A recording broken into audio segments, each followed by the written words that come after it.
afternoon. EA Sports coverage of the NFL takes us to Atlanta, Georgia, and inside Mercedes-Benz Stadium. Today, it's a Week 9.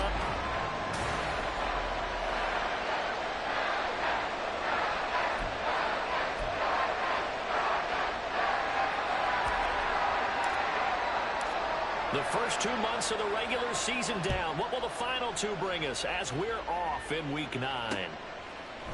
No run back here on the opening kickoff as we'll start at the 25.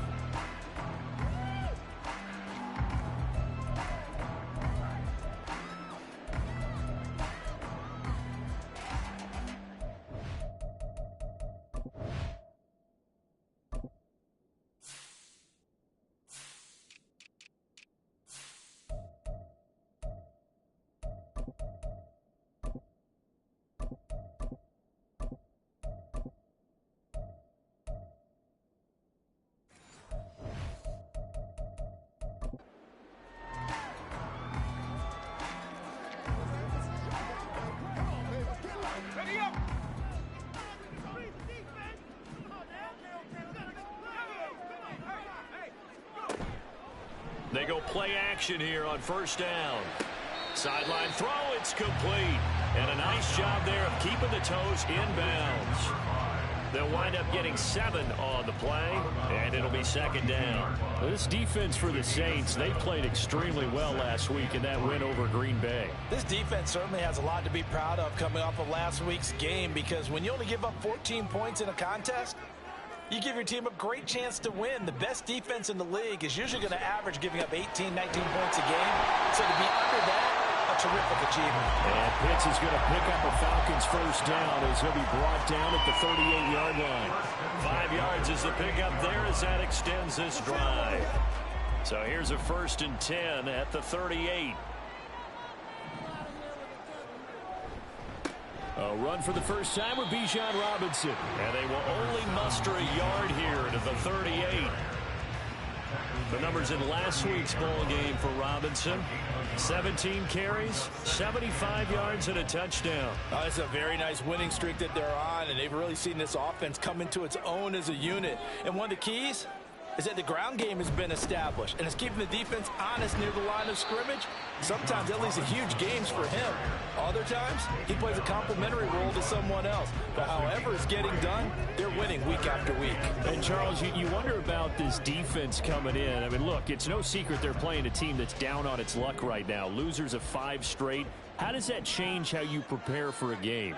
Well, to me, the first thought is you just get after them early, right? Take away any chance of them building any confidence. And the second thing is you prepare a little bit differently. You got to expect this team to take chances, go for it on 3rd and 4th downs, run a lot of trick plays, anything to try and break their losing streak. So you must stay alert and stay aware. He punted 3 times in the loss last week as he sends this one away. Davis now to return it. 42-yard punt, 6 on the return. And the Saints will take over with a first down and 10. So out comes this offense to take over for the first time. And a glance here at their shifty mobile signal caller. We're seeing it more and more in this league, how teams love to have athletes back there taking the snaps, guys who can throw it and move around and get yards with their legs if needed. He's one of the best examples that we see out there right now. He can throw for hundreds of yards one week and then run for 100-plus the next. He adds an extra dimension that really confounds defenses when he puts it all together. That'll go for a gain of 7, and it's second down. Coaches always harp on the quarterback reading the defense and getting it to the open man. That's good recognition there. And how about what he did after the catch? Yeah, hit your tight end, let him get some rack. Yeah, when he gets moving, not many guys want to come over and put a hit on him, do they? Looking to throw on second down. Trout. Oh, he'll want that one back. Incomplete. He doesn't drop too many in that department. Third down. You talk about this Falcon defense. They've been very good against the pass so far this year. Number 4 in the NFL right now. And I'm struggling a little bit trying to really categorize this crew. They're top 10 in the league against the pass, but the bottom half of the league in sacking the quarterback. That doesn't make sense. Imagine if this group ever put pressure on the QB, it'd easily move into the top 5. And they're able to get this one across the 35. The Saints first down there on a gain of 11. I'm not sure that was necessarily a safety valve or a check down throw on third down. Sometimes just try and find the open guy and get him the ball. He did exactly that and found a way to pick up a first down.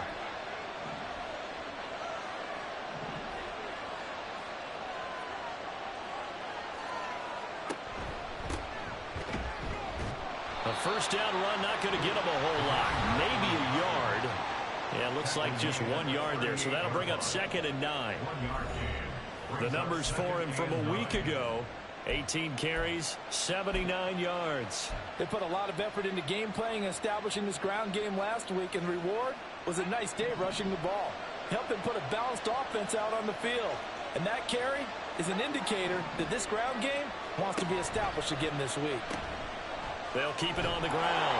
Caldwell, and he's going to be stopped up quickly here. Just a yard up to the 39.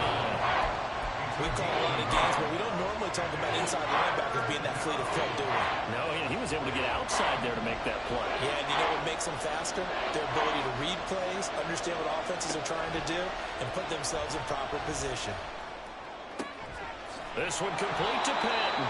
And he is going to have a Saints first down as they're able to get the third down conversion. The Saints at 6-2 to start play. And they come in playing really well on both sides of the ball. They've won 6 of their last 8 CD. And I thought that they played pretty well last week. Their execution, their discipline, their resilience, all on display in that victory. Here's a throw right side taken in by his tight end. For these two teams, they met in New Orleans earlier in the year with the Saints coming out on top. So a win here in Atlanta would give them the season sweep. To throw on second down, Trout. And a big...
he's taken down. Multiple players combined for their team's first sack of the game. They've gobbled up over 30 yards of turf so far, but a sack knocks them backwards. And that interrupts the momentum they were building. Good opportunity for the defense to escape this drive before they get to the end zone.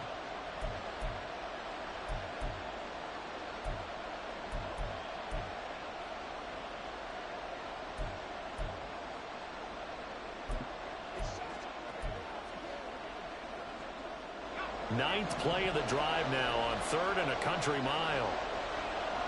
Patton the man in motion. Now on 3rd and long, they'll look to throw. And that is caught. It's Davis. They'll get 19 out of this, but it will still bring up a...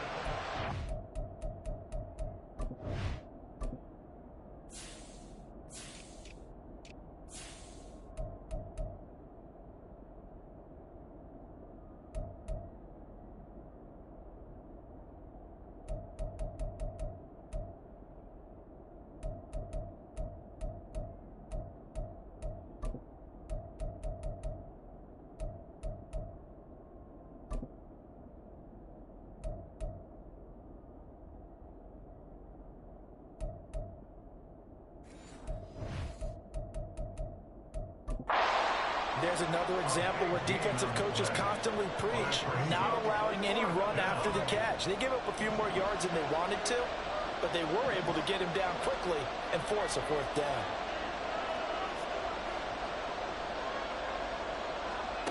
On 4th down, Trout. He's got his target. That's complete. He's still barreling through. They'll get this one down near the 20-yard line, just shy of the 20. Not often do 4th down conversions result in 23 yards, but that's the case here. 1st down.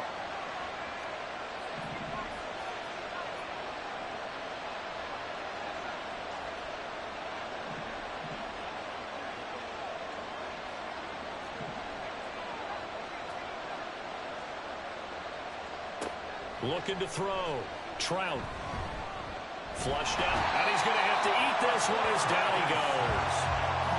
It'll be a loss of 10, and it'll bring up 2nd.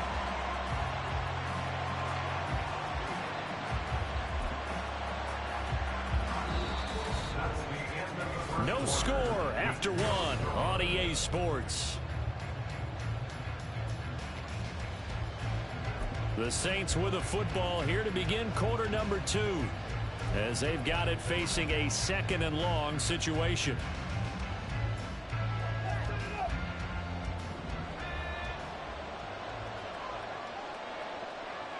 Patton the man in motion. Looking to throw on 2nd down. Trout. That's going to be knocked away and incomplete. I know conventional wisdom says, hey, don't get it all back in one play. But sometimes you go ahead and try to. They tried to get it all back on that one. Weren't able to do so. The Saints on 3rd down. They've been okay. 2 for 3 thus far. This will be 3rd and a mile. Operating from the gun. Trout. He's going to let this go.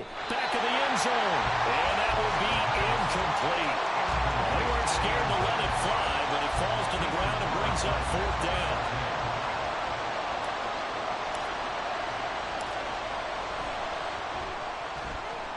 His kick is absolutely perfect. So he's been automatic to this point of the season, and he connects on the field goal there. And what a luxury it is to have a kicker you can depend upon, partner, because he hasn't missed all year long. Converts on that one as well. And kudos to you. You didn't jinx him. And from back there, a wise move. He'll just sit on this one, and it'll come out to the 25. So for the 2nd time in this one, we get set to see the Falcons offense. This one a little slow to get cooking. Just a 3-0 scoreline as they begin with a 1st and 10.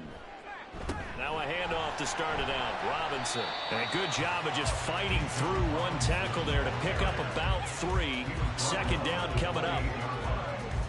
Here's 2nd and 7 now from the 28. Well, that's just a pile of bodies there, and that's when you kind of find out who's a tough guy, right? Who can stand up and make a play. It was only a 3-yard run, but for both sides, they had to walk away from that feeling like, okay, I can stand up when the going gets tough in here. They'll come up now, 3rd and 9.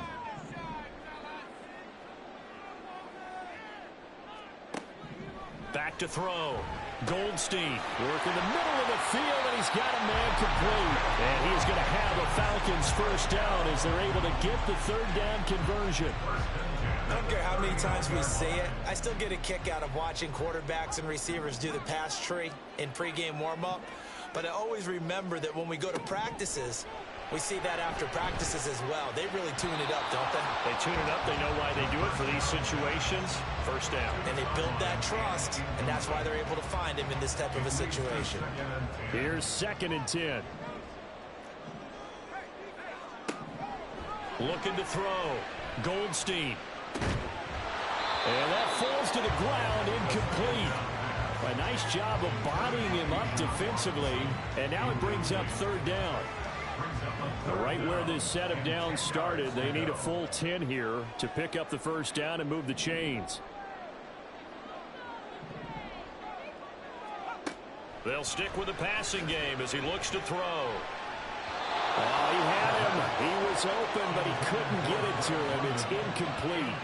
That certainly looks like nothing to show now from these first 2 possessions. And guess what? When you're on a losing streak, that can lead to a full sense of, here we go again. So on the sidelines, the offensive play callers, quarterback, they've got to get together and dial something up to start their next drive. Otherwise, it could be a long game. A very nice punt that time, but they get 11 back on the return. And out will come the offense as they take over.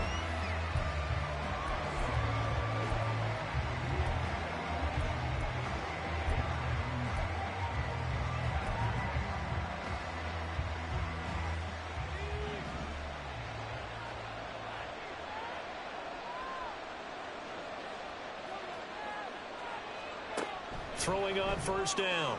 Trout. And this is incomplete. Very lucky to get that one back. That nearly picked. It's 2nd down now.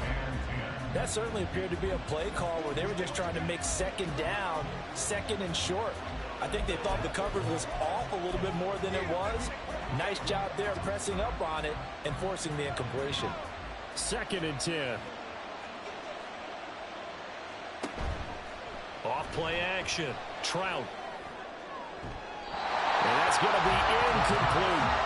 Tough series for the passing game. Things just aren't clicking. Hope they can come through on this point and get this series back on track with a completion for enough yardage for a first down. So back-to-back incompletions, and that has them staring at a 3rd and 10. Patton, the man in motion. To throw on 3rd down. Trout. Oh, he rifles one, and that's going to be intercepted. So they've got the football, and they'll start right on the edge of the red zone at the 20-yard line. And they'll take possession already in the red zone and in a great spot to add points to the scoreboard. And, Brandon, how many times have we seen a defense with a lot of field behind them get even more aggressive, right? They feel like they've got them not pinned down, but in a favorable spot for them. And he'll take it into the end zone. Touchdown. It's their quarterback. His 14th touchdown now on the year. And the Falcons have taken the lead. Now the try here for the extra point. And this is up and good to make it 7-3. A nice tidy little drive there, getting the ball in excellent field position and only one play to score it. This fielded right at the goal line. And out a little across the 25 to the 27. Back out onto the field now comes the New Orleans offense. And they come into this one riding that nice long win streak. And remember, next weekend is an open week for them. So that if they can get the win here, a lot of momentum into that time off. It certainly is. And if you're wondering if anybody's saying, boy, this is coming at a bad time, we want to keep playing, the answer can be yes. Because when teams are on a hot streak, they want to keep going. But what the veterans are telling the young guys in the locker room, an open week is always good, guys. Take it, and let's go with it. And the result here, a pickup of 8. Leaves them with 2 to go on 2nd down. Holding offense.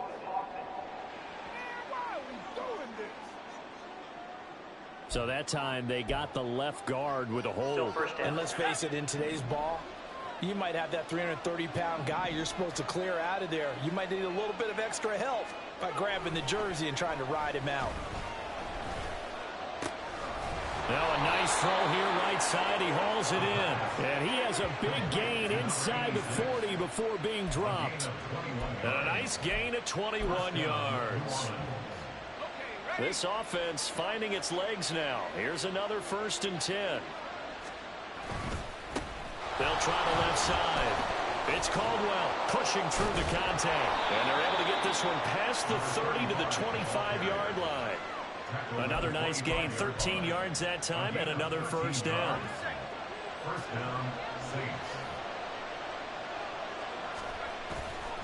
Off the bootleg. Trout. They'll roll him out right. And that one off the mark behind him. Incomplete. It sort of looks like they stopped some fight in them on this series because it seemed like things were headed for the red zone. But if this defense gets 2 more stops, they can keep them out of that area. Trying to turn the corner, but they string him out and stop him at the line of scrimmage.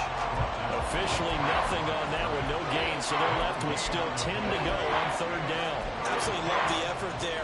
The ability to flow from his inside spot and stop that one at the line of scrimmage.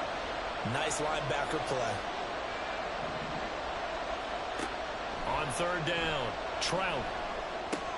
The pass caught by Olave. And he is going to have a Saints 1st down as they're able to get the 3rd down conversion.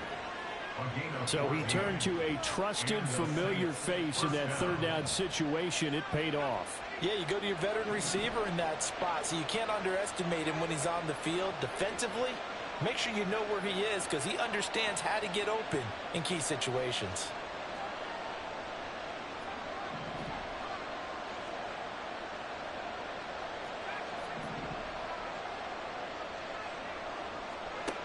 On 1st and 10, Trout eluding the pressure right. And he is into the end zone. Touchdown, New Orleans. Taking it in from 11 yards out. And the Saints are once again back in front. Extra point right down the middle. And the lead is now 10-7. So this drive spans 7 plays. And in the end, the finishing touch, an 11-yard run. The ball upright on the tee, and the Saints kick team booms it away. And from back there, a wise move. He'll just sit on this one, and it'll come out to the 25. Atlanta now coming out on the field. This drive here beginning probably with a pair of motivated groups. Remember, the offense scored a touchdown on their last time out, looking to repeat that in Charles's defense. They were very frustrated after giving up 6 the last time on the field. And frankly, it's just a battle of wills in a lot of ways because you know they're both motivated. They both game plan for this drive, and they both have specific outcomes in mind. To me, it just comes down to who can execute better and which side can step up and assert its will over the other. So from the 39 now, they'll come up on a 1st and 10. Back to throw. Goldstein. And this throw a bit late as he couldn't reach back for it.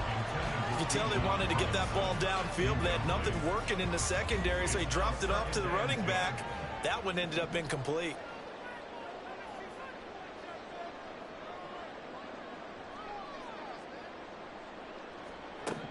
Throwing again on 2nd and 10. Goldstein. That's into the hands of Pitts, the tight end. And he's able to get this one out closer to midfield across the 45. 3rd down and 1.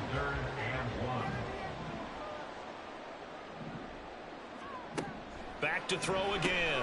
That is caught. And he's going to have a Falcons 1st down as they're able to convert by plenty there on 3rd and 1.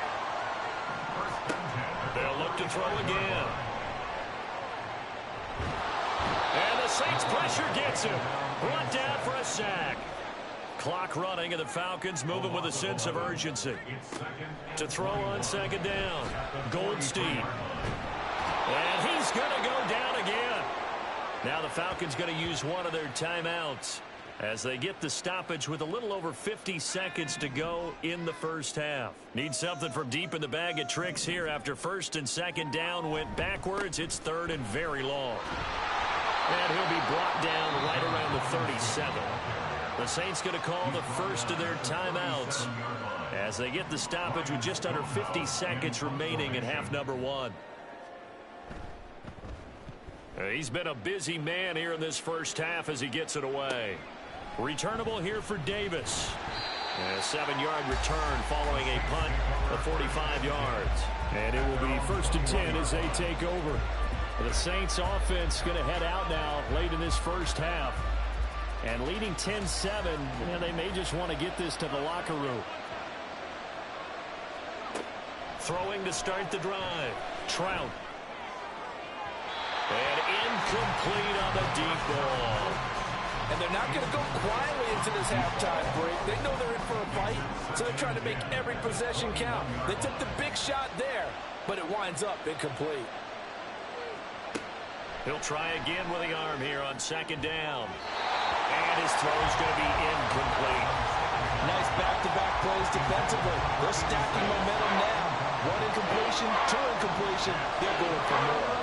Now they face a 3rd and 10 after back-to-back incompletions. This time they stay on the ground. And that's not nearly going to be enough. Stopped at the 22, and he needed plenty more. The Falcons going to use the 2nd of their timeouts as they'll stop it with 25 seconds to go here in half number one.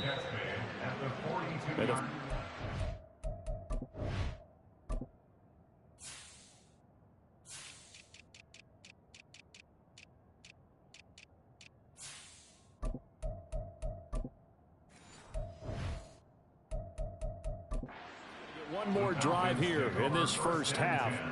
And with time quickly fading here in the 2nd quarter, not sure how aggressively, offensively they want to play this. I think we'll find out just how much they trust their guys in this situation if they decide to take a shot. Being chased out left. Falcons going to use their 3rd and final timeout.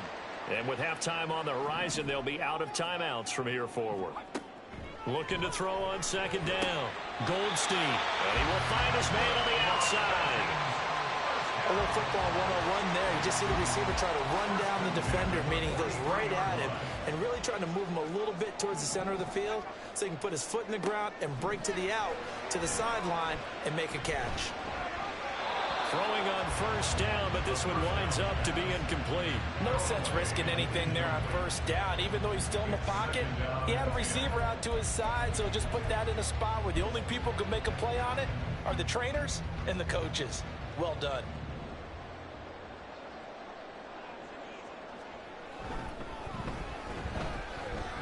And his kick here is good.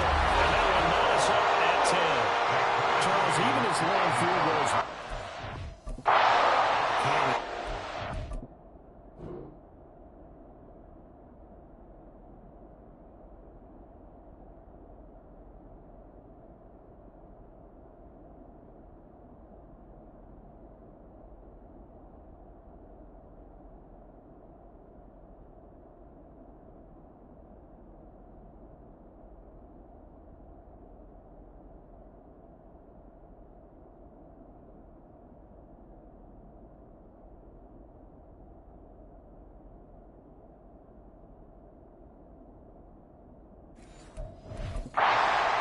Rarefied air. Only just over 20 field goals have been kicked from 60 yards or further, and you can add his name to the list now.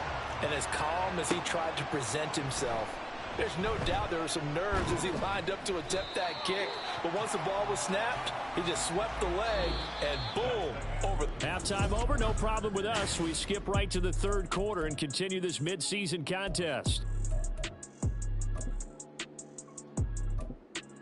Welcome back. Charles and I settled into the booth, ready for quarter number 3. And ready to get the party started for the 2nd half. It was an even first half, all tied on the scoreboard.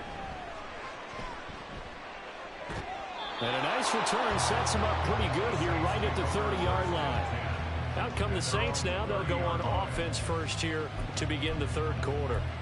Well, the first half, very even. I mean, really, in all facets, this ball game tied, Charles. So as we start the 3rd quarter, curious to see what the 2nd half brings us. Certainly am. I'm with you on that one. And we all know a lot of coaches from the NFL all the way down to the Pee Wee level They love to spin it to their teams. Hey, we're starting a brand new, shorter ball game.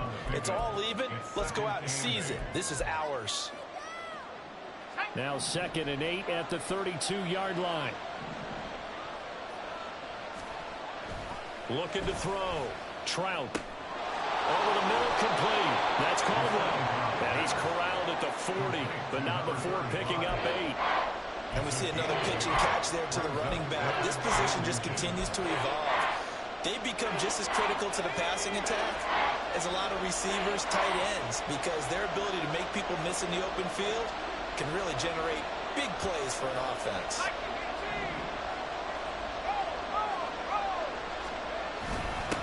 On 3rd down, it's Caldwell, and he'll be taken down, but he does have first down yardage. 4 yards on the pickup, good enough to extend the drive.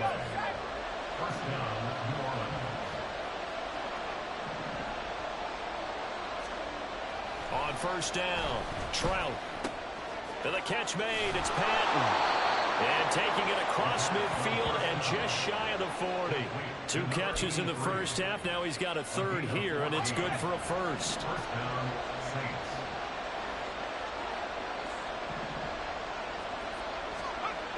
Back to throw.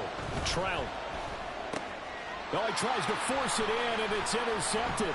And the Falcons are going to get the football here at their own 40-yard line. First possession.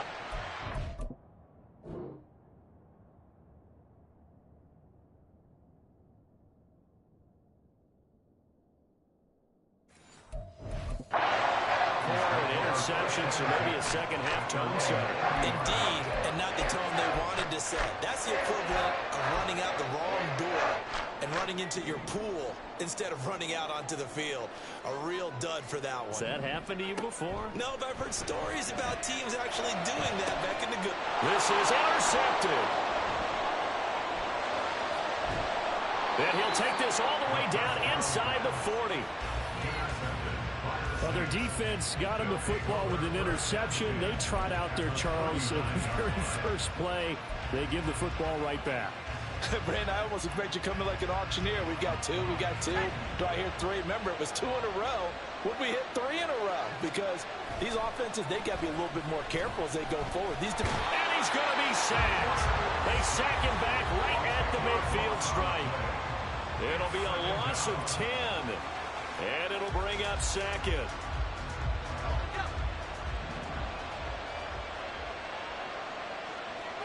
From the midfield stripe, they'll look to throw.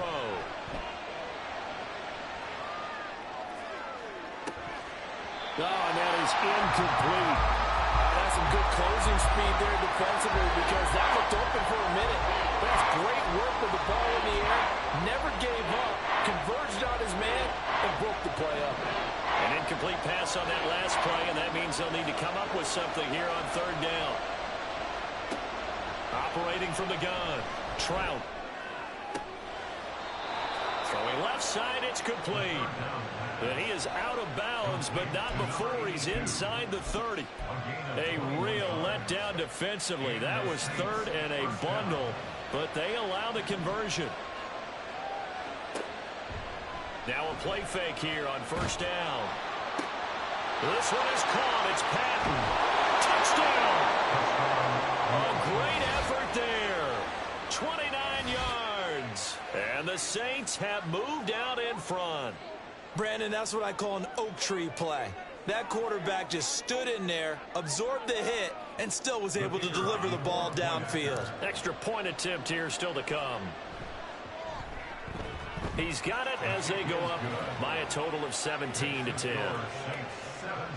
So that drive, 4 plays. And it ends with a touchdown for New Orleans. The ball upright on the tee, and the Saints kick team booms it away. And from back there, a wise move. He'll just sit on this one, and it'll come out to the 25. Here comes the Atlanta offense now ready to take over here. And we'll see if they can bounce back from that last drive. In particular, if they can bounce back at the quarterback position, Charles, after throwing their first interception of the ball game. Yeah, and some guys, you know they're going to want to try and get a big play right away and take control back. Others, they're going to look to hit a couple shorter passes, get a little momentum back that way. But for the defense, that goal's not changing a bit. They want another pick. You're exactly right about that. In fact, you've got to watch them a little bit because in coverage, they may cut down their gaps a little bit, maybe their splits a little bit in order to try and get to the ball even faster. They try to throw on second down, but this one is incomplete. The passing windows are just not there. That's just another example of how great this defense has been all game long. And that's exactly what a top 10 defense can do. They can really change the game tempo and frustrate you as you try to execute offensively. And now the third down throw incomplete as well. He's had trouble finding open receivers all game, CD, and that's because really there hasn't been many. This defense has been all over them. Yeah, they're one of the better defenses in the league, and every time I talk to someone around the NFL, they all say the exact same thing. They're so fundamentally sound, it's hard to execute against them. That's a 49-yard punt, 8 though on the return. And they will take over 1st and 10. The Saints again ready to go on offense. And they'll just simply be looking to build off the confidence of the last time out where they scored a touchdown. Then confidence is powerful, isn't it? When you've scored once, you feel like you can go back out there and get it done again. Doesn't matter what the defense throws at them. They feel like they're in a groove right now, and they want to get out there and show it. Yeah, hoping to stay in that groove here this go-around. They take a shot downfield there, but it winds up falling incomplete. I like the fact that he took the shot deep downfield. Even if you don't get the catch, maybe you get a defensive penalty and pick up the yardage that way. And 2nd and 10, he'll look to throw again. And it's a short one here, complete to the tight end. And he goes out right around the 39. They get 6. That'll leave him with 3rd and 4. He's been quiet today in the passing game, just his 2nd catch. Yeah, and people have to come up with schemes to limit him. And what a lot of teams do, they'll double him, use a linebacker underneath, a safety over the top. Sometimes they'll just take a corner, maybe their 3rd corner if he's a bigger guy, and put him on a man-to-man to try and limit his touches. Just keep mixing it up, give him different angles, different looks, like a good boxer does. And he's going to be a yard short. Needed 4, but got 3. And how about this one now? In their own territory, a gutsy call. They're going to go for this on 4th and a yard. They'll try and run for it. And he will have the 1st down as he's brought down up near midfield. A big roll of the dice on 4th and 1, but it pays off. They convert. We're all still valiantly searching for the so-called book, right, that tells us what to do in every situation. Everyone kind of knows what it says, but it's never really been written down anywhere. He violated every code on that one, didn't he? Deciding to go for it right there. Oh, yeah. Your side of the field, this stage of the game, you're supposed to punt the football. He said, who cares? I'm going to light the book on fire. Yeah, analytics, everyone else, be warned, he's coming for you. 17 there and a New Orleans 1st down. And, partner, they're locked in man coverage out left, and they end up running a crossing route. Rounded it a little bit more than a slant. He's just going to angle himself towards the right side of the field, and that's very difficult for a defender to shadow him across all that ground. They'll run on 1st down. Caldwell taking it right down Broadway. Touchdown, New Orleans. A great play there. His 7th rushing touchdown on the year. And the Saints have taken a 2-touchdown lead now. Extra point splits the uprights, and the lead now up to 14. A drive that time of 6 plays, and a long run there in the end to top it off. And he'll just sit on this one as their drive will start at the 25. The Falcons back out, getting set for this next drive. And really, Charles, not much of a surprise that they're losing. They just haven't been able to get much of anything going in the pass game. And as you well know, in today's NFL, if the passing game isn't working, usually not much else is working either. You're exactly right about that, partner. And I know that right now the easy answer would be, hey, let's run the football. But that might not be everything you need.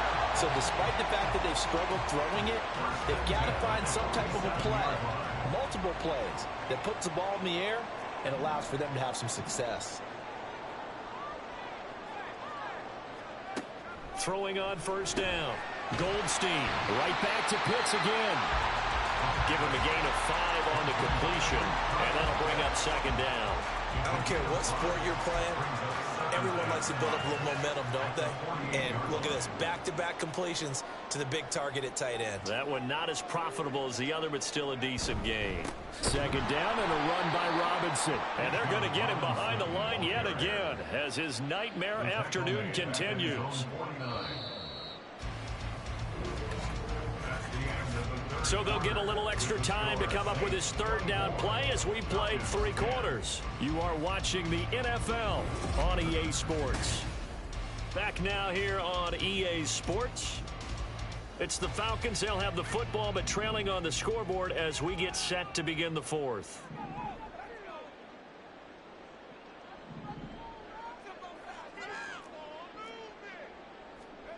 To throw on third down, Goldstein.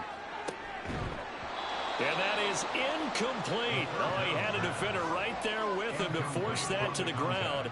And 4th down now coming up. All right, they're going to try and keep hope alive here on 4th down. They're going for it. As expected, they're going for it to keep the drive alive. He's going to let this one go deep. And he bats it away, and it falls down incomplete.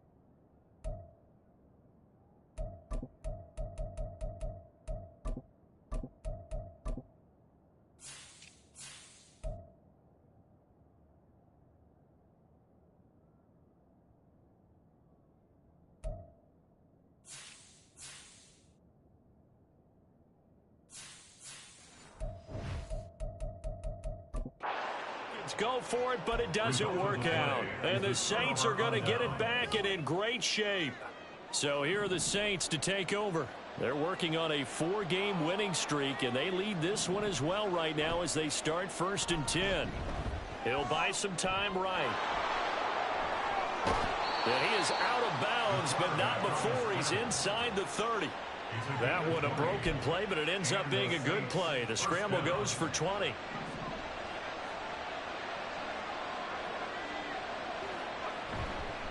Off the play fake. Trout. Oh, hit as he throws there, incomplete. I think he had to unload that one before he wanted to. He was right up in his grill. I think he was a dentist there without a license, don't you? Just not enough time for the play to develop. Just lucky it wasn't a fumble, really. And a strong run there as he'll maneuver his way down inside the 15. 76 yards on the ground for him now on 9 carries. Well, that's a carry they have to be satisfied with. And throughout this game, they've been satisfied with what he's given them. Whenever they've needed a big run, a 1st down, he's the guy they've turned to. And it doesn't matter what the defense thinks. They feel like they've got the confidence to keep handing it to him and keep picking up good yardage. Give him 3 on 1st down. It'll set up a 2nd and 7.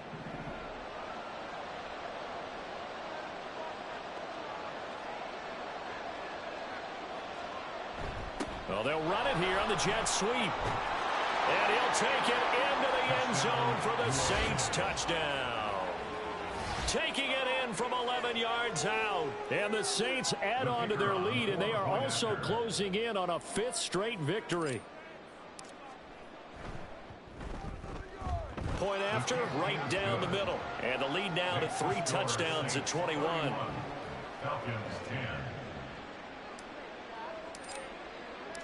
The kickoff team on the field now as they will send this one away.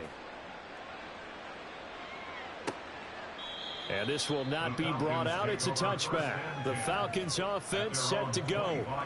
It's now appearing that this losing streak is going to continue. You know, the coaching staff was confident that this was going to be the game to stem the tide, but that just has not been the case. On 1st and 10, Goldstein. That's out wide here for Robinson. He'll be dropped after a gain of about 6 across the 30 to the 31. You got the big lead defensively. Willing to give him that underneath stuff, right? And this is why you work on your tackling. Tackle them after the catch, inbounds, keep the clock running. Just go ahead and bleed the game out that way. To throw on second down, Goldstein sets up the screen to Robinson. And he'll be brought down right around the 37. A 6-yard pass on back-to-back plays. Picks up the first.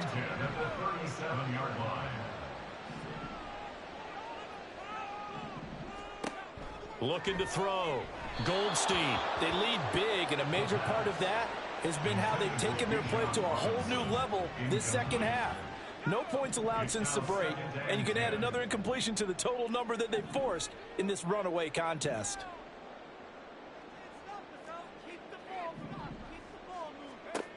Again, he'll drop to throw. Robinson's got it. And he'll be taken down, but not before he gets into enemy territory. 17 yards and a first down for Atlanta.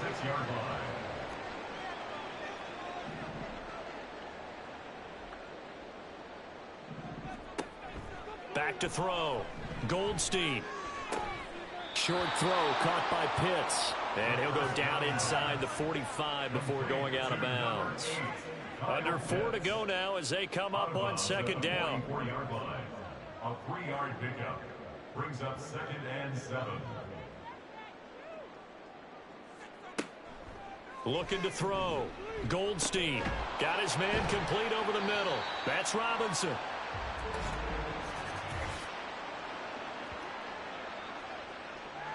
So they take the flag and the yardage that comes with it.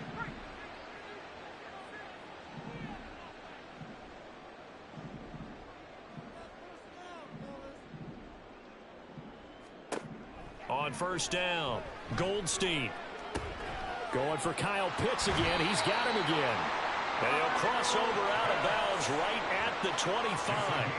This duo locked in, 14 yards there, and a first down. Clock management definitely critical here if they want to get back in this game. Absolutely agreed. They have to up the tempo in this case, down a couple of scores. Want to make sure they have a chance to win this ball game. The throw over the middle taken in. And they are able to stop him, but he does take it all the way to the 2. Looking to speed things up here, going with some tempo. Back to throw. Goldstein. And he is into the end zone for a Falcon touchdown. It's their quarterback with touchdown number 15 on the year and 2nd of the game. And the Falcons have got it back to a 2-score game here in the 4th. Extra point right down the middle. And the lead will be cut down to 14.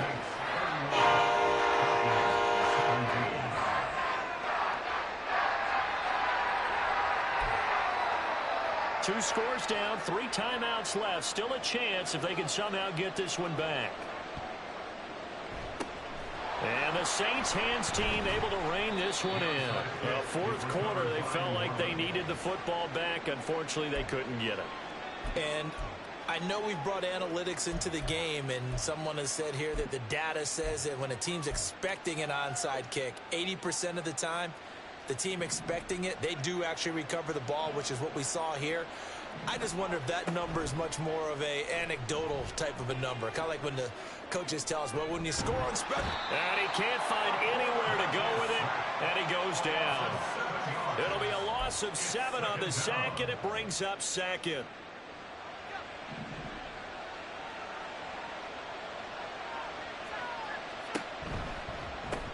Looking left side, and he's got a man. That's Patton. And this will be stopped at the 44. That one good for 7 yards. A gain of 7 yards. And it's 3rd down.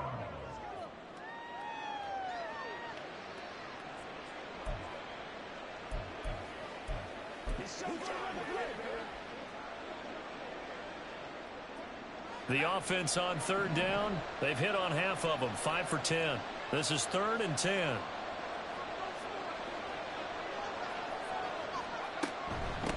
Up the middle they go. It's Caldwell, and this one goes nowhere. Losing yardage on the play back at the 46. Fourth down now after a loss of 2. 2 minutes left to play in this football game here on EA Sports. So it's Saints football as we get you reset. They've got a fourth down here in a game that looks to have been decided already. And on fourth down, on is the punt team sending this one away. And a nice special teams job here. This is going to be down inside the 10 at the 7-yard line. So all eyes on the Falcons. Down by 2 touchdowns. A minute 55 remaining. Now their losing streak in danger of continuing as they come up on first down. And they'll get him down up past the 15-yard line. Throwing on first down. Goldstein. Pass complete to Robinson. This will be stopped about 2 yards shy of the marker. 8-yard gain, 2nd and 2. Looking to throw.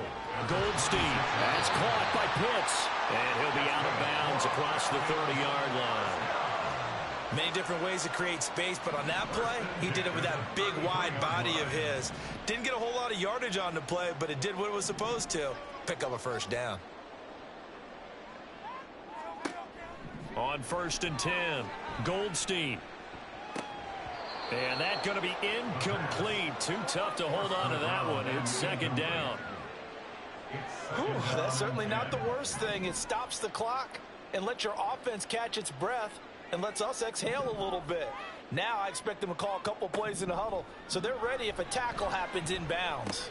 Pass complete, Graham. And he'll be tackled right on the chalk at the 45. All 3 timeouts still remain. Keep that in mind. They prefer to use him on the defensive end. But here's 1st and 10. Looking middle, and it's incomplete. Limited time left on the clock after that incompletion, so I think both sides are going to savor every second to prepare before the next snap. Because once the ball's in motion, it may be a nonstop push to finish this drive off.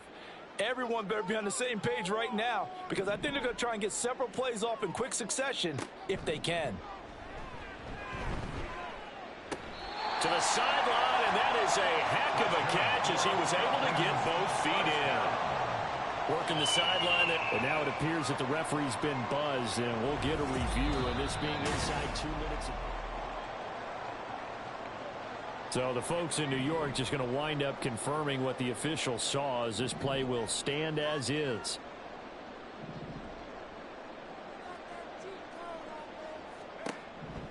On first down, Goldstein. And this is intercepted, and that should do it. And the Saints will have solid field position here as they take over at their 45-yard line. This spot in the fourth quarter with that deficit had to throw the football. Unfortunately, there's the risk of big turnover. And you know you're going to be throwing against nickel, dime, all sorts of exotic defenses, but you have to do it anyway. Ordinarily, you might want to run the football a little bit, try and get them out of it. But as you noted, this time of the game, this point on the clock, had to throw it. Good starting field position for them here as they come up 1st and 10 at the 45. That one looks like he'll throw here. He'll rifle this one deep right side. And that is incomplete. They decided the opportunity was there and launched a deep ball, but he was unable to get away from the defender, couldn't create space, couldn't uncover at the end of the route, and that one winds up incomplete. Now the Falcons going to use one of their timeouts as they stop it with 22 ticks to go in the fourth. And for the Falcons, 5 men in the secondary, now on third.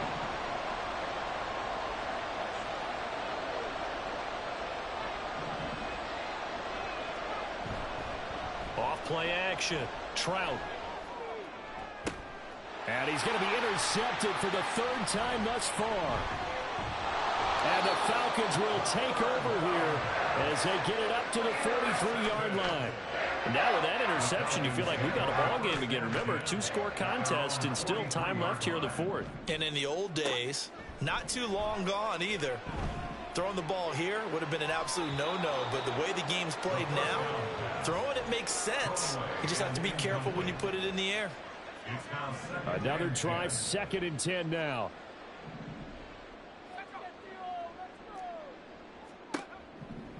Back to throw. Goldstein. Now that's to the left sideline and incomplete. And now the focus is really clear. They need to get that first down and either get out of bounds or maybe use one of those timeouts. This definitely 4-down territory at this point, but a critical 3rd down here. And that is going to officially draw the curtain on this one as the last throw intercepted. Well, this was a very close ball game at halftime, Charles, but in the second half, that offense kind of kicked things into another gear, and they were able to pull away for the victory. And, Brandon, I think they're the type of team that just looked in the mirror and said, hey, ton of pressure on, but we're the type of team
It's Madden NFL 24 on EA Sports.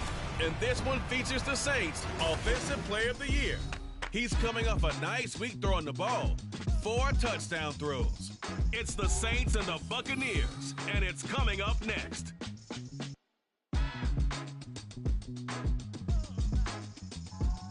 On the Gulf Coast of Florida at Raymond James Stadium, just north of downtown Tampa.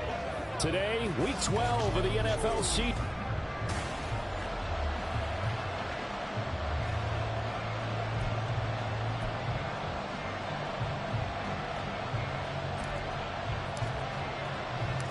The final playoff push is upon us. It's Week 12 of the NFL season, and we're underway on EA Sports. And no run back on the opening kickoff. It'll come out to the 25.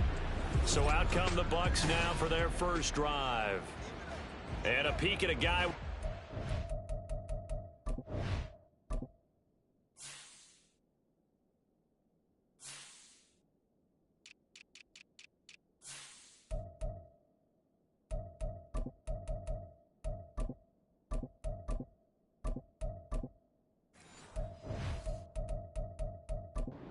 Experience. His 9th year now in the NFL under center. And it felt like in watching the game tape, he got everyone involved last week. He was a manager. He really was. That's a great way to put it because they ran the ball some, they threw it accurately. 1 touchdown pass. He didn't, break the bank doing that, but he didn't throw any interceptions. That's the bottom line. That's why a defense loves a quarterback like that. Doesn't put them in bad situations. This defense is a difficult one to prepare for, one of the best in the league. They'll come at you from all angles, and they did a nice job there stopping him for a loss. A second down pass play there, but it's incomplete. You look at the Saints defense. They're a top 5 unit right now against the pass in the league. In fact, they sit at number 5. And not just speed, not just their physical skills. You know what pulls it all together for this secondary? Their smarts and communication. They play really well as a unit. And this effort will not get it done. He stopped well short of the first down at the 29. It's a gain of 6, but not enough, as he'll be forced to punt on their first drive of the game. He was only asked to punt once in the victory last week as he sends this one away. This is brought in at the 21. Call it a 48-yard punt. Give them 9, though, on the return. So here come the Saints now for their first drive.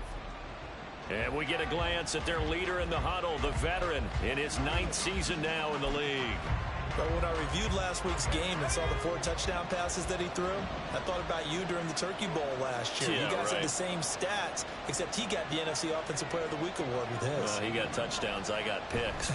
I like going back watching the film with you, and we thought it was a good performance in person. Obviously was, but you thought even better on tape. It was really something to watch. Yeah, but I loved was how he spread it around. A lot of people involved in the passing offense. 4 touchdown passes culminated it. And that's a run that'll energize an offensive line. They'll take that one all day long. Fundamental breakdown by the defense. You've got to be able to make plays on the edge. They go play action here on first down. Caught outright by Patton. A big-time play there for New Orleans. 44 yards. I guess we got a good idea about what the game plan is for attacking this secondary. No beating around the bush with this crew. His first throw of the game is a deep shot, and it connects.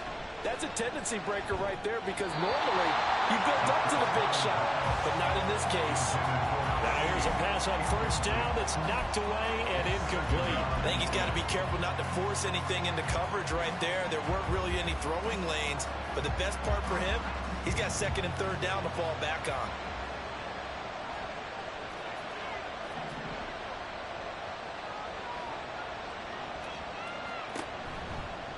Now an option play on 2nd down. And he'll wind up losing yardage here back at the 21-yard line. A loss of 8 that time, and it brings up 3rd down. The safety position continues to evolve into a bigger role in run defense than in the past. They certainly want to have him drop down and get aggressive in bringing ball carriers down behind the line of scrimmage. Not many bigger stops than that one right there.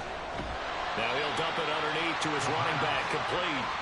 That's going to bring up 4th down, only a gain of 2 there. Out now is the field goal unit for New Orleans. It'll be from the right hash, and it'll be a 36-yarder. And this one is right through. And the Saints are going to take a 3-0 lead. So they're able to end that drive with 3 points in this one-possession ball game. And ideally, you want to end every drive with points. Most quarterbacks would tell you, let's end it with a kick, right? A PAT, that's number one. Field goal you'll take. Punts, you really don't want to do that. In this case, they'll take the field goal and get prepared for the rest of the game. Tampa Bay, they're getting ready to set up shop here for their second drive. And, Charles, if the season ended...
Not going to. We still have December left. More football. We're only in November. But they would be a wild card team. And that's great. They'd be in the playoffs, but you know they're trying to bump up to be one of those division leaders. That guarantees you at least one home game in the playoffs, and that's what you're really seeking.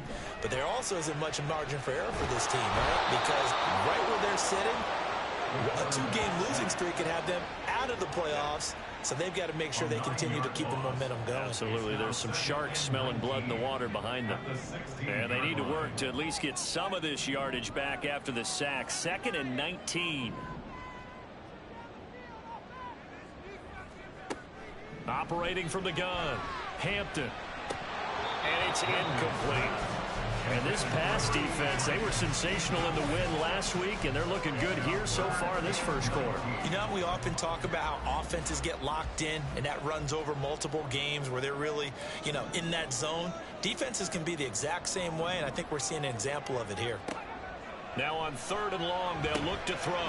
Throw left side complete. That's Little. They showed off a nice juke of the defender before the next wave could bring him down. That'll bring up 4th down. They wind up getting 8 yards, but they needed more than that. Here comes the Buccaneers punter now, as he'll punt it away for the 2nd time.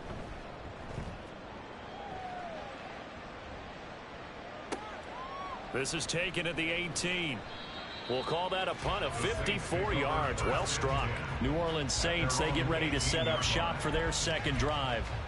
And, you know, it's certainly a lot of football left to play. We're not into December yet, but right now where we stand, they're in first place in their division, looking really good and looking to be a threat come January. And are you one of those early holiday shoppers, partner? Are you one of those guys get your list done?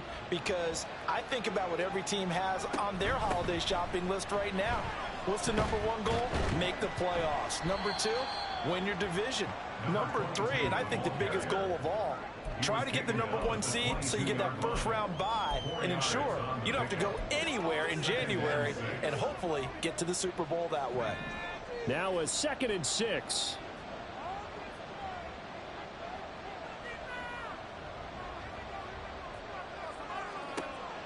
Looking to throw. Trout. Quick hitter here. It's complete. And they're able to get this one across the 35. His first catch, good for 14 there and a 1st down. This is all about testing a defense at different levels. Both the tight end and the receiver outside are going to run matching dig routes at varying depths down the field. This gives your quarterback options. He decides to go with his tight end on the shorter route, and he made the right call. And he'll be brought down just shy of the 45. He'll get 8 on the keeper there. It'll be 2nd and a couple. The Saints at 8-2 on the year, and they have certainly got it rolling as of late. Winners of 6 in a row. And I think this is where, as a head coach, you show your team some trust. Instead of just talking about winning, you know, the very next game, you point out to them, we're on a nice run here. And if we keep doing this, we'll be playing at home in the postseason. And we know that can run us all the way to the Super Bowl if we get that done. After the incompletion, here now, 3rd and 2. Back to throw. Trout. And that is incomplete. This defense has certainly played well so far in this game, and the coverage has been tight on just about every throw. Forced a few here so far in this game, and now it brings up 4th down.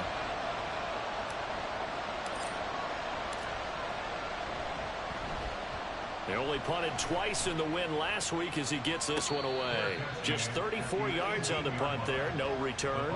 And the Bucs will get ready to go on offense.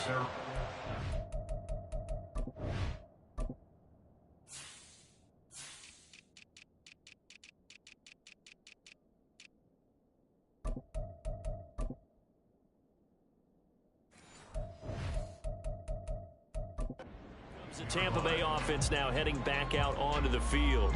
Still in the first half, but this offense has struggled. Haven't really been able to get anything going, not only in the points category, but in the yards category. We'll see if they can do better here on this drive.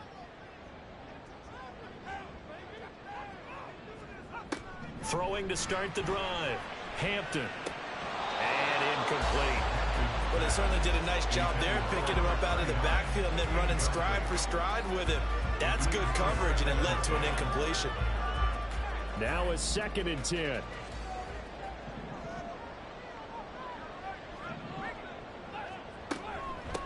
Now a handoff up the middle. Little. They do get a couple, but they'll be left staring at a 3rd and 8 coming up. And you look at the Saints defense.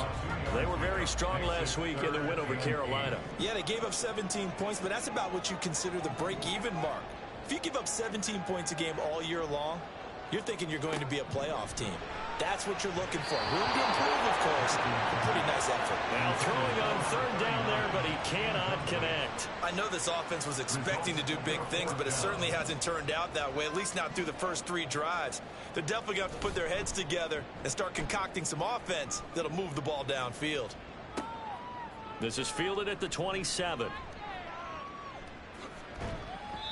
The danger of a punt that good? A 16-yard return. So here are the Saints to take over. Their win streak at 6 coming in and counting as they've got the lead right now beginning this drive 1st and 10.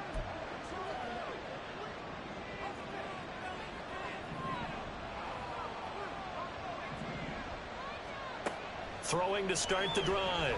Trout. He'll drop it off to McAllister as running back. And he'll be taken down, but not before he works it past the 50. 10 yards there to start the drive, and just enough by about the length of the football for a 1st down.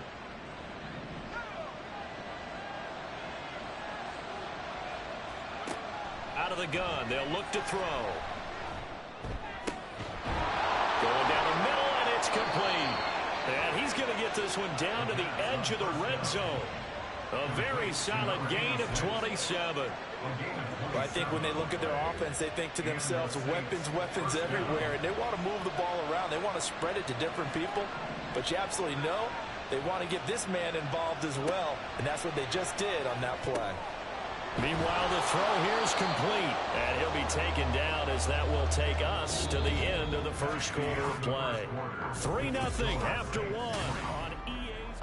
The Saints with the football here to begin quarter number 2. As they've got it with a 2nd and 1 coming up.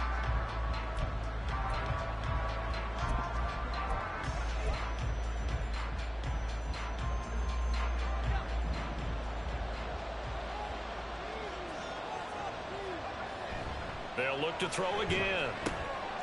Got a man, and he hits him in stride. And the Saints are going to be looking at 1st and goal as they move this down to the 4-yard line. And the tight end is certainly a position built to move the chains because they can control space underneath. If they've got good hands, then, of course, they're a dynamic target.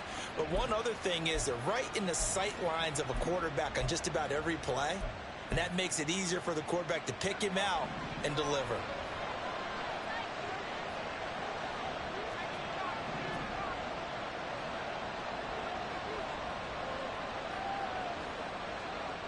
They'll stick with the passing game as he looks to throw. Feeling the pressure here and taken down. A sack back at the 7. They'll wind up losing 3 yards there on the play as that'll lead to a 2nd and goal. On any 1st and goal, the real estate to work with for the offense is really cut down, and the defense knows it. So they often bring heat and pressure, which they did on this play. Got him down for a loss. Not a big one, but any loss of yardage in this position is tough for an offense. This is caught. 5 yards that time on the completion, and now it's 3rd and goal. So much goes into a successful play, doesn't it? How about that play action there, freezing the defense just enough to bring the tight end free downfield for the completion. They'll bring a tight end in motion. They'll try to run this one in, and that one going nowhere from the start as he's met in the backfield and goes backwards. Out now is the field goal unit for New Orleans. From the left hash, he'll have to cut this at a tight angle. And his kick is indeed good, and they're able to double their lead in this 1st half. It's 6-0. Well, in a close game like this, obviously you want the touchdown, but certainly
3.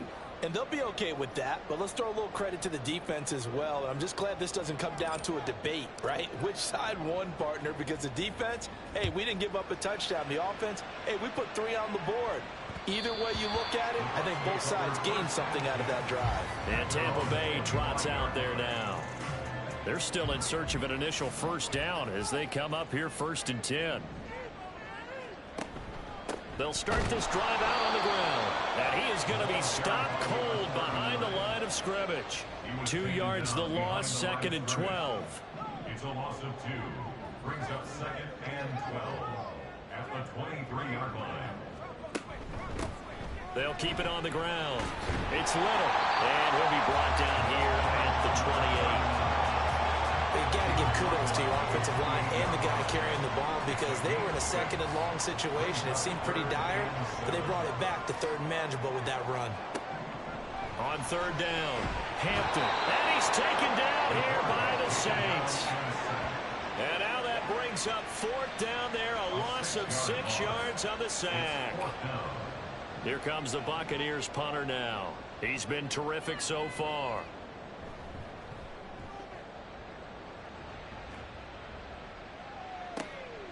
He'll look to set up his blockers. A punt of 46, a return of 5.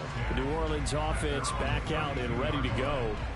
Now they're about to come up on drive number 4, but so far just 2 field goals on drives 1 through 3. Wondering if the head coach has talked with his offensive coordinator and said, look, let's go ahead and press this a little bit. I'm giving you 4 downs on just about every occasion to try and get this offense kick-started and have it culminate in touchdowns. You know, maybe someday they'll press it a little bit. This might be the case. And he's going to get a solid gain of 9 before being brought down. 2nd and right at a yard. From the 41, this is 2nd and a yard.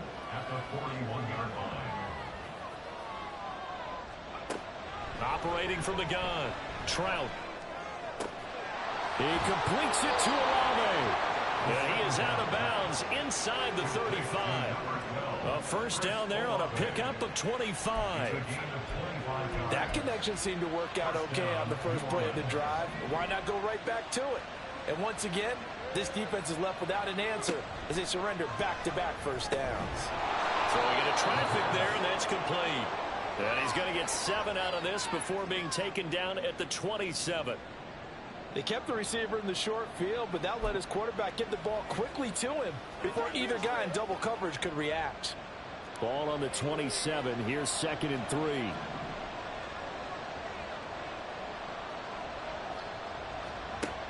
Back to throw again. His throw incomplete. I see the surprise in your face there, partner. That is a rare completion from him. He's been on point this entire game. He has percentage completion-wise way out. Not that time. A 3rd field goal in the first half. Not what they're looking for as they come up on 3rd down. Now a give right side. It's Caldwell. And he is going to have a Saints first down, and he was able to get it by plenty. A gain of 8 on 3rd and 3. An 8-yard pickup. First down, Saints.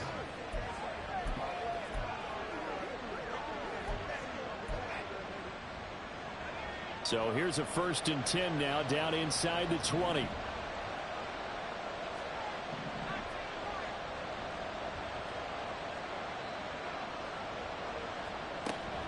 Looking to throw. Trout. Oh, this one incomplete. The pressure got to him as he released it. And it's 2nd down.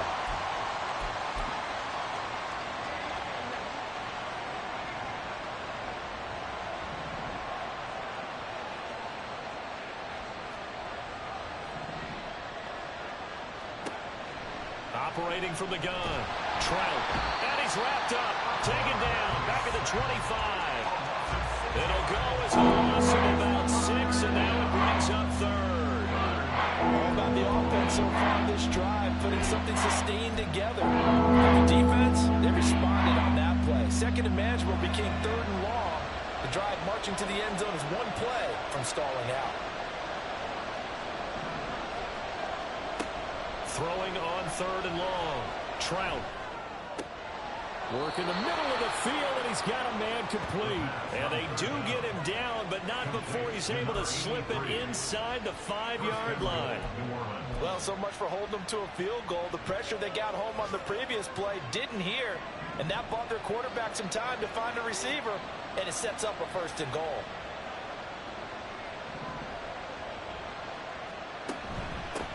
They'll try and run for it on 1st and goal. And he gets halfway there from the 4 to the 2 on a gain of 2. Good first step there defensively, but they're still knocking on the doorstep, so maybe another run here? I think so. One of my favorite coaches used to say, son, if you could darn near lay down near the end zone and get in, give me my best power running play with my best back right now. Looking to throw on 2nd down. Trout. To the end zone, but it's incomplete. Well, he's been targeted quite a bit on this drive. And finally, I think the guys on the defensive side, they said no more. They set the double coverage on him, made it very tough for him to get the ball. Off the option, that's complete. Touchdown, Saints.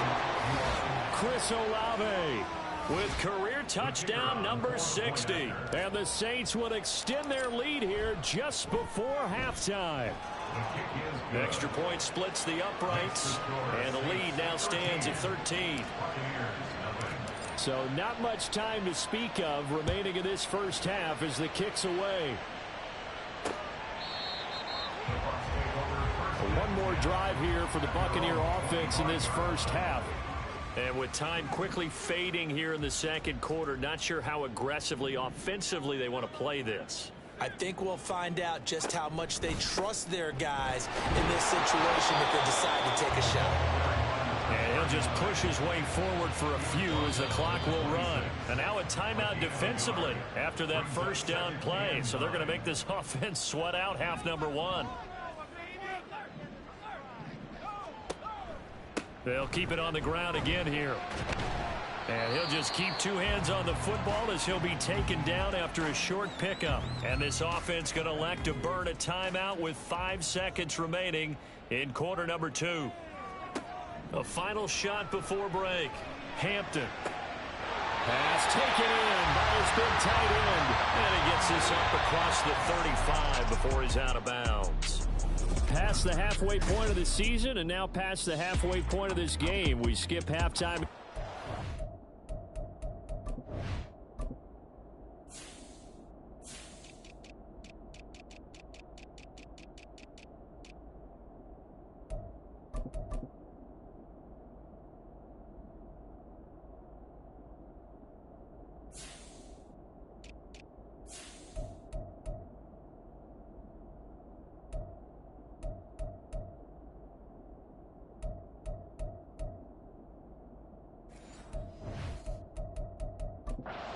To the action, set to begin the 3rd quarter.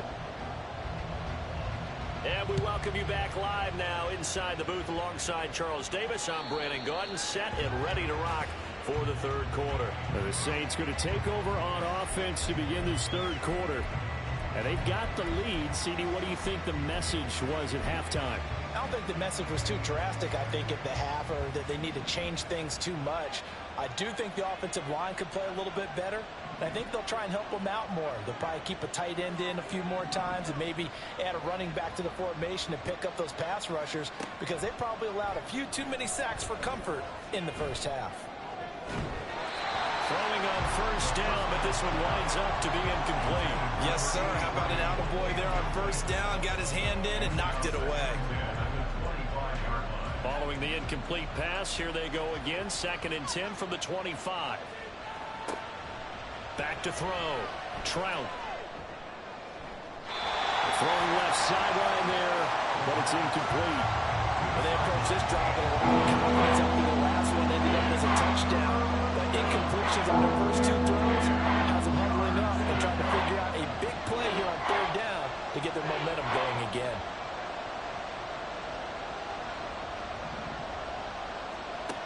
To throw on 3rd down. Trout.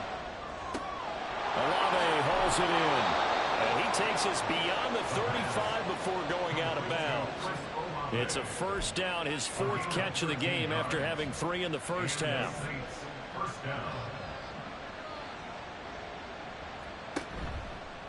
off the play fake. Trout. Complete to Olave on the out route. And out of bounds on the other side of midfield at the 45. Another first down as he went right back to the same well, this time for 17 yards. And now we get into the psychology of the whole thing, because a lot of teams with a 2-score lead in the third quarter, they almost become defensive with their offense, just playing not to lose. I think with this team, you got to figure at this point, this is a great spot for them to go into attack mode, really try to put the hammer down and finish this one off. Looking for more there on first down, but this throw downfield incomplete. Looked like they were set up defensively in a zone coverage, but somehow they found a seam, because that receiver all alone. By rights, that should have been a touchdown, but somehow this ball's overthrown. Now a throw here to his running back. And here he'll be brought down a little shy of the 35 at the 36. 9 yards, not quite enough, and they'll be left now with 3rd and 1. So they just need 1 yard here to pick up the first down.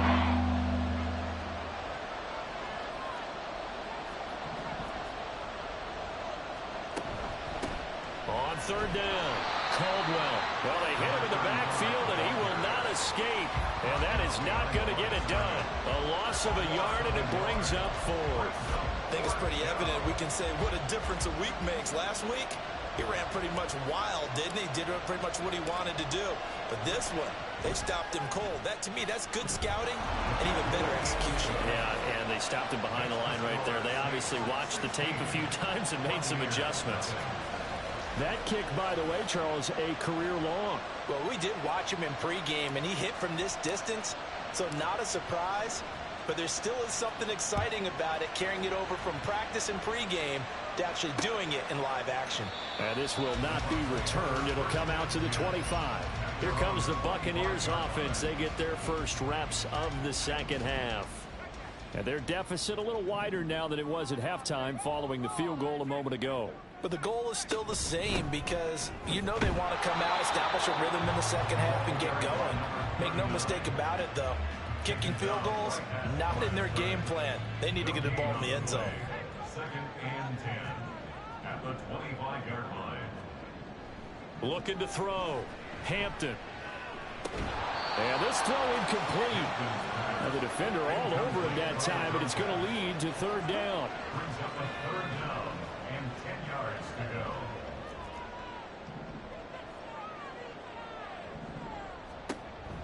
Back to throw. Hampton. Throw out wide is incomplete. Well, this is just what we saw in the first half. So much for the fresh start to begin the third quarter. Still off-target throws, no rhythm throwing the football, and obviously no touchdown scored in this game. That's taken on the 25. That'll be a 48-yard punt, 1 yard on the return. And the Saints will take over with a first down and 10. Out onto the field comes New Orleans. Last time out, you remember their drive stalled, but thanks to their kicker, booted a long field goal to at least get them 3. Now here they'll try to do better and find the end zone. And in our experience, how much fun is it for coaches to know that they've got a kicker who can nail it from long distance? Now, the hard part is, as an offensive play caller, you don't want that in your head too much where you're relying on it, and he goes out and gets the job done for them. But I'm quite sure he would be content to just kick extra points from here on out. Yeah, absolutely no question. I think his teammates would be okay with him just kicking the extra points as well. On first down, it's Caldwell. It's a 6-yard pickup, and it gets him to 2nd and 4. Now, Brandon, that's the way you want to run the football. There should almost be quote bubbles above the offense right now.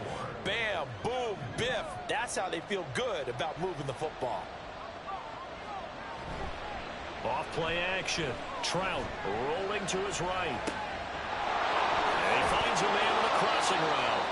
And this is going to lead to another first down as the tackle's made at the Bucs' 31-yard line. A good pickup there, a 22. So from Buccaneer territory now, it's 1st and 10, down at the 31. Looking to throw. Trout. And he takes a shot on the release as this will be incomplete. And their back's up against the wall a little bit, and they come through by forcing an incompletion. Now they've got to continue to ratchet up the intensity a couple of more times and get off the field before giving up any more yardage. The 2nd and 10 now as we roll along in the 3rd quarter from Tampa.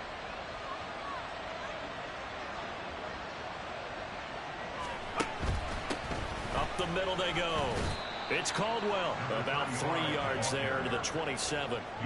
In the first half, he was held in check on the ground, but despite that lack of production, they still have the lead. And they've got to feel fortunate about that. If they can actually get production from their lead horse, that would help open up this offense and widen this margin, too. They got to get it to the 21 here on 3rd down. Off the play fake. Trout.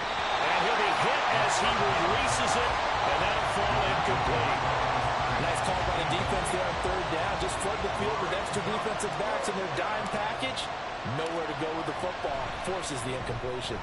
And his kick is good. And that will extend their lead even further. So just 3 points there, but that important in the grand scheme of things as it's now a 3-score lead. And to now, the other guys haven't shown that they can do anything offensively, so just take the points, keep adding that cushion, and let your defense win you the football game.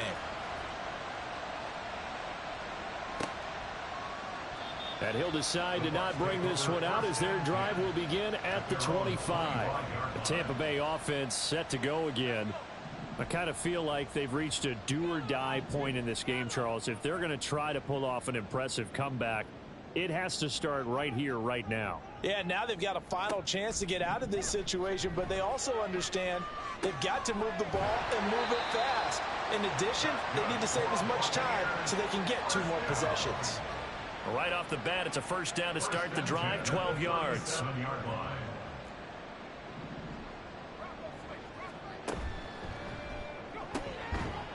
And that is incomplete. He couldn't hold on through the contact. Brings up 2nd down.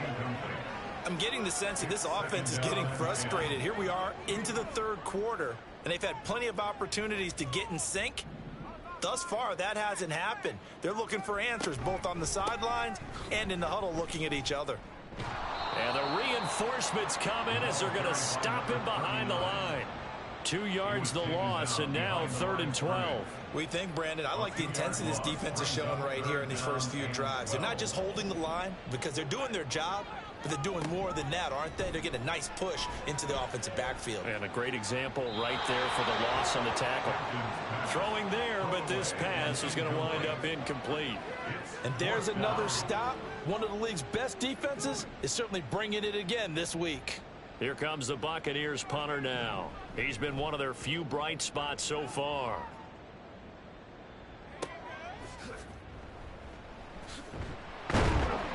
.47-yard punt, a return of 4. And out will come the offense as they take over. Now the Saints offense, they get ready to go back to work here. And they've got the lead here getting late into the 3rd quarter. And the passing game for them, it's been terrific. We've seen that, but the rushing game almost non-existent. And with the lead and trying to finish this game off, they need the running game to come back to life. They need to get sparked that way, take some time off the clock, and keep the ball away from their opponents.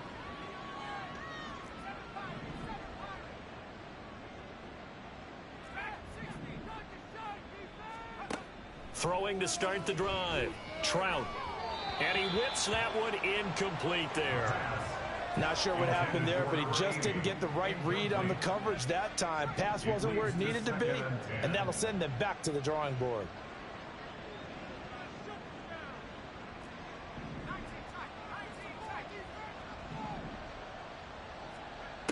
And 2nd and 10, he'll look to throw again. Hold in here, Caldwell. 5 yards, now it's 3rd and 5. That might feel like a little bit of a lost opportunity there for the offense because the defense brought pressure that time. And sometimes against that, you can get out to your running back, and it can turn into a big gain downfield. But what a nice job they did getting to him quickly and holding him to a short gain.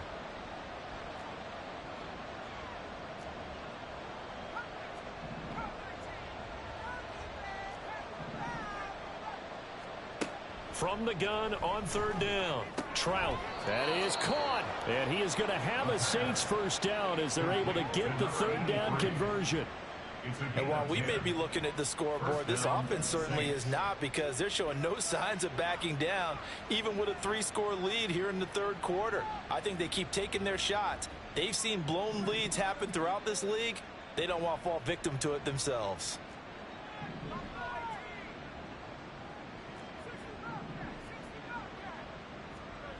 Again, he'll drop to throw.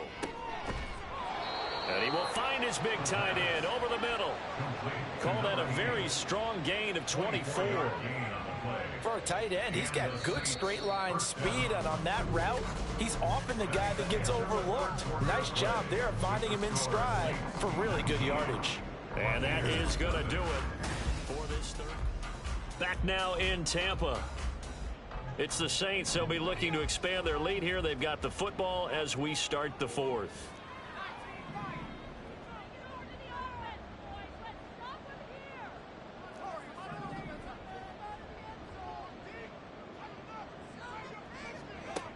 Throwing on first down. Trout. On the throw, led him too much that time. It's incomplete. Partner, you and I have struggled with this for years. You've got the lead. Just take care of the football and burn some of that clock. But there's something to be said for not taking your foot off the gas as well, because you can never have too big of a cushion. That one, though, falls incomplete. He'll try again with the arm here on second down. And the catch made. It's Patton. And this is going to lead to another first down as the tackle's made at the Bucs 30. A really nice pickup of 14 yards, and it moves the sticks.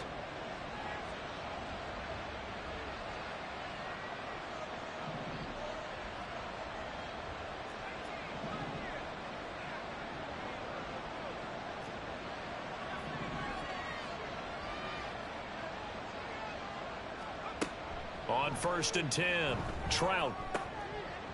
And it's incomplete. Boy, he doesn't drop many like that one. Second down. They're still throwing the football here. Now, obviously, the incompletion stops the clock. That's a bad thing. Feels to me like they're just keeping them honest on defense, because you know they're going to stack the line of scrimmage and try and stop any type of a running play. Short little passes may work in exchange of running plays. Keep the clock moving, keep them moving. I guess you're right. If they can get some first downs, just as good as running the football. The second down attempt there knocked down as it leaves the quarterback's hand, and it's incomplete. This offense was on the move. Now 2 straight incompletions have them looking at 3rd and 10.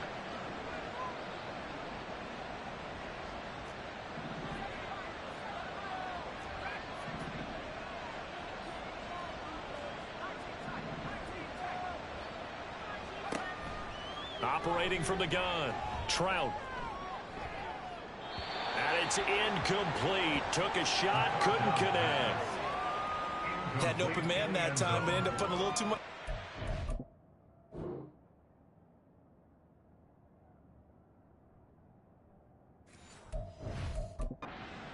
Partner. Absolutely, just needed a touch more air under it. Instead, he fired an absolute bullet.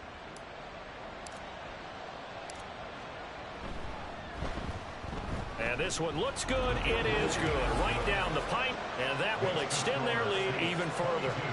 Well, ultimately, not really sure that they're going to need those 3 points, but they'll take the 3, and they pad that lead. Yeah, this one's already wrapped up, but you and I both know if you're an offensive coordinator, you never let up on the gas unless the head coach tells you to do so.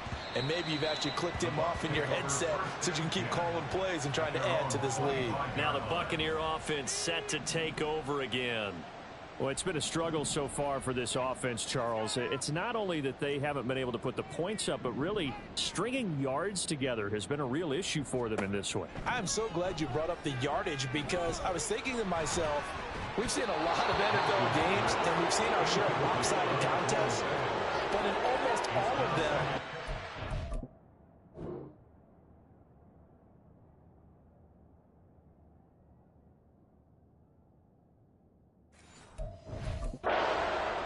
offenses put up at least 200 yards in a game, but not in this one. This has been a display of offense that, frankly, I think the two of us have watched from behind our hands, trying to spread our fingers wide enough to actually see the result.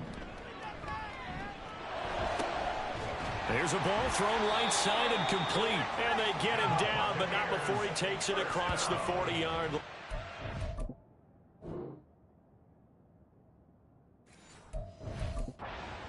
That his first catch so far. They've held him under wraps, but he's got a first down there.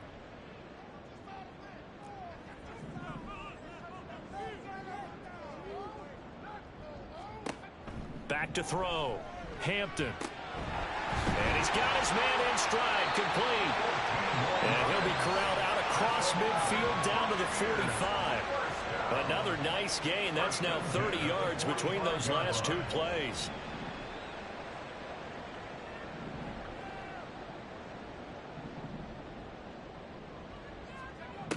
On first down, Hampton going right side here, and that's complete. And he's going to get this down near the 30-yard line. 15 more there, and they're on a roll. It's another first down. Now a handoff up the middle. Little. And he'll manage to pick up about 4 at second down. And that was a quality play to start a new set of downs. That was simply an offensive line winning the battle up front and winning in a big way and giving their guy in the backfield a nice lane to hit.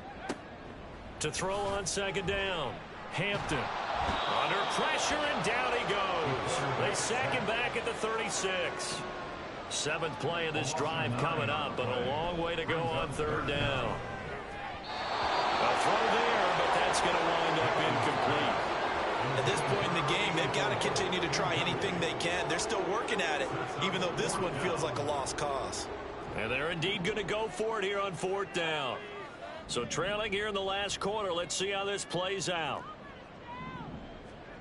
Got to try it here. He's back to throw. He lets this one fly toward the back of the end zone. And it'll be intercepted. Cunningham now to return. And the Saints are going to get the ball back on the turnover as they hold on 4th down. Well, field goals probably aren't going to cut it at this point. This was touchdown or bust, and unfortunately for them, it turned out to be bust. Yeah, they're feeling like they've got to force the issue here. Maybe take some chances they wouldn't have earlier in the game. But give credit to this deep. But he's free going down the left side. It's a foot race. A big-time play there for New Orleans. 46 yards. No let up in this passing game. They've been a well-oiled machine throughout. And actually saw a few guys on the sidelines at the end of the 3rd quarter doing the old hold up 4 fingers college sign, meaning the 4th quarter is ours. And they certainly weren't kidding. And he's going to get this inside the 30. Another first down, this time on a gain of 19. Patton, the man in motion. Steps away to his left. And they'll work it inside the 15-yard line before it's all said and done. Another good gain. That's now 35 yards combined on those last 2 plays. Okay, take us to school here, Charles. On a play like that, pretty successful RPO. What's the quarterback looking at? Basics. He's looking at the defensive end or the outside linebacker. If that player crashes down to take the running back, quarterback pulls it, runs to the outside end. Some teams, though, will read different players depending on defenses, but basically it's that outside player. So now 2nd and 10 after the incompletion on first down. Looking to throw. Trout. Incomplete. So it's Saints football as we get you reset. They've got a 3rd down now as they look for one more first down to help salt this one away.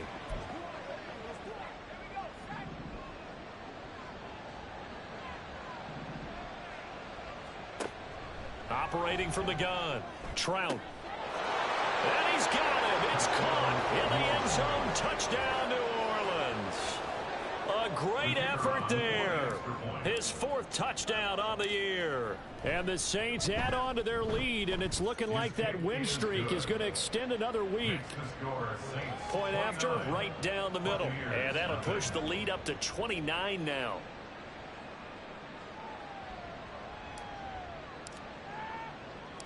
Out is the kickoff unit as they run up and send this one away. And from back there, a wise move. He'll just sit on this one, and it'll come out to the 25. And Tampa Bay trots out there now.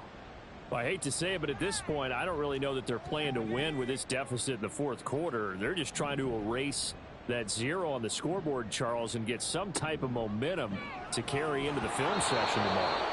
If you get any type of points on the board, it'll count as a moral victory, although no one will talk about that in the post-game press conference. That's not something you mention in the NFL. And this loss, it already stings and will for a while, but everyone on that offense knows it'll sting a lot worse if they don't put some points up on the board.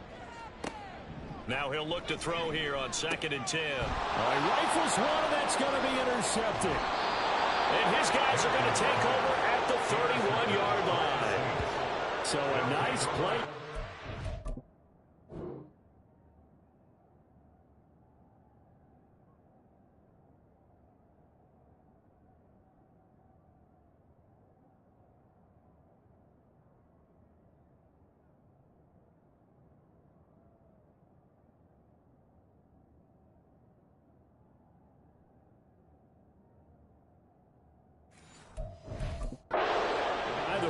Coming up with the INT.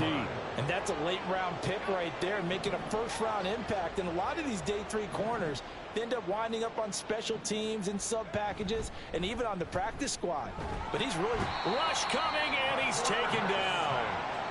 They'll wind up losing 8 on the sack there, and it's 2nd down. And nowhere to hide on that play. No, there was not, because every exit door, that was surrounded. I think that was supposed to be a bootleg, but he had no chance to get outside the pocket and try and make a play. A 2nd down pass play there, but it's incomplete. I think it's fairly safe to call this game over, but they're still trying to bomb it downfield and add to their lead. Almost makes you...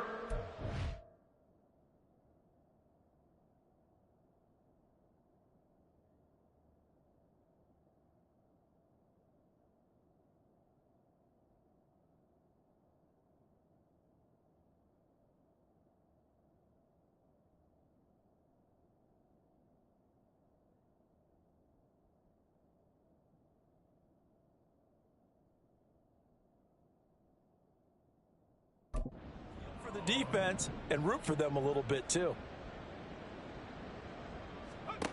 Throwing on 3rd and long. Trout. It's a short one here, complete to his tight end. And he's going to be out of bounds down around the 35-yard line. The result, only 4 yards there on the play. And that'll bring up 4th down.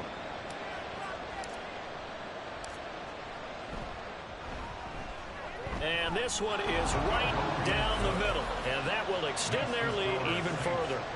So they got the turnover, started with great field position, but in the end, the defense able to hold firm, and they only get 3 out of it. And I like what you said right there. That defense able to hold firm, backed up into the shadow of their own end zone. The goalpost right behind them. They had to make sure they didn't give up the 6. And, boy, they came through in a big way. To them, even though they gave up 3, that's a win for their side. And Tampa Bay trots out there now. And let's face it, this drive is not going to have any bearing on this game, but it's kind of important for one reason, isn't it? It certainly is. You got to get points. And, okay, all right, I'm being facetious here. But you get points, you feel a little bit better about yourself as you move on to the next one.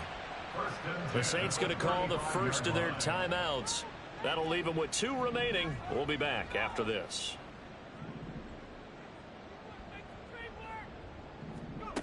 Throwing on first down. Hampton over the middle, complete. That's Little. And he'll be taken down, but not before he gets into enemy territory. 17 yards on the play and a Buccaneer first down.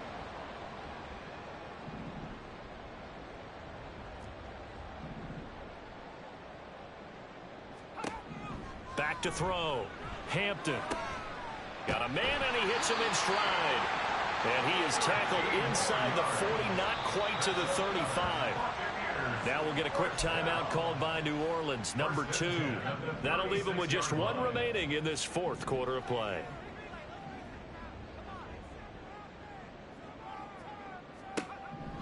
On first and 10, Hampton, wide open receiver, complete.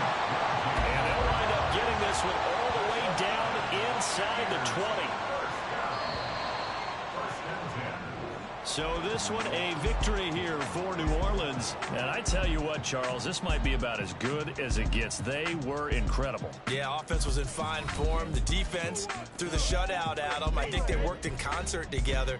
What I like about the offense was they held the ball pretty well. You know, time of possession, exactly what they were looking for in this one, and that helped out their defense. Didn't have to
It's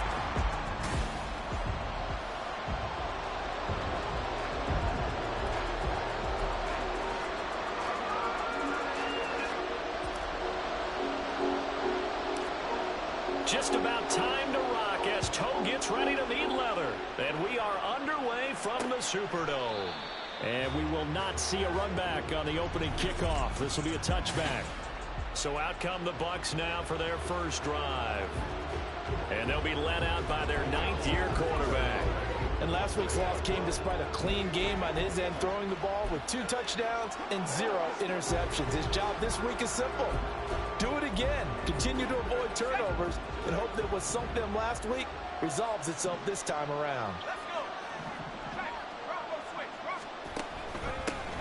They'll start on the ground here on first down. And not much to speak of. Call it a 1-yard gain up to the 26. Well, sometimes you just have to give credit to the defense. Great job there at the point of attack, holding up. They won their battles at the line of scrimmage, left him no space to try and run. A really nice job swarming to the ball carrier. On second down now, it's Little. It's a gain of 6, moves him to a manageable 3rd and 2 situation. A quick burst there, and he nicely bit off a pretty decent gain. An early test, 2 plays in. This is 3rd and 2. They'll keep it on the ground. It's Little. Well, this is not going to be enough. Was in search of 2 yards and only got halfway there.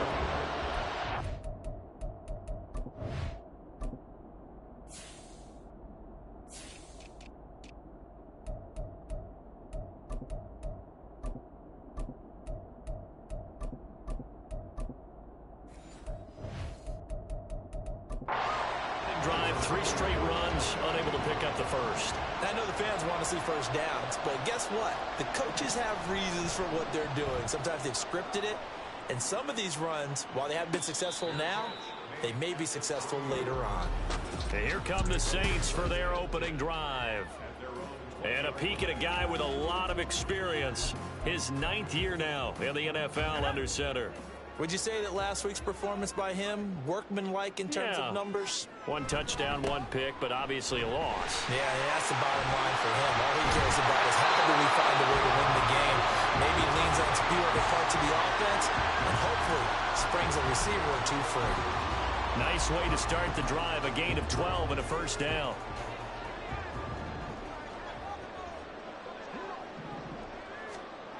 Looking to throw. Trout. This one complete to Patton. And he's going to be out up around the 45-yard line. It'll be a Saints first down on a pickup of 13. I don't care who you put on him. He's going to be a handful in one-on-one throws. Yeah, right now, you're right. They're in man-to-man. Maybe needs some safety help. I would say that'd be a good idea. Double team him somehow. I'm going to have to make someone else beat me rather than let him shred my defense. And they're going to stop him right at the line of scrimmage. Just no cutback lane to be found whatsoever. 2nd and 10. So after the run for no gain, here's 2nd and 10. Off the bootleg. Trout.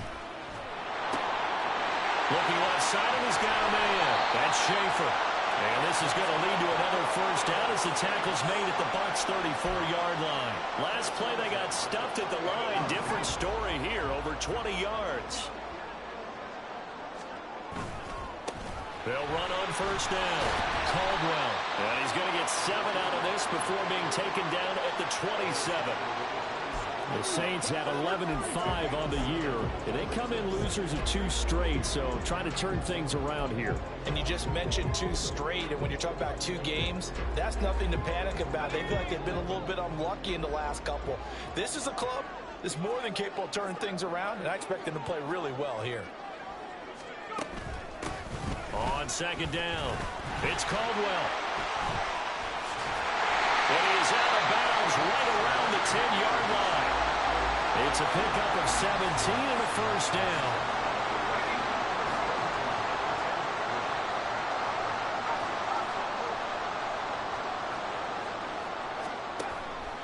Off play action, Trout. And this will be incomplete.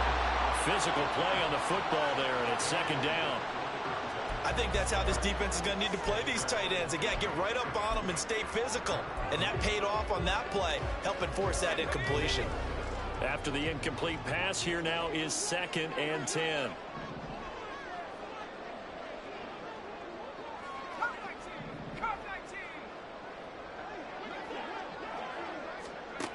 To throw again.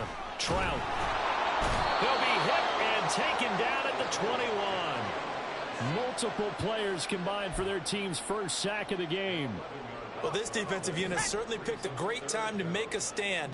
Back-to-back sacks, starting with 1st and goal. I have to believe that they'll continue to bring the pressure on 3rd down. And he's going to find his man out of the backfield. That's complete. He did his best to just get 4 out of that, but not enough. And now 4th down.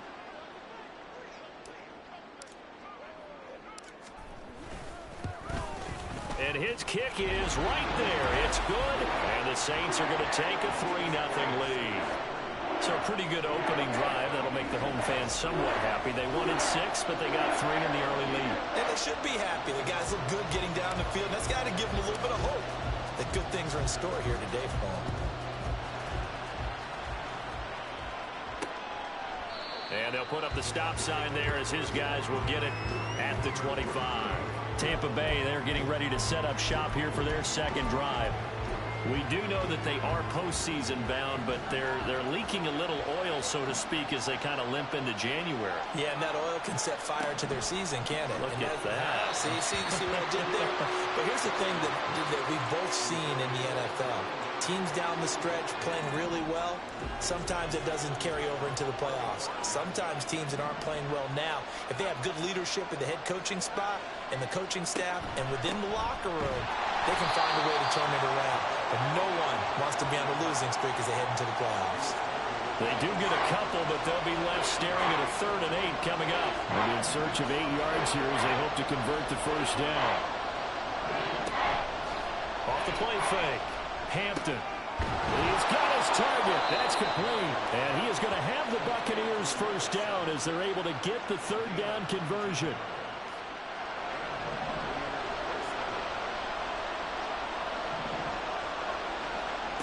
On 1st down, Hampton. And his throw here is incomplete.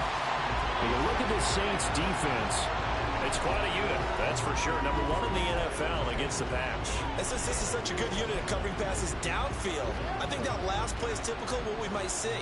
A lot of short passes, see if they can generate some run after the catch, but nothing doing on that one. Throwing again, Hampton.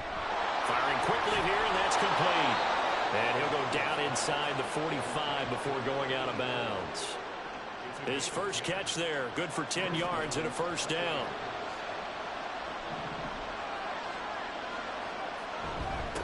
Up the middle they go. Little. And he's going to get stopped up quickly. Give him a yard down to the 43. Yeah, things were pretty stacked up there in the middle of the line. A lot of bodies, not much space. I think ultimately he was fortunate to get anything out of that run. Off play action. Hampton. Man, it's caught at the 6-yard line. And in for the Buccaneers touchdown. A big play there. His 3rd touchdown now on the year. And the Bucs are able to answer the early 3 points and take a 1st quarter lead. Extra point right down the middle. And that makes it a 7-3 lead. Set now to kick this one away, and off it goes. This taken in at the goal line. And his guys will get the football right at the 20-yard line. Out comes the Saints offensive unit and the NFC playoff race. Let's have a look at it. Well, we do know, Charles, they will be in the playoffs. They currently sit at pole position number 1, but nothing's set in stone right now. They still have to earn that top spot. And it makes me reflect back to preseason when you and I do our tours of camps. The prevailing message in each and every one of them was what? Win the division. Win the division. Win the division. You know you're in the playoffs. It means something. It means a home game. It means a number of other things, but winning the division is paramount. You're right. They won't step off the gas here. After the incompletion, here's 2nd and 10 from the 20.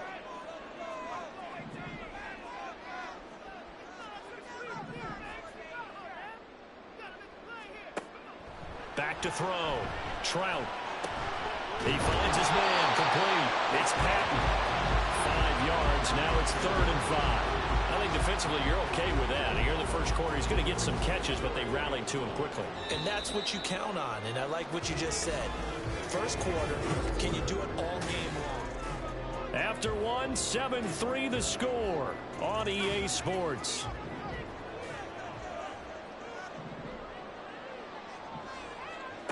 Out of the gun now on 3rd down. He's got his running back out of the backfield. And he is going to have a Saints first down. They needed 4. He doubled that. He wound up getting 8. Well, you can absolutely feel the thought process there. They just gave up the touchdown. So in the huddle, they're telling each other, you don't want to give it back now on a 3 and out. Nice job of making sure that they wouldn't, and they pick up the first down.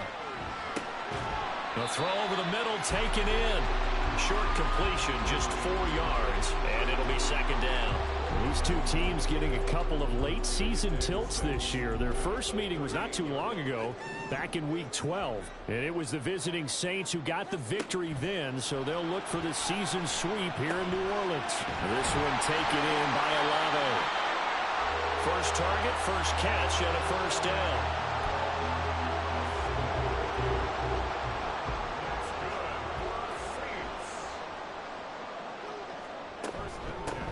Running right, here's McAllister. And he's going to take this ahead for right around 3 yards, but no more than that.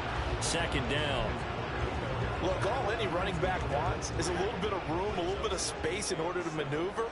But he also understands how difficult it is for his offensive line up front. So if they give him any space, he realizes his job to make more out of it than what they give him. Picks up 3 on that carry. Looking to throw on 2nd down. Trout. Looking left side, and it's complete. And this is going to lead to another first down as the tackle's made at the Bucs 36. A solid gain of 15 yards, and the sticks move. They run the option here on 1st and 10. And this defense not ready for that one as he'll take this down inside the 25. Back-to-back nice plays, 12 yards that time, and a first down.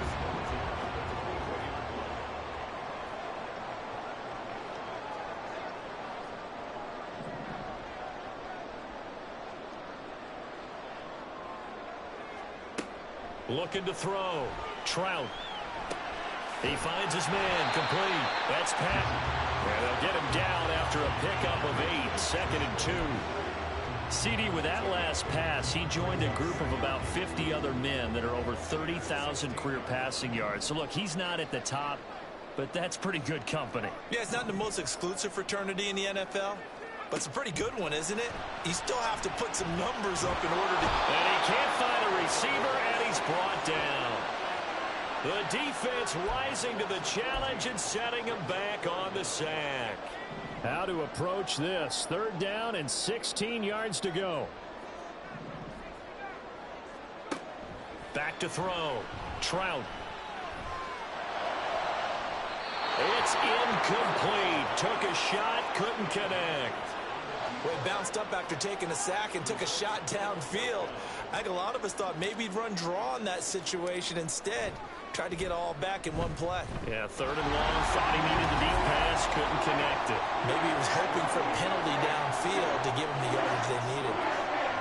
So the margin shrinks there as they get the field goal to draw them a bit closer here in the 2nd quarter.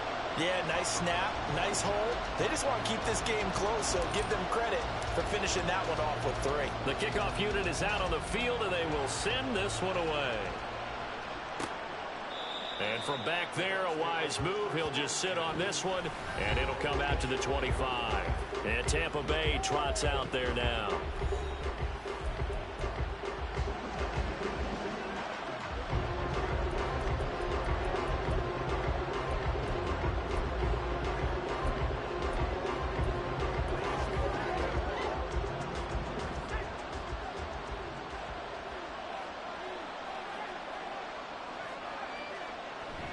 They'll start this drive out on the ground. Knifes his way forward here, but just 3 yards on the play. Second down. Not a huge carry there on first down, but not all of them will be. But still, all in all, a positive play for the offense. It's all about picking up at least a few to set up what you're going to do here on second down. To throw on second down, Hampton. It's a short one here, complete to the tight end. And he gets this up to the 34 out of bounds there. A gain of 3 last play. This time they double it and pick up 6. Here now, 3rd and a yard.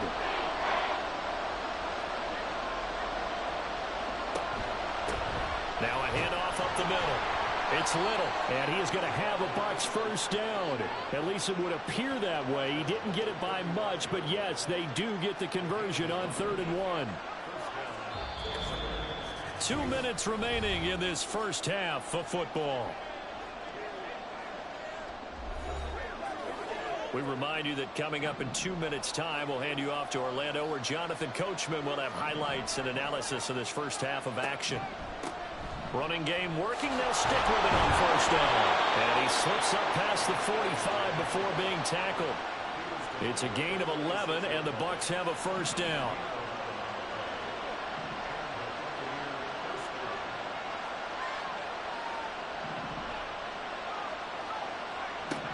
Operating from the gun, Hampton. A quick throw there is incomplete.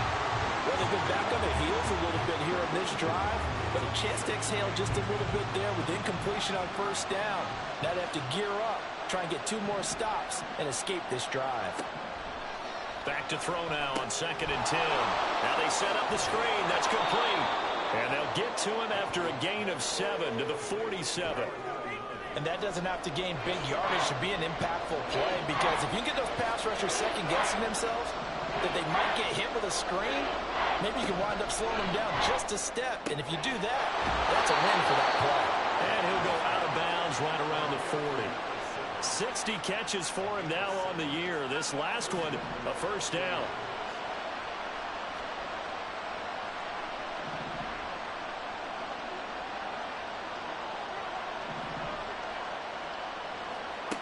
They'll look to throw again.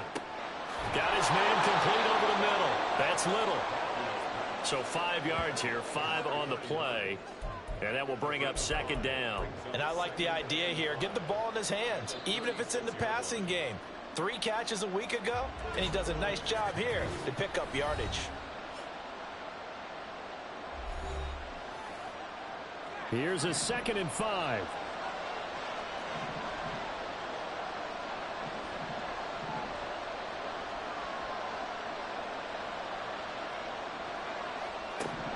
They'll stick with the passing game as he looks to throw. And that'll be incomplete. Took a pretty good shot as he tried to pull that one in. Couldn't hang on 3rd down. It's easy to see when we review this that the ball needs to come out quicker, because if you don't throw it right on the break, you bring a crowd of people into the equation. And that's why it got knocked away there.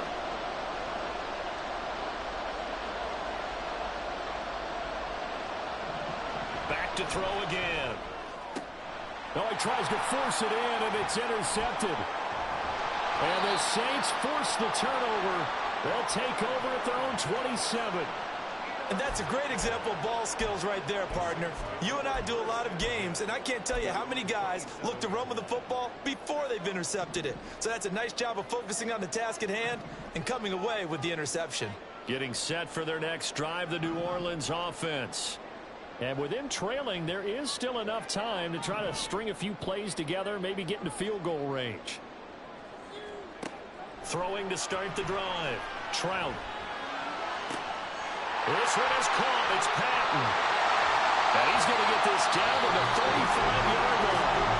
The Saints going to call the first of their timeouts, as they'll stop it with a little over 30 seconds to go in the first half of play. So that changes things a bit. Here's a 1st and 10 all the way down at the 35.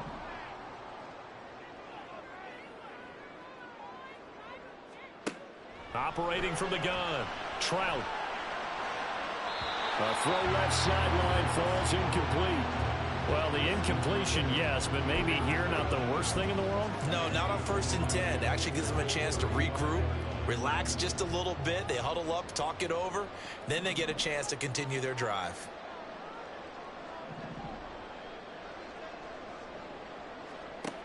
Looking to throw on 2nd down. Trout. And he's going to hook up with his big tight end. Complete. Now we'll get a quick timeout called by New Orleans, number 2. As the stoppage will come with 23 seconds to go till halftime. So the ball down to the 16 here for 1st and 10.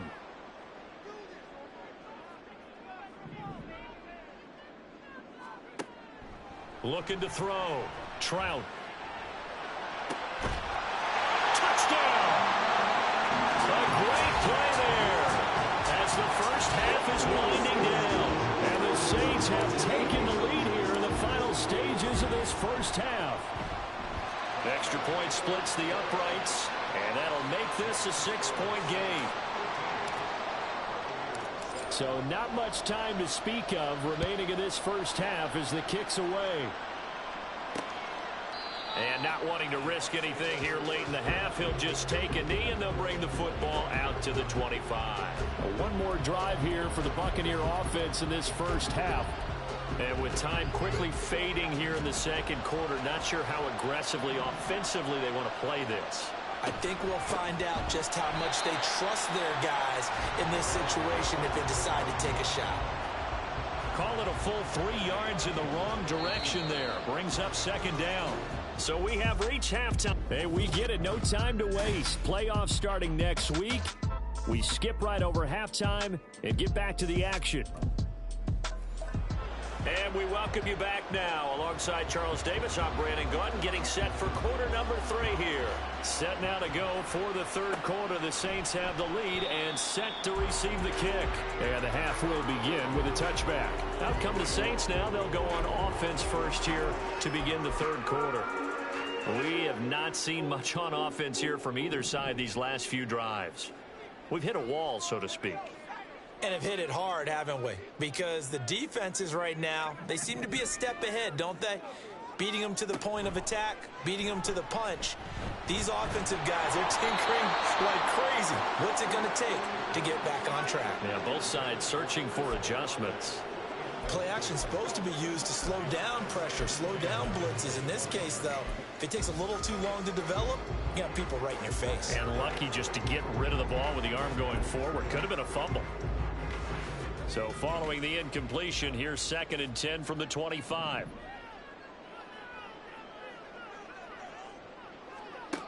To throw again. Trout. And this time he's got the hookup. It's complete. And he gets this one just shy of the 40. They'll mark him down at the 39. Just his 2nd catch of the game so far. This one moves the chains. So from the 39 now, they'll come up on a 1st and 10. Back to throw. Trout. And his throw is going to be incomplete. Whenever I see a drop like that, I have to kind of take a step back and check myself a little bit. So used to seeing those big guys make big-time spectacular plays that when they drop one, I have to remind myself, we ask a lot out of these guys. Block and catch the football, not easily done in today's NFL. Another throw on 2nd down, and this one incomplete as well. I think he could have scanned downfield forever, but there wasn't anything available. Ends up throwing an incompletion, and I think he'll take that.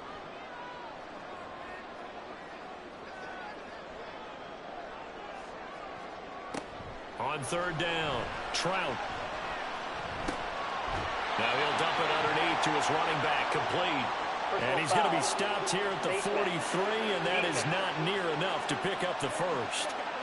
So it was already a gain on the completion, but tack on some more with that penalty. Absolutely, and no matter what angle you're making the tackle from, you can't grab the face mask, and that's just putting your defense on its heels just a little bit more. Meanwhile, the throw here is complete, and he's going to be out of bounds down around the 35-yard line. So 8 yards on the completion there, and they'll be left with 2nd and a couple.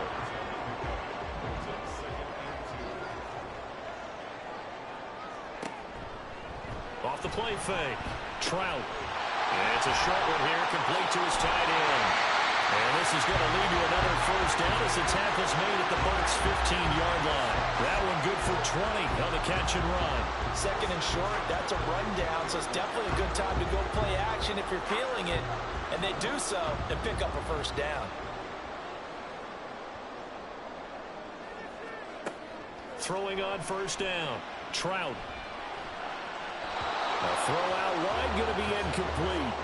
Had the right idea there, trying to throw it to the sideline, but he led him just a little bit too much, trying to get it out to his receiver. Ends up falling to the ground, incomplete. So after the incompletion on first, now 2nd and 10. Looking to throw, Trout. He rifles one, and that's going to be intercepted.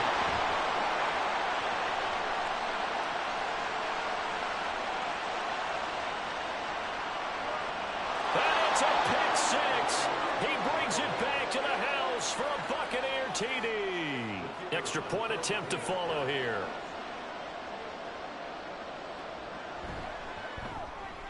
And this puts him on top by a penny. It's 14-13. A heck of a play there defensively, getting the interception, navigating his way into the end zone for the touchdown. And this will not be returned. It's a touchback, and they'll begin at the 25. Now the Saints, they trot their offense out here. Now remember, they were just out here a moment ago through the pick six, so we'll see if they can take better care of the football this go-around. And sometimes, partner, I think it's almost better that you just throw the pick six and you come right back out on the field. You're not over on the sidelines dwelling for it for very long. You're not hearing everyone say, hey, you'll get them next time. Hey, don't worry about it. All that stuff just goes right out the window.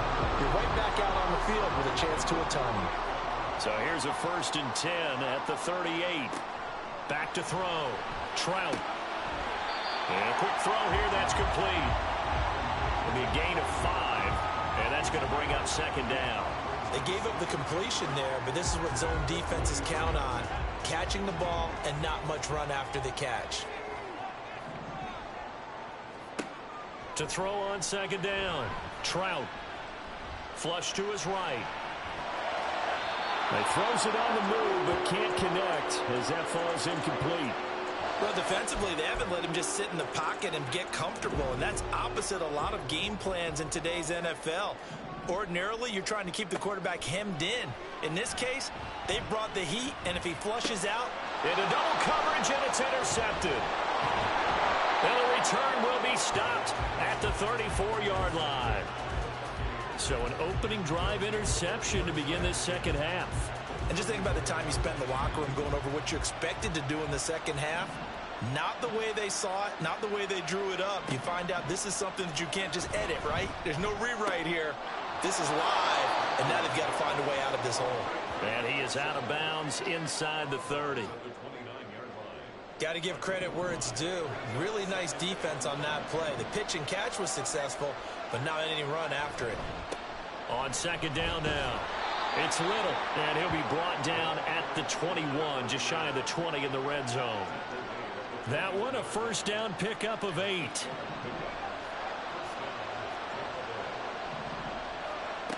Looking to throw. Hampton. Under pressure, and he'll go down. Sacked back at the 31. It'll be a loss of 10, and it'll bring up 2nd.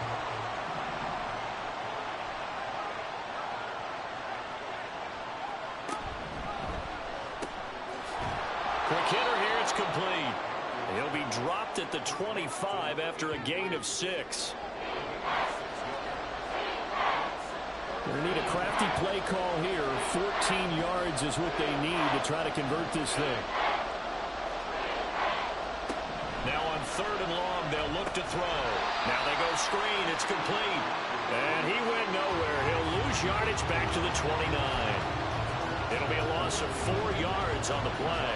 And that's going to bring up a 4th down.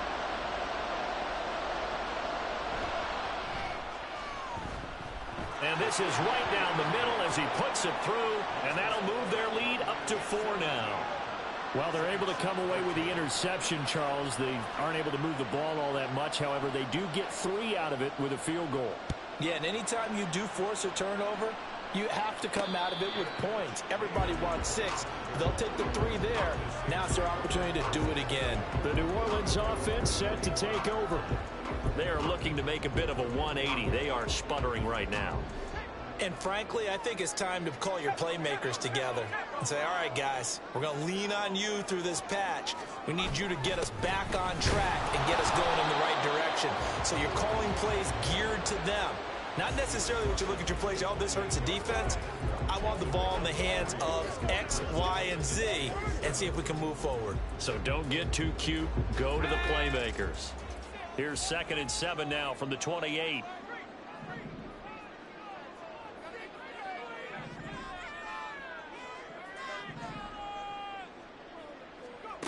Operating from the gun, Trout. Olave holds it in. And past the 40 before he's out of bounds. It'll be a Saints first down on a pickup of 13. Doesn't matter whether it's a zone coverage or man coverage. The drag route can be effective when it's run well.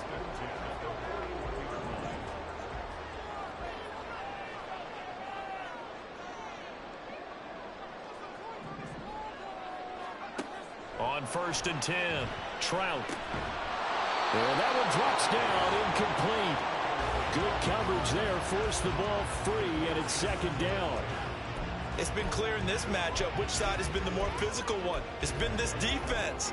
And here's another example on that last play. 3rd quarter action here in this regular season finale. This will be 2nd and 10. They'll try the left side. It's Caldwell, and he is met in his tracks behind the line of scrimmage. So here's a 3rd and 14.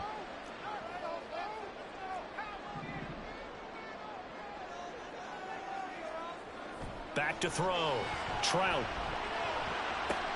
Able to find the open man. That's complete. Touchdown, New Orleans. A great effort there. With his 2nd TD of the game, his 6th on the year. And the Saints have retaken a 3rd quarter lead. Point after, right down the middle. And that gives them a 3-point lead.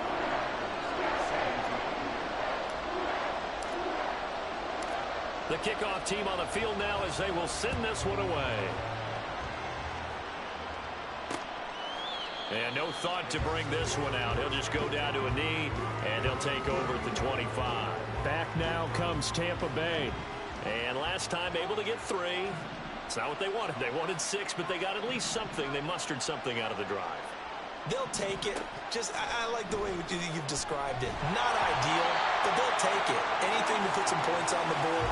And this time on offense, they don't even want to see the field goal kicker trot on the field. They want that ball in the end zone. Yeah, they'll be going for 6. Off play action. Hampton sliding out of the pocket. And he'll go down at the 26 following a gain of 6. 6 yards there off the scramble, but it'll still leave him with a 3rd down. 1 quarter remains here as the regular season starts to wind down. Back now here live in New Orleans.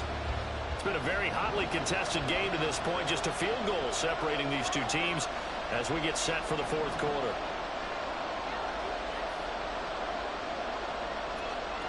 To throw on 3rd down.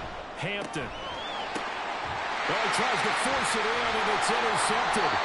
And they will set up shop in enemy territory at the 42-yard line. Well, timing is everything on a route like this. He tried to drive that football into a tight spot. And if you're a little early or a little late, chances are there's going to be someone there. And sure enough, this one's going the other way.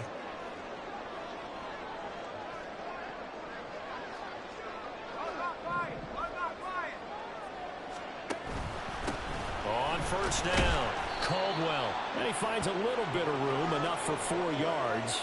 It'll be 2nd down. I'm sure that's going to be the formula. Just keep the ball on the ground. Keep that clock moving. And when you have the lead this late in the game, above all, stay in bounds. Yes, take care of the football. Yes, gain yardage, but stay in bounds and let that clock tick. Up the middle they go with McAllister. And he's able to break out of 1 tackle, but then quickly brought down. 2 yards the gain there, and now they're left with a third and about 4 for a first. In search of 4 yards here to pick up the first down.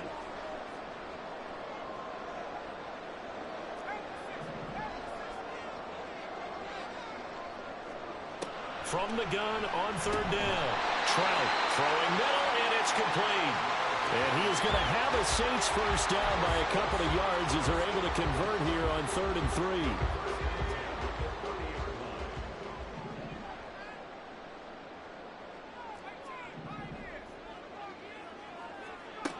Operating from the gun. Trout. He'll drop it off to McAllister as running back. And they'll have it in the red zone before he crosses over out of bounds. 12 yards there, good for a Saints first down. These guys are running offense like you drive. The pedal is down, stomp down. How about that? Back-to-back completions. They are rolling. So much for being conservative and running that football.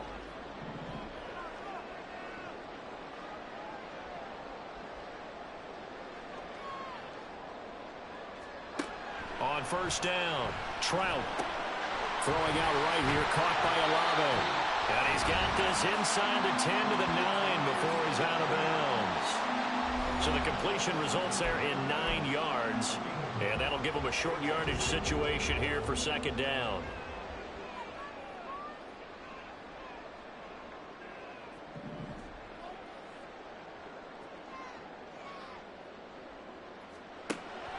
Operating from the gun, Trout forced out to his left. And he just chucked that one out of bounds, out of everyone's reach. Maybe a wise call not to take a sack in this part of the field. It brings up third down. This will be play number 7 on the drive. 3rd and a yard. On the give, McAllister with it. And boy, he is very close to a first down, but from where they're spotting that football, he's going to be a foot or so short. Well done to sniff that out defensively. He had it diagnosed pretty quickly. I love that description because diagnosed is perfect on that one. Read his keys, made the play, and he couldn't even get going moving the football. On 4th down, they'll try and run for it. He didn't get the touchdown, but he did get the first down as he's tackled at the 1. They're able to keep the drive alive, 7 yards that time, and the decision to go for it proves to be a good one.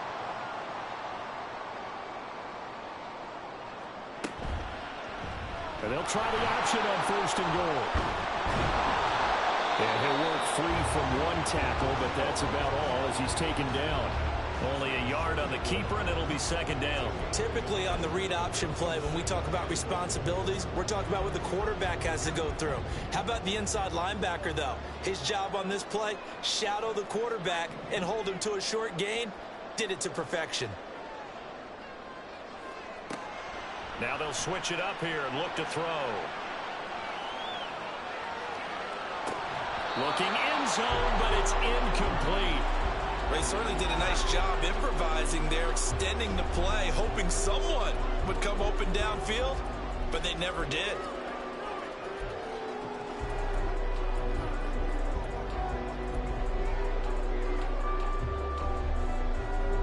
A lot of tired bodies on that field, but this is a big play, 3rd and goal.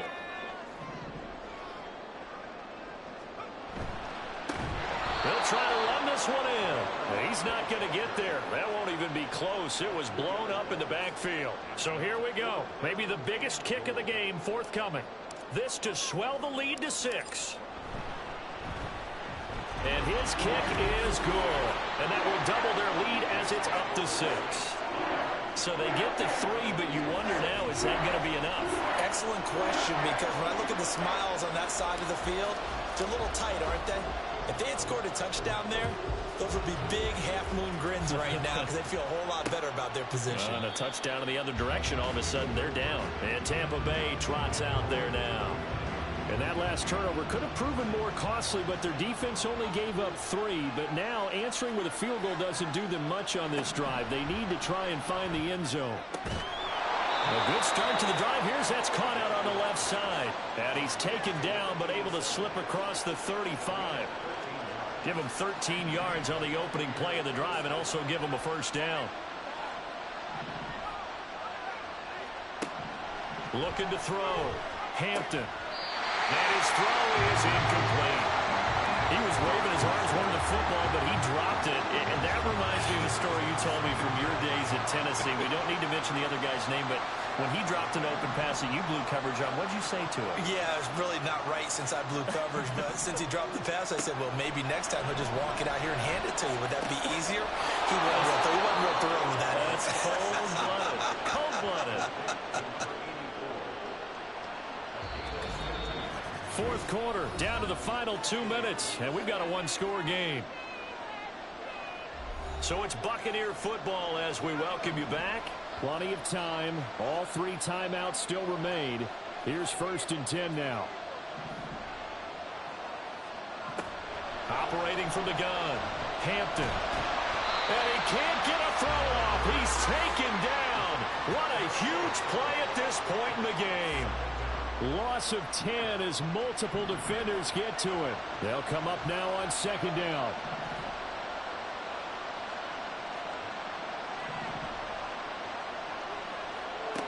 Back to throw. And it's a short one here, complete to the tight end. And he's able to get this one out closer to midfield across the 45. This crowd turning up the decibel level. It's 3rd and long.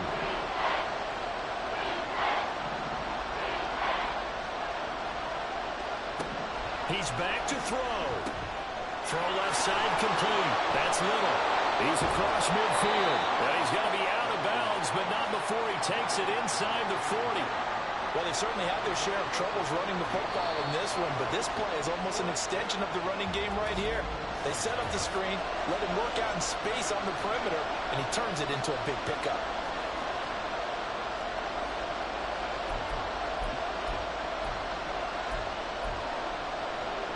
Another big play in a game that's had plenty of them.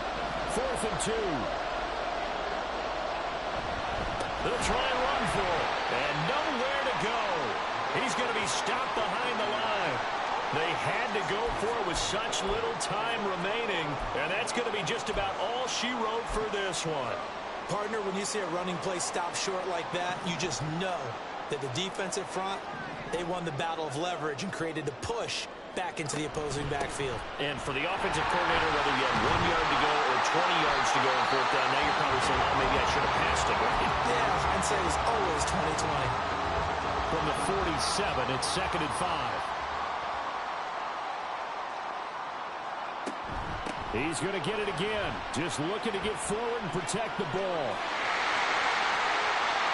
Down the left sideline. And he's going to wind up getting this all the way down to the Buccaneers' 10-yard line. The Bucs going to go ahead and use the second of their timeouts as they get the stoppage with a little over 50 seconds left to go in the game. So now, following the big play, they've got a 1st and goal all the way down at the 10.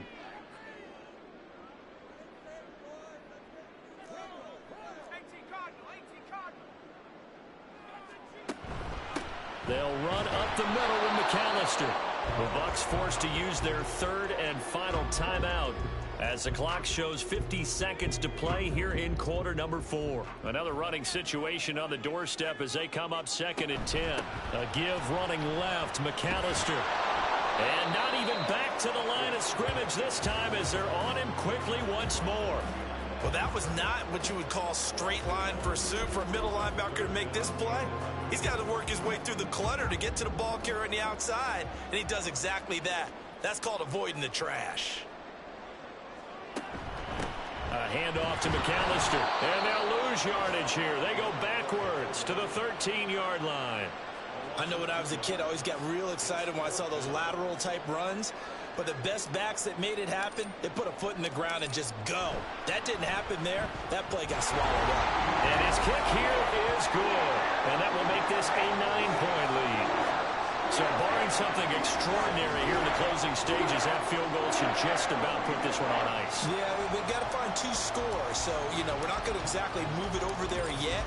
It can be done, but, boy, it's going to be a little bit of a stretch for them, isn't it? Yeah, they would have to move incredibly quick and have some luck, too. No run back here, down to a knee, and this drive will start at the 25.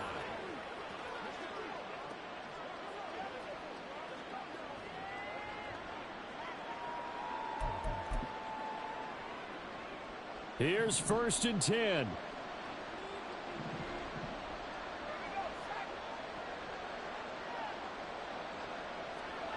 One final shot. They'll look to throw.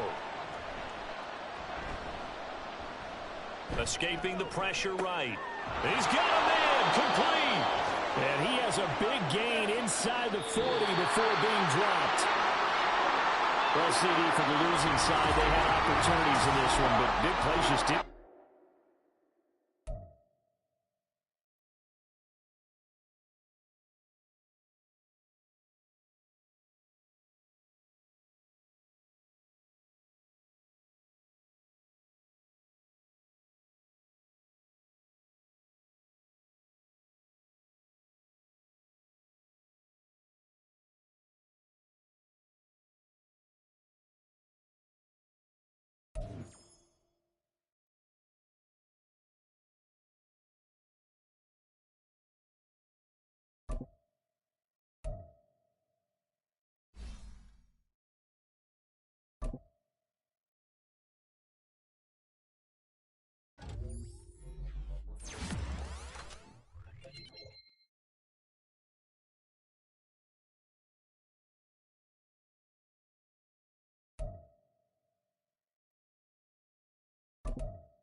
Madden Football brings you the divisional round of the NFL playoffs, and it's brought to you by EA Sports.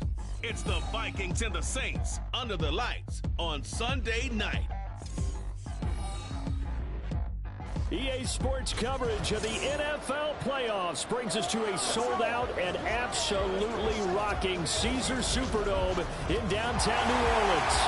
Just ahead, we'll decide the second entrant to next week's NFC title game.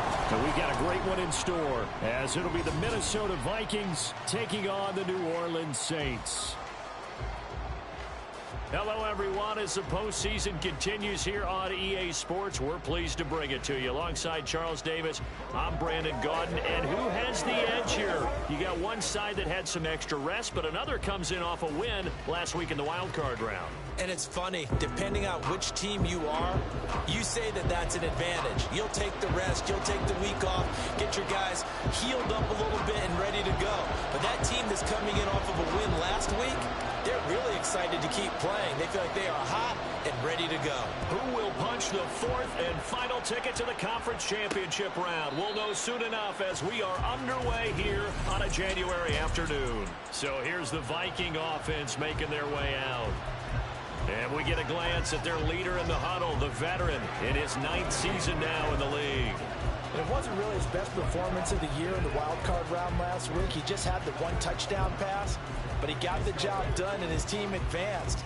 For them to continue on to the championship round, though, I think he's going to need to take a few more chances with the ball downfield, push it a little bit more, and make sure his team finds its way into the end zone a few more times.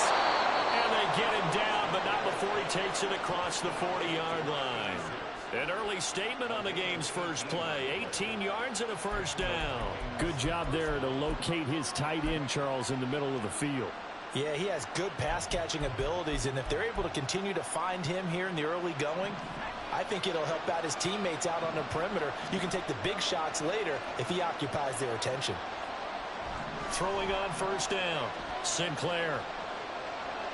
And that is incomplete here. And I can see the officials kind of looking at each other down there, silently wondering, does this meet the level of grounding? Fortunately, he did have a receiver in the area, but I have seen less obvious throwaways called as penalties. An incomplete pass on first down. That leads to a 2nd and 10. And he is going to be stopped cold behind the line of scrimmage.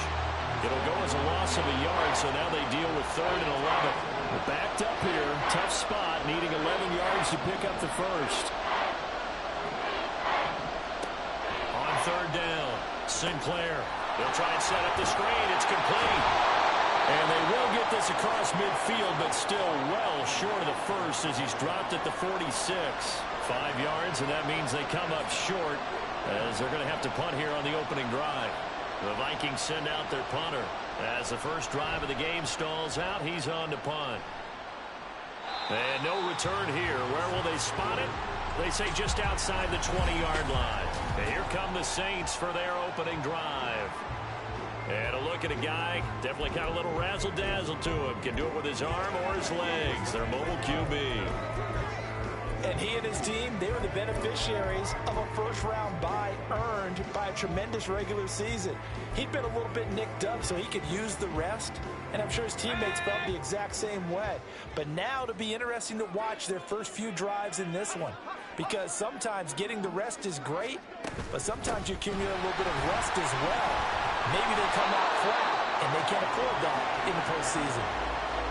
A gain of 3, 2nd down. Yeah, I don't know if it's exactly a win-win, but if you're on offense, you'll take that kind of a run, all right? It was kind of stacked up, found a little bit of yardage, and frankly, they're pretty close to staying on schedule on offense. The playbook is still open for the coordinator. Looking to throw on 2nd down. Trout. There's Chris Olave. And he's taken down, but able to slip across the 35. The Saints first down there on a gain of 11. Well, that certainly has to feel good. It's not all the time that the play caller should get all the credit. Sometimes I think in the huddle, the quarterback just says, hey, who's going to make a play for me? I just need something right here.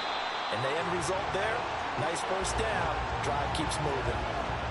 It's a pickup of 4, and it'll bring up second down.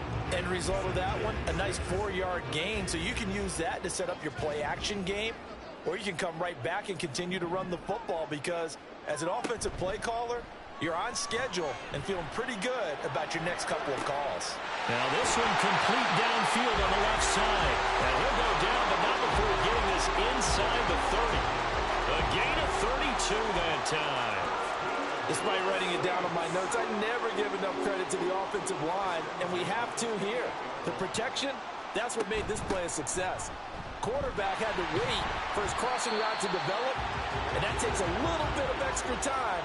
Excellent job by the big fellas up front. 2 yards on the carry there. It'll be second down.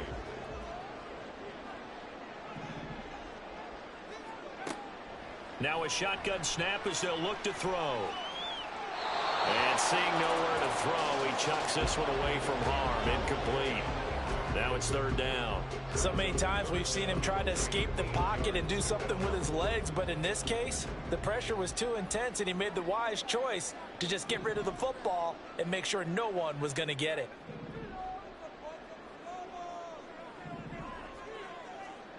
To throw on third down, Trout.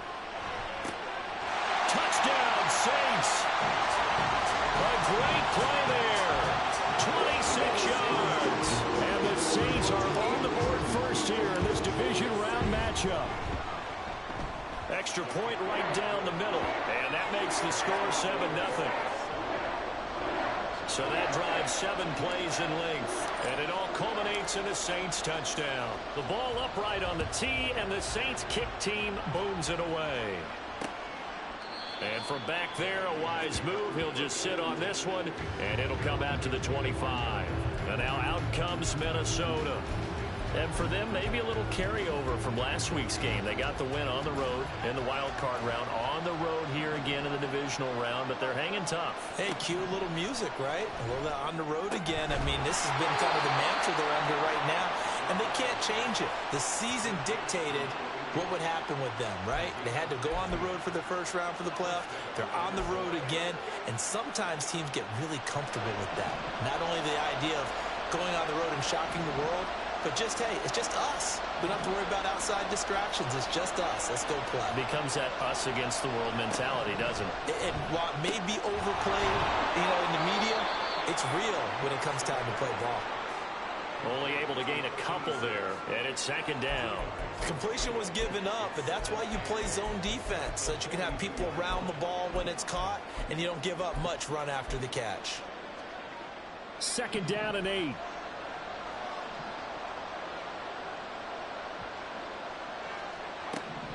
Operating from the gun, Sinclair. Out to the flat, that's complete to his running back.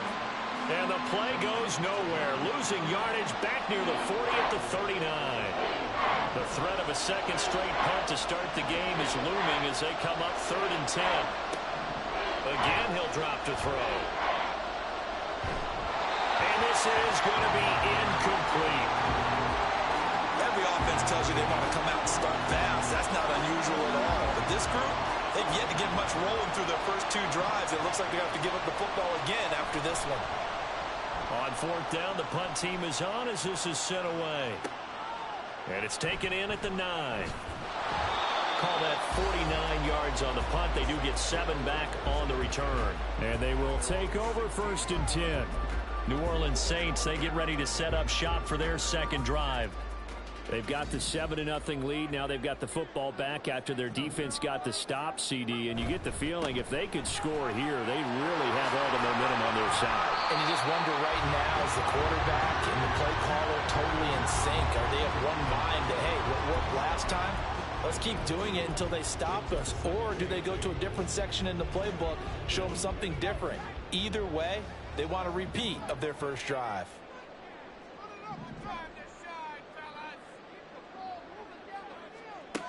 To throw on second down, Trout. Oh, this is taken in. It's complete. And he'll be taken down, but not before they work it across midfield. It's a gain of 35. So the line of scrimmage moves all the way across the 50 now as they come up 1st and 10. Back to throw. Trout. And he just gets rid of it. Throws it away. A wise move there. Looked like nobody open. Now second down. And that's the knowledge you gain from being in this league for a long time. He's learned the hard way when to give up and fight another down. And that's a smart move to throw it away. And here's a throw right side taken in by his tight end. And this is going to turn into another first down as the tackle is made at the Vikings' 20-yard line.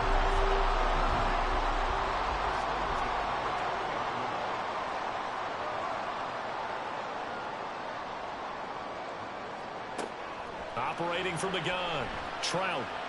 And he's got his man out of the backfield. That's complete. So give him 5 yards there on the pitch and catch, and that'll make it second down. After one, 7-0 on EA Sports. Now 2nd and 5. Ready for the second quarter from New Orleans. It's the Saints in possession as they are looking at a 2nd and 5 situation. Now here's a look for the end zone, but that one's going to wind up incomplete. The coverage keyed in on him since that last completion his way. He earned a little more attention on that route, and that made it a lot tougher to get a clean throw his way.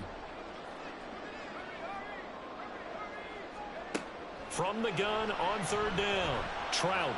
The pass caught by Olave. And this will not be enough. On 3rd and 5, he only gets 3. Oh, it's time to give a little credit there to the defense. They played that very well because it was a drag route, and he ran a little shallower than normal as he worked straight across the field. He was hoping he'd get lost behind the defensive line, but once he made the catch, nowhere to turn upfield and gain any yardage. And this one is right through. So another scoring drive there, Charles, and an early 2-score lead. You'd like the 6 there, partner, but you'll take the 3, and I think they have to be happy about the way they moved the ball in these first 2 drives. They have to feel good about their opportunities the rest of the game.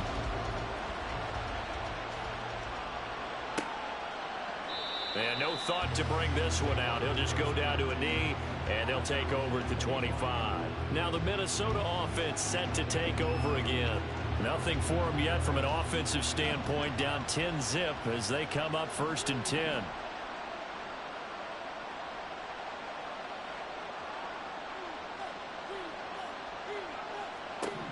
Throwing to start the drive. Sinclair. And the Saints pressure gets him. Brought down for a sack. It'll be a loss of 7 on the sack, and it brings up 2nd. Well, how about that? The defense's first sack. It doesn't come from one of the usual suspects up front. It comes from the secondary.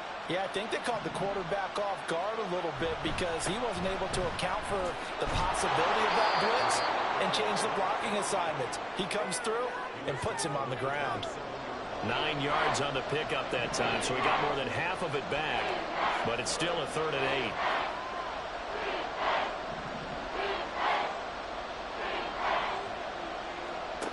8. Looking to throw. Sinclair. That's incomplete, but there is a flag down, so hang on. A big call coming on 3rd down.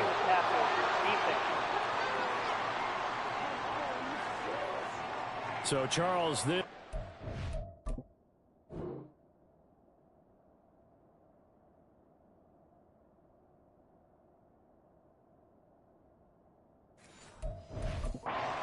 It hasn't made a lot of mistakes like this on the road to this playoff matchup, but that a bad one there. Yeah, you definitely want to rattle and shake up the other quarterback, but you know you've got to do it the right way. Otherwise, that cloth's going to be on the ground. And he'll be taken down at about the 45.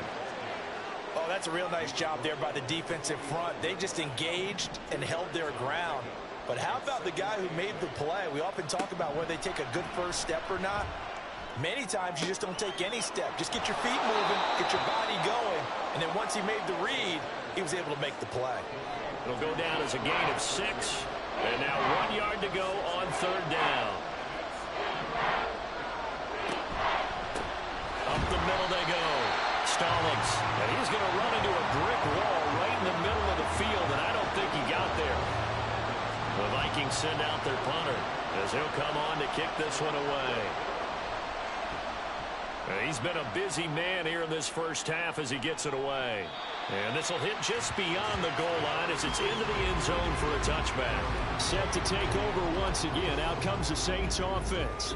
Their drive last time, it stalled out. They were forced to take the short field goal. And the key phrase, you nailed it. Forced to, because you know coaches look at these short field goals as a last resort, right? To them, that's not how drives are supposed to end. You're supposed to put 6 on the board. That's a consolation prize, like going to the county fair.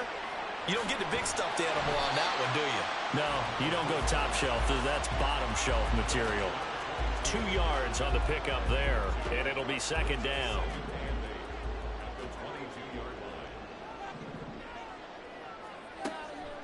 Back to throw. Trout firing quickly here, and that's complete. He's up to 70 yards now in this first half receiving as he's got a first down. And defensively, they were in zone coverage there. Do you have to be a little careful you're losing playing against a good quarterback like he is to not play too much zone?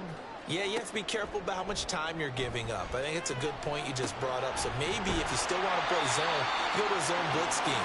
And you can drop anyone out of your defensive front, defensive end, defensive tackle. It doesn't matter. You just exchange someone to bring more pressure towards the quarterback and still try and cover downfield.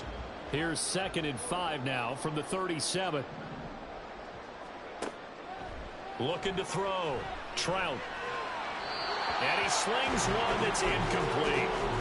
Oh, they'll certainly be on the tablets going over that one for sure. Clearly, they were expecting something else out of the defense and couldn't adjust to make that completion happen.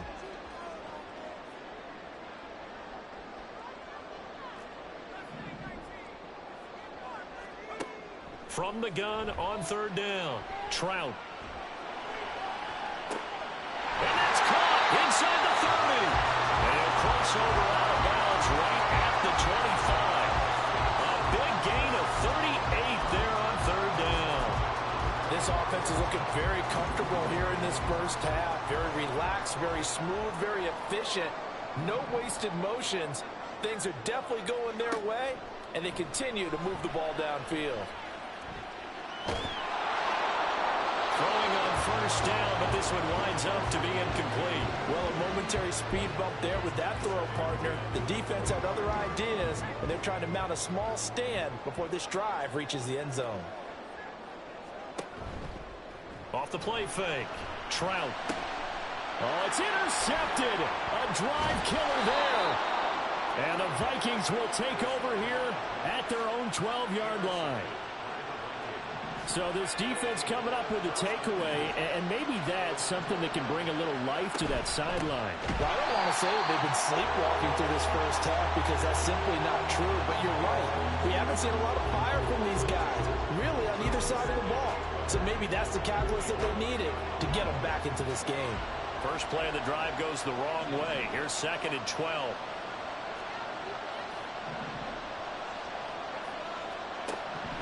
Out of the gun, they'll look to throw. Now he'll dump it underneath to his running back, complete. And he's able to get this one all the way past the 30. From the 32 now, here's 1st and 10. From the shotgun, he'll look to throw. And that is incomplete. The coverage a little too good there, and it's 2nd down. As soon as he leaked out and began his route, someone on the defensive side broke with him and arrived just in time to separate him from another reception.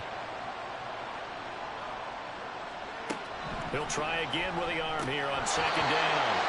Quick throw there, but it's going to be incomplete. To this point, I've been impressed with the work defensively. They have not allowed a lot of receivers to run free. And there's another example, another incompletion. On 3rd down, Sinclair. Toward the sideline, intercepted. And the Saints are going to take possession as they've got it at the 42-yard line. But, Charles, I know you appreciate seeing this great defense, especially with the heightened intensity of the postseason. These two defenses, they have risen to the occasion to force back-to-back interceptions. You know me well, Brandon. I always stand with my fellow defenders. And I love watching them make plays, and you nailed it. It's playoff time. This is when it matters most. They throw right away, and that's complete out on the right side. And they're well past midfield, just a yard or two shy of the 40. 16 yards right off the bat and a first down. And this was a nice example of an offensive coordinator scheming his guy open. Just a little underneath route, just trying to free up some space, and it worked awfully well. Got him not just space, but plenty of room to run after the catch to pick up really nice yardage.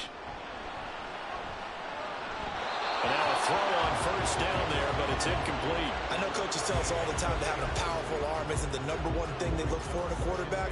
But when you're trying to throw inside routes and you need to put some heat on it, it helps to have the big gun. In this case, just a little bit too much.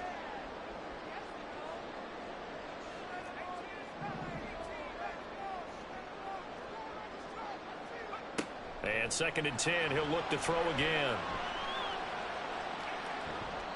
And he's just going to get rid of this thing to no one here. He throws it away, and now it's 3rd. Feels like they're getting caught in between here because they didn't completions on 1st and 2nd down. Now you got to worry a little bit about the clock because you prefer not to give them another shot here in the first half. But if you don't pick up the first down, guess what? You're likely going to have to. Meanwhile, on 3rd down, they take a shot at the end zone, but it's incomplete. Well, they had that one sniffed out defensively. That's a tough one to connect on when you've got multiple defenders in the area, and it winds up incomplete.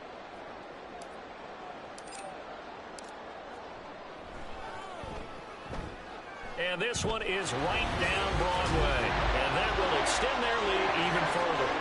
So, Charles, they get to them with their first turnover of the game and then make it hurt a little bit extra with a field goal. And anytime you give the ball up, what's the first thing a coach tells his defense? Don't let them score off of this. You've got to put out the fire. In fact, in 2021, that's what one NFL coach termed his defense, the firemen. Go out there, guys, and don't let them put some points on the board. The Vikings going to take over now late in this first half. Well, not much time remains here in this first half. We'll see if they can get something out of this drive, at least a field goal. They could certainly use it down by 2 scores. Throwing there, but this pass is going to wind up incomplete. This defense is going to have to finish the job. There's still a second half that they have to play. But so far, an absolute total effort. They've disrupted the passing game, stressed the pocket for the quarterback. They forced him into errant throws. Everything they're doing has been executed well. Nowhere to go here. He lost the football. Oh, and one of the linemen on the other side has got it. So they take over not only in enemy territory, but in the red zone at the 16-yard line. He was under duress, surveying, trying to find somebody to get the ball out of his hands. In the meantime, the defense, they took it out of his hands. And when the ball snapped, I know exactly what the defense is thinking. Get a sack, put him on the ground. But when you can also knock the ball free while doing so, oh, there's the bonus for you as a defender. In motion left here, one of their tight ends. And he's going to go down. They sack him back right around the 30.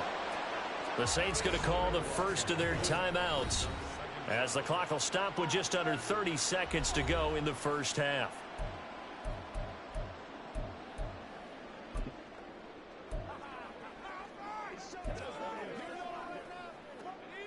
So after the sack, a scenario you certainly don't work on too often. 2nd and 24. Operating from the gun, Trout. Now he'll dump it underneath to his running back, complete. And he stopped right at the 25 after a gain of 5. Now we'll get a quick timeout called by New Orleans, number 2. So that means they're down to 1 remaining here as we head toward halftime. The chance of wasting this great starting field position, a real threat. This is 3rd and long.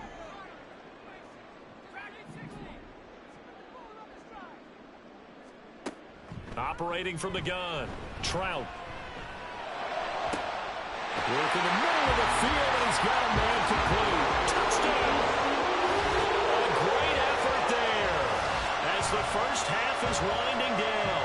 And the Saints continue to show why it pays to play at home in the postseason as they add on to their lead. They have really had their way so far in the first half, but they wanted to continue to build on their lead. They know that no lead is safe in this league, so they decided to try their best to get one more as they headed into the half, and they got it done. The extra point splits the uprights, and that pushes the lead up to an even 20. So not much time to speak of remaining in this first half as the kick's away. And not wanting to risk anything here late in the half, he'll just take a knee and they'll bring the football out to the 25. The Minnesota offense about ready to get this next drive underway. And with time quickly fading here in the second quarter, not sure how aggressively, offensively they want to play this. I think we'll find out just how much they trust their guys in this situation if they decide to take a shot. So the opening play of the drive goes backwards. Now they'll come up on 2nd and 12. They'll keep it on the ground. Stallings. And not much happening there as he'll get it back to the line of scrimmage and no more. Maybe a gain of a yard that time, but yeah, from the spot, actually no gain. So 3rd and long.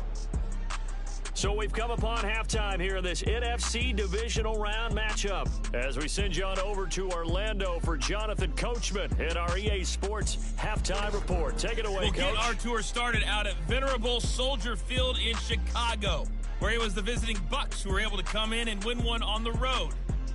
The Bucs needed a big win, and they got it, as the victory gives them a final mark of both these teams, no doubt, making their final adjustments as we speak. Which of these two teams is going to advance to the NFC title game next Sunday? To find out, let's get you back to Brandon Gaudin.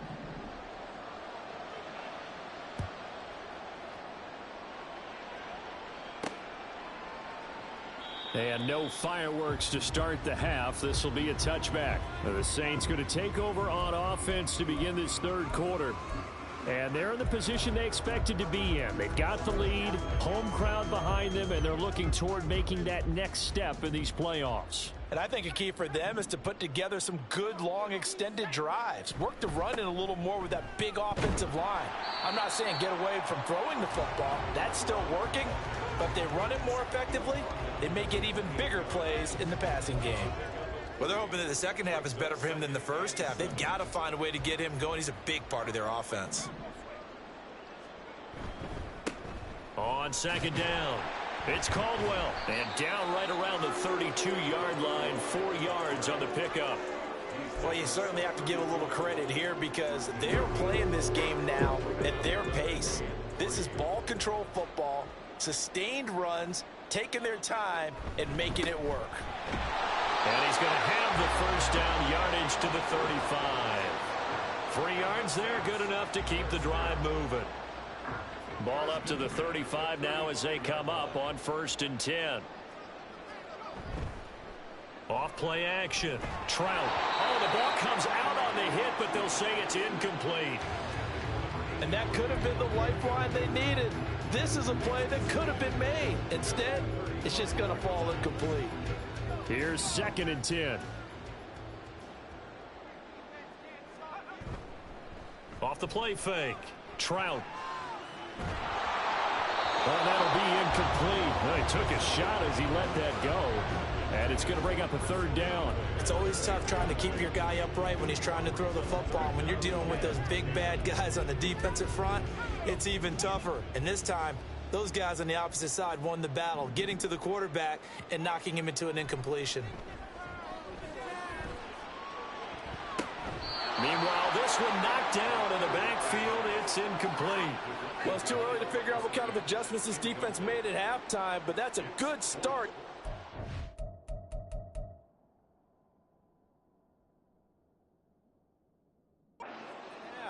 They can now afford to give up more points and fall further behind, so well done to force the punting situation here. Now on 4th down, on is the punt team sending this one away. 33 yards is the distance on the punt there. And the Vikings will take over here 1st and 10. It's the Vikings' turn on offense. We get ready for their first possession of the second half. On 1st and 10, Sinclair. And this is incomplete. His back has been a dependable safety valve all game, so he went back to him when his first read was covered. Just unable to connect, so the play results in no gain.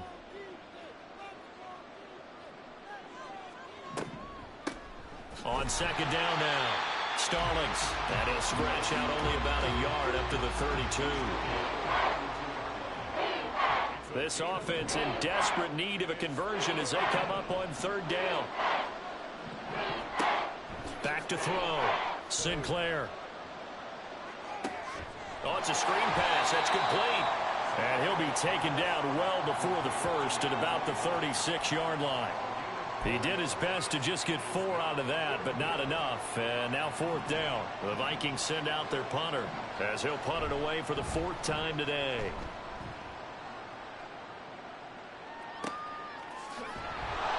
A field flipper there, a 47-yard punt coupled with a loss on the return.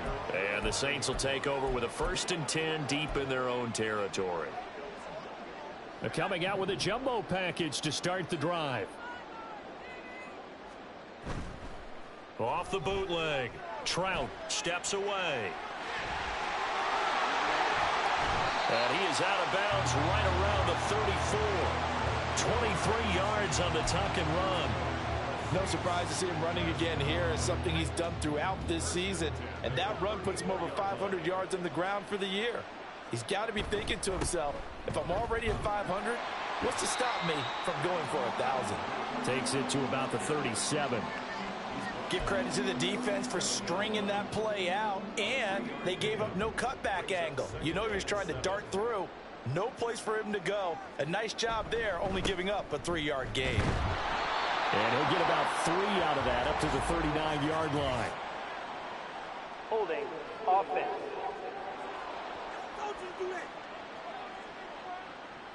So it's the big left tackle who gets tagged with a hold. And sometimes you're actually executing the block well, and he starts to slip off of you, and instinctively you reach out and grab him. And when it's done like that, it's often seen by the official and called. Off play action. Trout. And his throw's going to be incomplete. Not his best throw there, but where we sit right now in the 3rd quarter, he's had a pretty good game throwing the football. He certainly has, and it's not exactly at the point where we're doing 4-minute offense yet, but they've got to think about, I'm not going to say milking the clock, but understanding clock management here on out.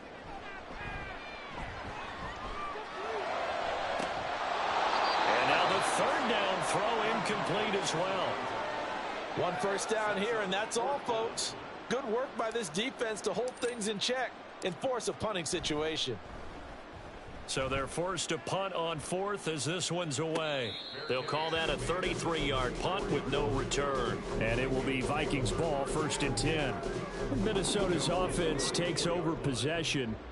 See if they can put this drive in the end zone, Charles, because it's been a little bit of a rough go at times. They've had to punt the football a ton in this ball game because of stalled-out drives. So are you saying that you're kind of tired of seeing the punter run out there and do his thing during this game? Is that what you're trying to say?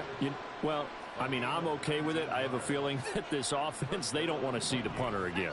And frankly, the punter doesn't want to run out there anymore himself. He would love to see his offense put together a drive and give his leg a rest. A 1st down run, good for about 3. 2nd and 7 coming up. That ground game contained again there, Charles, and that's really a big reason that they're trailing right now. And give a lot of credit to that defensive front. That's exactly what they worked for all week, to try and take away the run game, make them one-dimensional. In the battle of game plans, theirs has been superior. From the 44-yard line, here's 2nd down and 7.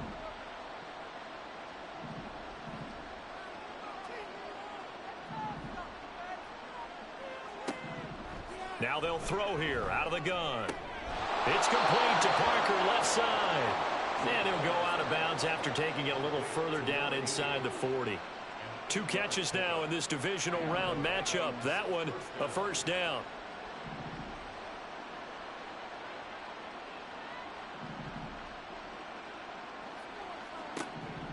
Looking to throw.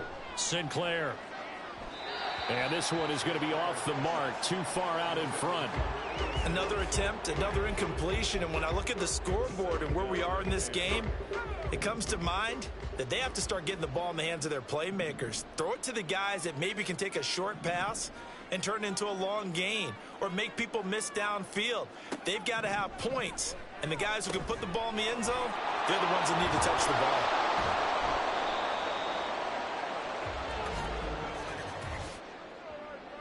Holding offense. Umpire threw the flag, usually always indicates holding, and that's what we've got. And you know, depending on their positioning, where you are on the field, the umpire's got different responsibilities, but always, always making sure And he's taken down here by the Saints. Multiple defenders getting to him there for a huge loss. So one quick, easy analysis about why they struggled so far. They keep putting themselves in third and long situations. They just took another sack right there. And the offensive film session tomorrow may be a little longer than it normally is. Not a lot of positive grades will be handed out thus far. That one good for only 6, and it leaves him with a 4th down. And that's a play that's not uncommon on third and long because the offense is just hoping that somehow they can get a guy in space and follow some blockers downfield. Does a pretty nice job there getting a few yards, but he ends up getting stopped before he can get the first down. And now the Saints get set to trot out there. And now you've got the clock winding down here in the third quarter. You're 3 scores to the good. What's your approach on this drive? Too early to fully commit to playing the clock game. Yet at the same time, you're also not going pell-mell like you would in 2-minute offense. This is what NFL offenses call 4-minute football. Take the clock out of the game a little bit, wind it down, but at the same time, keep advancing the ball down the field. That's a staple of this offense. Drag route to the tight end. Yeah, he's unable to use his size to break off much more yardage after the catch, but still an effective gain nonetheless.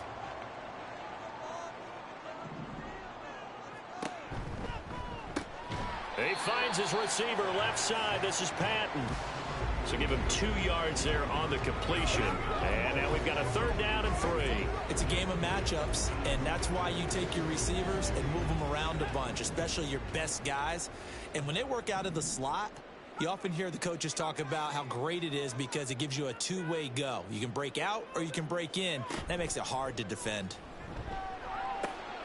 Pass taken in by his big tight end. And he is going to have a Saints first down as they convert on 3rd and 3 with a nice gain of 7 yards.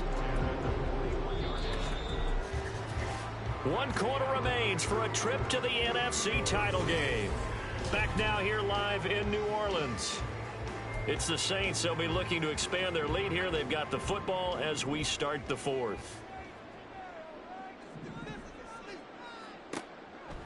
Now a play fake here on 1st down. His throw incomplete. The incompletion there stops the clock. Any surprise they're throwing here late? Ordinarily, yes, because you would think enough is enough. They've got plenty of lead, but I've seen this a bunch of times as well. The defense is going to crowd the line of scrimmage. If you just hand it off inside, you're getting your running back popped a lot as well. Sometimes the defense dictates it. If they're going to crowd it, you may have no other choice but to throw it downfield. He'll get 15 and a Saints first down. And that's a great run, and this is where you've got a running back who feels like he needs to take over this football game. You're in the second half, you've got the lead, you're looking at moving on to the conference championship, and he's got to be saying, just keep giving me the ball, and I'll get us home.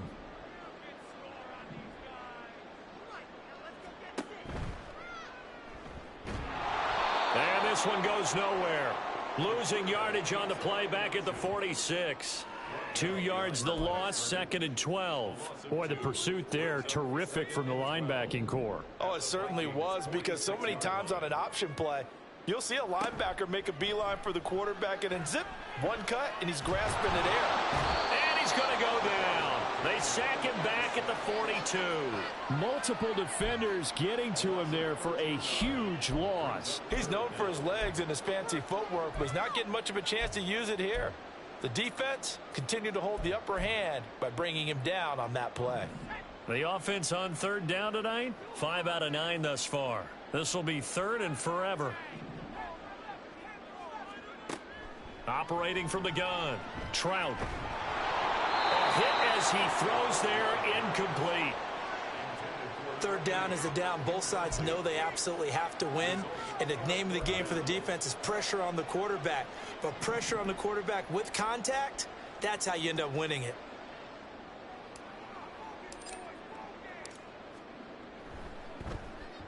And the punt team on now as this one's sent away.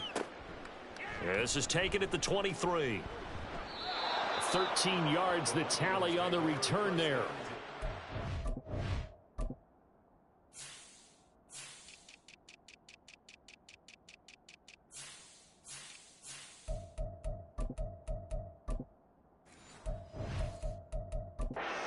First and 10 as they take over. The Vikings offense now heading out to take over. Their hopes of advancing past this divisional round hanging by a thread, if that, as they begin here with a 1st and 10 on the wrong side of the scoreboard. Throwing to start the drive. Sinclair. Now they set up the screen. That's complete. Only 3 there on the screen at 2nd down.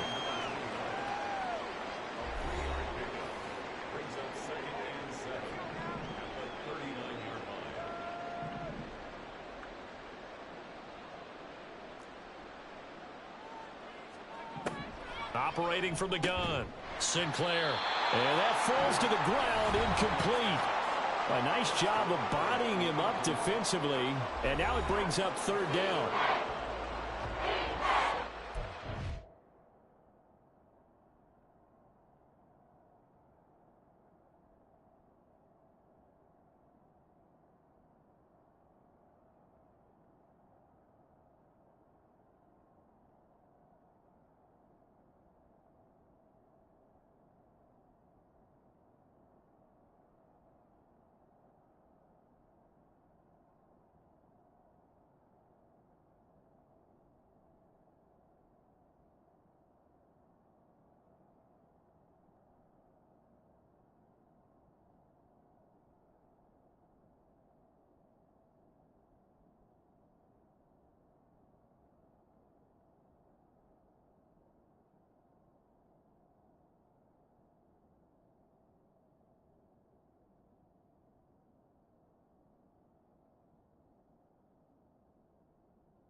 So 7 yards from the first down here as they come up to the line of scrimmage.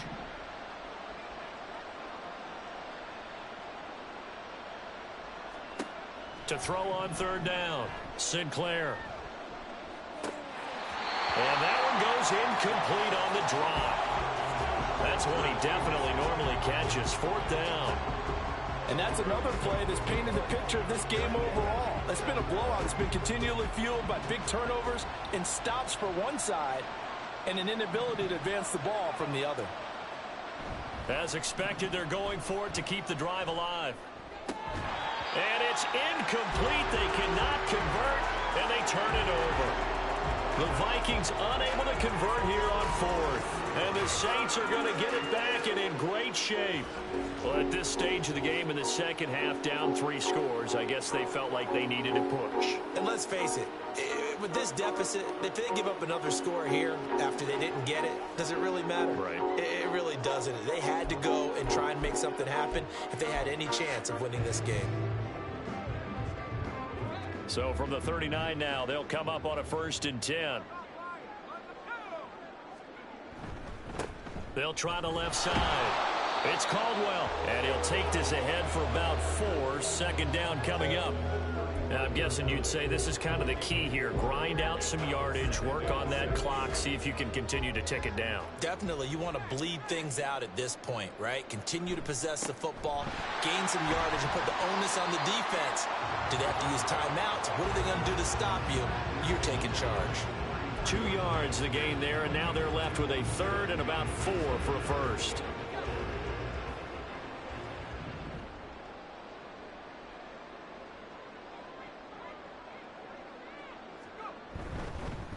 Now a fake on the jet sweep, and they'll instead run up the middle. And that play went nowhere. Losing yardage. It'll be back at the 36. Out now is the field goal unit for New Orleans. From the right hash, this from 53. And this will split the uprights. It's right down the middle, and that will extend their lead even further. So he remains perfect, 3 for 3 in the field goal department. And it's so important for any offense to have an ace like him up their sleeve, isn't it? Because now you know what his range is, and as soon as your offense gets there, you're pretty much counting on 3 points going up on the board. And there will not be a return here. It's a touchback, and it'll come out to the 25-yard line. And out now come the Vikings. At this point, partner, things looking pretty bleak. They still haven't scored here in the 4th quarter, facing the big deficit. Just what silver linings, what can they look to do here offensively? You know, it's funny, I talked about this with a coach in the offseason and kind of had this scenario, like what feels good to you and what feels good to your team. You're down big. You really have like 1 possession left, and you're trying to put points on the... Oh, you saw that one coming. It's intercepted. Thrown back across his body. And he's going to get this one to the 23-yard line. Another solid game-changing play for this defense for the interception. At this point, though, I don't know that it's game-changing. I mean, they've got this one in firm control. And you always hear about, you know, those stories about someone left their game plan behind and maybe you benefit from it. I'm not going to say that happened, but they certainly have appeared on defense to be a step ahead this entire game. Guys are always in the right spot in order to make a play. The offense has had its moments, too.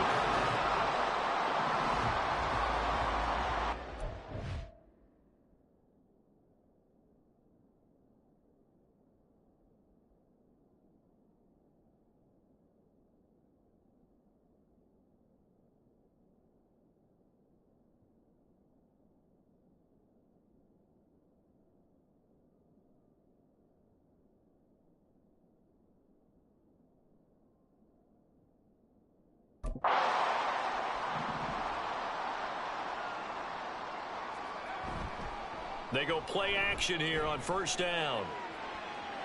And he's able to get it down to the 2-yard line. Nice work to get 7 out of that, and it's 2nd down. Well, it certainly appears to me that the defensive guys are starting to look a little bit tired while he still has some fresh legs. Not the biggest gain we've seen on a scramble, but still some positive yardage on a play that initially looked like a sure win for the defense. And he'll take this into the end zone. Now, hold on here. We do have a flag down. So let's see what this is about. Holding, offense.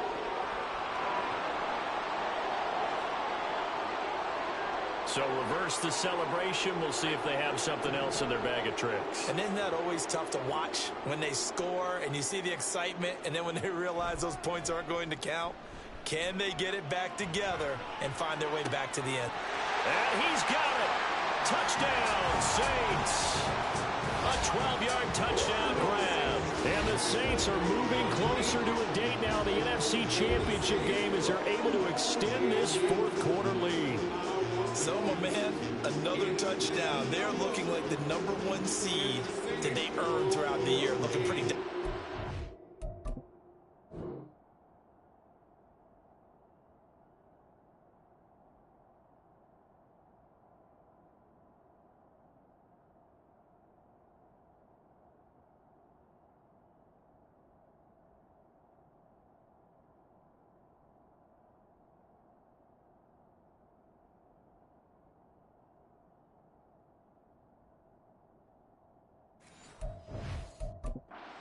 We knew the road to the Super Bowl would run right through this stadium. Somebody's going to have to come in here and beat these guys. Good luck. I don't think it's happening this weekend. No, definitely not this weekend. And for anyone else out there, bring your game. Buyer beware. Point after, right down the middle. And this one was over a while ago as they just add on to that big lead. Out is the kickoff unit as they run up and send this one away. And he'll just take a seat, and the drive will begin at the 25-yard line. And now out comes Minnesota. Well, we said it at halftime that they would need a nearly perfect second half to erase that deficit that they were facing, CD. But unfortunately, the second half is pretty much... And for a third time tonight, he's intercepted. And they take possession of the football and have it at the 36-yard line. Well, they've got the huge lead. Now they have another interception on the defensive side. Seems like everything they touch in this one, Charles, turns to gold. And they have to be awfully happy right there to get what appears to be one more for the road. It helps seal away one of their best efforts of the season. Rolling to his left. Give him a couple on the scramble. It's second down.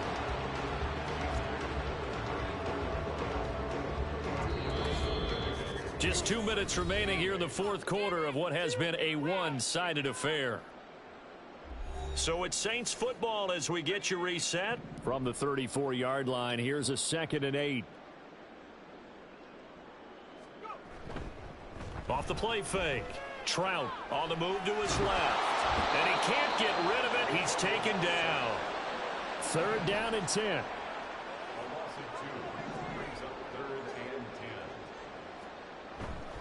Off play action. Trout out to his left. And he's caught on the sideline, but he's not going to have a first down. They say he...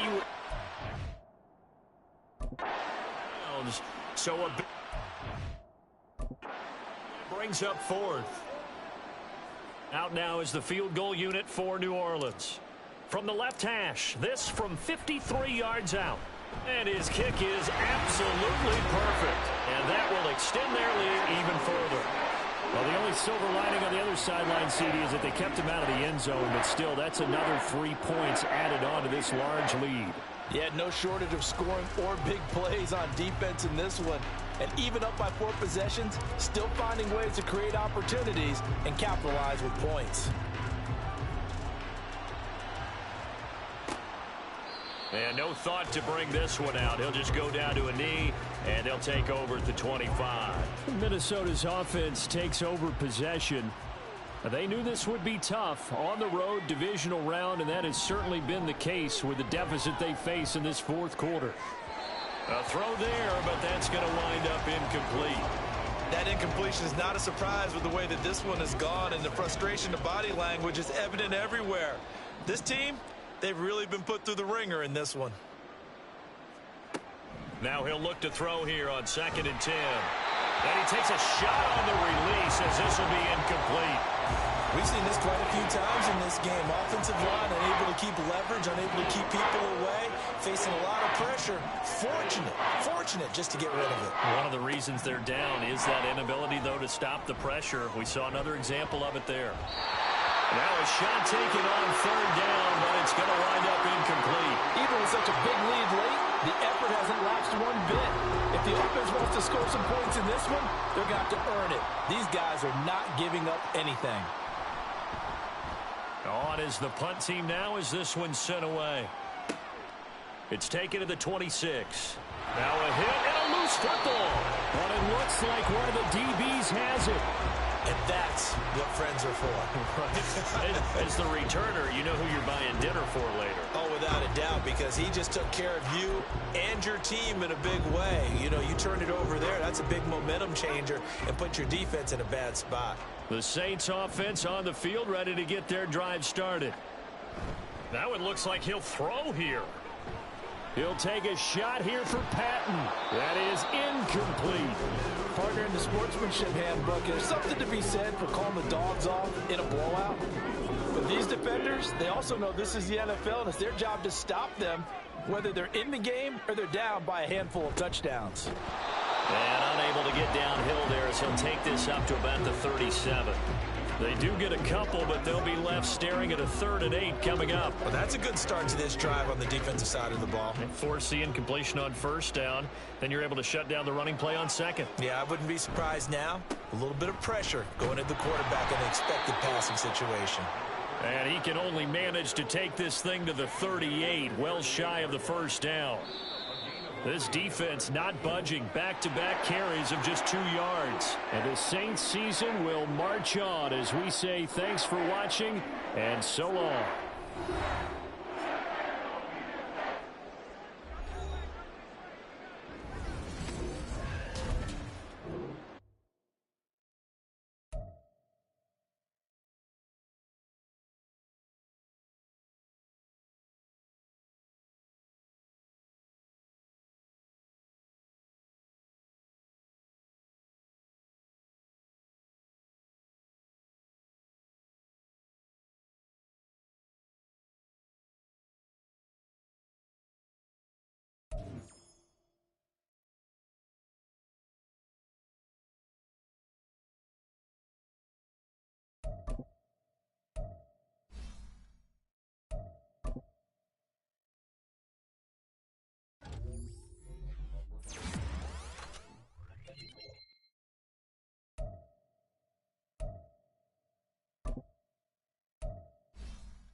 It's time for the NFC Championship, and the road to a Super Bowl goes through New Orleans. It's the Bucs and the Saints on Sunday night.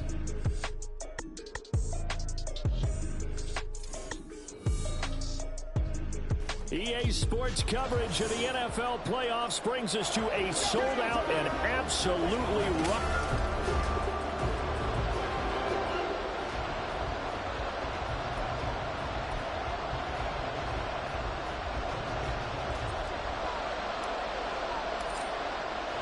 One of these teams will represent the NFC in the Super Bowl in 2 weeks' time. Which will it be as we're underway in the NFC title game? And they will elect to not bring this one out as our first drive will begin at the 25. So out come the Bucs now for their first drive. And leading them out there, we get a look at their 6'3" quarterback. And we can talk all we want about football being a team game and leaning on different parts and aspects in order to get it done. And that's entirely true during the regular season. Some weeks it's the defense, the special teams, running the football. But in the playoffs, all the pressure reverts to the quarterback, and he has to play well and play at a really high level in order for his team to win. 5 yards on the game's first play, second down. Nothing fancy on first down, but a very consistent type of a play. Hit that slant. A lot of people call it an extension of the running game, and it can be if that pass is completed, because you hit a guy on the run like that, you often can go for big yardage. Sets him up nicely for second down, staying ahead of schedule. And he'll be upended at the 33 following a gain of 3. And guess what? It brings up third down. They'll come to the line, needing only 2 yards to gain the first here. And now the Saints are going to take a timeout on defense. They'll have 2 remaining as we step aside here in this first quarter.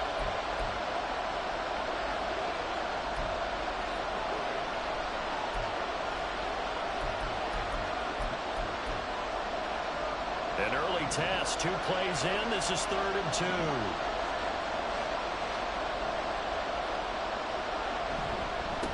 They'll keep it on the ground. Little. And he will have first down yardage as he's brought down at the 41. It goes as a gain of 8, and it moves the chains. And the Saints signal for another timeout. And that's their second charge timeout here in this first quarter. They're down to 1 remaining.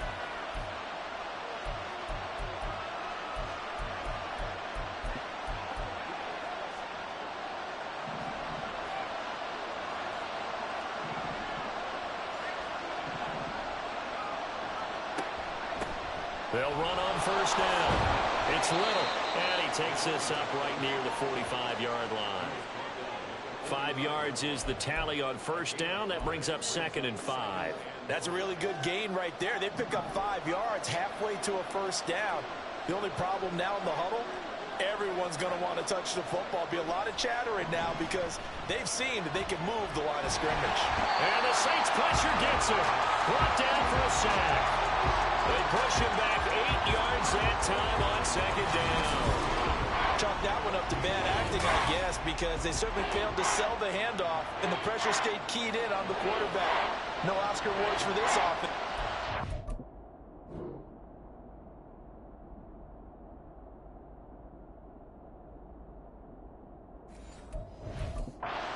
Some yardage. Not an easy spot here. They'll be in search of 13 yards to try to pick up the first. Now on 3rd and long, they'll look to throw. Pass to the sideline and pulled in. And he's able to get this to the 40-yard line before he's out of bounds. A big play there as they get the conversion on 3rd and 13. And that's how you pick up a first down. Not only does he make the catch, but has enough body control to get his feet down inbounds, toe tapping and dragging to make sure he gets it done.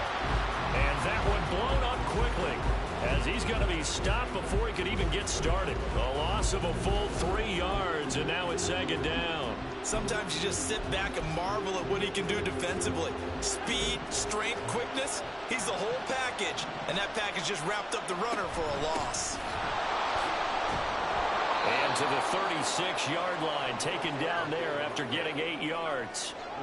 On a second and long, it's really nice to see an offense that has enough confidence to run the football in that situation. I think that goes back to their practice and game planning. They've seen things that they've seen on tape and in previous games that led them to believe that even in a long-distance situation, they can still run the football and gain enough yardage to put themselves in a good spot on third down.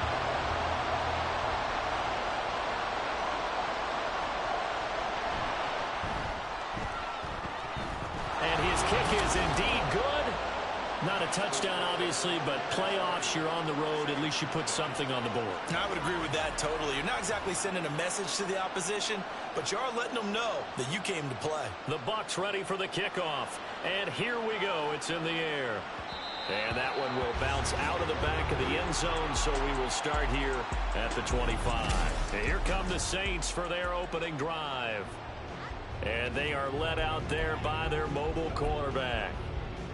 I tell you what, when he is on schedule for that week, secondaries take notice because you've got to stay alert back there on every snap.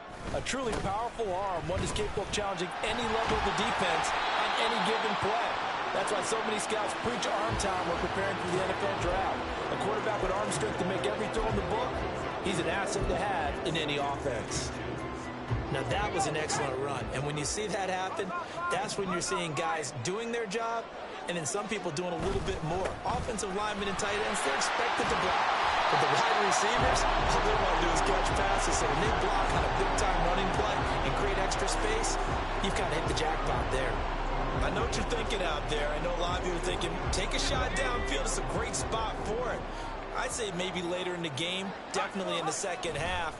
But right now, I think they were just trying to get some momentum built. Get a first down, pick it up, and keep moving. And that's good for a gain of 6, and it'll be second down.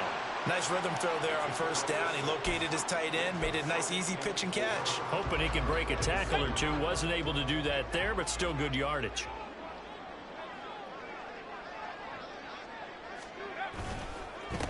On second down, it's Caldwell. And very little running room there. He did get a couple up to the 49. When we talk about defenders, specifically linebackers, keeping their eyes in the right spot, he had that eye down the entire time. And you know that's not easily done because they throw a lot of misdirection at you. They try and fool you and get your eyes in the wrong place. But you're right about that one. He correctly figured that one out and made a really nice play.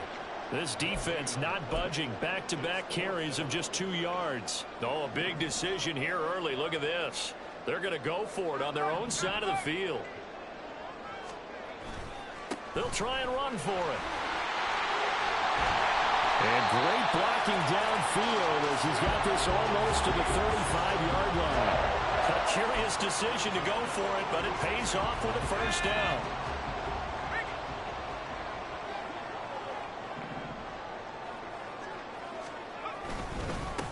They'll keep it on the ground. It's Caldwell. And he works his way free all the way down to the outskirts of the red zone.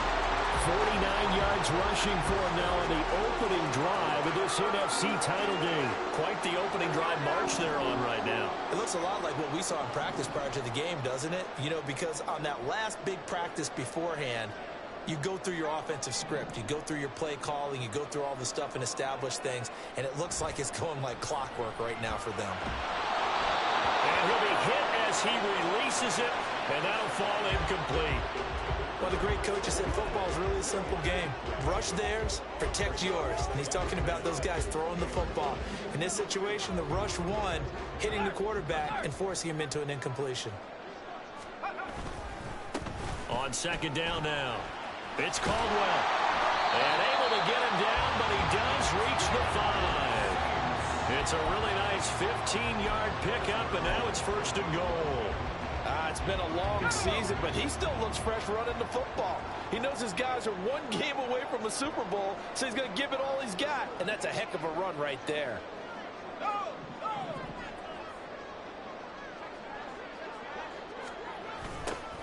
Now a toss out wide to McAllister. And not a whole lot there. He does get a couple, taking it from the 5 down to the 3.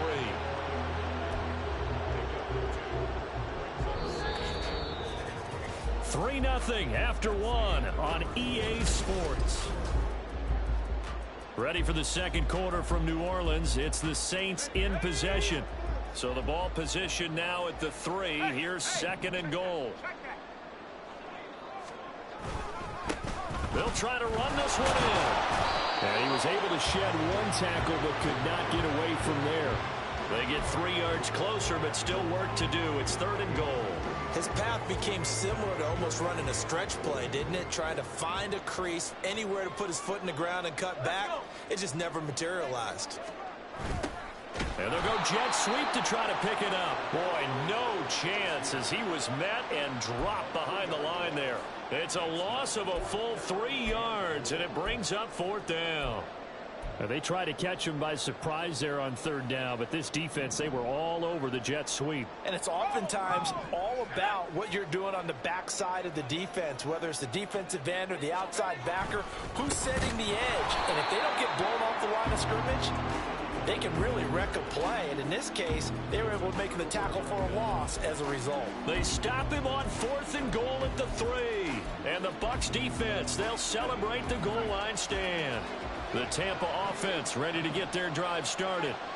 And they split the uprights last time for 3. They've got the lead. They're not going to play this conservative. They're not hoping for another field goal. They're hoping for a touchdown. I'm with you on that one. I like where your head is. I like the way you're thinking because you're exactly right. Trying to sit on a lead and play that way, that doesn't work too well for most teams. Run your offense. Run what you do best. Exactly. Put it all the way down and try and increase your lead in a big way. And the best way to do it, touchdowns. Back to throw. Hampton. And a quick throw here. That's complete. And flags come in as he gets forward for about 3 yards. Now let's check on the call. Personal foul. Roughing the passer. Defense. So they'll walk him back half the distance. Automatic first down.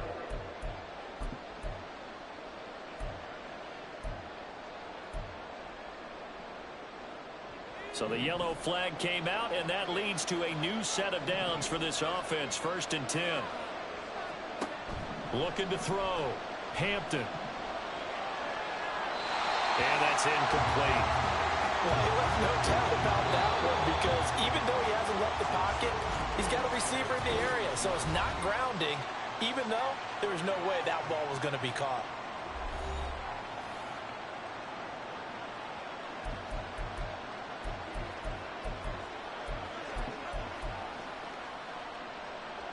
Now a second and 10.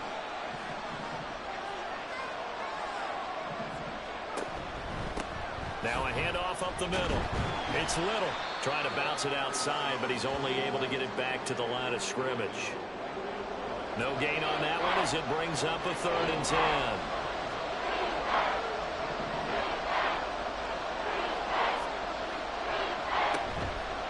Off the play fake. Hampton. He's going to look deep down the field. And unable to connect. Incomplete. Now give them credit. They took their shot, but it's going to bring up fourth down. Love the idea, love the concept, but you got to leave a little room on the sideline so he can fade into it when he makes the catch. That was thrown too close to it for the receiver to make a play.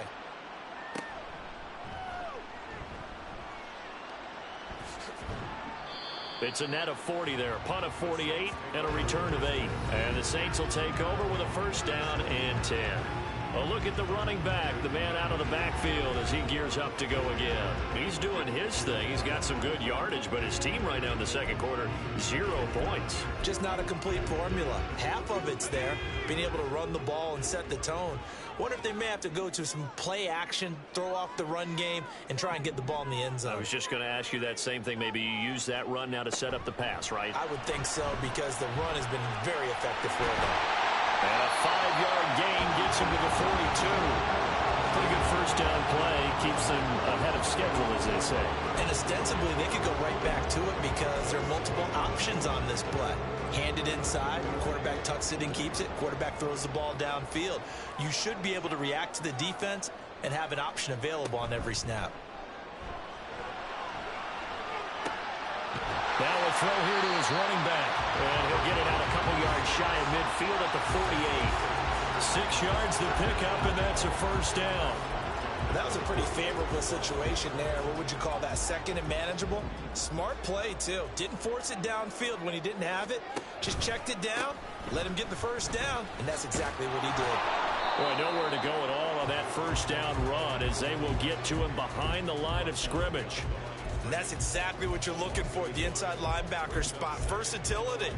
He can drop into coverage, or as he did on that last play, use his speed to get to the perimeter and knock the ball carrier for a loss. So after the loss of a yard, they'll look to push forward here on 2nd down and 11.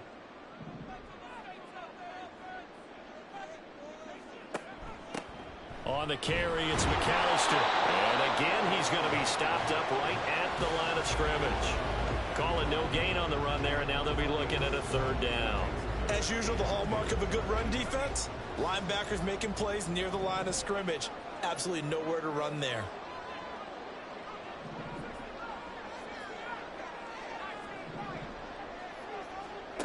On 3rd down, Trout. That is caught. And this is going to lead to another first down as the tackle's made at the Bucs 35. His first catch, and it's a pretty big one. They get the conversion on 3rd down. So from Buccaneer territory now, it's 1st and 10 at the 35-yard line. Back to throw. Trout. Flushed out right. And he'll just get rid of it. This could be the start of a nice stand from this defense now for getting walked backwards on this drive. Come through with another one here and have them staring at a 3rd and long, and that puts the defense in a position to dictate to the offense.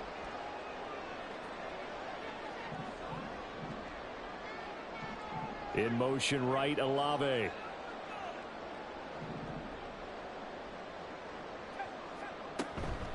They'll run here with McAllister. They do get a couple, but they'll be left staring at a 3rd and 8 coming up. Typically, we think it's the strong safeties that are better tacklers, especially closer to the line of scrimmage amidst traffic. But in this case, how about the free safety coming up and making the big-time play?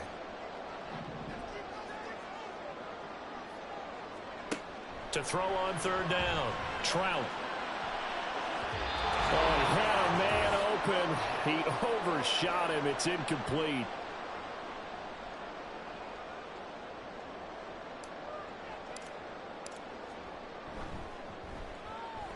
He's got the distance, but it's no good. Wide to the right. These playoff games have a tendency to be tight. You have to wonder if that missed field goal could haunt him later. Yeah, we're always looking for the key plays, right? The ones that we're going to magnify. Usually those happen in the second half or later in the game. This might be the key play of the game showing up here in the first half. Throwing to start the drive. Hampton. Sideline throw, it's complete. And a nice job there of keeping the toes in bounds. I do have to admit, I like it when it all comes together. When the top part, catching the football, right, whether you're catching it with your hands or cradling it, comes together with the legs, in this case the feet, doing a little toe tap to stay in bounds and complete the catch. Great job by our crew on the camera shot. Love when you see the grass or on the field turf, those rubber pellets flying up. Great catch. 7 yards there and a first down. That was a route run not just with dexterity, but with intelligence. Found the hole in the zone, made sure the quarterback saw him, and was able to make the sure catch and flip the down marker back to 1.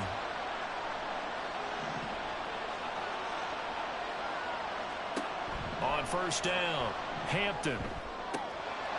Looking downfield, and that's caught right side. He's got his man. The Bucs passing game looking good on this drive. It's a first down.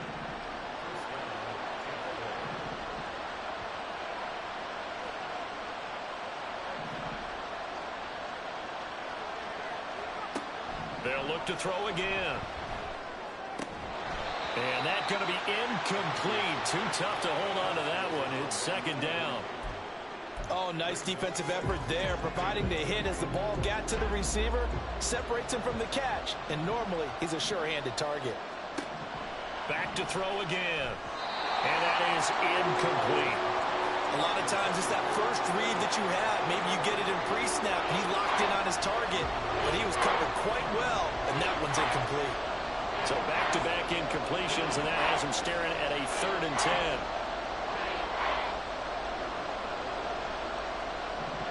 They'll stick with the passing game as he looks to throw. He's going to go up top for the end zone. And that will be incomplete. Well, they weren't scared to let it fly, but it falls to the ground and brings up 4th down.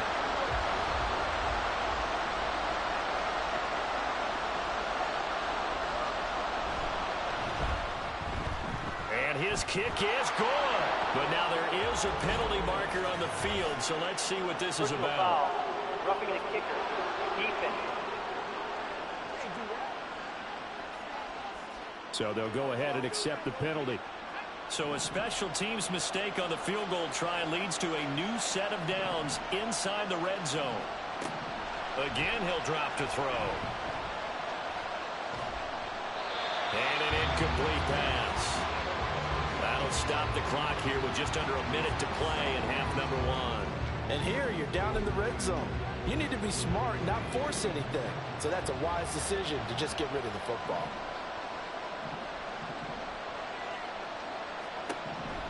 Back to the air on 2nd down. Hampton. Now they go screen. It's complete. And the stop will come inside the 5 at the 4. 9 yards, not quite enough, and they'll be left now with 3rd and 1. Now the Bucs going to use the first of their timeouts as the clock stops here with 46 seconds remaining in the first half. On 3rd and short, they'll try and pick it up through the air. Oh, that's into a double team, and it's intercepted. And the Saints are going to take possession here at their own 6-yard line. And that felt like a little extra pressure on that 3rd down attempt, and their mistake cost them points because they're inside the red zone. So you know you've got at least a field goal waiting for you. And in this case, they end up with nothing. There again is the running back as he trots onto the field. And the ground game's been good, but they're losing here in the 2nd quarter. Can they use that ground game maybe to work the air attack a little bit more? I think so, because now you can throw play action off of being able to run the ball effectively. And oftentimes you might want to just swing your back out of the backfield, get the ball in his hands in open space, and just don't get totally away from running it, because some of these runs now, they may pop bigger as the game goes along. Yeah, they've been good with the run so far.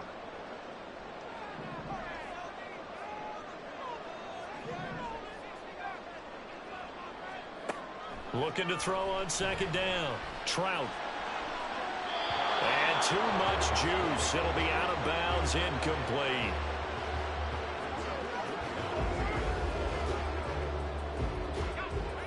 They tried to throw on 2nd down, unsuccessful. Now it's 3rd and 1.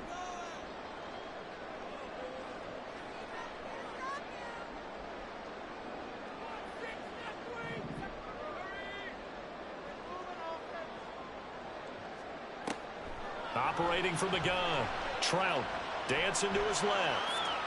And he'll just toss it away. So he throws it away, and that brings up 4th down.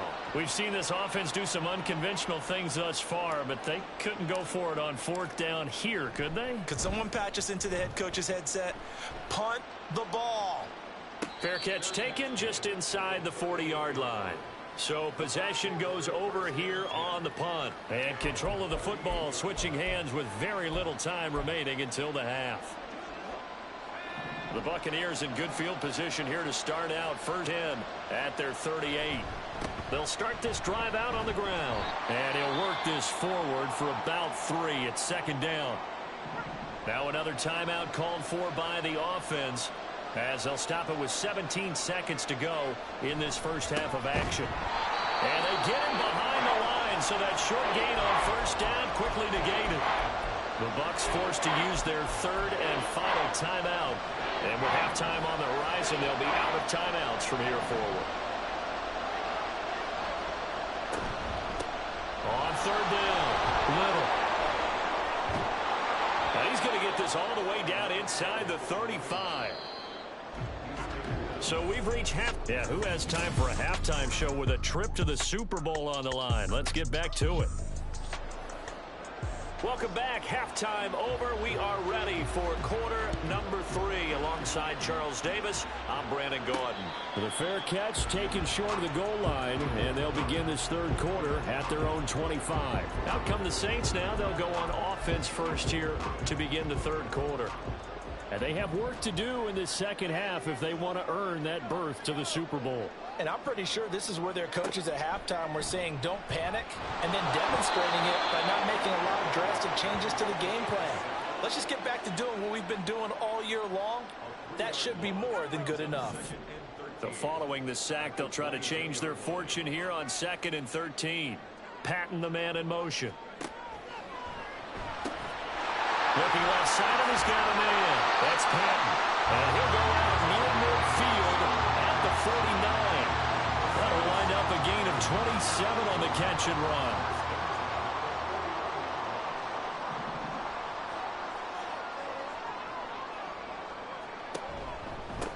On first down, Caldwell. And he fights forward for a modest 2-yard gain, 2nd down. That's a good play by the guys on the defensive side of the ball. Held him to a gain of 2. And that changes the playbook a little bit now for the guy calling plays. 2nd and 8. Now he's got to probably think about going to the air instead of maybe staying with the ground game. To throw on 2nd down, Trout. And this one is incomplete. You get the sense that they're saying we're not playing up to what we're capable of, and we're deep enough into the game that the early jitters are long gone, that they should now have some sense of continuity and be able to make some of these plays that they have not been doing so far. And that'll be incomplete. We do have a penalty flag down, however. Let's see what that's about. So since that last play got nothing, they'll go ahead and decline the penalty, and that forces a 4th down situation. Here comes the Saints punter now, as he'll punt it away for the 2nd time. And now a low liner. I think he mishit it. Fair catch called. It's taken in right at the 20-yard line. Not good at all. Punt him just 24 yards there. And the Bucs will get ready to go on offense.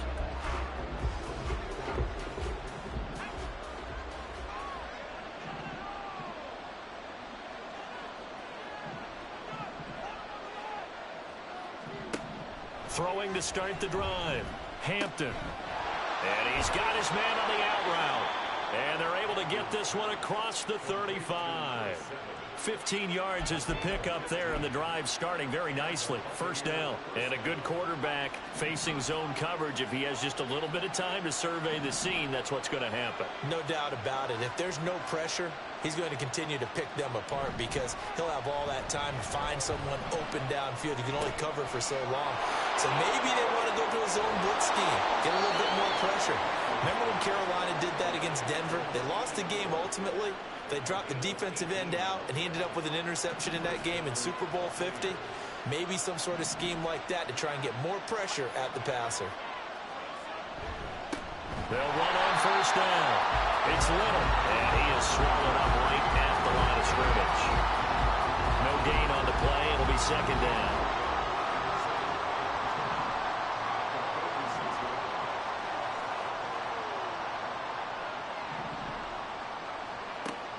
Looking to throw. Hampton. Sideline throw. It's complete. And a nice job there of keeping the toes inbounds. 5 yards. Now it's 3rd and 5. They'll need 5 on this play to move the sticks.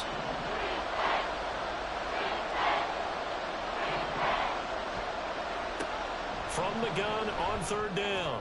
Hampton. He had a man open, but he missed him, and it's incomplete. Well, the other day they told us when we've got 3rd and 5 or less, we have to be able to convert. And I guess every team would say that, Charles, but an opportunity missed there. What they were trying to tell us is they believe it's a matchup game at that point, and they liked some matchups that they had, thought they could exploit them, unable to do so on that play. Out onto the field comes New Orleans.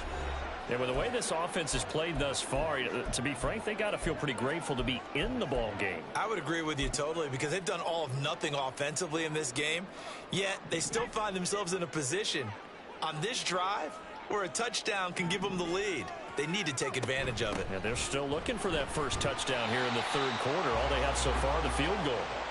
And he'll get what he can up the middle, 3 yards. That'll bring up 2nd down. Well, from an offensive perspective, that was a tough run because he only picked up 3 yards. Well, let's flip it over to the defensive side. They now have the advantage. 3-3-yard gains, that means they're punting the ball likely on 4th down. That's what you're looking for when you're playing defense. And he'll take this up only to about his 18-yard line.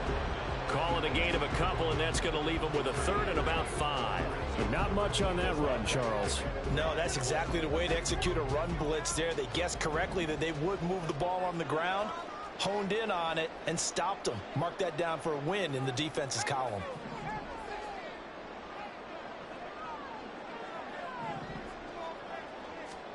From the gun on 3rd down, Trout.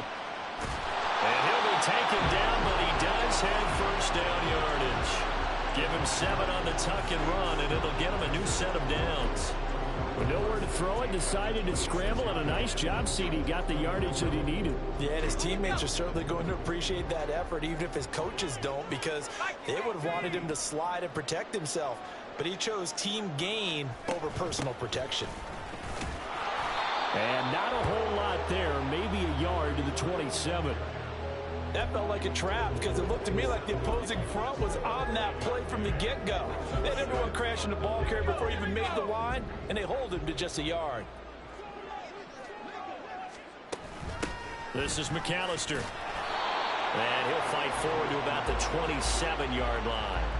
Only a yard on the pickup there, and it'll bring up a 3rd down. Defensively, we always know that he is tough in run support, and I think the way that he gets there is he understands what an offense is going to do before the ball's even snapped. A great job of scouting prior to the game, then reading, reacting, and taking the right path to the ball carrier. Now, meanwhile, a pass that should have been intercepted, but it winds up falling incomplete. We've seen these defenses make enough opportunistic plays to keep this one low scoring. Flying around, making plays on the ball, and we see yet another errant throw as a result. So a change of possession here on the punt. And out will come the offense as they take over. Well, time to get another look at this Buccaneer offense. And our game's hit a little bit of a lull here, a little bit of a snag. Punts on back-to-back drives. And old-school coaches don't necessarily mind that. Didn't turn it over, right? Didn't create a big play for the other team. Right now what you're looking for is can you gain an advantage in field position? And that's what both teams are seeking right now. Yeah, they'll be seeking to gain that advantage here on this drive. Yeah, give him 4 yards there. It'll be 2nd and 6. I feel like I could see what he was thinking on that carry. Wanted to follow that big tackle through the hole. Ended up only getting 4 yards on the carry. I think he had designs on that one being bigger. On 2nd down, it's Little, and he is met in his tracks behind the line of scrimmage. It'll go down as a 2-yard loss, and it brings up a 3rd down. I know they've got to be careful not to go to the well too often, but it's a fine line, isn't it? Because sometimes, if you get success, you want to just keep pounding away. But no success there. They rallied quickly on the defensive end. And they'll bring him down right at midfield, and he is well short of the 1st down. That's going to bring up 4th down, only a gain of 2 there.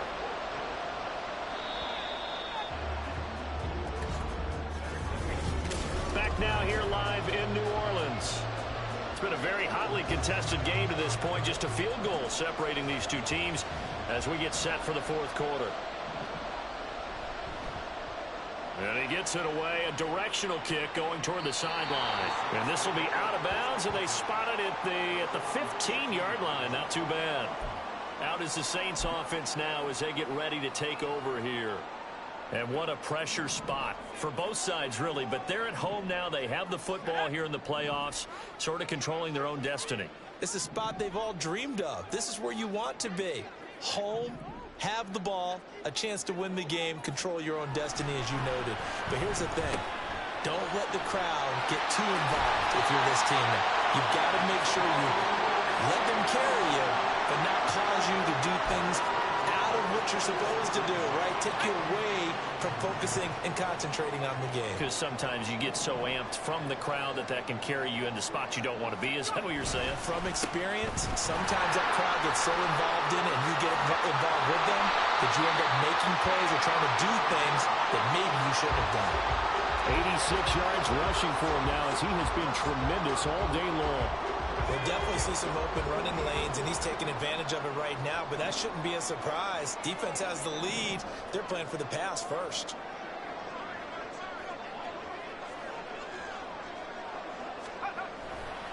Right back to him on first down. Taken down at the 47-yard line.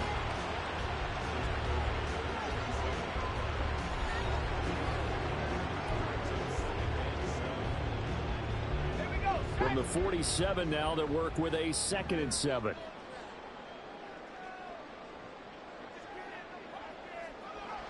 Back to throw. Trout eluding the pressure right. It's completed to Caldwell. And he gets this inside the 35-yard line. The Saints passing game in sync and moving the football. It's a first down.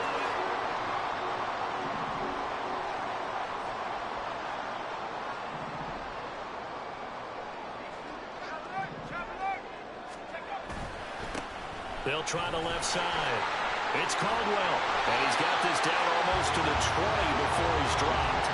12 more yards there and another first down. Well, that last run makes this a 100-yard night. I've loved the way he's hit the holes. He's been quick, he's been decisive, and he's been a whole lot of fun to watch.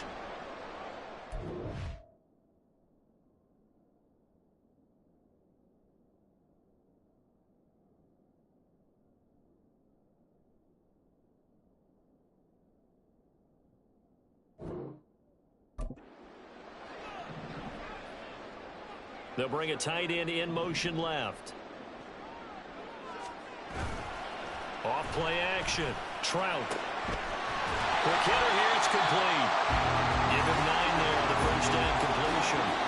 This drive, it's been a good mix. 3 passing plays, 3 runs, hitting on all 3 of those passes, and the last one putting him in the red zone. So wouldn't you think play action right here? Because you've got the ability and had the ability to run it and throw it.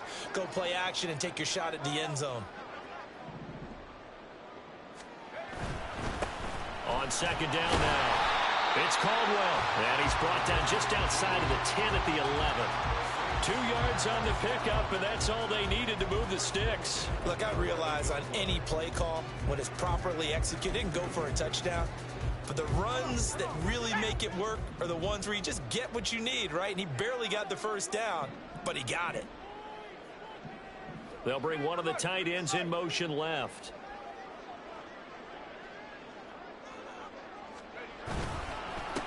Running game working. They'll stick with it on first down. And maybe a measure of revenge there. He's had his way in this one, but this time they get him behind the line. Well, that was one of the few times they've been able to contain him thus far. He's over 100 yards for the game, but he lost a bit off his total on that carry.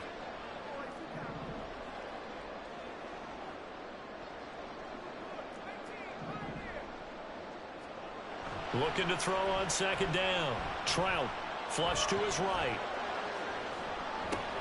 Hold in here, Caldwell. And he'll go down here at the 12-yard line. Call it a gain of a yard, and that's going to lead to a 3rd and 11. He was out there waving his arms, and when you got a quarterback out of the pocket looking for any help, I guess waving the arms is helpful. It certainly is, because you got to get his attention, because now you're in scramble drill. So everyone's adjusting their routes, finding open space, and he found the right spot for the completion.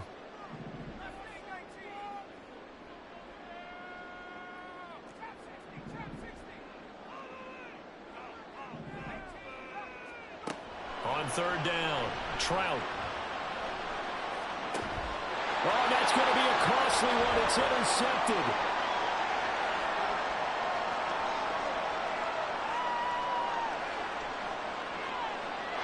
And it's a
one of these teams will represent the NFC in the Super Bowl in 2 weeks' time. Which will it be as we're underway in the NFC title game?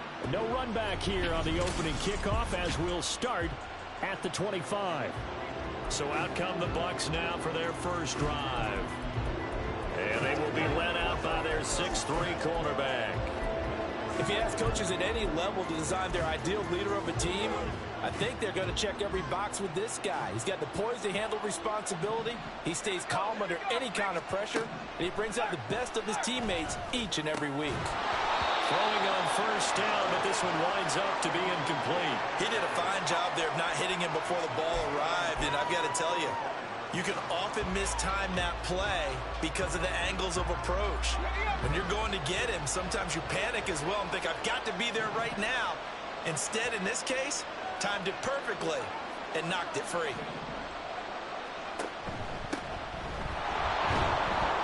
And from the 25, they work this to the 29, a gain of 4. That second down play call was not to pick up the first down. It was to accomplish what they did to get him into a manageable third down.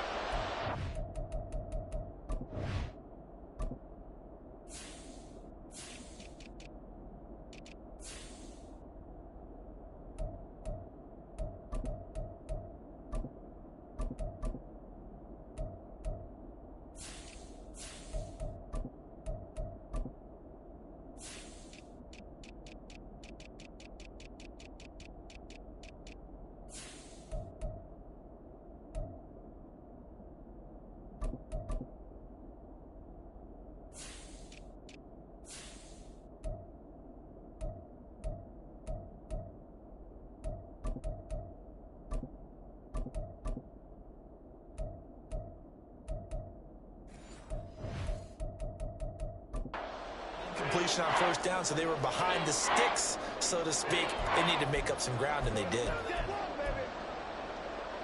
This defense looking for an early stop. This is 3rd down and 6. Looking to throw. Hampton. He's got his target. That's complete. And he is going to have the Buccaneers first down as they're able to get the 3rd down conversion. And that's one of those where it feels like backyard football in a sense. You say, forget about the route. Just run to the open spot in the middle of the field, and I'll find you. Good throw, good concentration on the catch, and they pick up the first down. On first down, Little. And a nice job to break free of one tackle, but it slowed his momentum somewhat, and he's taken down right after. Credit him with a 1-yard gain there to make it 2nd and 9.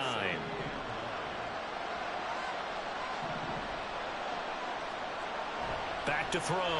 Hampton. He's got a man. It's his tight end. That's complete. And this is going to be another first down as the tackle's made at the Saints' 43.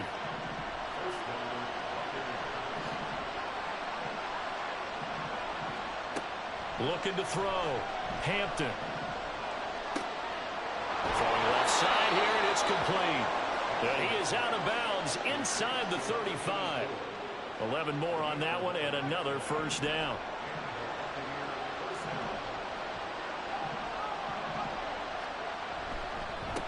Up the middle they go. It's Little, and he is going to be stopped cold behind the line of scrimmage.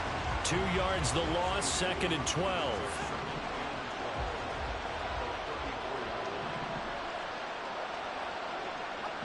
Clark going in motion left. On 2nd down, it's Little. And a short gain down to about the 33. The 2nd down play not much better than the first, just a gain of 1 there. What an advantage having an elite guy in the middle of the defensive line, because not only does he take up the space and let the linebackers run free, but he can also make plays himself, as we just saw there. This now play number 9 on the opening drive, but it's 3rd and long.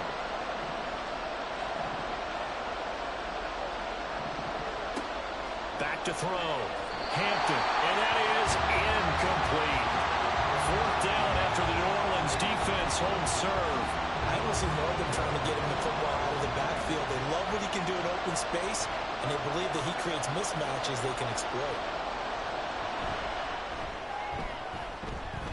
And this one looks good. It is good. Right down the pipe.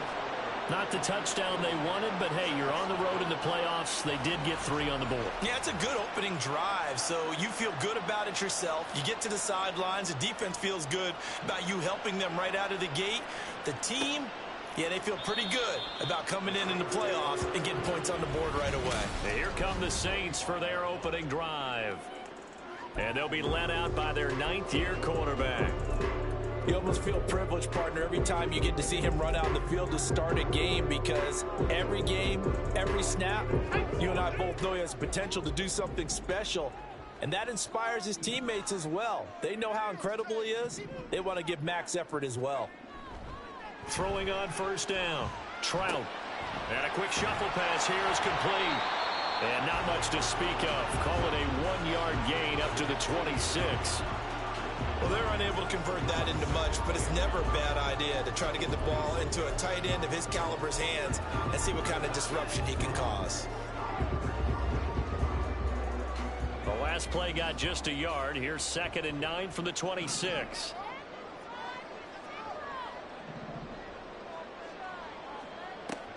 Looking to throw. Trout. Firing quickly here, and that's complete.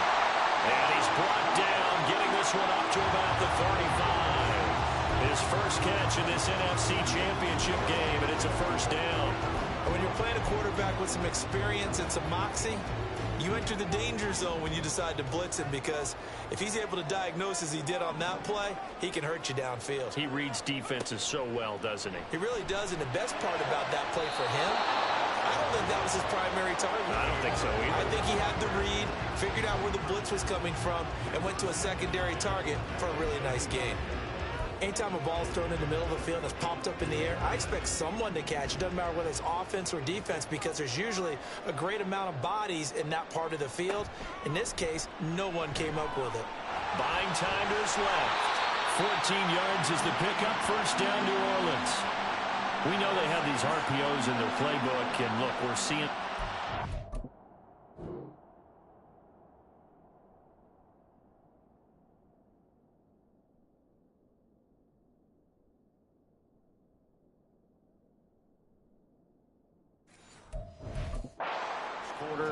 You think we're going to see it as the game continues? They trotted him out early for a reason, partner. They're letting them know that this is in the arsenal, and we rely on it. You better be prepared, because this is going to be an all-day affair trying to stop them. From the midfield stripe, they'll look to throw. He'll drop it off to McAllister as running back. And he's able to take it across midfield before going out of bounds. So the completion good for just 3. And it's 2nd down. All defenses worry that whenever anyone catches the ball and has a head of steam come out of the backfield, it could turn into a big play with missed tackles, or he runs through people. But they were right there waiting, and they stopped him for a minimal gain. Just a gain of a couple there. And it brings up 3rd and 5 now. Not a big window to throw. Coverage wasn't too bad there. Yeah, they had him under wraps pretty well, but somehow able to muscle his way open and catch the ball. Play number 7 now coming up on the drive. 3rd and 5. And this one taken in by Olave. And he will be very close to a first down, but I see the closed fist of the referee, and that means 4th down. And now a decision here on the opening drive. 4th and very short, this part of the field. What do you think they do, CD? I think you go for it. I think there's a lot of game left to be played. I like the advantage that they're trying to create here early. I say be aggressive and try and get it done. Here we go on 4th down. And he's going to have the first down at about the 38. Just a gain of 3, but they'll certainly take it as they convert on 4th down. 4th and inches in plus territory. That seemed like a prime spot to go for. It certainly did, and there's so many things that go into it. Are you too far away for a field goal, but not far away to punt it? Do you just feel like your offense is better? I just think in today's NFL, offense feels like it has to take care of the football, has to keep the ball, because scoring is up.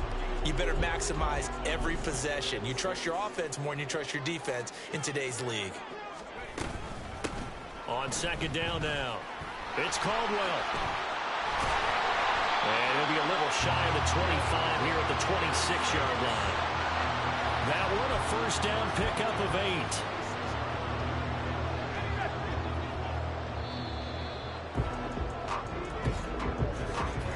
3-0 after one on EA Sports.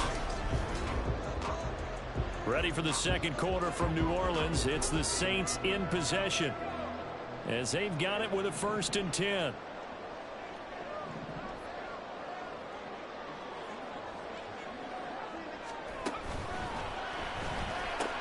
He's got his guy. It's Patton over the middle. That'll go for a gain of 7, and that'll bring up 2nd down. An ex-teammate used to tell me all the time, I hate experienced quarterbacks because no matter what, you really can't hide what you're doing. And I think that right there, he knew right away where the blitz was coming from, where his primary guy was going to be, and he ended up going to a secondary target for a nice game. I was just going to ask you, that wasn't the primary target. He's so good at that, isn't he? I think he knew right away that he wasn't going to get to his primary guy. I think he read that as soon as he got to the line of scrimmage, knew where the pressure was going to come from, and said, I know how to beat that, and that's what he did. On 1st and 10, Trout. And he just throws this one away. Smart decision here this close to the end zone, and it brings up 2nd down. One thing you always worry about when he breaks the pocket is he going to take off with it? That time, the pressure was starting to close in, and he's just got to throw this one away. And 2nd and 10, he'll look to throw again. Throw left side, complete. That's Caldwell. And he's able to work it here to the 8-yard line. Only able to gain a couple there. And 3rd and 8 now. And forget about the run to set up the pass. They're just coming out throwing. Forget trying to set anything up. They feel like they have the advantage. They feel like they have the matchups, and they're just attacking right now. Yep, going to the air on the opening drive. To throw on 3rd down. Trout. And he's got it. It's caught in the end zone. Touchdown, New Orleans. From 8 yards out. And the Saints have taken the lead here in this NFC Championship game. Extra point right down the middle. And that makes it a 7-3 lead. Set now to kick this one away, and off it goes. And no effort to bring this one out. It's a touchback. Tampa Bay, they're getting ready to set up shop here for their second drive. And after the field goal last time, see what they can get here. At least they got points out of the last drive, Charles. I've never met an offensive coach that didn't want to drive to end with a kick. Most of them wanted to end with a PAT, right? In this case, a field goal, they'll take it. Way better than the alternative, which is a punt. Yeah, but you met fan bases that wanted that. They weren't happy with that field goal. I haven't met a fan base yet that wants to drive to end with a kick, other than the extra point. That's it. So the incompletion, and now it's 2nd and 10, again from the 25-yard line.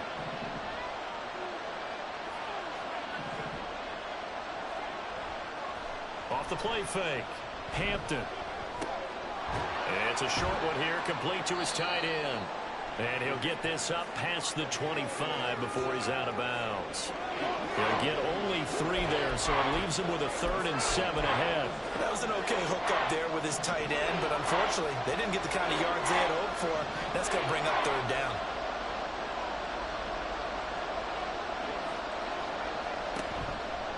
Off play action. Hampton. Oh, he rifles one, and that's going to be intercepted. And he will take this one home. It's a touchdown. Well, CD, we have seen it many times throughout the course of the season. This defense coming up large and snagging a big takeaway. But here they get not just the takeaway, 6 points as well. And you just knew that for this team to advance, it had to get a big performance from this unit. And to this point, they've delivered. So they throw the pick six. They'll get another shot at it now as this one's in the air. And from back there, a wise move. He'll just sit on this one, and it'll come out to the 25. And the Buccaneers getting ready to go as they take the field. They trail early on the road in the playoffs. Not a great combination as they've got it 1st and 10. Throwing after the interception. Hampton. And it's a short one here, complete to the tight end. And he's taken down, but able to slip across the 35. Right off the bat, it's a 1st down to start the drive, 12 yards.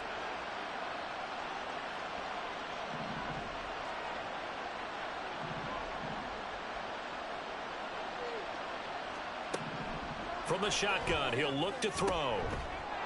And that one drops down, incomplete. Good coverage there, forced the ball free, and it's second down. A misconnection there. He's hit on just 50% of his passes thus far. That's not where you want to be. Now you see the evolution of the game. You go back to the quarterbacks of old, 50% would be terrific because they threw the ball downfield almost every time they threw it. Now with the short passing game, you should be above 60% just to be in the average range. Another throw on second down, and this one incomplete as well. Partner, what we're seeing so far is the defense is certainly coordinated.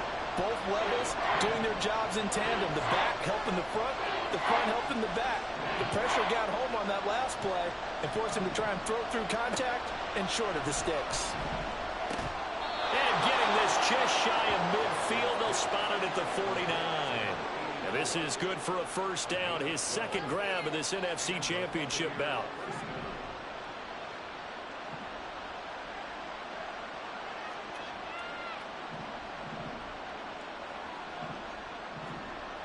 Back to throw. Hampton. It's a short one here, complete to his tight end. And just 3 yards on the catch there. He couldn't get away. And it'll be second down.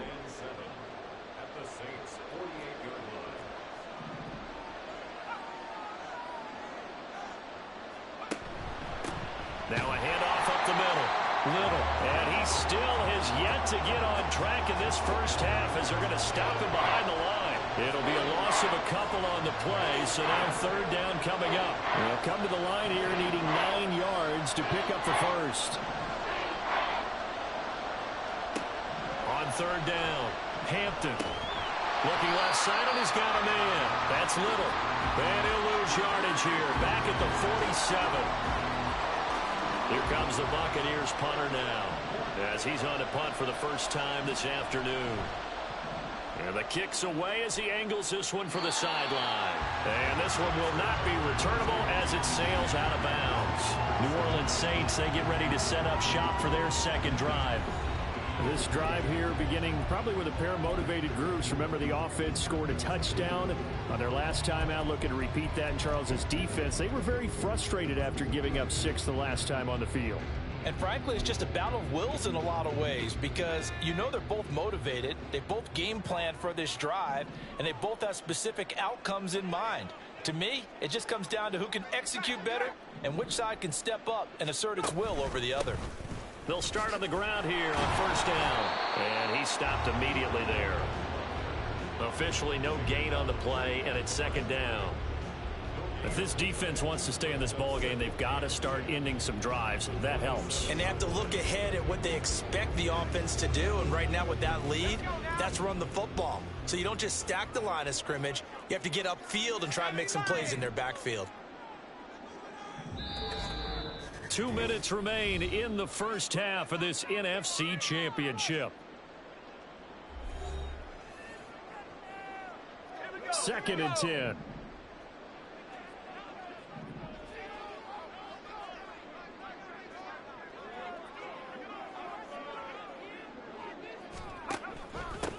They'll keep it on the ground. Caldwell. Now the Bucs going to use the first of their timeouts. So as they talk it over, we step aside.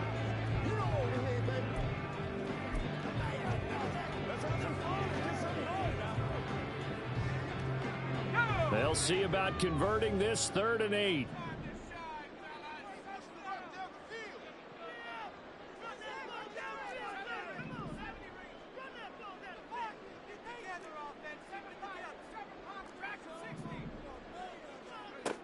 Looking to throw.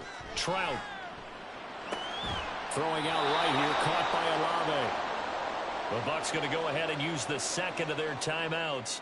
So that means they're down to 1 remaining here as we head toward halftime. So they're forced to punt on 4th as this one's away. Pulled in at the 24. They'll call this a 41-yard punt, 7 on the return. And they will take over 1st and 10. And Tampa Bay trots out there now.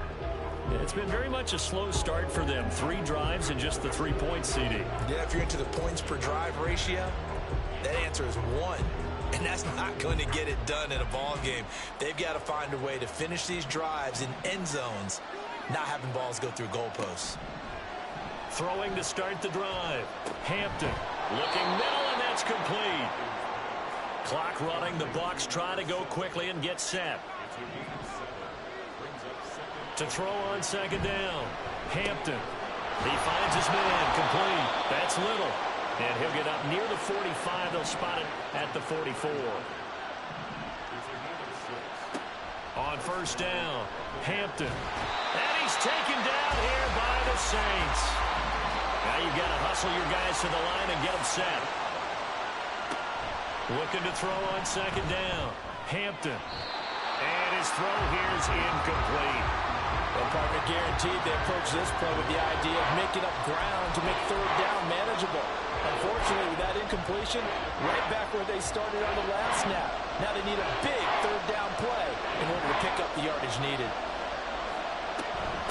On third down, it's Little. And to the 42-yard line here and brought down there. It's a pickup of 6, but it's not going to be enough. And the punt team's going to be summoned on fourth down. Even though they gave up more than they wanted to on that play, it actually illustrates how well they bottled them up throughout the game because that was his longest run of this contest. On fourth down, the punt team is on as this is sent away. And he'll back up a few steps as he'll make the fair catch at about the 8-yard line. So we've reached halftime. Yeah, who has time for a halftime show with a trip to the Super Bowl on the line? Let's get back to it. Welcome back. Charles and I settled into the booth ready for quarter number 3. The Hallis Trophy still hangs in the balance as the second half now underway in the NFC Championship game. And he'll get it up past the 20 to about the 22. Now the Saints going to take over on offense to begin this third quarter. And I think here with the lead, CD, they have to resist that temptation of kind of looking ahead. Would you agree? Absolutely, I would agree, because they know the stakes. They know the winner of this game goes to the Super Bowl. And this one, it's far from over. They were the better team in the first half, but they do know that they're facing their toughest opponent of the year. And they've got to be prepared for them to fight it out all the way and add a few extra wrinkles in the second half as well. They need to stay on guard. Solid way to start the drive. 13 yards, picking up the first. Ball up to the 35 now as they come up on 1st and 10. Off the bootleg. Trout. Throw left side complete. That's Schaefer. And he'll be taken down, but not before he works it past the 50. It'll be a Saints first down on a gain of 16 yards. For many teams, the evaluation of tight ends has really changed. We used to wonder about how they would block first and foremost. Now we want to know how these guys can run, because we envision them in offenses. Catch the ball. How much yardage can they gain after that? And that on display there for a good pickup. And just no chance of turning the corner. He can only get back to the line of scrimmage. 2nd and 10 coming up. This defense could use a few more plays like that right now. It certainly could, but think about it from an offense's perspective right now. They've got a lead, but they don't want to throttle down too much and stall themselves. Still want to move at a nice pace. Nowhere to go here. He lost the football. Oh, and one of the linemen on the other side has got it. And they take possession of the football and have it at the 36-yard line. The pocket collapsed around him. I know we talk about it a lot, but a QB has to have that sixth sense, doesn't he? He really does, and I know of one team at one point was training their quarterback with that time frame, and anytime he didn't get rid of the ball within the right amount of time, they would blow a horn or blow a whistle to show him this is what that time is, just what you're talking about, training him to understand this is the amount you have, make sure the ball's gone. Didn't happen in this case. Ball on the 28-yard line. Here's 2nd down and 3. Slot man moves right.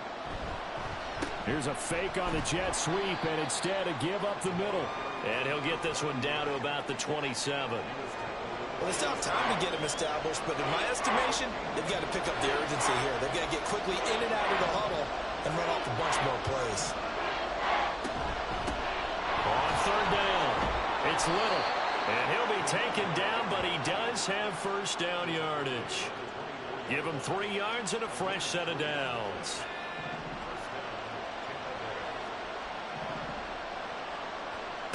Throwing on first down, Hampton. And that's going to be incomplete. Credit the secondary and credit the defensive game plan. They've been in his hip pocket all game long. They understood coming in that he was a big-time receiver.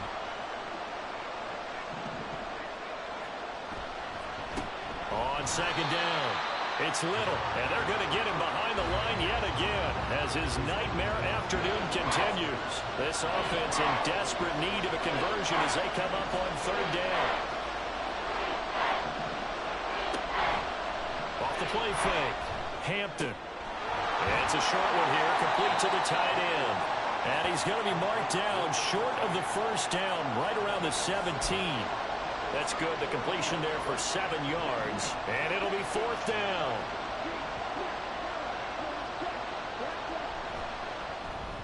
And his kick is right there. It's good. And a second field goal here cuts their deficit to 14-6 now. So the defense are able to force their first turnover of the game, and then they add on to that by getting the field goal. And you don't just want to take the ball away from your opponent, partner. You want to make them hurt as well. And if you don't score yourself on defense, turn it over to your offense and have them put points on the board. And a decent return out to the 27-yard line. The New Orleans offense set to take over. And last drive, obviously not what you're looking for. You've got the lead. You got to protect the football. So in other words, someone got lucky because they've been moving the ball really well and wearing them down.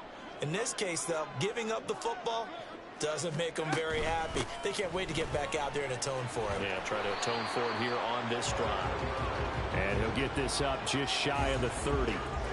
We know that old expression hasn't been his so far. I don't know if the legs are a little bit heavy. Sometimes having to hang out all day and play doesn't exactly play to your advantage, but it's been a tough go for him. And every time he looks up, somebody's there defensively. That was the same case on that play. To throw on second down, Trout. And this is incomplete. That was well defended. They clamped down on every available receiver. Just got to give the win to the defense on that snap. So the failure to connect on second down, that leaves them staring up here at a 3rd and 8.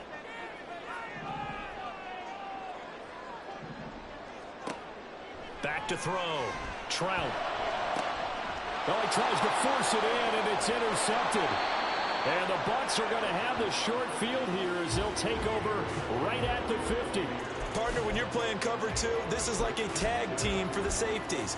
Each of them gets a half-field responsibility. Their job, stay as deep as the deepest receiver in any zone, read the football, and go make a play. In this case, the free safety made the best play, an interception.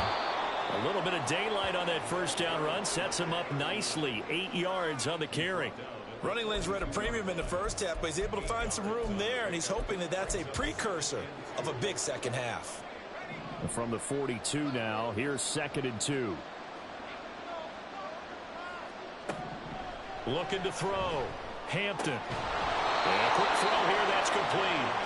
And he'll go out of bounds after taking it a little further down inside the 40. Line of scrimmage, the 37 on 1st and 10. Up the middle they go. Little. A good gain of 9 before he's brought down at the 28. Getting had a ton of success here so far, but you get the feeling that he might be on the verge of popping one. Yeah, even on that one, there was a little bit of a hole, but it closed there quickly at the end. A throw over the middle, taken in. 9 yards to pick up there, and it's a first down.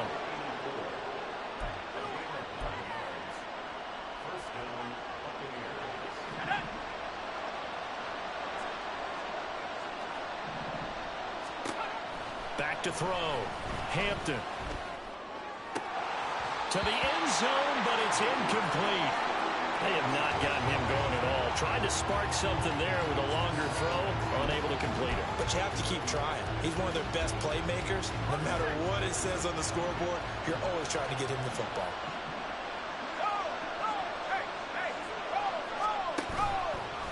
Off play action. Hampton. Quick hitter here, it's complete.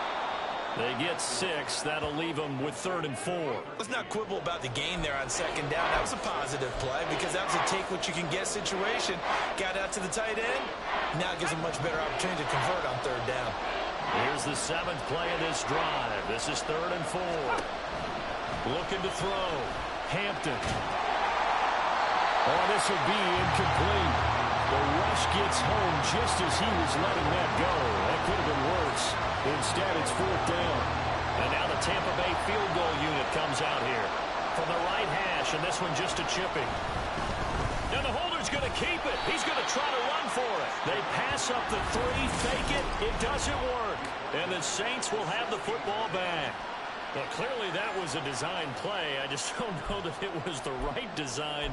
I mean, your holder, to have him pick it up and kind of be the power guy trying to run through the middle, everything has to go right for that to work. You mean you weren't relying on just great blocking to get him through? You kind of think maybe he can help make his own way if he's an actual running back instead of the holder? Yeah, I thought the same thing.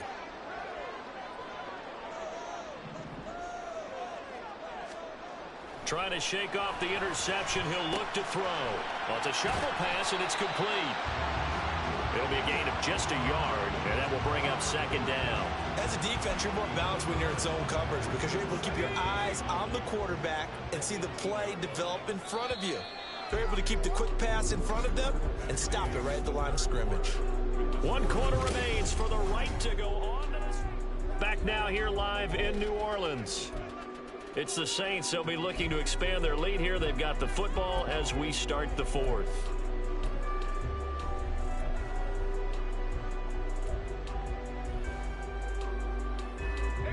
Now 2nd and 9.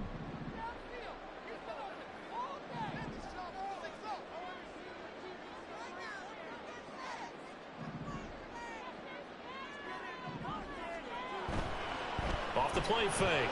Trout, he'll buy some time right. He finds his man complete.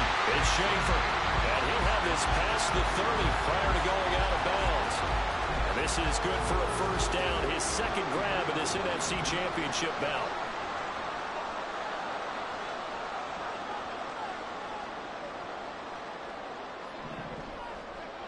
Back to throw. Trout. He finds his man complete. It's Sherman. Give him a gain of 5 on the completion, and that's going to bring up 2nd down. Well, that tight end position, it just seems to continue to evolve every year in the NFL. Yeah, you're getting really terrific athletes. A lot of them maybe were wide receivers at one point. They continue to give you speed, great hands, and big bodies, which make them excellent targets for quarterbacks. 5 yards on 1st down, but now just a 1-yard pickup there on 2nd. And this offense on 3rd down today, they've only converted once in 4 tries. This is 3rd and 4. Looking to throw. Trout. Work in the middle of the field. He's got a man complete. And he is going to have a Saints 1st down, and he was able to get it by plenty. A gain of 8 on 3rd and 3. So signs of life in what's been a dormant offense in this 2nd half. Here's 1st and 10. Now a handoff up the middle. It's Caldwell. And he's able to get across midfield and down into Buccaneer territory. Give him 5 on the carry there, and it'll be 2nd down. Good gain there on 1st down, and keeps them in a running situation probably. They did everything right on that play, didn't they? They got the leverage up front, good blocking, nice hole for him, ends up picking up nice yardage, stays in bounds and keep the clock rolling. They are in charge of this scenario right now. They want to stay that way. And not in any rush offensively. How about this offensive line? They're really starting to establish themselves, take over this game.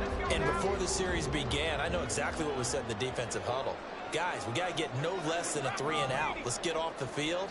Instead, they can't find any traction towards doing that. Right now, they're just getting muscled all over the field and getting pushed down it. He was unable to shake free there, and they'll cover him for a loss of a yard. Heck of a play there to get to him quickly and get him down for a loss. I think they did a really nice job getting ready for this game, scouting, watching film, and understanding defensively what the play design was. Now a dump off here complete. And they'll be inside the 35 now at the 34-yard line.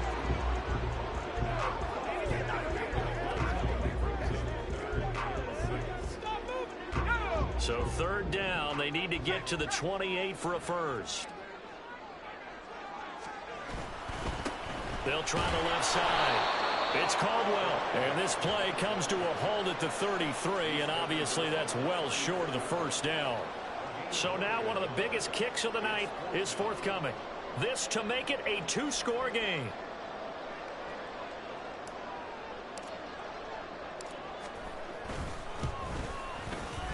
And this one is right down the middle. And that will extend their lead here to 17-6.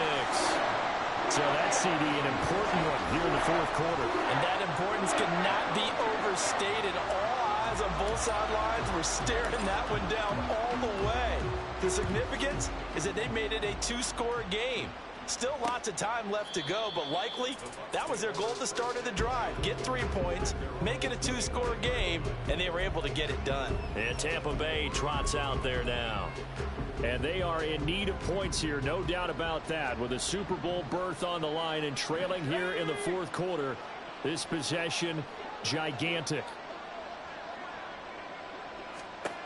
Throwing to start the drive. Hampton throwing right, and that's complete. And they're able to get this one across the 35. The Saints going to call the first of their timeouts. That'll leave them with 2 remaining. We'll be back after this. Let's go, baby. Turn it up. Let's go. So here's a 1st and 10 at the 38. Back to throw. Hampton. And this will be incomplete.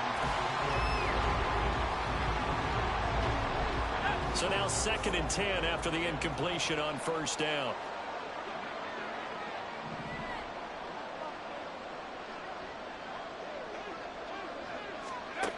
Throwing again. Hampton. Oh, he's got him in. And now look at this. Big gain, but a fumble.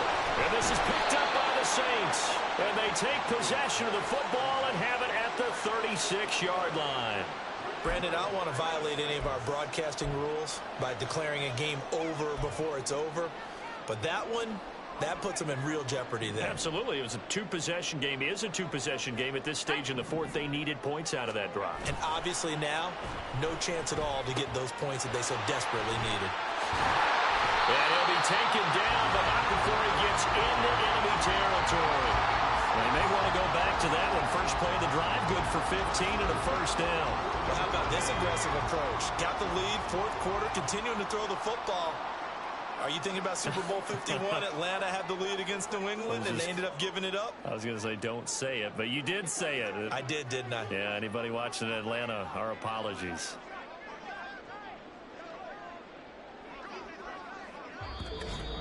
Two minutes left to play in this football game here on EA Sports. So it's Saints football as we get you reset. And the scoreboard on their side, they're just looking to melt away these final couple of minutes and put this one in the left-hand column. 5 points of contact necessary at this stage as they'll run on 1st down. And now we'll see a timeout used on defense as they stop it right out of the break with 1:57 to go in the ball game. Another run on 2nd down, trying to cover up. Gets around him. And a good job of finding the open space to run as he's down close to the 30 here.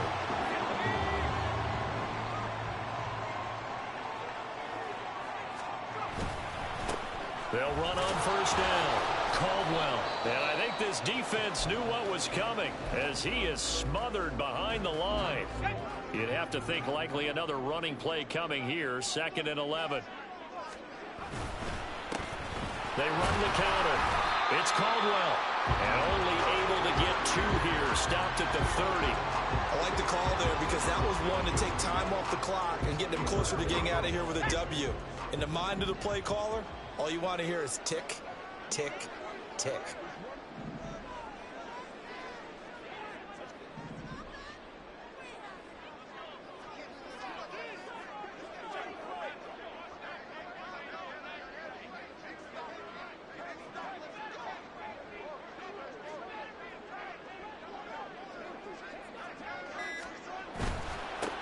On 3rd down, it's Caldwell. And his bid for the 1st down coming up short as he's tackled at the 25.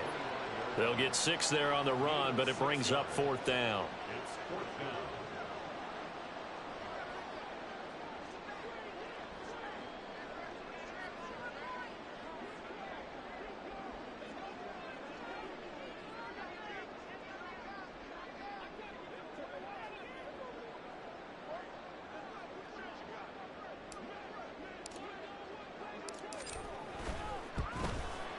And his kick is good. And that will extend their lead even further. So they settle for just the 3, but clearly right now anything helps trying to salt this one away in the 4th. Without a doubt, obviously a touchdown probably would have been the final nail to finish this thing off, but it's still ate up time, got points. So while it's not mission accomplished, it's darn close. And this will not be brought out. It's a touchback. So now the Bucs down by 2 touchdowns. A little over 20 seconds to go. Their offense has struggled all night, and now they need to find 2 scores late to try to pull this thing out.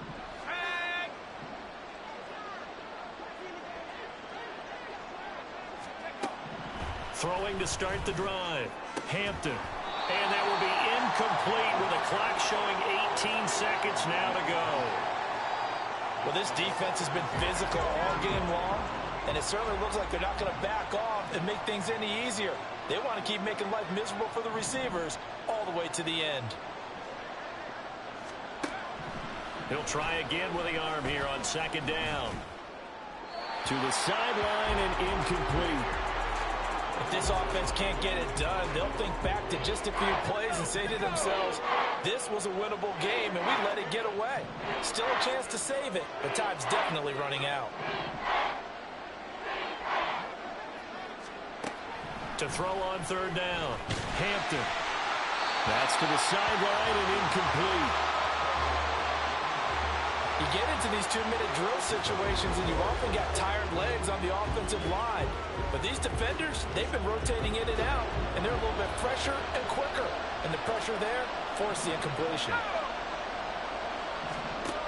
Got to try it here. He's back to throw. Pass taken in by his big tight end. The Saints are the champions of the NFC. As we say thank you for watching, and good night, everybody.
Madden Football is the home of the Super Bowl, and this historic matchup is brought to you by EA Sports.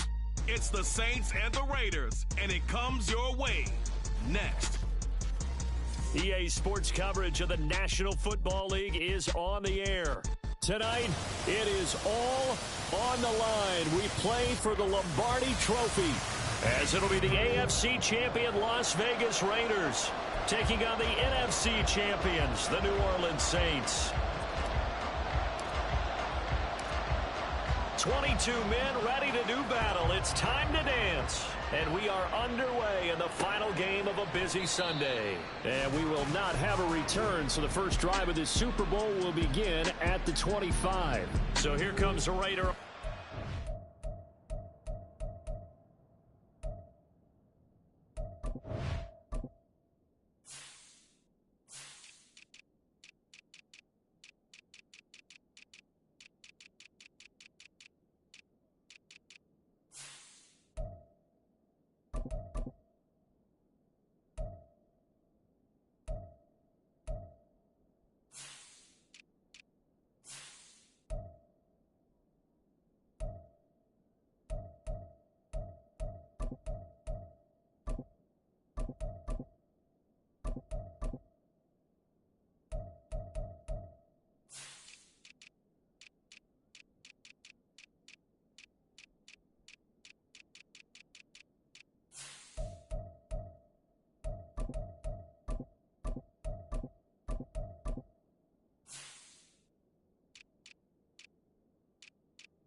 Onto the field. And they'll be led out by their 7th-year quarterback. And no doubt he's living out a dream right now. He's had dating back to his first days of playing football as a kid. But he certainly can't get lost in the moment right now. There's still a Super Bowl to be played. And his offense, they're looking to him to be their leader. You can take it all in when it's over. Right now, you got the biggest game of your life to win. And up to the 35 before they're able to knock him down. A good start. One play, 10 yards. Nice little nifty play for him there. Yeah, that's the ability to read a defense and utilize players that don't often get picked up in coverage easily. And I'm talking about being able to use the backside of the backfield. Because I know that when I used to cover, hey, we got everybody oh, he just snuck out there, and they just got a nice first down there. What do we love to say? Get those backs into space, right? And they were able to do that there. Nice pickup on first down. 2nd and 7.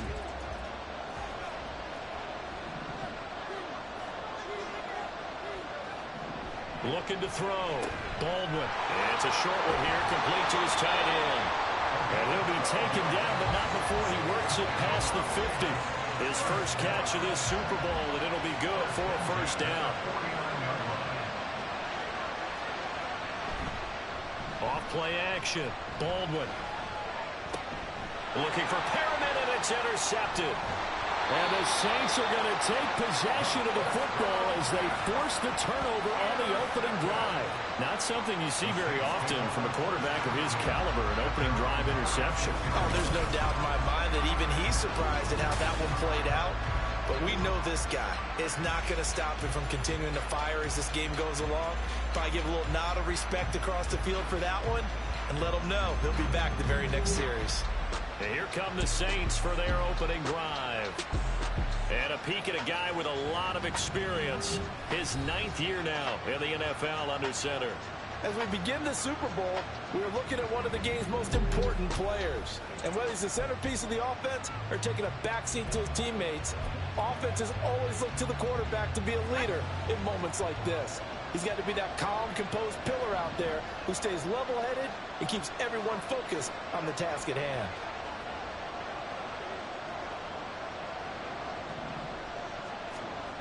Throwing to start the drive.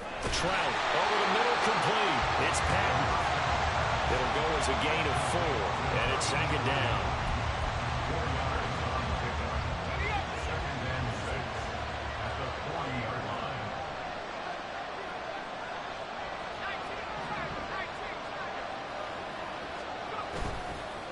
the play fake. Trout. And that's to the left sideline and incomplete. He already came through for them on this drive. No surprise that they were hoping he could do it again.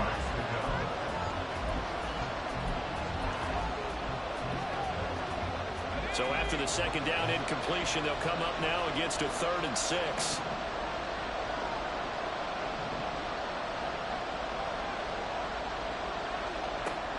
Back to throw. Trout. Able to find the open man. That's complete. And he will go out right near the 35-yard line. Excellent play there on 3rd down. Give them 25 yards. After getting that turnover on the first drive of the game, you'd hate to just stall out the momentum, go 3 and out. They're able to avoid that there. And we talk about complementary football all the time, but I think it's a little bit deeper than that. Defense went out, forced a turnover, gave the ball to the offense. It's now the offense's responsibility to pay that off for them, to show respect to them. Hey, you guys got a turnover? We appreciate it. They want to continue their drive. And now a throw on 1st down there, but it's incomplete. That was an interesting look there because as soon as he got outside the pocket, I thought he was going to take off and run for yardage. But what often happens now with these quarterbacks who can move, defenses want to try and keep bodies in front of them, and I think that discouraged him from taking off and made him try a pass downfield that fell incomplete. They do get a yard there, but only a yard. Leaves them with 3rd and 9 looming. Pretty good little 2-play sequence there. You force the incompletion, then a very short pickup. Yeah, now maybe you bring in an extra defensive back or two because you want to try and defend on 3rd down. They like to play those nickel or sub packages, don't they? On 3rd down, Trout. And this pass broken up.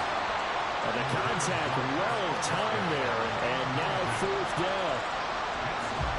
Out now is the field goal unit for New Orleans. It'll be spotted on the right hash. A 52-yard attempt. And this is right down the middle as he puts it through. And the Saints are going to take a 3-0 lead. Well, it's not the touchdown that they wanted, CD, but still, they got to be pretty happy here. You steal the ball away from them on their opening possession, then you turn that into the early 3-0 lead.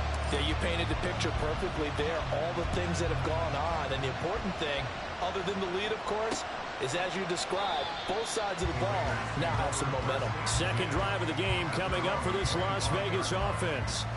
They trail early on in this Super Bowl as they come up 1st and 10.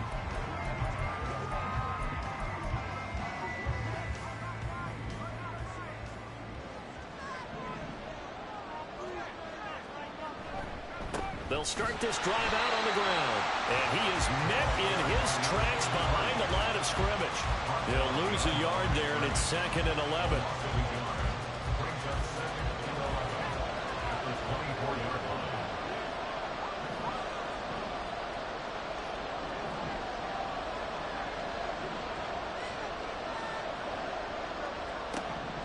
Looking to throw.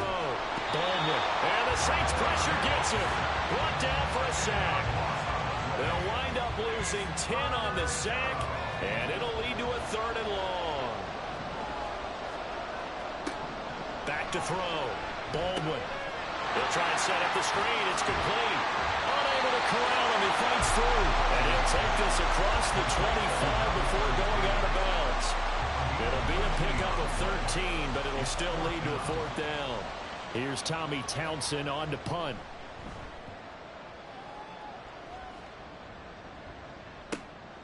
This is fielded at the 27. It'll be a net of 40 yards there following a 43-yard punt, 3-yard return, and it will be 1st and 10 as they take over. New Orleans Saints, they get ready to set up shop for their second drive. They've got a 3-0 lead and the football as they start 1st and 10.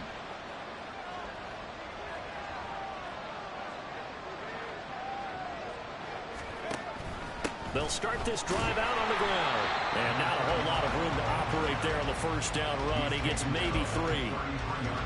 Not a lot of running room there, not a place to make a cut and kind of exit out because they had everything bottled up. Looked to me like the linemen were taking on their blocks really well and giving up no creases. From the 33, here's 2nd down and 7. They'll keep it on the ground. Caldwell. And he'll work this one up to about the 38. Call it a gain of 5 there on the run, but they'll remain a yard or two short here with third down coming up. I think we can safely say that those types of plays are the backbone of this offense. We know not every run's going to be a big hitter, but you know they'll take that type of result on each and every attempt. 3rd and 2. Up the middle they go with McAllister. And he's going to have a first down as he's brought down at the 44-yard line. Give him the third down conversion, 5 yards on the play. Just about every coach we talk to says the crowd shouldn't affect us. That shouldn't be an issue. And in the next breath, they talk about taking the crowd and taking them out of the game by picking up first downs and keeping them at bay. I think we just saw an example of that there, didn't we? Important to do, especially early in the game like they have. Another run with McAllister. And he maneuvers up the middle for 3. And it's 2nd down. Looks like they're establishing a pretty good pattern here because they've been very heavy in the running game on the last 4 plays. Yeah, you took the words right out of my mouth. So far, 4 plays in this drive, all 4 on the ground.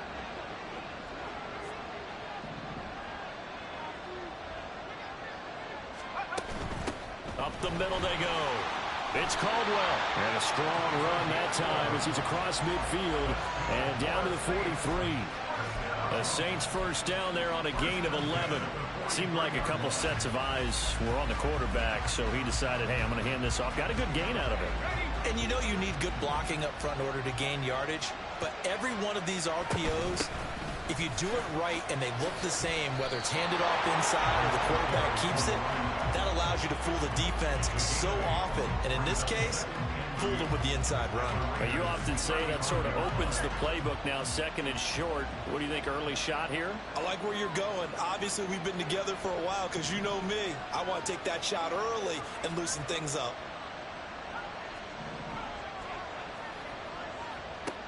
Now they'll switch it up here and look to throw. Firing quickly here, and that's complete. And this play will be blown up. He'll lose yardage back at the 38. 3-0 after 1 on EA Sports. And we are back and ready to go for the 2nd quarter of the Super Bowl. Brandon Gaudin and Charles Davis, as always, thrilled to be with you. Thanks for tuning in, everyone. From the gun on 3rd down, Trout. And he's got his big tight end here. And he's going to have another first down as the tackle comes at the Raiders' 27-yard line. Give him 10 yards there as this offense is on a roll. This drive continues to plunge forward. On 1st down, it's Caldwell. He'll take it inside the 25. I do know from experience that when you slow down someone's running game, you're now doing the dictating on defense. And guess what? Now you're getting ready to tee off on their quarterback because they have to throw it all the time. But you still have to be alert for the draws and other plays of that nature to make sure you don't get hurt. Escaping the pressure right. And seeing nowhere to throw, he chucks this one away from harm. Incomplete. Now it's 3rd down. Trying to move the pocket there. Out to the right on the bootleg, but nothing develops. And he's forced to just throw this one away.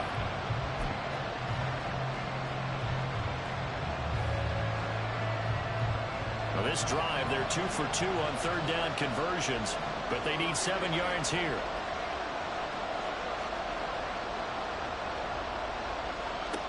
Looking to throw. Trout. And a big loss here as he's taken down. Multiple players combined for their team's first sack of the game. So now they're going to send out the field goal unit to, as they say, fire away from long distance. And this is good from 57 yards out. That was bombs away right there. And they're able to double their lead in this first half. It's 6-0. So scores on their first 2 possessions, but 6-0, so field goals probably not what they were hoping for. Yeah, you're exactly right about that. Not what they were hoping for, but they should be happy that they have points on the board. It almost feels like that old slow and steady wins the race, doesn't it? In this case, though, they want to be slow and steady now, but get explosive later and put the points up on the board. Las Vegas's offense back out there ready to go. They are still in search of their first points of the ball game, but only down 6-0 as they begin with a first down. Over the middle, he'll get it to Harrison. And he's going to be dropped following a pickup of 7 past the 30 to the 32. They'll operate from the 32-yard line here, 2nd and 3.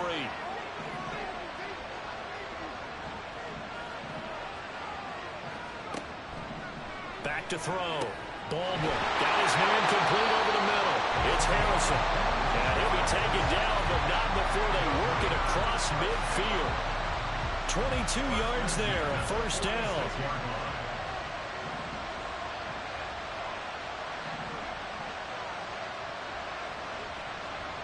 Looking to throw. Baldwin. And that is incomplete. Oh, the coverage a little too good there, and it's 2nd down. It's another zone defense. It looks like it's open for possibilities, but they did a nice job patrolling the middle of the field and forcing an incompletion.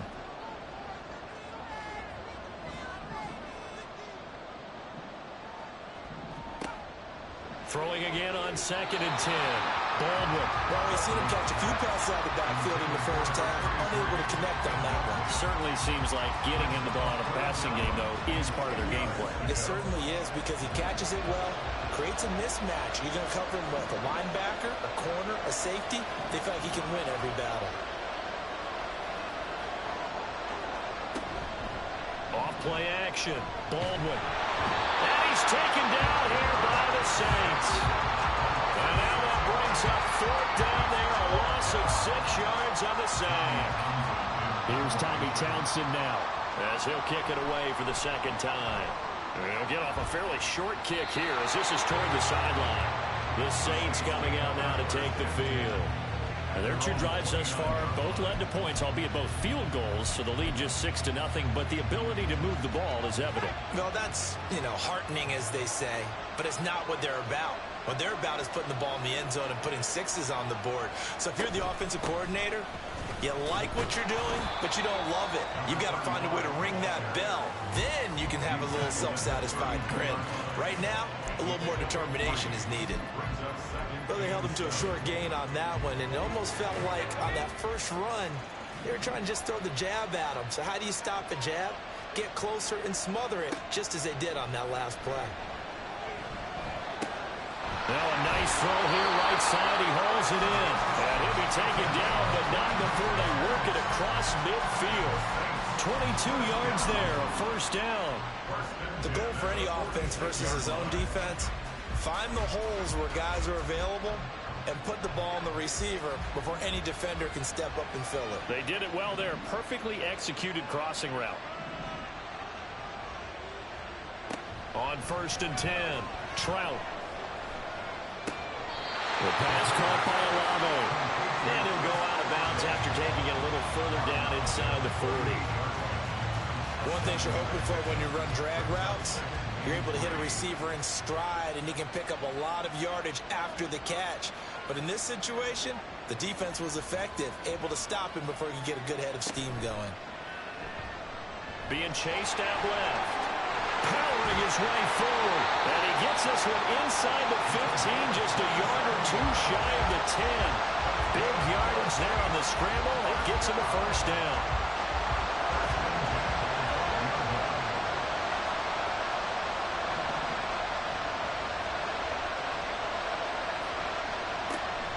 They'll run up the middle with McAllister. And he's brought down. 11 more yards that go around, a first down as well.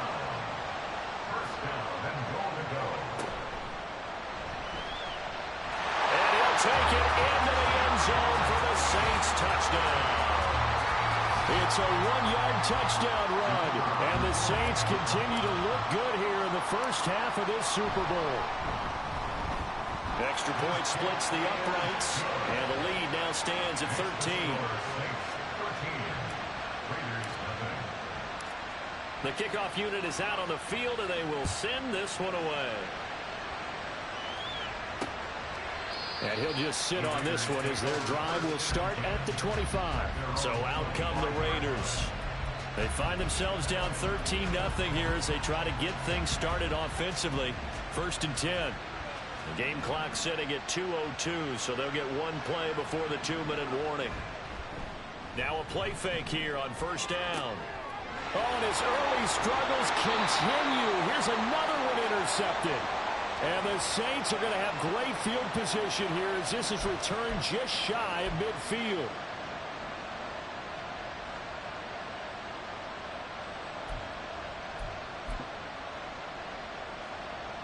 A good starting spot for the Saints as they come up 1st and 10, just shy of midfield at the 49.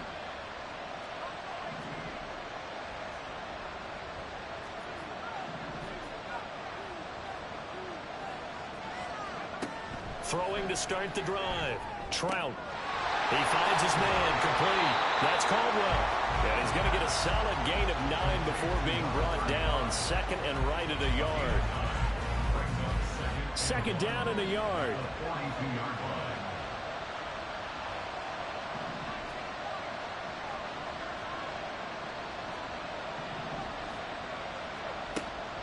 Back to throw. Trout. And he's got his big tight end over the middle, complete. And they'll wind up getting this one all the way down inside the 20. Back-to-back good plays have him on the move on 1st down.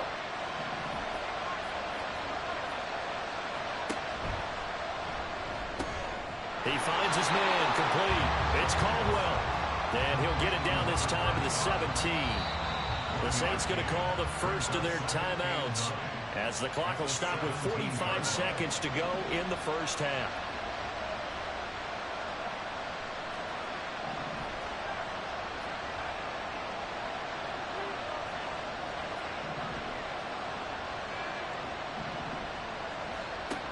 They'll look to throw again. And a catch made. It's Patton. They'll give him 4 yards there, and that'll make it 3rd down. I always laugh when people say, what's the toughest route to defend? And I'm like, any of them, especially if it's a good receiver.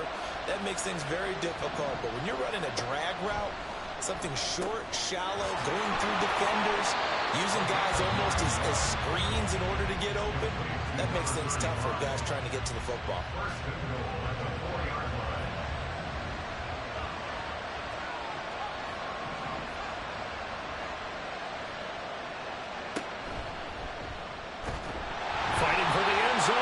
The football, it's out. Oh, and one of the linemen on the other side has got it. We'll give some credit to the defense. They forced the big play, knocked the ball free from him, but it's a cardinal sin by the quarterback. Know where you are on the field, and he just gave up at a minimum 3 points. Instead of getting down, takes the contact. The turnover ensues. The offense for Las Vegas about set to begin the drive. And the ball backed way up, so thinking with this amount of time on the clock, probably just sit on it, and we'll see these two teams go to the lockers. Yeah, I don't think you want to overthink it in this situation. Either side of the ball. Just go ahead and finish up the half and get on out and talk about it.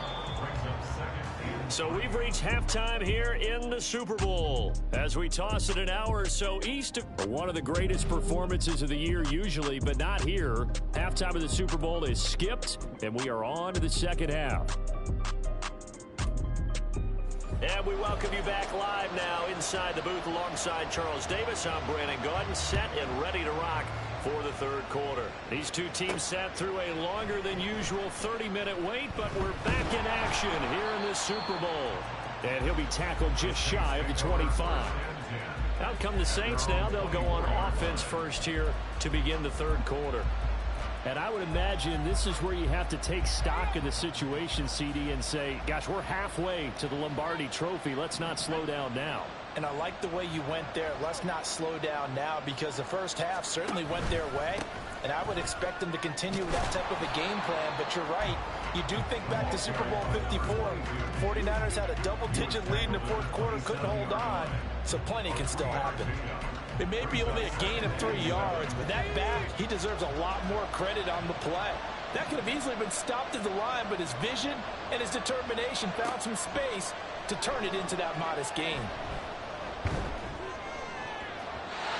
Now, meanwhile, here's a 2nd down throw that's knocked away and incomplete. I know he was trying to get the completion downfield, but the way this game has gone, with a few of the runs he's made along the way, he should have kept the ball and taken it with his feet downfield. That's the big play that shreds a defense. Instead, he thought to himself, I'm a quarterback. I've got to throw it. He bailed out the defense with that incompletion. To throw on 3rd down, Trout. And he is caught. Room here to run. And he gets us to the other side of midfield across the 45 before going out. A big 30-yard play on third.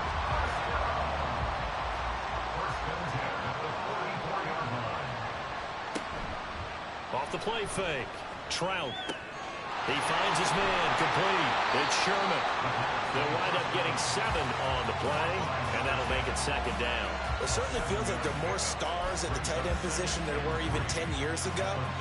And I think it's become more of a glamour position because of the ways it can hurt a defense, and guys want to be involved. They can be in line, close to the line of scrimmage. They can split out like receivers. But hands, route running, speed, and some toughness to go across the middle, you put it all together, you got a heck of a tight end candidate. And they'll wind up getting this one all the way down inside the 20. That one a gain of 20 and a first down. Just a simple tap pass, but it pays off in a big way. And sometimes the simple stuff causes the most problems for a defense because there's a breakdown in communication there. When that receiver goes behind the line of scrimmage and it looks like he's going in motion, someone either has to go with him or he has to be passed off to another defender. Somehow they didn't get that communicated well, and it turned into a nice play. Second down and 6 now.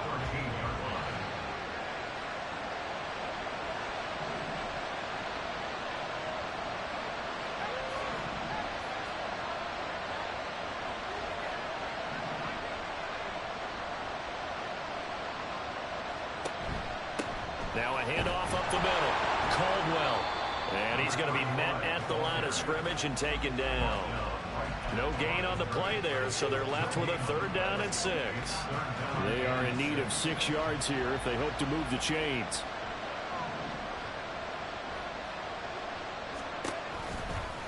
On third down, they're going to go with the option. And he is into the end zone. Touchdown, New Orleans. Their mobile quarterback. His second touchdown of this Super Bowl. And the Saints will extend their third-quarter lead here in this Super Bowl. That drive that really increased their cushion felt very military to me. Very precise, methodical. That's one of the words you've taught me. And they just got it done. And slowly but surely now starting to pull away a little bit. Things looking good for them here in the third quarter. Not only pulling away, you mentioned that slowly but surely. You also drain clock, too, with a drive like that. So you really give yourself an advantage. And they'll put up the stop sign there as his guys will get it at the 25. So here comes the Raiders offense getting ready for their first possession of the second half.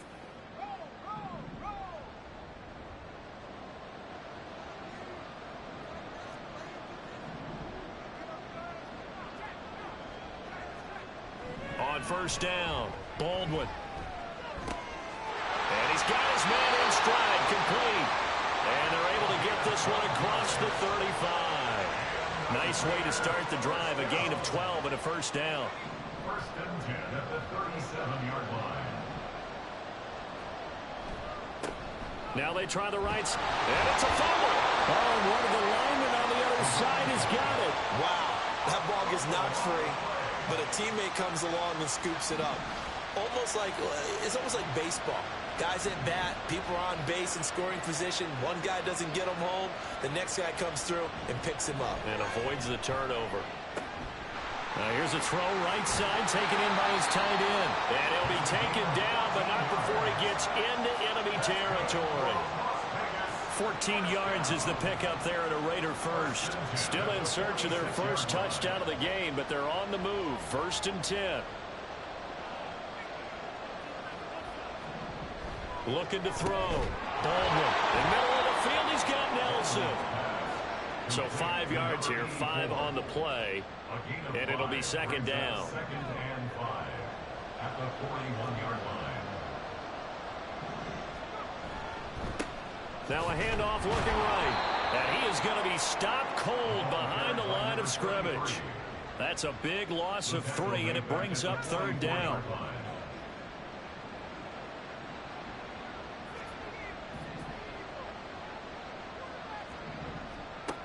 Back to throw. Baldwin. He completes it to Nelson.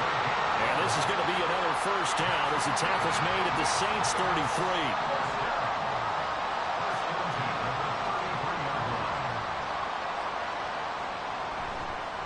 Play action. Baldwin, nowhere to go here. He lost the football.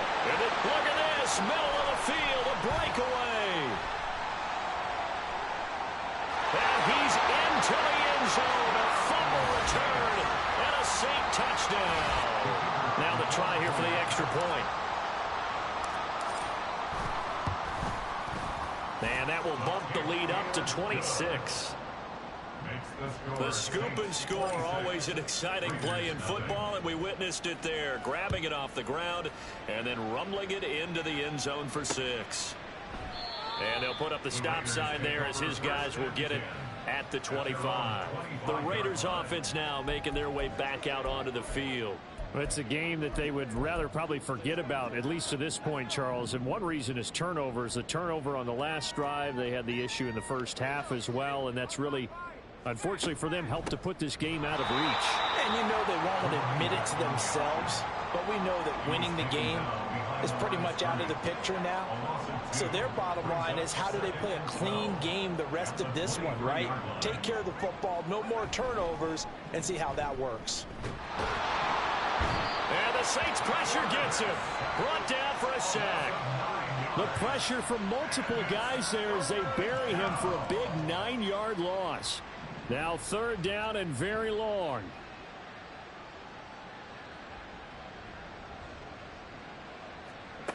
Looking to throw. Baldwin throwing quickly there, but it's incomplete. And you can tell just by looking at him that this offense is a frustrated unit. Things are really unraveling here, and as a head coach, time to earn your paycheck. You've got to find a way to keep it together as that brings up another fourth down. So possession goes over here on the punt. And the Saints will take over with a first down and 10. Getting set for their next drive, the New Orleans offense. They're continuing to rock and roll, and at intermission, you know, maybe sometimes you fear after such a good first half of a letdown, but that wasn't the case. And what I remember most about being in those situations is exactly what you're talking about. You almost have that sense of satisfaction. You're like, we're doing really well.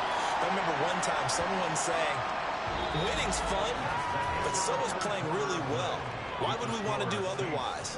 That was the message, to keep the intensity up, to keep things going, and that's exactly what we're seeing. Now there's just one quarter that remains in this edition of the biggest game of the year, the Super Bowl, as we get set for the fourth quarter. And they'll let the quarterback keep it here on 1st and 10. What a nice burst there as he'll take this inside the 30 to the 28-yard line. 15 more yards there, and quickly another first down.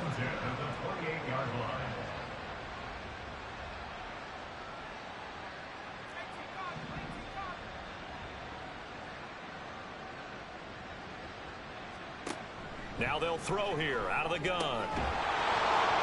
And that is incomplete. He couldn't hold on through the contact. Brings up second down. So now they'll come up on 2nd and 10, once again from the 28. He's going to try and do this himself. And they move this all the way down to the 9. Looking to speed things up here, going with some tempo.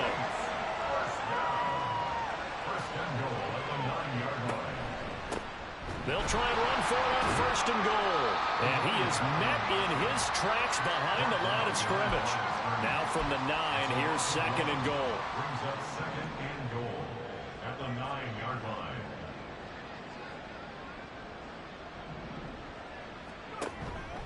Off the play fake. Trout. And down he goes. Pressure gets him back at the 14. It's a sack for a loss of 4, and that brings up 3rd down and goal.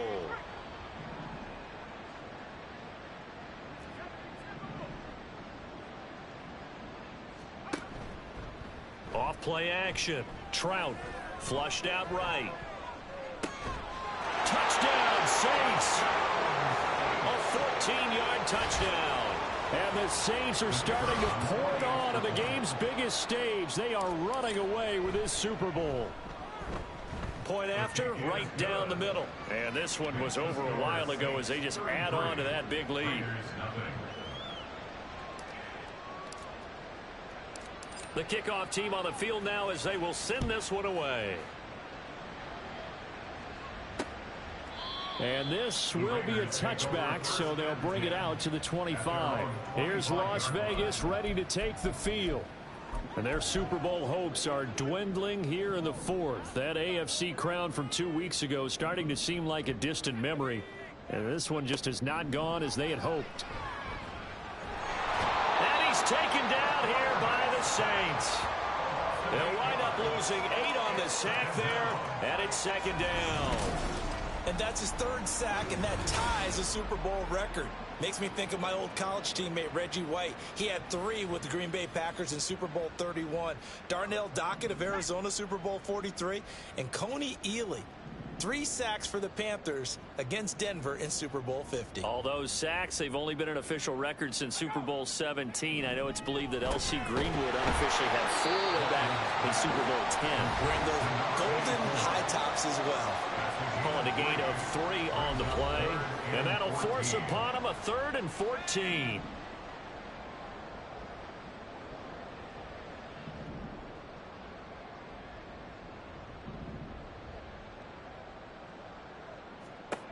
Back to throw. Baldwin. And this is going to be incomplete. At this point, down big, you'd have to imagine this defense are just going to sit back, blanket the field as best they can. Yeah, this is actually the easy part of the game for them because, just as you noted, they can sit back, keep everything in front of them. But they've blanketed the field the entire game using a variety of coverages. This will be a 41-yard punt, 3 on the return. The Saints again ready to go on offense. And they are trying to play it cool down on the sidelines, but they know that they are very close now to wrapping this thing up and letting the celebration begin.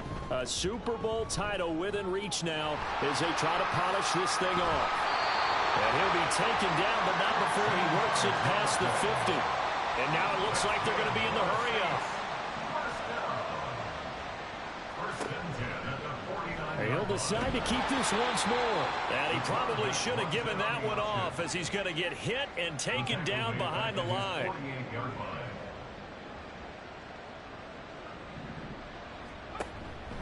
Off the play fake. Trout. Pressure comes and down he goes. Multiple defenders getting home there for a loss of 11. The Saints on 3rd down. Can't fault these numbers. 7 for 9 thus far. This will be 3rd and a mile. And they'll try to run the option here. And he will lose yardage here to the 31-yard line. He'll give up 6 yards there on the loss, and it'll bring up 4th down. Here comes the Saints punter now. Always a good sign when your first punt comes in the 4th quarter. And a fair catch signaled for and taken just outside the 20-yard line.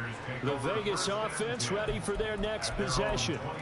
And it's becoming more and more apparent that this is just not going to be their night. That Lombardi trophy so close, but the expectations simply have not matched the results as they start on this drive 1st and 10.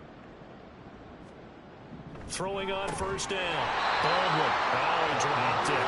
And that's pretty indicative of the way this one's gone. This has been a rough one, to put it mildly, for him. And after this one's done, you just feel like at the post-game press conference, this team's going to have a lot of questions and definitely not a lot of answers.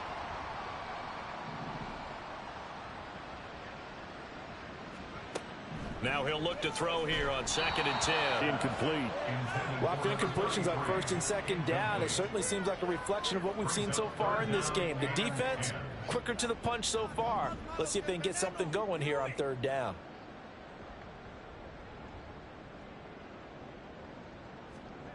On 3rd down, Baldwin. And he can't find anywhere to go with it, and he goes down. Las Vegas sending out their punter now as the drive goes backwards, so he's on to punt it away.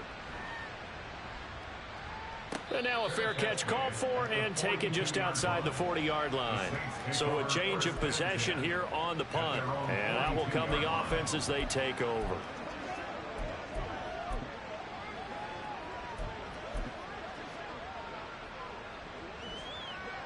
So good starting field position for him here as they come up 1st and 10 at their own 42. They'll start this drive out on the ground. And he'll be taken down at about the 45.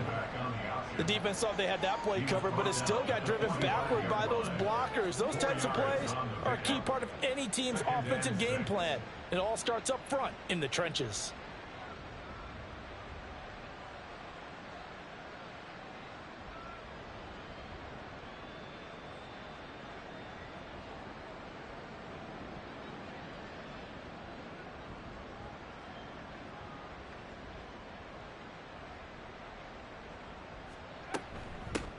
On 2nd down now, it's Caldwell. And great blocking downfield as he's got this almost to the 35-yard line.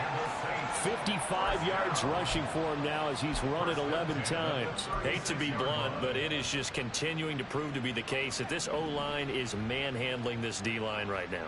They deserve to roll up their sleeves and show up their biceps because they're doing exactly what you just described. Manhandling the defensive front.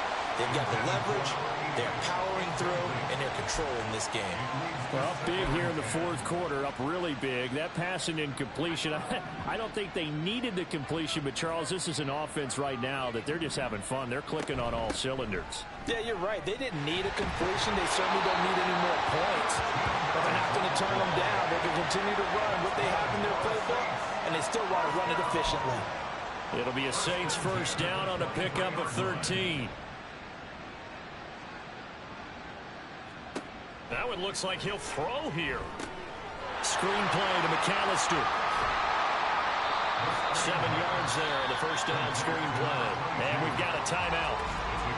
9 seconds remaining. At the Raiders' 16-yard line.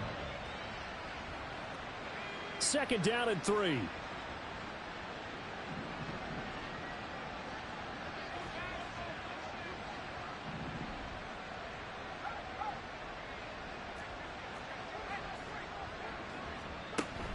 A handoff to McAllister. And able to get him down, but he does reach the 5. Now we'll get a quick timeout called by New Orleans, number 2. And as the two teams talk it over on their respective sidelines, we take a break. Well, they probably don't need to run a play here, but you wonder if they're going to be able to resist on 1st and goal. On the give, McAllister with it. And he'll take this for a short gain on what will prove to be the final play of this ball game. And the Lombardi Trophy is headed back to the Bayou. The New Orleans Saints, Super Bowl champions. And when this moment comes, I think you look back at all the blood, sweat, and tears, the offseason, the workouts, training camp, week 1, 2, 3, all building up now to say you're a Super Bowl champion. It's worth it. It certainly is, and rarely do we have a team that hoists the Lombardi Trophy that didn't have their share of bumps along the way. Didn't have to face some adversity in the journey. And now they get to just enjoy it and revel in it. And all offseason, they'll be signing their autographs with Super Bowl champion underneath it.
It's the Atlanta Falcons, now on the clock.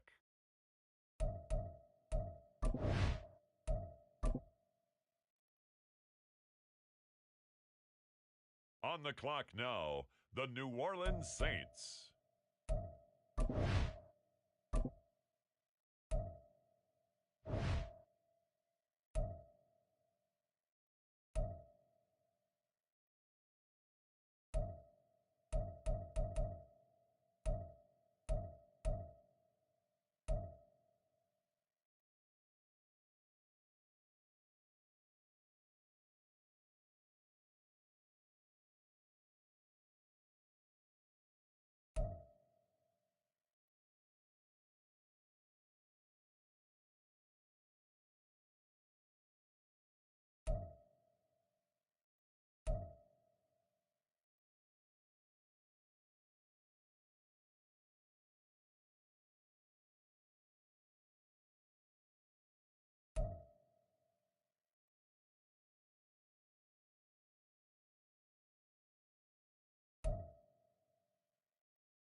The New Orleans Saints are now on the clock.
We have a trade alert.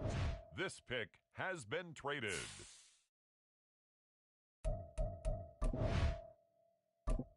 The Atlanta Falcons are now on the clock.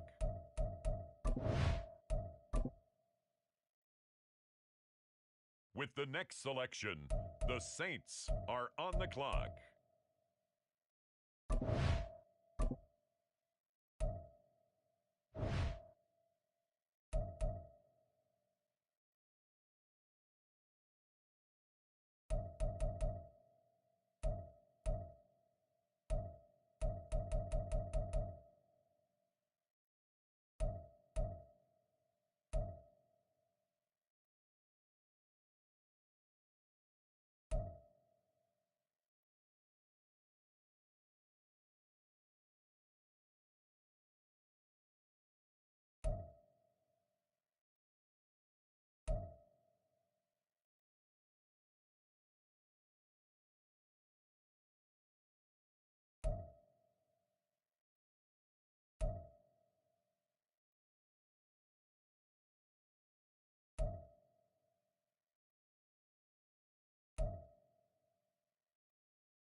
And now on the clock, the Minnesota Vikings.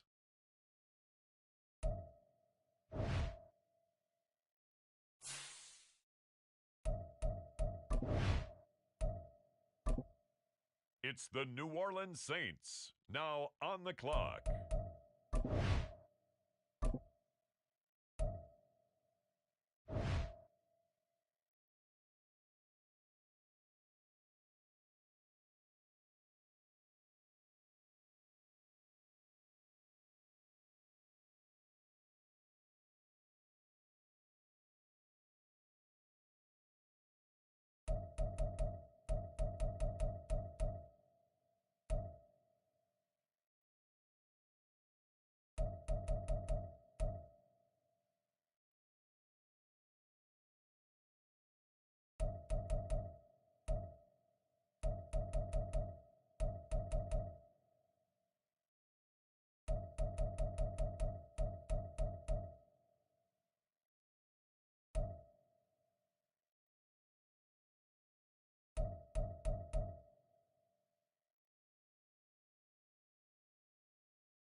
On the clock now, it's the Atlanta Falcons.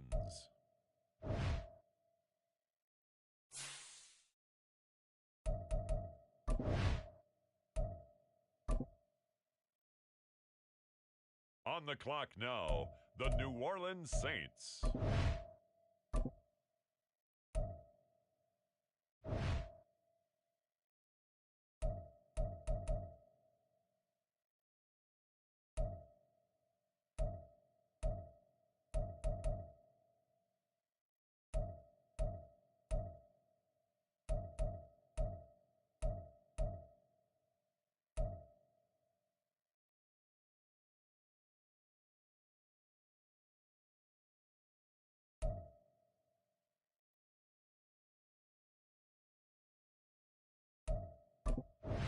The Minnesota Vikings are now on the clock.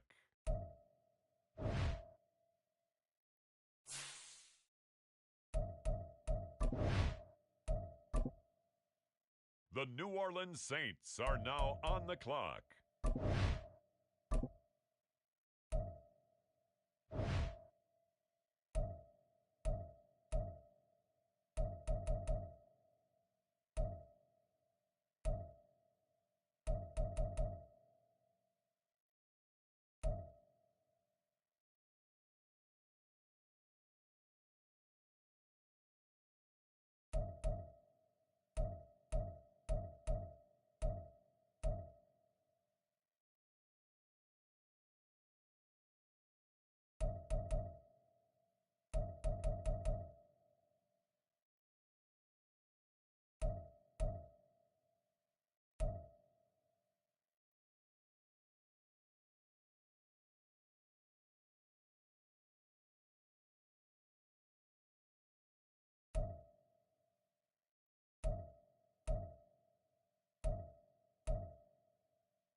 With the next selection, the Falcons are on the clock.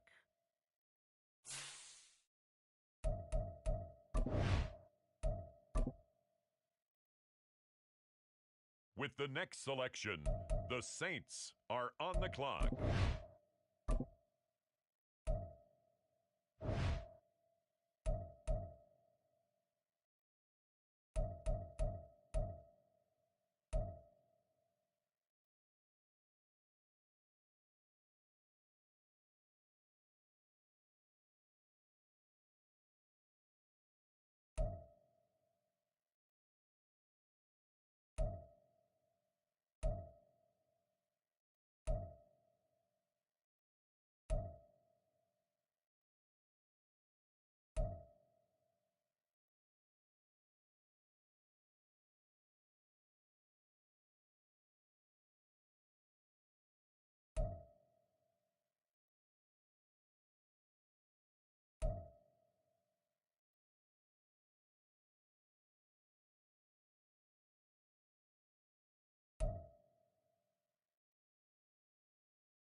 It's now the Vikings' turn.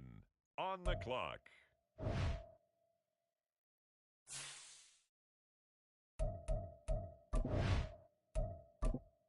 It's the New Orleans Saints, now on the clock.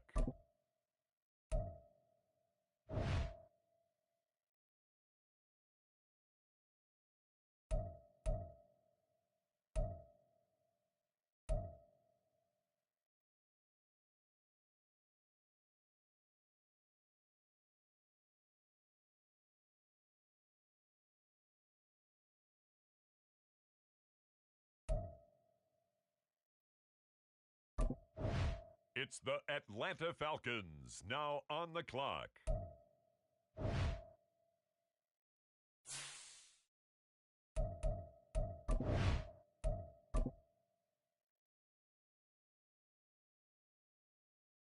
On the clock now, the New Orleans Saints.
The Atlanta Falcons are now on the clock.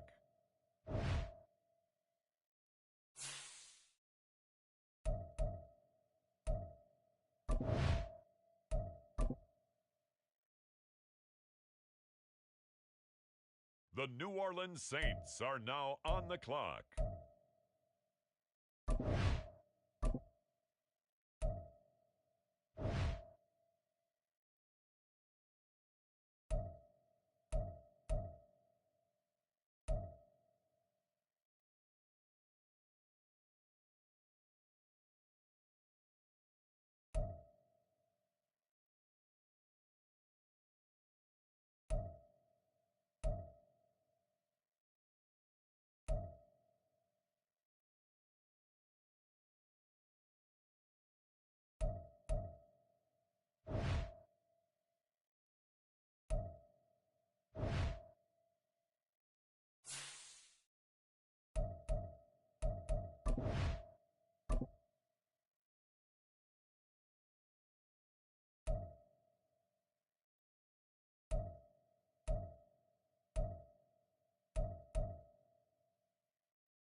The current pick has been traded.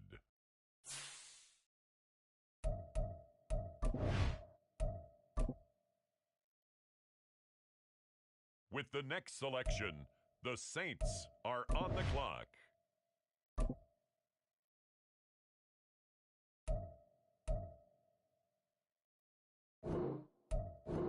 Ladies and gentlemen, the current pick has been traded.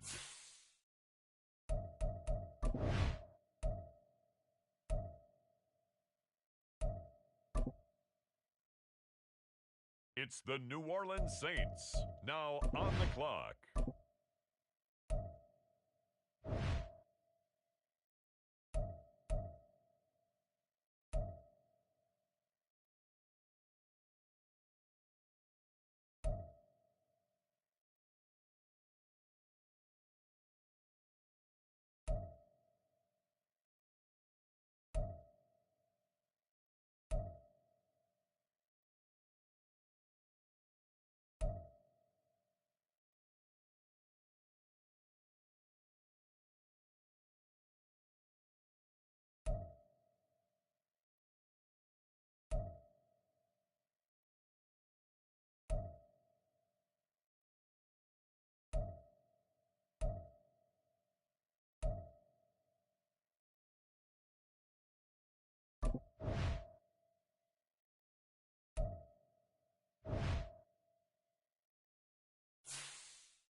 You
It's week 1 of the National.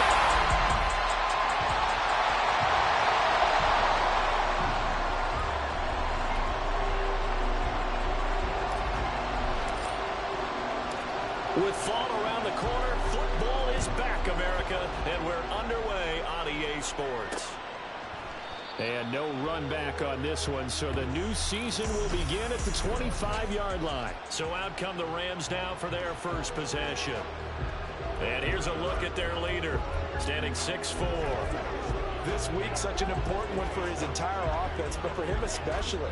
He wants to start this new season off strong. He's got big plans for this year.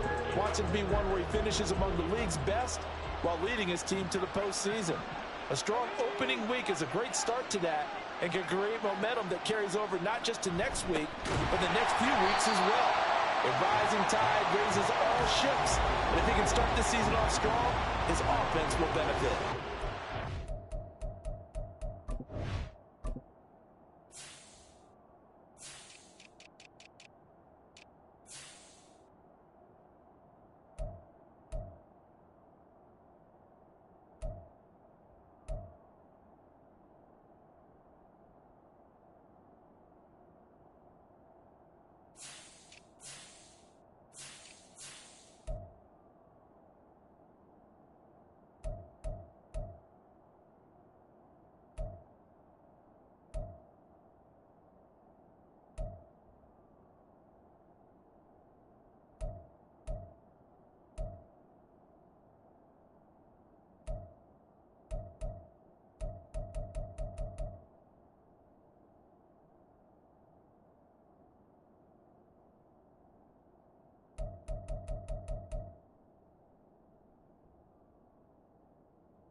Was a loss of 3 right away, and it's second down. That was well played there defensively. 2 tight ends in the formation, which essentially gave them 7 blockers up front.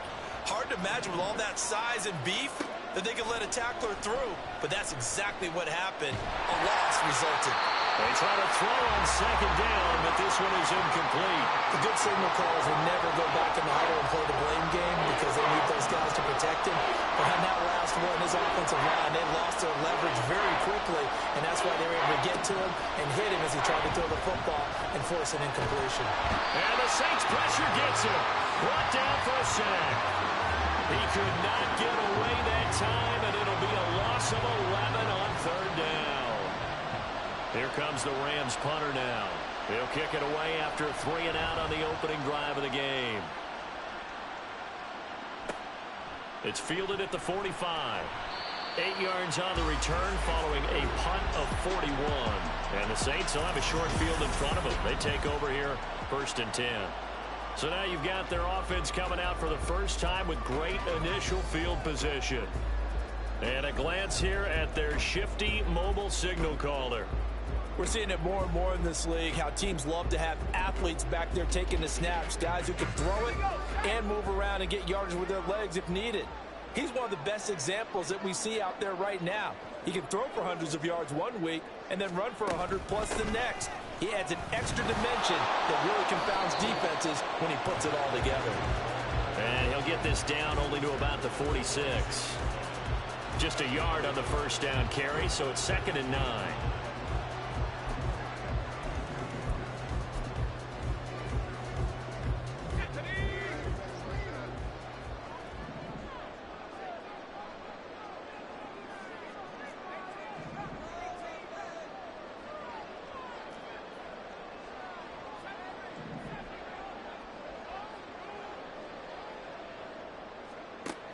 Looking to throw. Trout. Over the middle, complete. It's Schaefer. So the completion good for 7 there. And that's going to bring up 3rd and 2. I know some guys, they love to start the year off with a deep shot downfield, trying to begin things with a home run ball. That might be the more exciting option, but I think that this was the smarter play. And he is going to have a Saints first down by about a yard as they're able to convert on 3rd and 2. I haven't met a football team yet that runs the ball successfully that doesn't talk about having an attitude to be a running football team, right? You got to be able to put your nose in there, smell where the first down sticks are, and get there. On 1st and 10, Trout. He finds his man, complete. That's Bishop. And this will be a gain of 5 as he gets it to the 30. Now that's the type of play that gives you a chance to win. Nothing forced downfield where you don't have a guy open. Swing it out to the back, maybe even check it down, whatever you want to call it. Gain of 5. You're just trying to get 4 on first down. They're ahead of the chains now. Looking to throw on 2nd down. Trout. He finds his man, complete. That's Bishop. This is going to be another first down as the tackle's going to be made at the Rams 18. They pick up 12 on the play there, and they move the chains. Our first red zone opportunity of the new year here as they come up now 1st and 10. Back to throw. Trout. Toward the end zone, but that's going to wind up incomplete. He didn't just deny a big throw there. He broke that one up in the red zone. An excellent play, one that may help save points on the board when this drive is over. After the incomplete pass, here now is 2nd and 10. Up the middle they go. Bishop. And brought down, but not before they get it inside the 10 to the 7. It's a good gain of 11. Sets him up 1st and goal. Those are the types of run, Charles, that they say this first-year running back can provide a lot more of in the future. He made it look easy, didn't he? Picking up that first down. Some have described him as a diamond in the rough with a lot of polish, nice little buffing. This guy could be one of the top backs going forward. And he'll take it into the end zone for the Saints touchdown. It's their quarterback, keeping it himself from 7 yards out. And the Saints are on the board here first in the season opener. Extra point right down the middle, and it's now a 7-0 game. So that drive goes 8 plays, and in the end it's capped off by a 7-yard run. Out is the kickoff unit as they run up and send this one away. And he'll elect not to return this one, so they'll bring it out to the 25 on the touchback. So the Rams coming back onto the field, their 2nd drive of the game. They went 3 and out on their first drive of the new season. Not an ideal beginning as they start drive number 2, 1st and 10. They'll start this drive out on the ground. And that play going absolutely nowhere as he's belted before he could get out of the backfield. That's going to wind up a loss of a full 3 yards on first down. Boy, you go 3 and out on your first drive, and that's not the way you want to start this drive either. Doesn't seem like they're really into it just yet. No, first 4 plays, you don't want to call it a disaster, but not looking very sharp. Yeah, he'll be upended here after a pickup of 3, getting it out to the 25.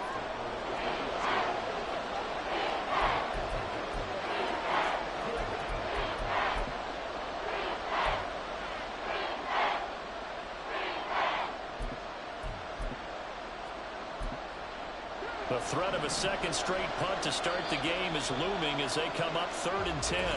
And now the Saints are going to...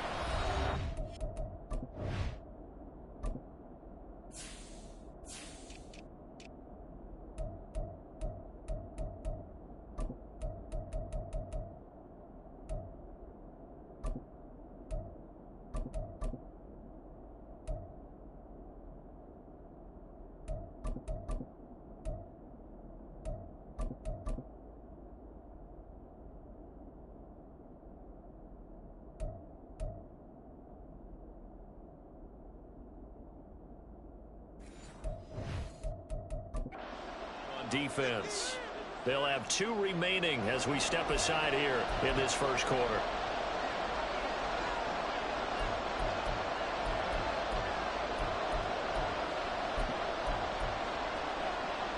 Still needing 10 yards. Now it's 3rd down. Now a shotgun snap as they'll look to throw. And that is incomplete. Two drives won't tell the story of this game, but you absolutely have to like how this defense has played thus far. They have yet to allow this offense to get on track in this one. 44 on his first punt, and this is a good kick as well. Pulled in at the 24. A nice job getting free on the return for 13 yards. And they will take over 1st and 10. New Orleans Saints, they get ready to set up shop for their second drive. Perfect start to the season on their first drive last time out, able to find the end zone. Now we'll see if they can make it 2 for 2 here in week 1. They'll bring a receiver in motion left. Steps away to his left. And this winds up a gain of 4 to the 41. And that's an early scramble that can be viewed positively by either side. From the offensive point of view, it begins to establish it as a possibility to keep it on certain plays. And defensively, they avoided giving up a huge play in one of their first tests in containing a quarterback on the run.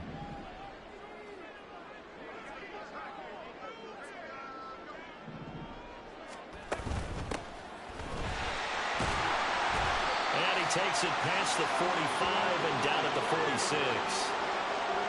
Not a ton of room available on that one, but he made use of what space was available and gained decent yardage.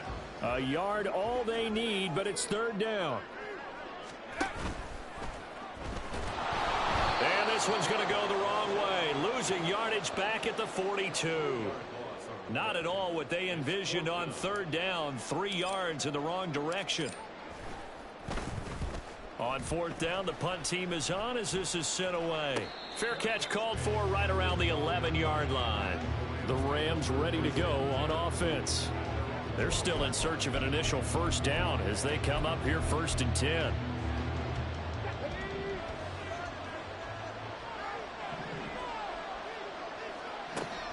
Throwing to start the drive. Friedman. Now a quick throw there, but it's going to be incomplete. He's a little trigger happy right there, and it turned into an ill-advised throw into their zone. Well, we know he has confidence. He'll throw it any place, anytime, anywhere. That time it fell incomplete.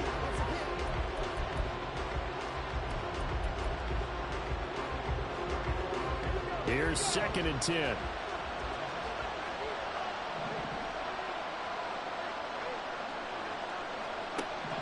To throw again.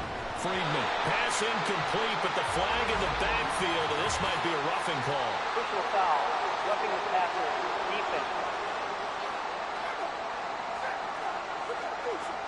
Okay, so roughing the passer, and I've got to imagine that's the last thing you want to see week 1 as your quarterback taking an unnecessary hit. I think you're exactly right about that. You hate it any week, but boy, are you on target. This is a unit that's depending on him to take him through 17 games, so you definitely can't let him get hurt right now. Bush trying the middle, and he'll manage to pick up about 4. It's 2nd down.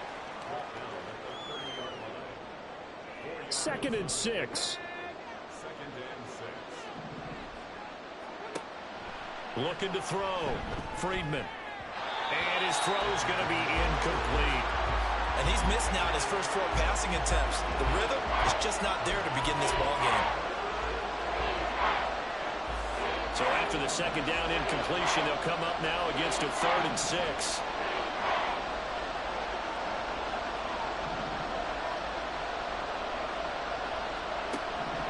Back to throw.